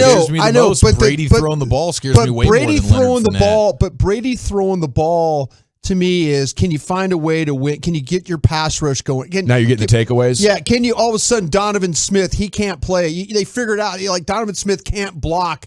He was the guy that Brady was cussing out in Week 1, exactly. right? Yes. Okay. Exactly. He's like, keep this Parsons guy off me. See, that's what I'm saying. If they've got a lot of issues, and all of a sudden it's like, they have to now, it turns into just completely trying to max protect and get the ball out because the pressures. I think if they could just find a way to hit Brady in this game. Oh, yeah. They hit him 8 times in the first matchup. Just keep hitting him as much as you can. That's what Cincinnati did. Cincinnati's down 17-0, and all of a sudden, they just, by the end of the game, it's like, it's 20-17, and you're like, how they get back? It's the turnovers, and they kept hitting Brady. They couldn't run the ball, and they just kept knocking him down every pass. And defensively, you played well enough to win. in that first matchup if your offense had have just done anything, right? 19 points, your defense holds them to, you should win that football game. You should score more than 20 points on offense. I think it's in the middle. Like we talked about Osa Digizua, Jonathan Hankins, Chauncey Golston just had a really good game for you against Washington. If you can take advantage of that interior of the Bucs offensive line, pressure in Brady's face, because he is really good at getting rid of the ball quickly. We talked about that yesterday. 2.3 seconds is the average time in which he gets rid of the football. But the quickest path to the quarterback, right up the middle. So even if that's moving Micah around and blitzing from that A-gap. You have to make this game, as quick as he's going to get it out, you have to make this a contested catch game. You cannot give them free access inside on passes. You can't make it easy. Make every throw a contested throw. Because Mike Evans is a great receiver. Mike Evans will drop the ball. Chris Godwin, he's caught 100 of them, but he'll drop. I mean, receivers, when they have to deal with contested plays all day, that's tough on them. Yeah, they might make a play or two, but then again, you might have one or two drops or misses. So especially on these third downs and stuff, if you give these guys free access, this quarterback will kill you. We all know that. All righty, great stuff on this matchup, Chief. Anything to add before we look at the other ones? I just don't give up the big play. Like the Buccaneers have not been a big play offense this year, but they scored a bunch of points on Carolina a couple of weeks ago, going deep a few times. The big explosive plays can allow them to really do something. You can hold them under 20 points, even if Brady's going to do the nickel and dime thing, and it's just going to be quick passing. Then I think you can survive that to some extent. The running game, you can survive that, but you can't survive. Like even in the first game, Mike Evans had at least one catch of 20 yards. Julio Jones had one for 48. Godwin had one for 24. And if you're going to give up chunk plays like that, ultimately, I think that'll be your demise. Absolutely, it would in that situation. And they've been susceptible. I bring that up because the Cowboys have been susceptible as of late. They've allowed 21 plays of more than 20 yards in their last 5 games. And it's pretty much all through the air. Worse than the NFL in that big play category right now on defense. It's insane how this has pulled a bad 180. 817 says, stop. You know what's about to happen. I think some Cowboy fans feel that way, but a number of folks are still optimistic. We did a poll yesterday, and we got a lot of votes, and over 50% of people are going to pick the Cowboys to get the win here. A Cowboys win will depend on Dak and the corners being shut down, says the 214. Okay, how about Seahawks at Niners? Do we have a shot here? And let me ask you this. We don't want an upset, do we? I mean, if you want to get to the NFC title game, you want to go to Philly? Well, you want an upset. No, you want both upset? You want San Francisco and Seattle beats San Francisco. Seattle's got to go to Philly, and you get to go to You're probably going to host Minnesota New York because I think the Giants are about to go beat the Vikings. Okay, there you go. Yeah, you want the Seahawks to win. Yeah, you want chaos. Do you want New York to win? Yes. Yeah? Yeah. Okay. Yeah. Well, then you get a home game, and you probably play the Giants if Seattle ended up winning as well. Okay. I think you just want to go to Philadelphia. If Seattle wins, they're going to Philadelphia. If the Giants win, they're going to go to. You would win the game. Well, and the Giants are going to you. Yeah, then the Giants will be playing you in the division. The way you go to Philadelphia is by the Seahawks losing, and basically being all chalk. It's chalk. Yeah. Chalk sends you to Philadelphia. Right. I like the idea of Jalen Hurts. No, because the alternative is home to Daniel Jones or in Minnesota, I guess. You'd rather do that, wouldn't you? Okay, so how are you getting home to Daniel Jones? Wouldn't they be the worst wild card and they'd go to Philadelphia? Yeah, no, Seattle would be. No, Seattle would be the worst wild card. Seattle's the 7, 6, and 5. That's my bad. They say the key here is Seattle's defense against the 49ers run game. I hope Seattle can handle it. It seems like nothing can really handle the Niners running game. What do you guys think in that matchup? Seattle's defense, does it have enough to slow down San Francisco and give us a legitimate shot of that happening? I think it was a one-score game the last time they played. Yeah, it's the one thing you got to learn about here is it's fortunately for the Seahawks, it's a common opponent. So yeah, I mean you would kind of have an idea how to play.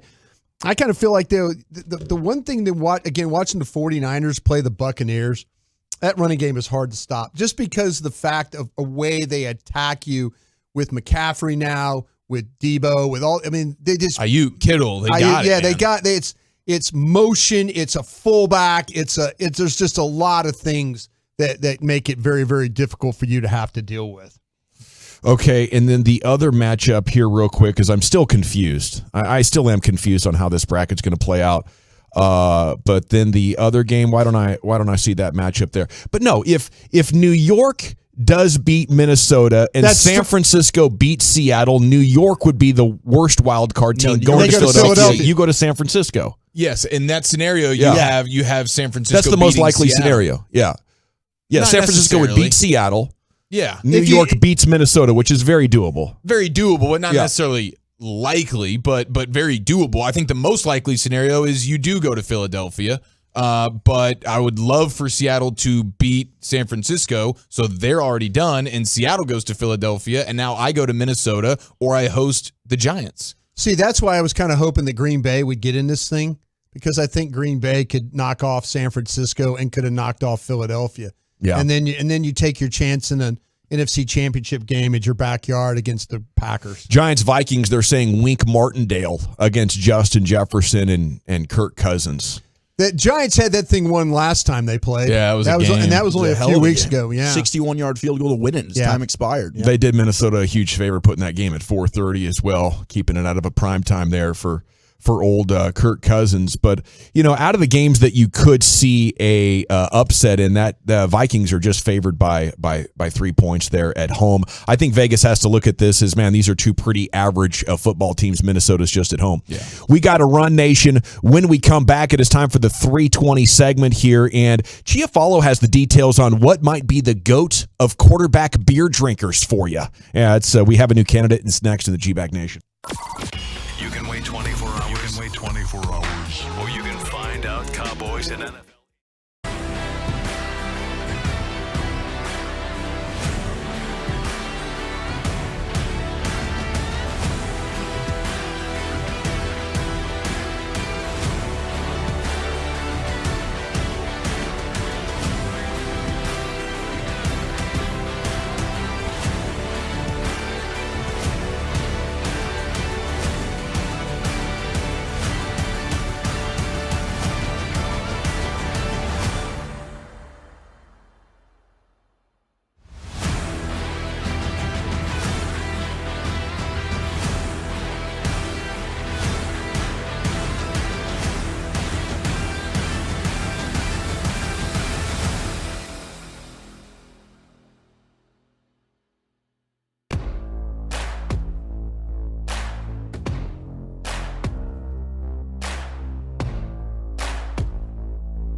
Hey, Baker Brothers makes great service fun. It's Wild Card Round 1. The Cowboys battle the Bucs Monday night. Tailgate with us beginning at 4 with the Specs kickoff at 7:15 on your home of America's team. 105.3 The Fan. Yes, sir. Welcome back, Nation. Oh, this should be fun right here. Eric Chiafalo has the details on a possible beer-drinking goat at quarterback. I love a good beer-drinking goat in any sport, whether it's John Daly, Wade Boggs. Hello. A man who I believe once drank, 72 beers on a cross-country flight? It might even be like that's 120. Right. They did a whole bit about that on It's Always Sunny in Philadelphia. He's a freaking legend, that Wade Boggs. Well, here he is, Eric Chiafalo. So is this the best young group of quarterbacks in the playoffs of all time when we're talking about the AFC? When you start running through the names here, from Mahomes to Allen to Burrow to Herbert to Lawrence. I mean, we're talking about a bunch of like the future being out in front of all of these guys, some of which already have great individual success. Some of them are embarking on that, and maybe this is their time. But my gosh. And then the other question is this the most fun group of young quarterbacks? Because likable as it gets, right? Mahomes, Burrow, Josh Allen, Trevor Lawrence seems pretty likable. Herbert seems pretty likable. But like the personalities of Mahomes and Burrow in particular are pretty special. Yeah. I got two clips here to reinforce these issues. The first one is about Pat Mahomes. This is pretty special. And it comes courtesy of Part of My Take. They had on stand-up comedian Andrew Santino, who you would know from the Lil Dicky show, Dave. He's the red guy. Hey, I'm Dave. Red hair, red beard, that guy. It's his manager. It's his manager in the show. So he is now become buddies with a lot of these Chiefs players all of a sudden. Travis Kelce, Pat Mahomes. And here's the story he shared about Mahomes going to one of his shows and the party that ensued.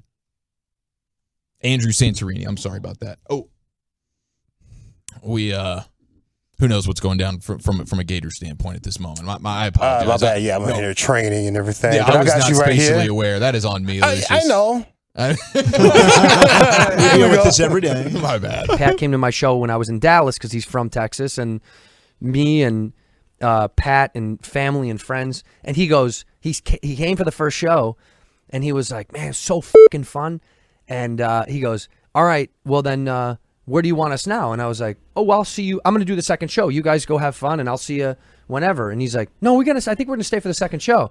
I was like, oh. I thought for sure he would dip, but he was like, no, we want to stay. And the server comes up to me, and she's like, that's your party, right? And I was like, yeah, whatever. I'll take care of the bill. Like, whatever it is. She's like, no. We're comping everything anyway. I just want to let you know, like, we have someone that's going to go have to get more Coors Light because Mr. Mahomes has finished all the Coors Light. Yes. I'm not kidding when I say this. Maybe 13 the first show. I love it. Maybe 10 the second show. Then we went out. I'm almost 40. He's much younger. So when the shows are done, I'm also tired. I worked. And Pat's like, yo, let's go out. And I'm like, we're out. It's over. Yeah. I can't. And he's like, no. Zeke is at this club.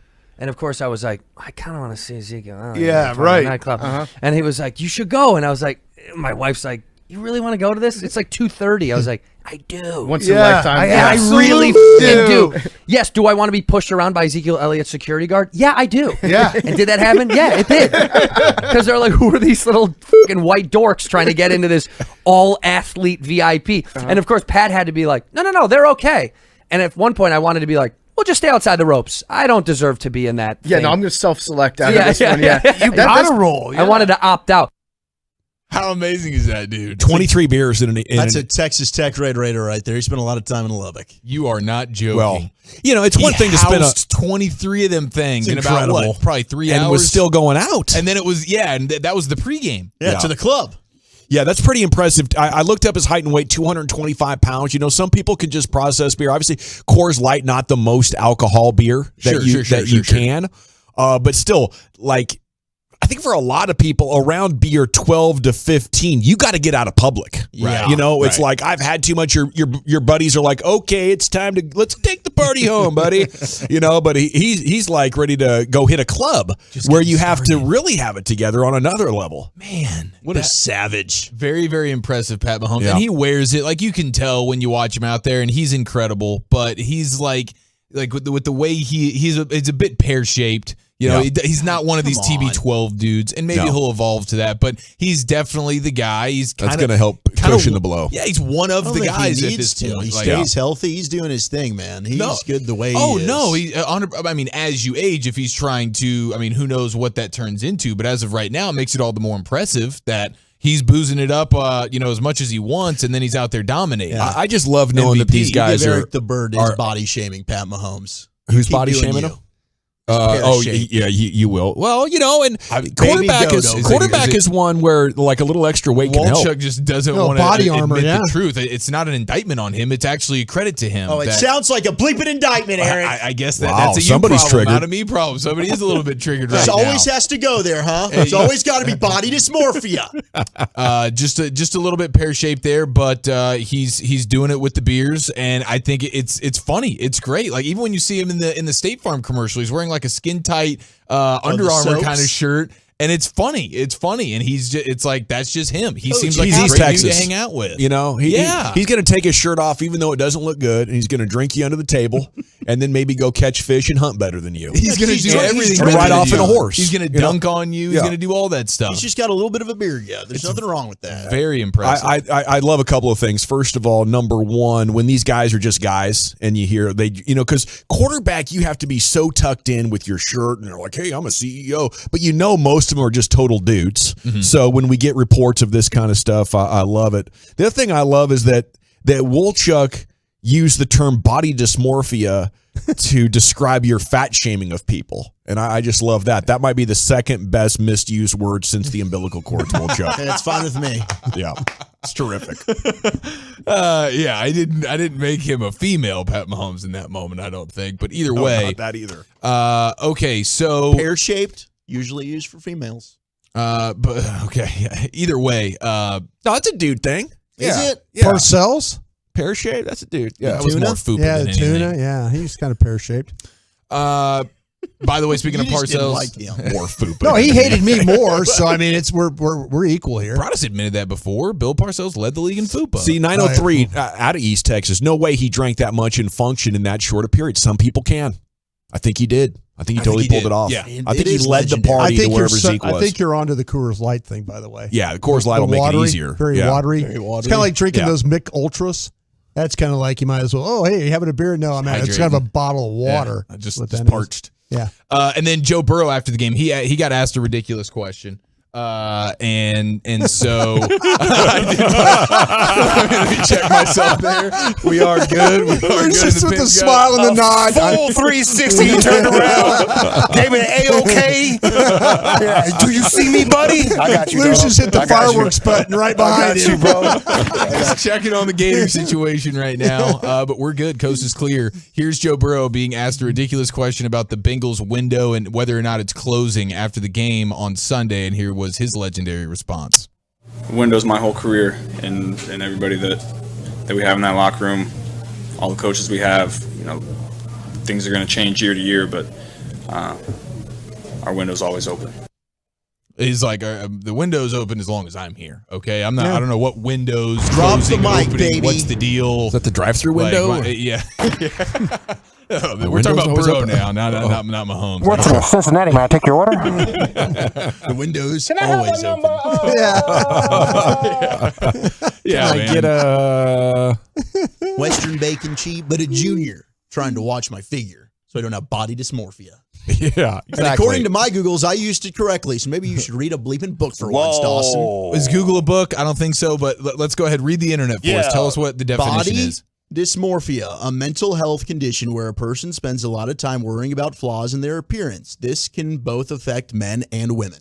Okay. Isn't it a self thing, though? So he was triggering your body dysmorphia? Does it make you think about Joe? Maybe Patrick Mahomes could have this because we have people like Eric in this world. Body dysmorphia is where people get slim and they still think they're fat. Yeah, or you're super swelled up and you don't think you're big enough. Like, man, I'm kind of fat. I need to cut up more. Right. Pat, I think you're perfect just the way you are. Clearly, he is. Now you're putting that on him. It's amazing. Badass. The pear-shaped thing was out of respect, like he can be the beer drinking guy from Monday to Saturday, and then on Sunday he can go be MVP GOAT on you. Keep explaining it. It is very, very special. And then it's a fair question to say maybe he morphs into more TB12 style of living if he's trying to be playing into his twilight years. Maybe he goes the other way. He's the next Lorenzen. Or exactly. Or maybe he's just completely built different. The hefty lefty, and he's going to be Coors Light personal favorite of mine, and racking up MVPs for the next decade plus. Jeez. Nice work. He doesn't have more hips than our quarterback, man. No, our quarterback has hips, childbearing hips. Love handles, Boy, baby. sexy out there in them tights. You see him? Love Did a it, little man. twitch. Just don't go Big Ben, you know. I love when he does the warm-ups. Never go full Big Ben. Rules are rules, man. I know you're probably not happy about this. Mama right give me now, 8 of them flapjacks and Mama take away 5 of them flapjacks. I want to stay hungry for the Crimson Tide. And then we do have some good stuff with the Pro Bowl games, and we will address more of it in the hodgepodge. But Freeze tag? Are we getting freeze tag? I know we are getting. I know we're getting dodgeball. Oh, we have That was good dodgeball last year, We yeah. have precision passing, longest drive of a golf ball. That's fun. That is fun. Best catch, similar to the dunk contest. We have gridiron gauntlet. That's a race. We have kick-tack-toe, which I'm fascinated by. Move the chains, weighted wall pull, and 3-part lightning round. Whatever the hell that is. Dude, best catch is probably going to be super, super sweet. I'm looking forward Well, that was to. the thing they did last year. Was that with the they have the pads and stuff like that, and they jump. Yeah, they try and they do tricks.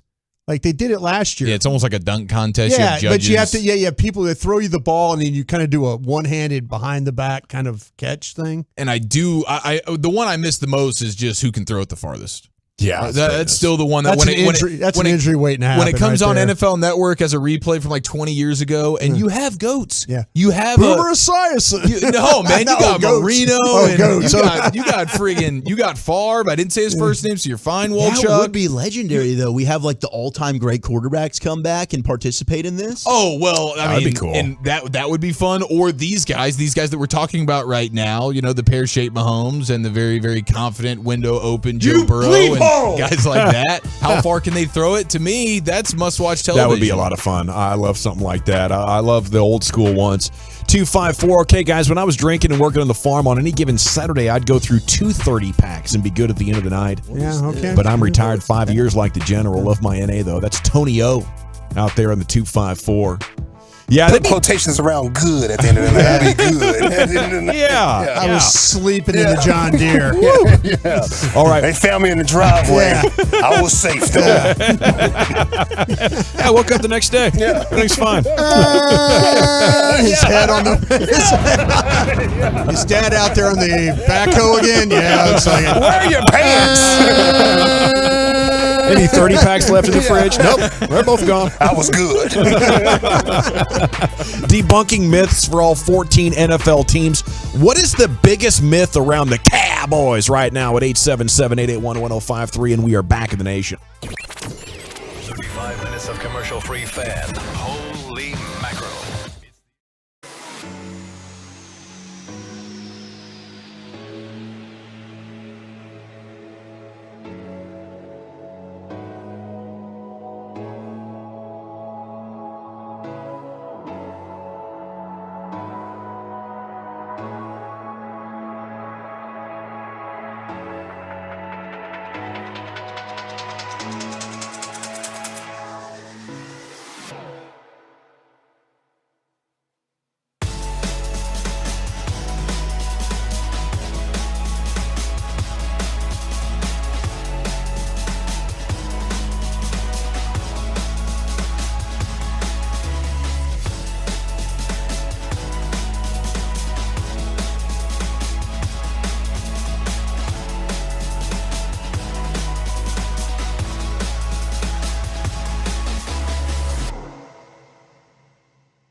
wherever you get your podcasts. Hey, look, finally a website that won't give your PC a virus. Check out 1053thefan.com and browse safely. DFW Sports Station is 1053 The Fan. All right, we're doing NFL playoff team myth busting. We're debunking myths here. What's the biggest myth about the Cowboys at 877-881-1053? ESPN did a nice article about this. We'll give you the myth that they say, and we'll ask you, do you agree with it and all that. Now, checking the text, it's Brian in the 214 who says the biggest mystery around the Cowboys is that they have a good quarterback. Oh, okay, so I just is that wanted Brian with a Y or an I? I don't know. Looks like a Y to me. Oh, with a Y? Maybe last name Broadus. Wow. Whoa. I don't know about that. Yeah, that's irresponsible of you. It might have been. Would that be irresponsible of me to say that, wouldn't it? I did want to get that take out there because I knew somebody ignorant before too long would be echoing it, right? So I just wanted to get that out of the way. Most definitely ignorant. Yes, that's right. At 877-881-1053. Biggest myth is the Cowboys offense is the and highest. I say that respectfully because ignorance is, you can always learn. It happens. Yeah, it happens. It doesn't have to be a horrible thing. Exactly. Sometimes you just don't know. Sorry, though. Biggest myth is the Cowboys offense is the highest scoring in the league. It's only because they played bad teams since Dak came back. Wow. Okay. 682. It's a myth that Zeke is still good. I think he's a pretty good running back. I think this offensive line has really let the team down. But I appreciate it. Zeke's definitely not in his prime anymore. 405 Dawson, biggest myth is that the pass rush is absent. 5 sacks the past 2 games, getting pressure consistently and taking the ball away at a high clip. This D is going to tear up some ass in the playoffs. All right. I like that confidence. Crotch first, baby. Let's go. The ass terror defense, man. It'll go down in legendary status like those. Move over, Doomsday. Yeah. Here comes the ass tearing D. That's a good T-shirt. The ass terrors. You lived that yesterday. When you the ass terror on. Yeah. Well, it was a clean. What? It was pretty clean. Wow. Okay. Yeah, Lucius, I'm sorry, man. We go to ESPN, and here they have the Cowboys coming in as the first wild card team. The myth about them: the Cowboys won't be able to win on the road in the playoffs. Now, the Cowboys have lost 8 road postseason games in a row. I didn't know that. 8 in a row. It goes back to like 91 or something. Second longest active streak in the league behind the 92. Lions. It's that NFC championship game at Candlestick. San Francisco. Were you there, Brian? Were you there? I was there. Steve Young and the Niners that day. Were you hammered, Brian? Were you hammered? Okay, that was the last time they beat them. Now, why it's wrong. Most of the players in the Cowboys weren't even born the last time the team won a road playoff game, which means they don't care about a streak that long, and they really haven't been involved in it. On average this season at home, they scored about 30 points per game, allowed 20, but on the road, they still outscored opponents 27-20. In fact, the only statistical category in which they were much better. I don't care what the season-long stats say. This is a much different Cowboys team. You took away Anthony Brown and Terrence Steele, and this stuff doesn't matter. You can talk about, well, it doesn't matter because these guys weren't even alive 30 years ago when the streak started. Okay. Well, Tampa still has a great front. The Cowboys still aren't as good on the road, and they still have Tom Brady over there who is going to absolutely torment your corners. Talk about reasons why you think the Cowboys are going to beat the Buccaneers. And maybe it's not a great front, but the Cowboys' protection and run blocking is so bad right now, it just takes above average. And getting Vita Vea and Akeem Hicks back sure, they could win on the road, but it's going to be because they hit the hell out of Tom Brady. Yeah. You remember Denver, New England, 2014, Patriots going to Denver, and Tom's like under 200 yards. He's getting battered, and like all day he's trying to throw while somebody's holding his legs. That's how you could beat them. Giant Super Bowl. The only way. If the way you'll know very quickly as the game wears on, and I've always said this about playing Brady, if you see grass stains on the back of his jersey, if you see the 2 get a smear or the name Brady with a grass smear on it, that's how it is. Teams that have hit him bring eye level down, and he feels that. Every chance you get to hit this guy, you need to take. It wears on him now at 45 years old. It really does. Is it a myth about the bad luck blues? Because isn't that what the Cowboys are going to be rocking? Yeah, they're going to blue jerseys, white pants. That's going to be rough. Oh, okay, white pants. I think that helps things, doesn't it? Yeah. Doesn't the white pants help things over the silver ones? Maybe. Here's a reason why the Cowboys can win.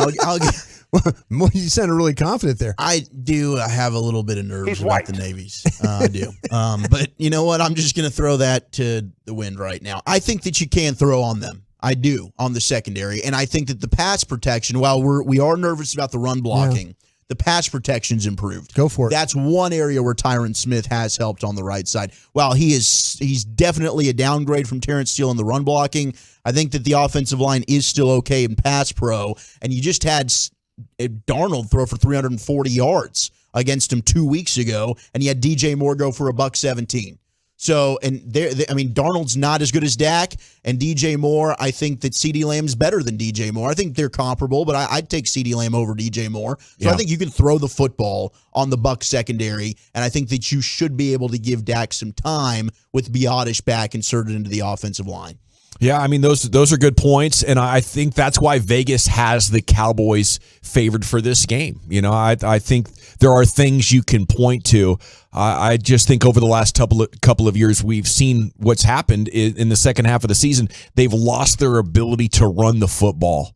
And it's crazy, you know. That'd be my number one question for Kellen Moore. How 2 years in a row has this run game been going great, and then maybe you have an injury, and all of a sudden you're one of the worst at running the football as you're getting set to take on Tampa. I think that's pretty bad timing. Okay, the Chiefs' biggest myth is their offense is just as explosive as Tyreek Hill. They did lead the league in yards and points per game, but Mahomes' average passing touchdown in his career had been 19.5 yards, and now it's down to 12.2, which is the lowest figure of his career. Is this still the team that you would most fear offensively in the NFL, the Chiefs? Man, I certainly get if you would. I think right now where I'm at is the advantage that you have. 49ers? The 49ers are up there. I think there's no greater advantage in the sport right now than a quarterback that can just take the ball and run. I think it's the Bills. And I think that's Josh Allen and the Bills. He turns that ball over a lot. No, for sure. And that's something does. that's something that can get you. But I think especially, it's not the long term over the 5-10 years. It's probably not the best way to team build. It's not the best way to keep your quarterback afloat. It's not a regular season thing you should do too much. But once you get into the small sample size of the playoffs, you run your quarterback into the ground. And that is I think in a one game sample, I don't know that you could find a greater advantage. And I think the Bills are going to have that. They're going to have a bye basically with no Tua and the Dolphins. And then they're going to end up in a neutral site game, probably versus the Chiefs. And then, okay. But I feel like Josh Allen running the ball, designed or scrambles, if they lean into that, devastating. I think it'll be devastating. Yeah. It just stresses you too much. I think he was doing it maybe too much during the season, and they scaled him back a little bit, but they're going to turn him loose. Yeah, that's Is a great it possible point. that all three of those offenses would be Chiefs, Bills, Bengals? Yeah, I was thinking AFC? the Bengals would be in there too. Yeah. Yeah, I think so. Yeah. Number 2 is the Bills. The myth on them, the pass rush is in trouble without Von Miller. You know, weeks 13 until the end, they were pressuring quarterbacks at a higher rate, and their pass rush win rate was actually higher. So the other guys have done a great job since the Von Miller injury, stepping up and providing the Bills with a really good pass rush. Myth number 3, the Bengals, they have fixed their offensive line. They did improve giving up sacks, I think, from 51 to 39. But only 5 quarterbacks have taken more sacks than Burrow this season. He actually got hit more per game than he did in 2021. And the Bengals' 50.1% pass block win rate was 3rd worst in the league, ahead of only the Jags and the Colts.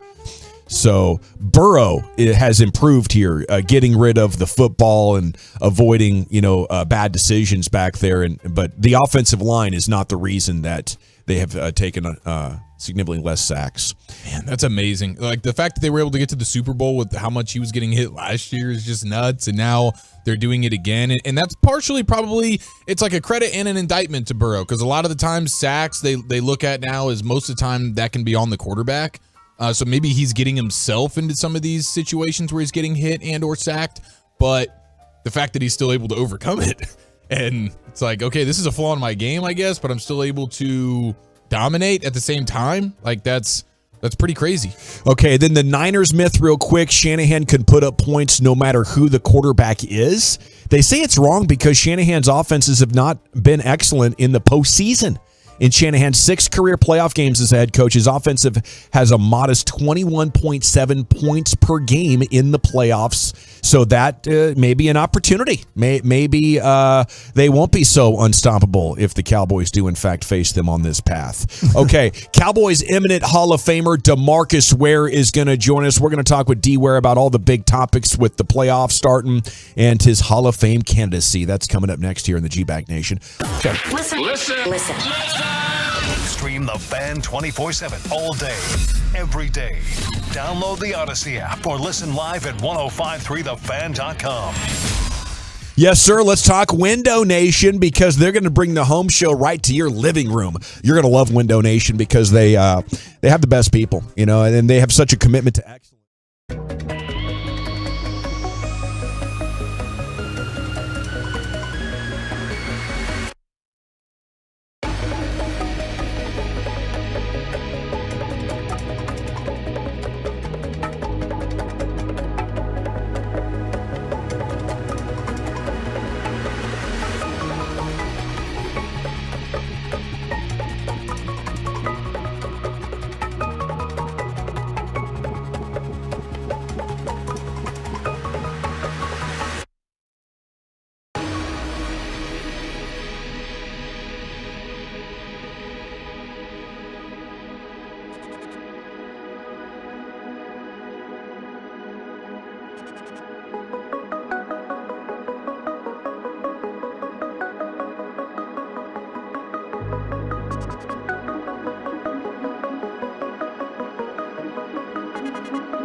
At DFWSecurity.com, you're rolling with the G-Bag Nation on 105.3 The Fan.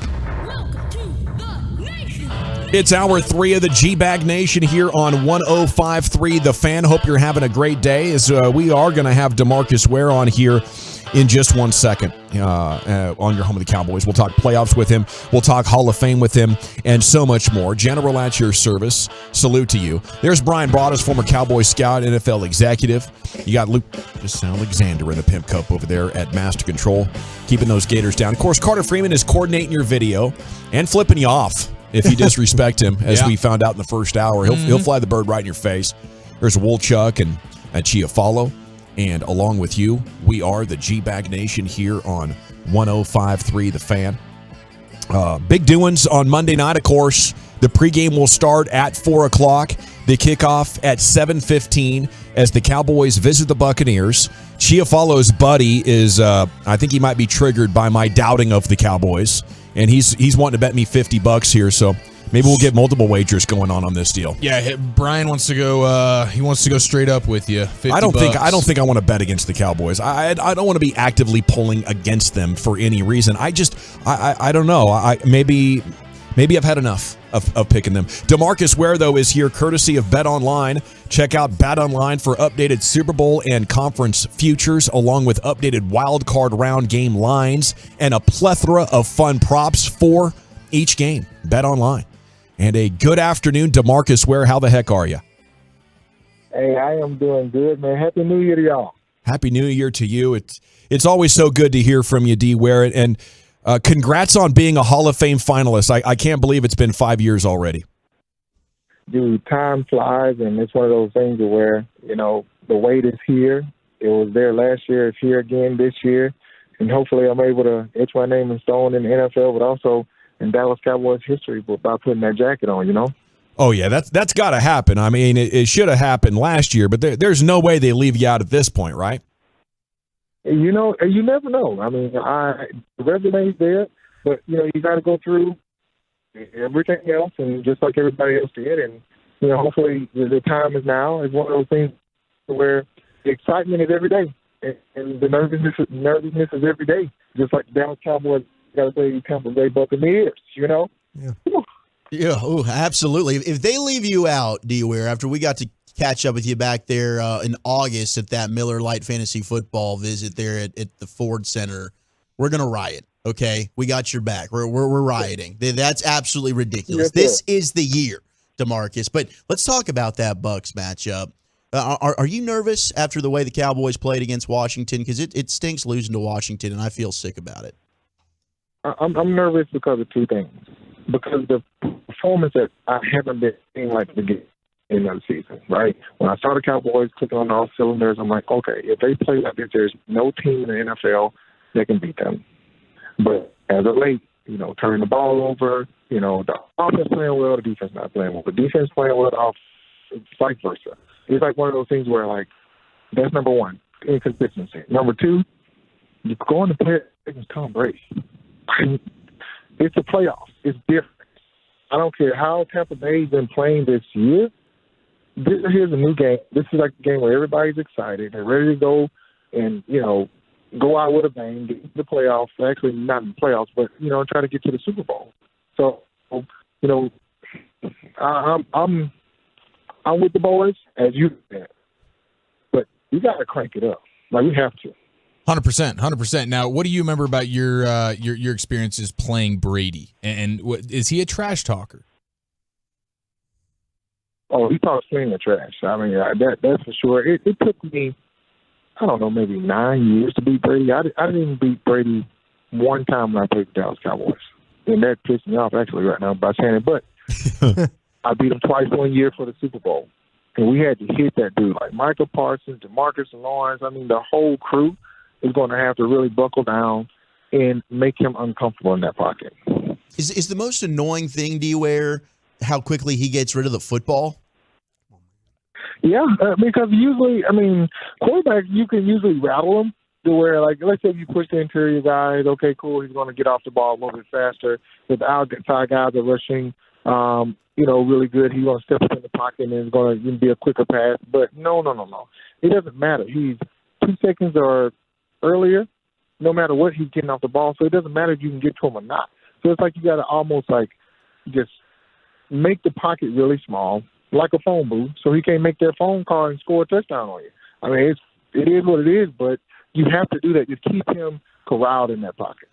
DeMarcus, when you're talking about dealing with a stationary quarterback going in. So if you had to give Micah some advice or even Lawrence about how to handle a quarterback that's stationary, is it with rush angles, or what are you looking at when you got a guy that's just going to sit there and make those throws?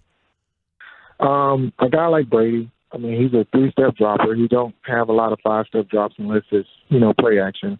One thing I changed is don't rush behind the quarterback. He steps up every single time in those B gaps because he uses that, let you get up the field, go in the B gap, and he'll throw and complete the pass every time.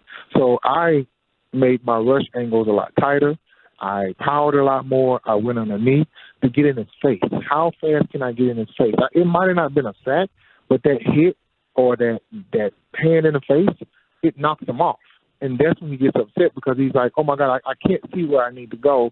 And that's when the interception happened and Diggs, taking that PD in. And that's when he starts cussing his offensive lineman, right? That's when you got him? Exactly. Is DeMarcus Ware here in the nation? Do you think the Cowboys are going to win? I think they are, but I think it's going to be a hard-fought game.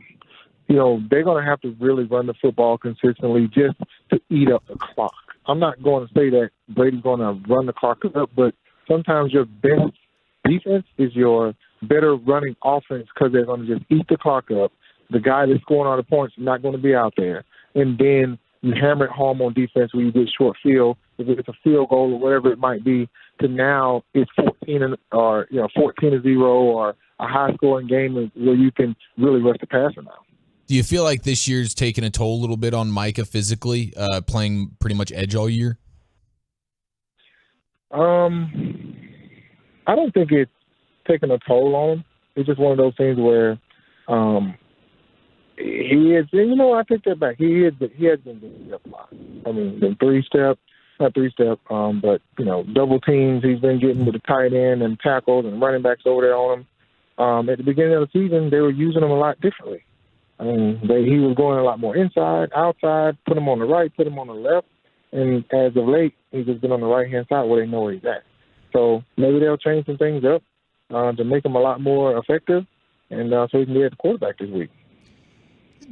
DeMarcus, when you played, and you played a lot of most of your career you played on turf, but then you went to Denver and played on grass. Did it affect you as a pass rusher to play on the turf as opposed to grass? Was there something that you felt like, I got to do this a little bit different playing on the turf as opposed to the grass?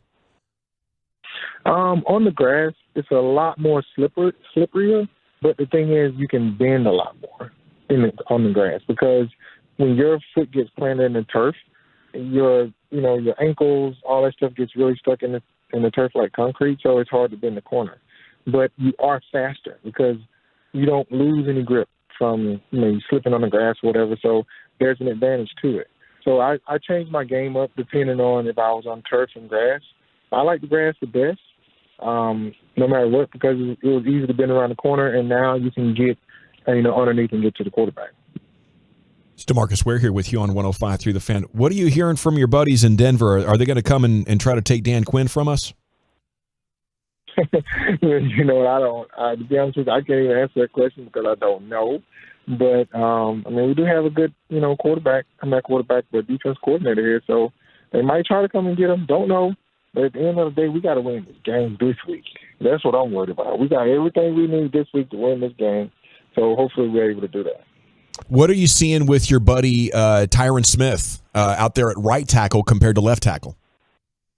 Dude, the first time I saw him get back on the football field, it was like he grabbed the dude and just ran him over. The next play, he punched him like it was a defibrillator. You saw the dude almost like hit the ground. I was like, oh, my God. Yeah. Like, he was so hungry to get back on the field, and I like him at right tackle.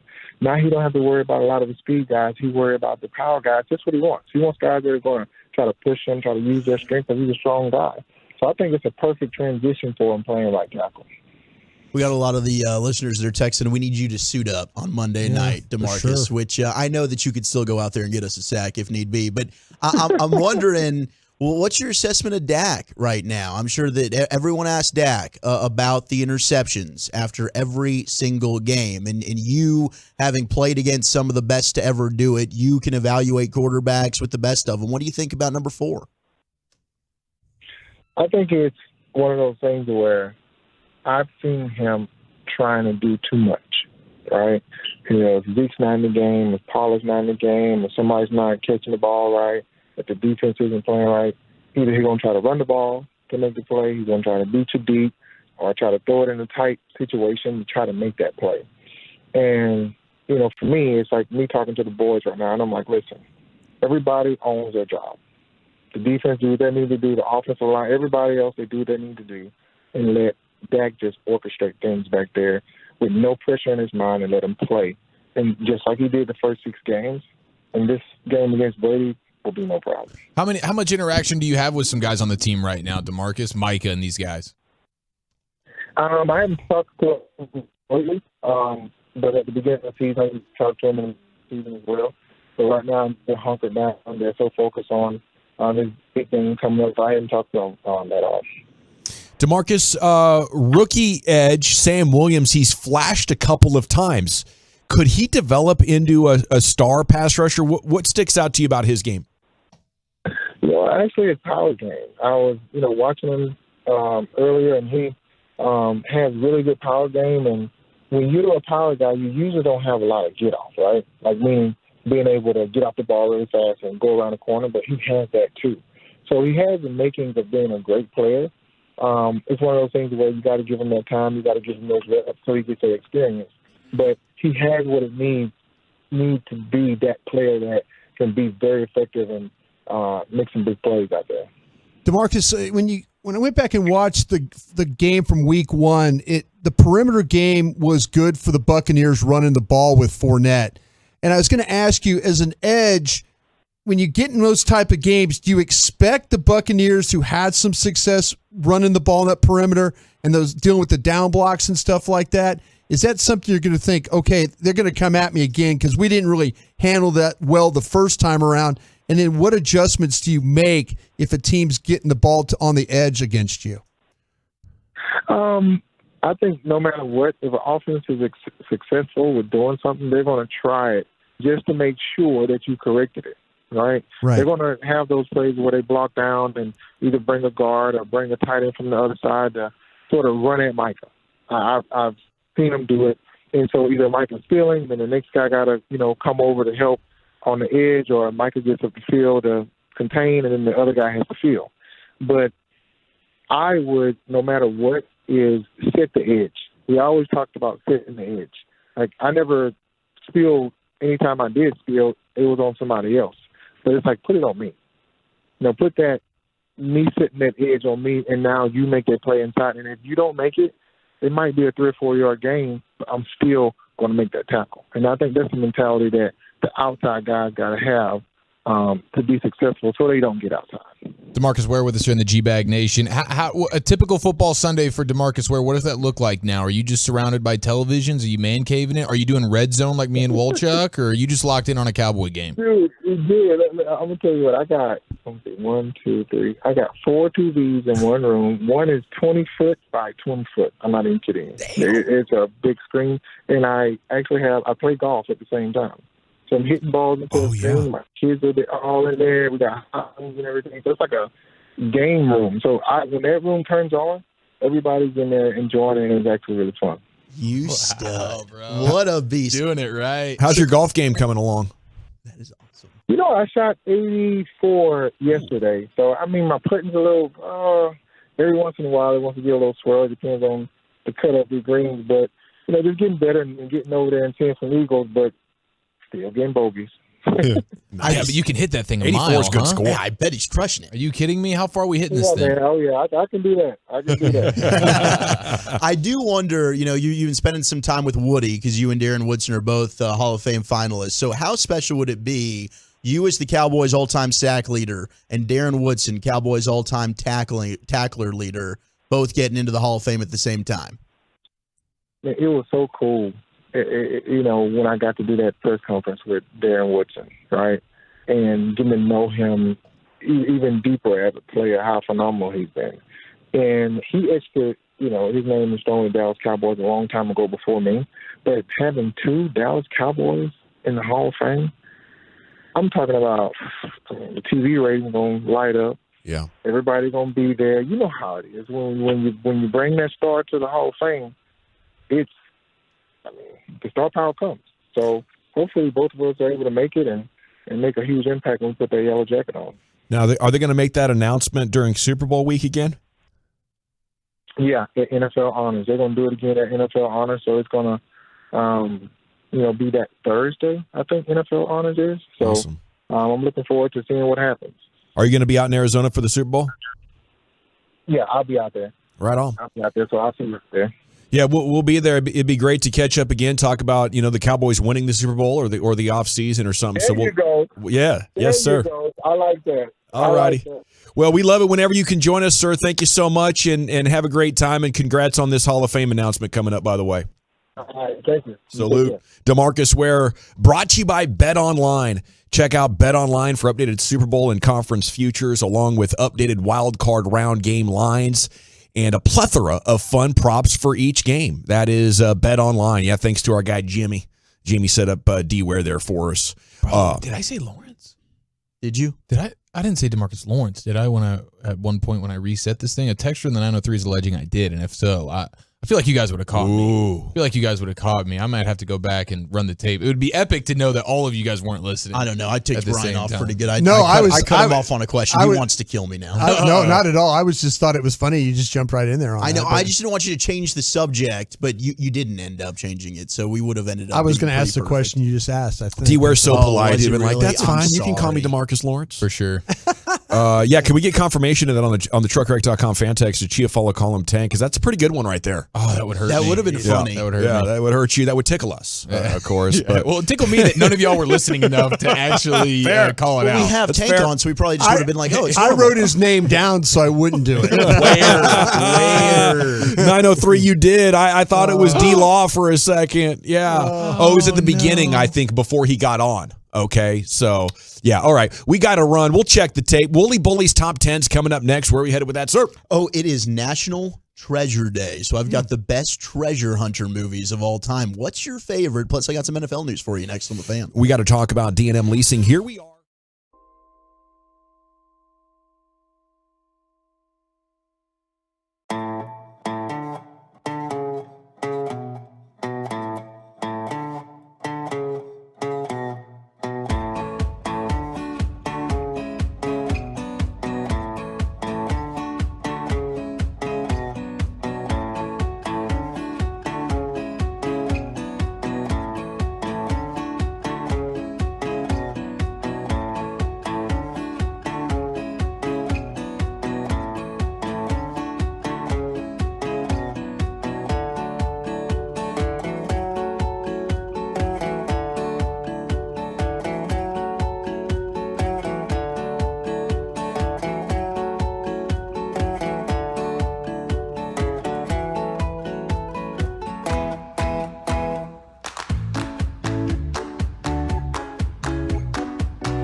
Welcome back, Nation.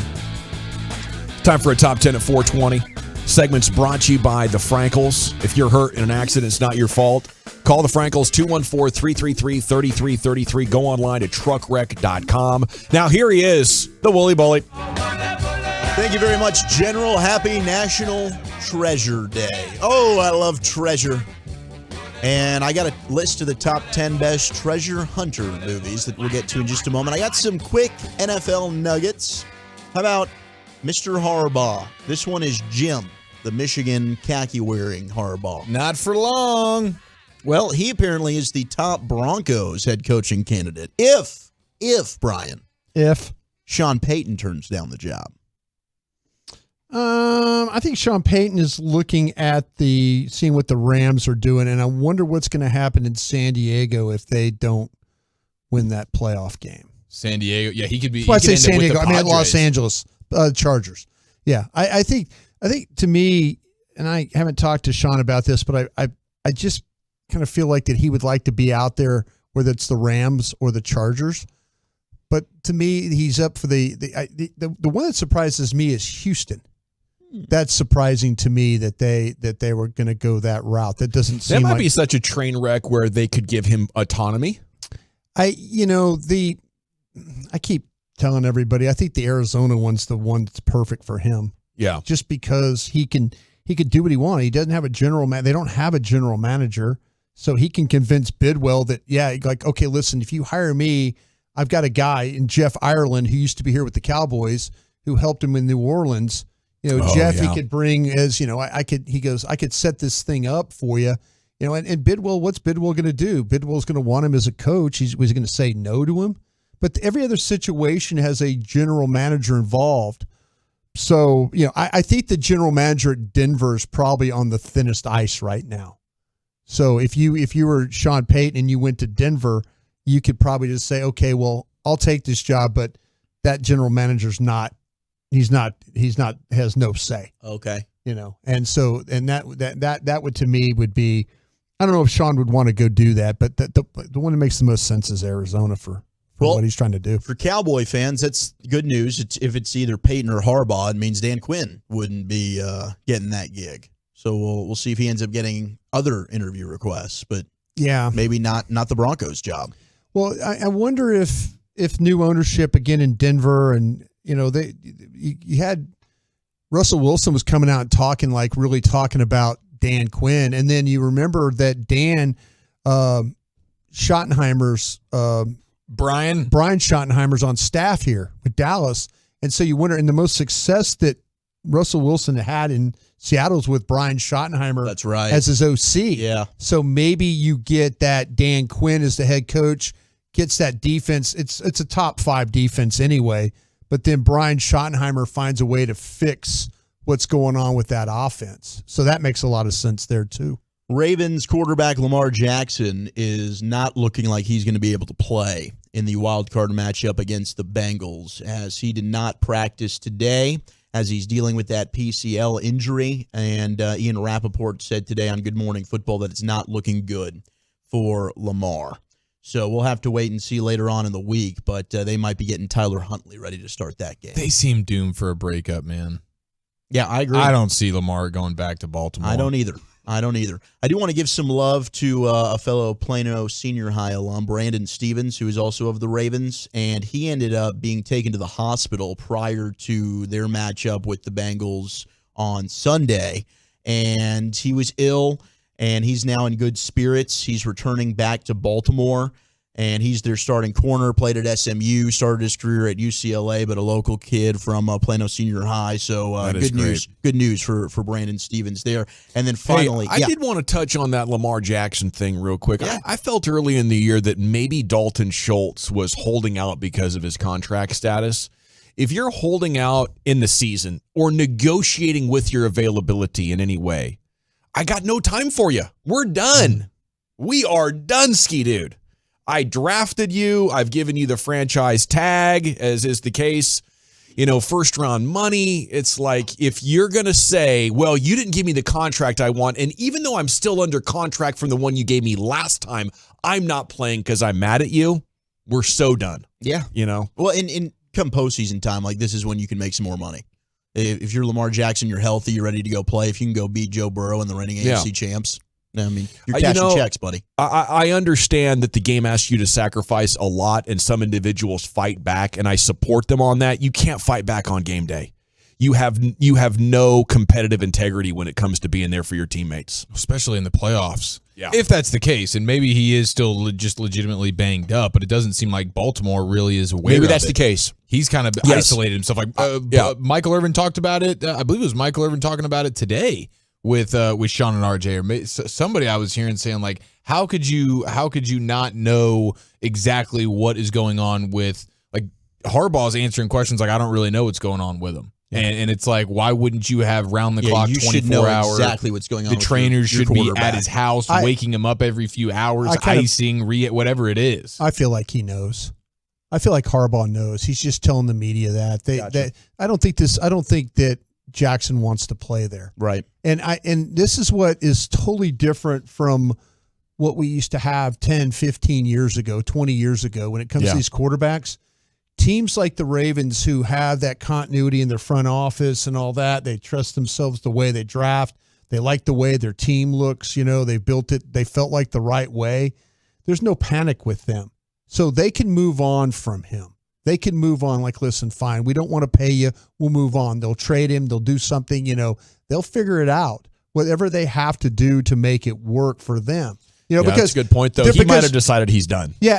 And that's the thing about it is, though, 20 years ago, we didn't have the option to go get a great quarterback. I mean, look at the quarterback market. Yeah, you don't need to sit there and get held hostage by a quarterback. You could go out and say, well, we'll just get this guy for half the price. No, you're right. And then just finally, real quick, Bills safety Damar Hamlin's been discharged from a Buffalo hospital. He is going to continue his rehab at home, and he's back home now. So that's great news. That's amazing. All right, let's slide into the top 10 list at 420, the best treasure hunting movies on National Treasure Day. We begin with number 10, which happens to be National Treasure from 2004. Nicolas Cage. The first one. Good one. Happens to be fantastic. And the new show that they have on Disney Plus, not bad either. Oh. It's getting texted in here, I will say. Is it that movie's similar type of... Yeah. Similar thing in the they've actually had a couple of cameos from one of the co-stars from that film. So same deal. Maybe they're setting up a third in the National Treasure film series. I don't know. The only thing we seem to really get texted in right now, though, old Chuck, the Goonies. Yeah, the Goonies is getting a lot. Hey, you guys.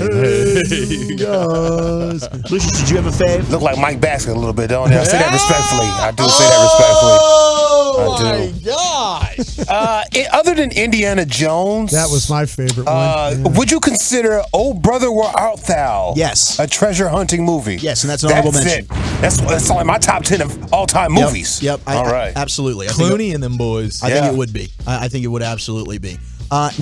He's bona fide. He is bona fide. That's for damn I am sure. I'm still recovering from the Baskey and Goonies reference. I bet you won't do a Google side by side. I bet Carter won't do it right now on the Twitch. I bet Carter won't do it on the Twitch. Don't do that, bro. Let's see a side by side. Jobs, dog. And then also put Peyton's face up there just for good measure. Or Preston. Ooh, we got a text in for the Count of Monte Cristo. Also a fantastic movie. Dude, one of the best ones ever. Delicious. Number 9, we've got Lara Croft, Tomb Raider, 2001. Oh, man. My God. That is Angelina Jolie prime, baby. Delicioso. Number 8, we've got The Mummy. Shout out Brendan Fraser. I haven't seen a single of these movies yet. Oh, dude, they're good. You never seen The Mummy, bro? Dude, one of the most intense. The Mummy's good. You haven't seen any of the one that we've mentioned yet. No, none that you mentioned. Dude, one of the scariest things ever is in, I believe it's the original Mummy, where there's those bugs that like get into your skin and the crawl scabbers or whatever. Oh my gosh, those things bro. are just. Oh my gosh, it gives me the heebie-jeebies. I was gonna say, I think it's a top 5 heebie-jeebie movie moment of all time. Does it give you body dysmorphia? It does, dude. It makes me want to just. It gives me body dysmorphia all over. Honestly, Walchuk, I'm sorry for bringing that up. What's wrong, bro? Seriously, I feel bad about Read a that. freaking book for once, Dawson. Gosh. Number 7 is Holes. Stanley Yelnats? Stanley Yelnats. Man, that movie still holds up. That is So good. fantastic, dude. Oh, Treasure Planet was an honorable mention, by the way. That got texted in. So did the Da Vinci Code, which was also That's what I was going to ask you. Treasure Planet. Da Vinci Code, I was going to ask you about We will that get one. to the Da Vinci Code, actually. It was the sequel to the Da Vinci Code, which was an honorable mention, which was like Inferno or something. Give me Fool's Gold with our guy McConaughey. Honorable mention on this list. Hey, so Treasure Planet is a real movie? That's not a working title? They decided, hey, this is the one to go with. Yeah, no, Sharknado was already taken. Yeah. So is Sinbad, Legend of the Seven Seas, and Romancing the Stone, which got texted Oh, in. yes! Yeah, it's a good movie. That's on this list too. That's a Saturday afternoon when you were too young to really go too far, so you had to stay at the house? Yeah. Yeah, it was a good movie in the 90s, 80s. Number 6. 84, yeah. We've got The Good, the Bad, and the Ugly. Yeah, that's good. Number Nice one. 5 is the Da Vinci Code. There we go. Which is There's outstanding. the first one I've seen. Great movie. Great movie. Number 4 is Time Bandits from 1981, which I never saw. I prefer the Wet Bandits. I know you do. I'm Smoking the That, Bandits. that, I that prefer. not land, Lucius? No, it was great. Dude, Home Alone, boys. Harry and Number Marv. 3 is Pirates of the Caribbean, The Curse of the Black Pearl. Yeah. Johnny Depp still hasn't recovered from that character. Ooh, The Rundown got texted in as well, and Monty Python and the Holy Grail. These are also honorable mentions. Monty Python and the Fantastic. Holy Grail. Rundown with The Rock. Yes, with sir. The Rock and with Stifler. Yep. Number 2 happens to be Indiana Jones and the Yeah. Raiders of the Lost Ark. There you go. But number 1, the greatest treasure hunting movie of all time, and the Tolos called it. It is The Goonies. Goonies. Right on. Our Very time's happy down for that. here. Yeah. Their time. Their time's Astoria. up there. Goonies. The That was a Truffle classic. Shuffle, man. Kelly's Absolute Heroes. classic. Whatever happened to Chunk? I don't know. Whatever. Yeah, that's a good question. I mean, How long thank did he God make it? Walchuk's keeping the legend alive with That was a real with the guy, Truffle right? Shuffle. I'm trying. Yeah, Chunk was really everybody's favorite character. I would Somebody imagine, in that texted, movie. do some research on that, Tolos and Twolos. We I'm need you. disappointed to not have Glory Hole by Jerry Jones on this list. that was a glorious I'll movie. workshop that for How next about year. how about Army of Thieves? Did you guys see that one? I didn't. Where they cracked the 3 safes. It was on Netflix a couple of years ago. Army of Thieves is incredible. Sounds good. And apparently they're going to build like a series of these movies about these people that go on like legendary adventures to try to crack uncrackable safes around the world. I really enjoyed that too. Thank you, Wolchuk. His top 10 at 420 every afternoon here in the G-Bag Nation. We got the C note. How much does getting this guy back fix things? That is next in the nation. Coming up Thursday morning on Sean and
This is cool. Get Cowboys Insider Access by downloading Love of the Star with Brian Broaddus and Bobby Bell. Presented by Boomer Jacks on Odyssey or wherever your favorite podcasts are found. Yes, sir. Make me a believer in the Cowboys. Why don't you? Will this do it? Okay, we open the C note here, the Cowboys news of the evening, with a topic about linebacker Leighton Vander Esch. Had a very interesting ride in his 5 years as a Cowboy. The headline from Gelkin Morning News here today, Leighton Vander Esch is back, and so is huge piece of the Cowboys defense against the Buccaneers. So in the story, Luke Gifford calls him a special player, points out he spent a lot of time learning from Sean Lee, and then they talk with Dan Quinn and Dorrance Armstrong, who corroborate that account that he's the closest thing to Sean Lee that maybe we've had in a while when it comes to diagnosing and being able to play, you know, everything that position demands of you. So I love it, but it's just odd considering where his career has been. I guess it took him 5 years just to get this figured out, Brian. You know, I mean, he was a free agent after a pretty good year. Nobody really wanted him. No, and you know and now he's special.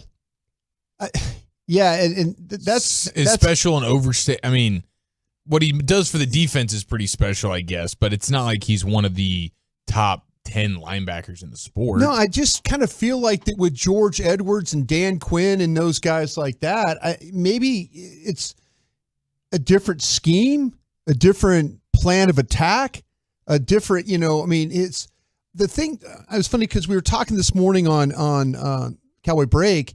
And I know me, I'm usually the gung-ho, like, yeah, you know, get Tyron Smith playing at right tackle. Yeah, that's going to be, you know, you're going to get this and that and other. And, you know, Ambar Garcia brought up an interesting, like, she goes, listen, I don't think it's going to be, I mean, I think we're all excited about Leighton and all that coming back. She was, like, worried. Like, you know, is it going to be the same? Is he going to be willing to, you to put the head, the neck, and everything in there again, and the next hurt again. Yeah, and then the next hurt again, and you're going, okay, well, that's what it is, So I just think a lot of it has to do with the last 2 years defensively. I think this team has gotten better, and a lot of it is because of the coaching staff. I do, and the players have bought into that. But with Van Der Esch, it just was an interesting point she made because like I said, I was so he's going to go out there and he's going to have 12 tackles and everything's going to be fine. It's the difference of playing behind like Antoine Woods compared to Osa and Hankins and stuff. I think that when you look with Hankins and guys like that, even Watkins, they're going to have that in this game. They're going to have Clark and Van Der Esch and those guys play downhill in a hurry. In order to try, I do think Tampa's going to try and run the football. I mean, it's funny. Wolchuk always says it like, "Hey, keep that number 11, Brady. Keep that number 11 off my, what." Yeah. And I don't think they want to get into that. I really, really don't. I think LV was also helped by not playing next to Jalen Smith. Okay. I think that hurt him playing next to that 54 guy. More reliable players around him. But as early as last year, Leighton Van Der Esch himself looked lost. It wasn't until he had a good second half, and then as Brian pointed out, he was playing great against teams that were blowing them out. Yeah. But he seems to have put more together. When they took him, they overdrafted him and said he's not ready now, but this guy's going to be a late bloomer who's got all the right traits. And I'm just wondering now how much of that's coming to fruition. Yeah, it's the right traits. I think that the teams that he was playing well, that they were blowing him out, were teams that he plays better in those games where the teams are going to try and run the ball. Where he has to be involved in the running game, and I think that's where he plays. Can I ask you guys this question then? Yeah. Okay. Is the defense not okay? I don't know how to ask this because everything about the Cowboys running the football on offense is tied to steal. Is everything, which is not the most accurate thing? Is the Cowboys not running the ball because of steal or is the defense not playing well at times because of I think that's a great question. I've thought more of it as Brown. But maybe, more of it should go to Leighton Van Der Esch. Did I ask it the right way? Yes, you absolutely did. And the article talks about how he's getting the defensive line lined up. He is. And there are very he helps subtle Clark things. Too. He helps Clark. He also is their best coverage linebacker by a long shot. He graded out as, I think it was the 14th or the 12th best, coverage linebacker in the game. Yeah. The other guys are all bottom 15. I just wonder if reality is the running game is no good because you lost Steele, or is the defense no good because you lost? Which one is factual?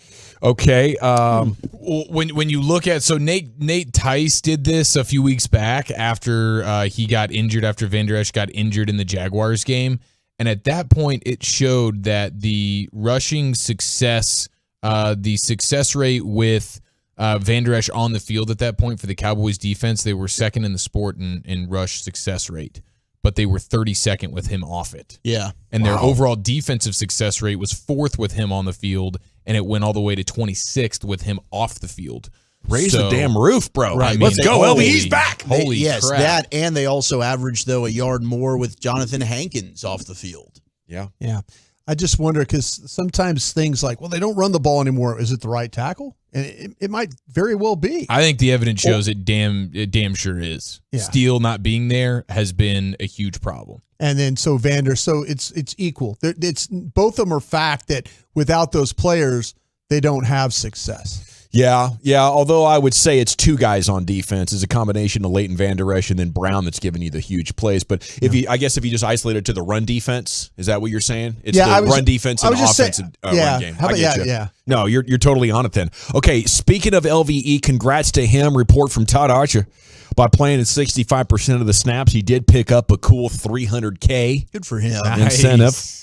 Had he not missed the last 3, he would have earned more. And with 8+ sacks in a playoff appearance, Dorrance Armstrong earned an extra $250. There you go. There with his 9 sacks. And does that just all come like it like on a Tuesday, just the all in one? Just here's your extra $250 right now. Yeah, once you hit that, because what happens is they've now earned all the monies on their contracts. They're now all making the same amount of money for the playoff games. So I think the amount I saw, if you win the Super Bowl, is $318,000 for that game. No, for the whole playoff. For the whole playoffs. Okay, so the best you can do in the playoffs is $318,000. It's taxed? Yeah, that's all dad's tax. So $150K. Yeah. So you're in a situation right now where they have earned all 17 checks for the season. Owners are getting over with that playoff money. Oh, jeez. Dude, they really are. Bro. If I'm the NFL PA, I'm like, boys, next time let's it should just be the stand same. our ground Whatever on my this. usual game check is should be that in the playoffs as well. They're done. They're completely paid. All the players that have played in the NFL are completely paid now. As of today, the last Tuesday of the That's cool. So that last Tuesday, you get a fatty boomba direct deposit compared to the usual. That'd be so fun to go shopping the next day. All righty. Elsewhere in the C-Note, Cowboys news of the evening. A guy that won't be getting any playoff dough is Brandon Cooks, a wide receiver. He's part of the Houston Texans. And he was the Cowboys trade target at the deadline. Will they still be interested? Because he has said on his way out the door, I'm not looking at it as far as being part of a rebuild. However that looks, I trust my camp and my representation to be able to get a map from here to there and to see what that looks like to be part of something that has a trusted plan. So it's really another veteran who is trying to get out of Houston, just like Deshaun Watson was before the controversy and DeAndre Hopkins was. And now it's Brandon Cooks here. He did have 700 yards and 3 touchdowns in 13 games, but he could do much more in a good offense. And who knows, if the Cowboys had significant interest in him, maybe they'll be back there in March trying to make something happen. Could be. Hey, we got quarterback playoff power rankings that have gone viral across America. Everybody talking about this story. Where do you put Dak amongst the playoff quarterbacks? First, it's number next 1 in the nation.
From our fan studio, secured by DFWsecurity.com, you're rolling with the G-Bag Nation on 105.3 The Fan. Where do you rank Dak among the playoff quarterbacks? There's 14 of them.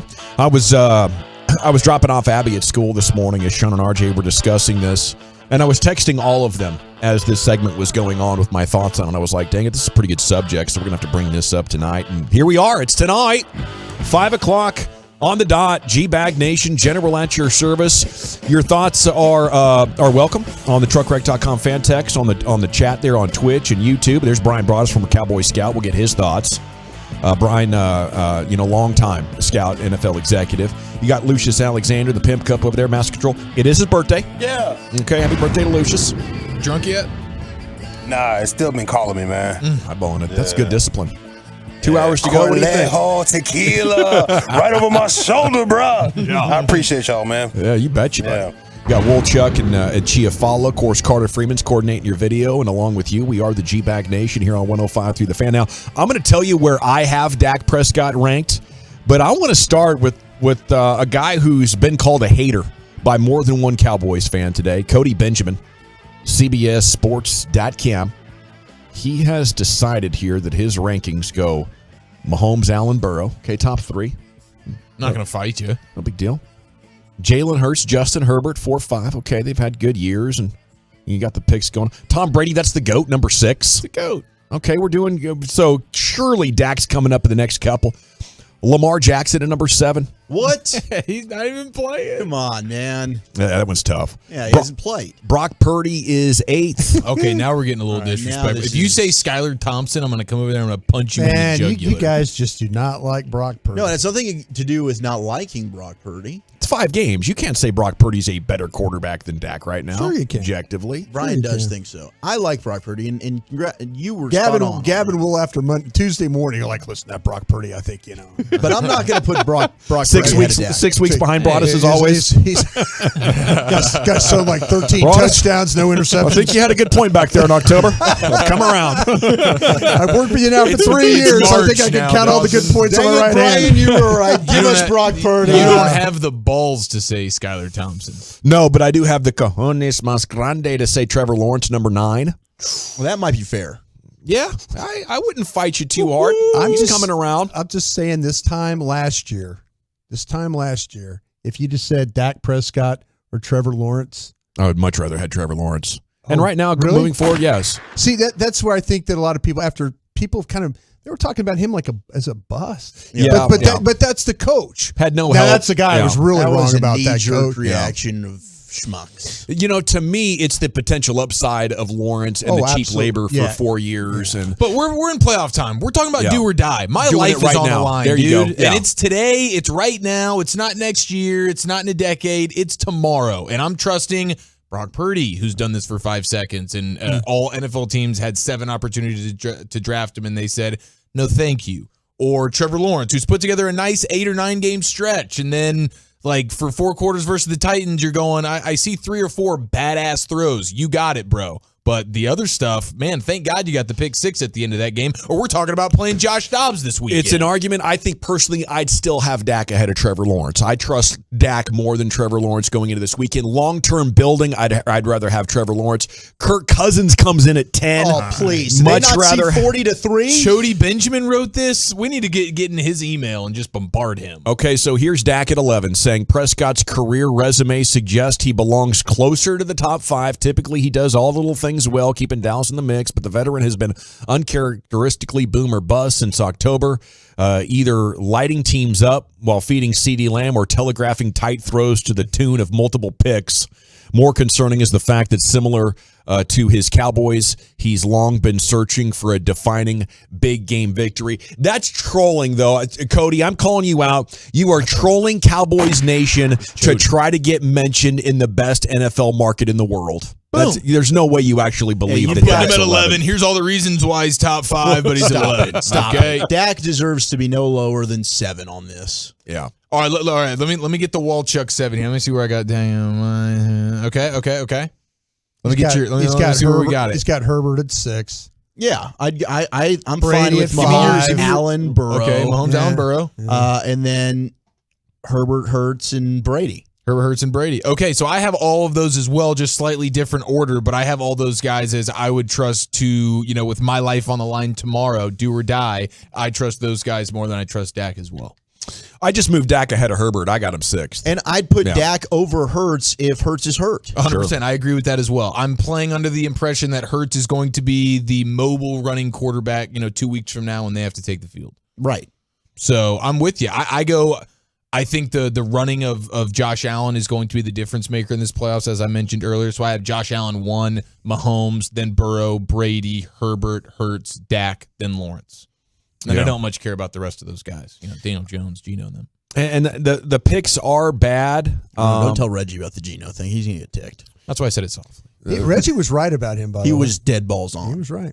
Okay, this is the year. This is all playoff quarterbacks ranking, so he is 11th amongst the playoff quarterbacks according to CBS Sports. Where would you put him, Broadus? 1. No, I wouldn't. I think he's probably somewhere between Skylar Thompson. No, he's probably 7 to me.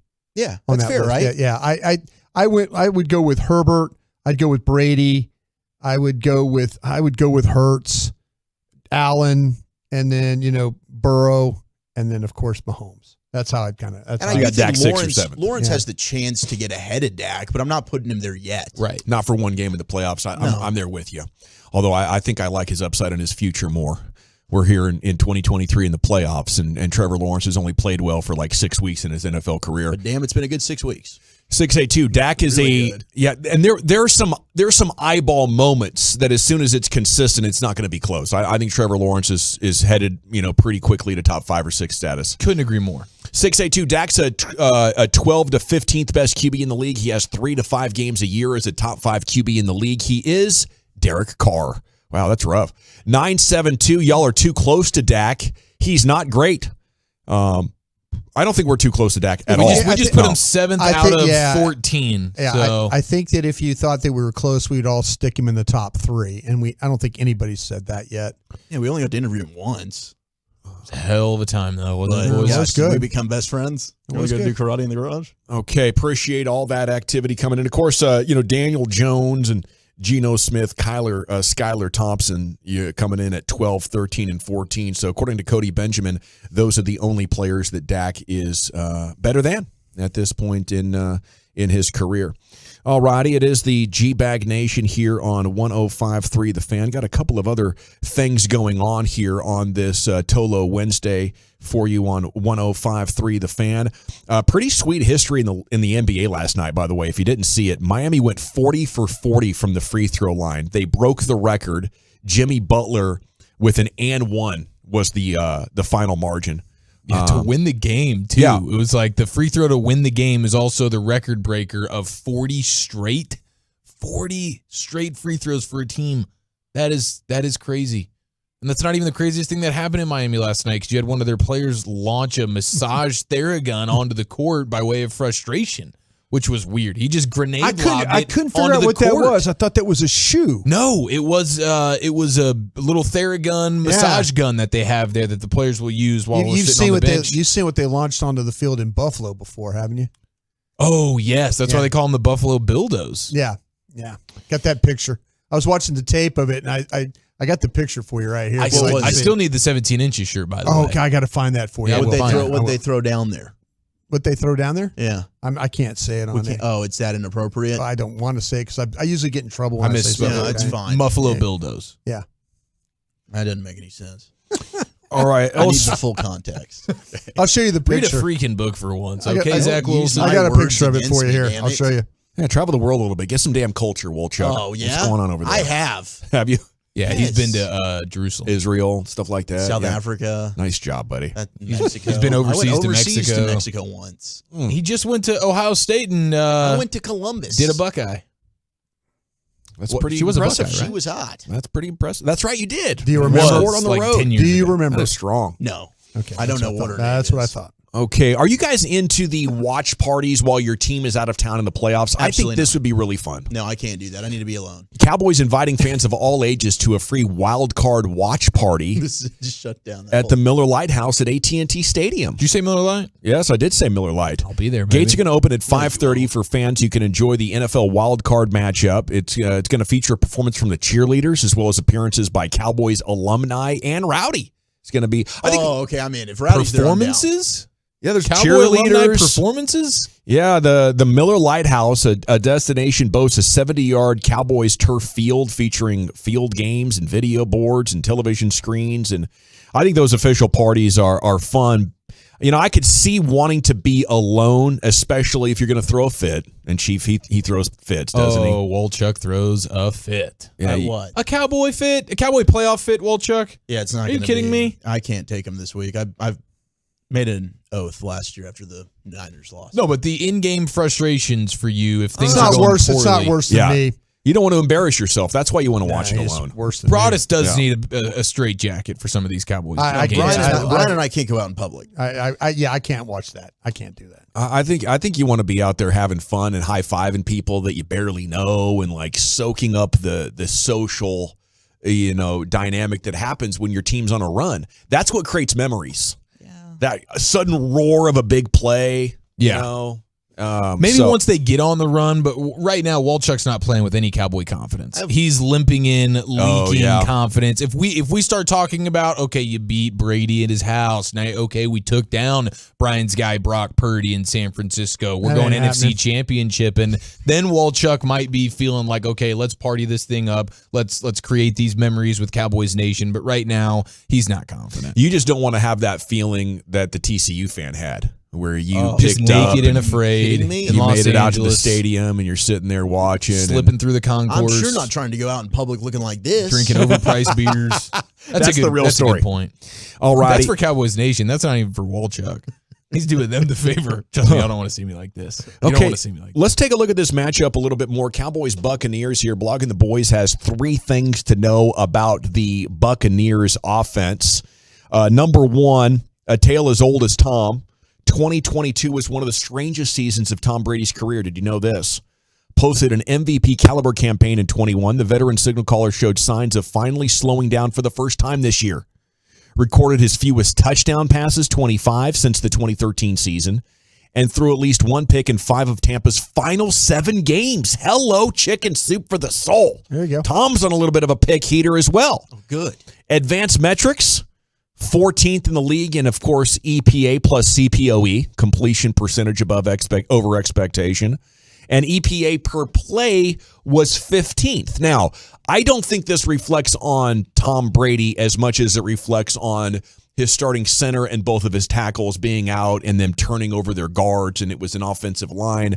That's probably the reason that Tom Brady suffered so much in those categories. I think if he goes to another team and they throw the credit card at building him a supporting cast, he'll be back in the top 5 in all these metrics. But right here, right now, the Bucs can't do anything about that, Chief. So even though it's Brady, you're facing a guy with a statistical profile that says he's been pretty average this year, isn't he? Yeah, I mean, I would agree with you where I don't think he's really the problem there. I think what has been around him for a good chunk of the year, the play calling, Byron Leftwich, I'll tell you, no one loves a 1st and 10 run up the center's rear end for half a yard but more than Byron Leftwich. And I know we all think that's Kellen Moore. Yeah, your guy in Dallas does too. Byron Leftwich he's the first face in the dictionary when you get to that portion. I think Kellen Moore is right there in the shadows. But Byron Leftwich is certainly that guy. They haven't really helped him much in any way. But I still think Brady is lethal. I think he's dominant. If he gets to go handpick his team, as you mentioned, and it's like, hey, we got some reinforcements, he's a guy that still is getting it done, in my mind, in a very, very solid way. You never know, man. It's Tom Brady. You don't want to give him the ball with a chance to win it. Look at this, in the fourth quarter. We start in 2013. I'm going to give you every year since. 2013, he did not win a Super Bowl. The next year he did. The next year he didn't. The next year he did. The next year he didn't. The next year he did. The next year he didn't. The next year he did. The next year he didn't. And now we're in 2022. Will he do it? He's followed up every other year since 2013. Tom Brady has found himself winning Super Bowls. Yeah, dude, you need to. Some things are just better. Why do you just keep that quiet? Yeah. So I guess, I will do my best in avoiding facts moving forward. This show is pick and not about choose. facts, okay? I'm trying to be optimistic here. Know what radio No, he's just station telling me you're right on. now that Brady's going to go on a Super Bowl run. Since 2013, history tells you since Brady didn't win it last year, he's due to win it this year. And that's not an indictment on us or Cowboys fans. It sure is, because who is he playing this week? Yeah. And then who's he going to play the next week? His guy, Brock Purdy, is going to take him down. And then he's going to go to Jalen Hurts' house and take him down. And then here comes Josh Allen or Pat Mahomes or Joe Burrow. Mind and you, he's gonna take him down. can I throw something out here? Watch that tape this week about Tampa and San Francisco. You know who the San Francisco quarterback was that day, right? It was Brock Purdy's first start against Tom Brady. Take Tore him that, up. Tom Brady. Yeah, he dominated. He did. Nothing like a 35-7. regular season win over Tom Brady. Hey, there's not many quarterbacks can say they ever have one, though, right? I'd be surprised. I bet Not we'd be rookie surprised at some of the quarterbacks. quarterbacks' names who have beat. Oh, not rookie quarterbacks. Because Belichick would torment him. That's right. There's so much going on with this game. It's absolutely fascinating. We continue to break it down. We do need to get brought us a Purdy, let's all get wasted shirt. We need to go They in have on those? that. They have to. They're If they selling don't, them in San then Francisco. Are they? They're They doing really all are sorts now. of Purdy little puns, but I think that's the best one. I'll look it up. Yeah, they got a lot. They got a lot of good things going on out We'll there get with you the marketing something. machine. Once the Cowboys are out. I'll wear my 17 inches shirt that you're going to find I got to for me. find and that you wear for your you. Purdy, I will find let's that all get tonight. wasted. I'll find that tonight. All right, we have the Expressway, 35 minutes of uninterrupted sports content. Lucius Alexander on his birthday will roll out LA Live here coming up at about 5:40, and we're back in the G-Bag Nation. I'd love to chat with you about my friends at D&M Leasing, though, because if you want or need a new vehicle, you must hear about the greatness of the Easy Lease that D&M Leasing is offering to you right now. The Easy Lease from D&M, you pick any, make any model, you call them up, and you place your order just like it's ordering a pizza. And then they get to work and they deliver that new vehicle to you. But right here in 2023, as we get off.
back. It is the G-Back Nation here on 105.3 The Fan. Hope you're having a great day. A number of interesting stories. I'm going to get some Trayvon Diggs audio here for you in just a second. Here's one that I find fascinating because of how much the Mavs need another ball handler and Mark Cuban's history of being interested in this player. After a full year of rehabbing an ACL tear, Cavs guard Ricky Rubio targeting a return against the Trailblazers tomorrow night. He will practice today. If all goes well, he'll play in Portland on Thursday, said the source. The Cavs sitting here at 26-16. They obviously have Darius Garland and Donovan Mitchell. But they're anxious to make Ricky Rubio a part of the team's guard rotation. Rubio has been a vital part of the Cavs' resurgence. A year ago, he was 13, 6.5, and 4 rebounds before he tore the ACL December 28th of 21. He came to the league very young. He is now 32 years old. He was traded to the Pacers last year, but then he re-signed with the Cavaliers. And I wouldn't be surprised. You know, we've seen the Mavs having conversations with the Cavs about a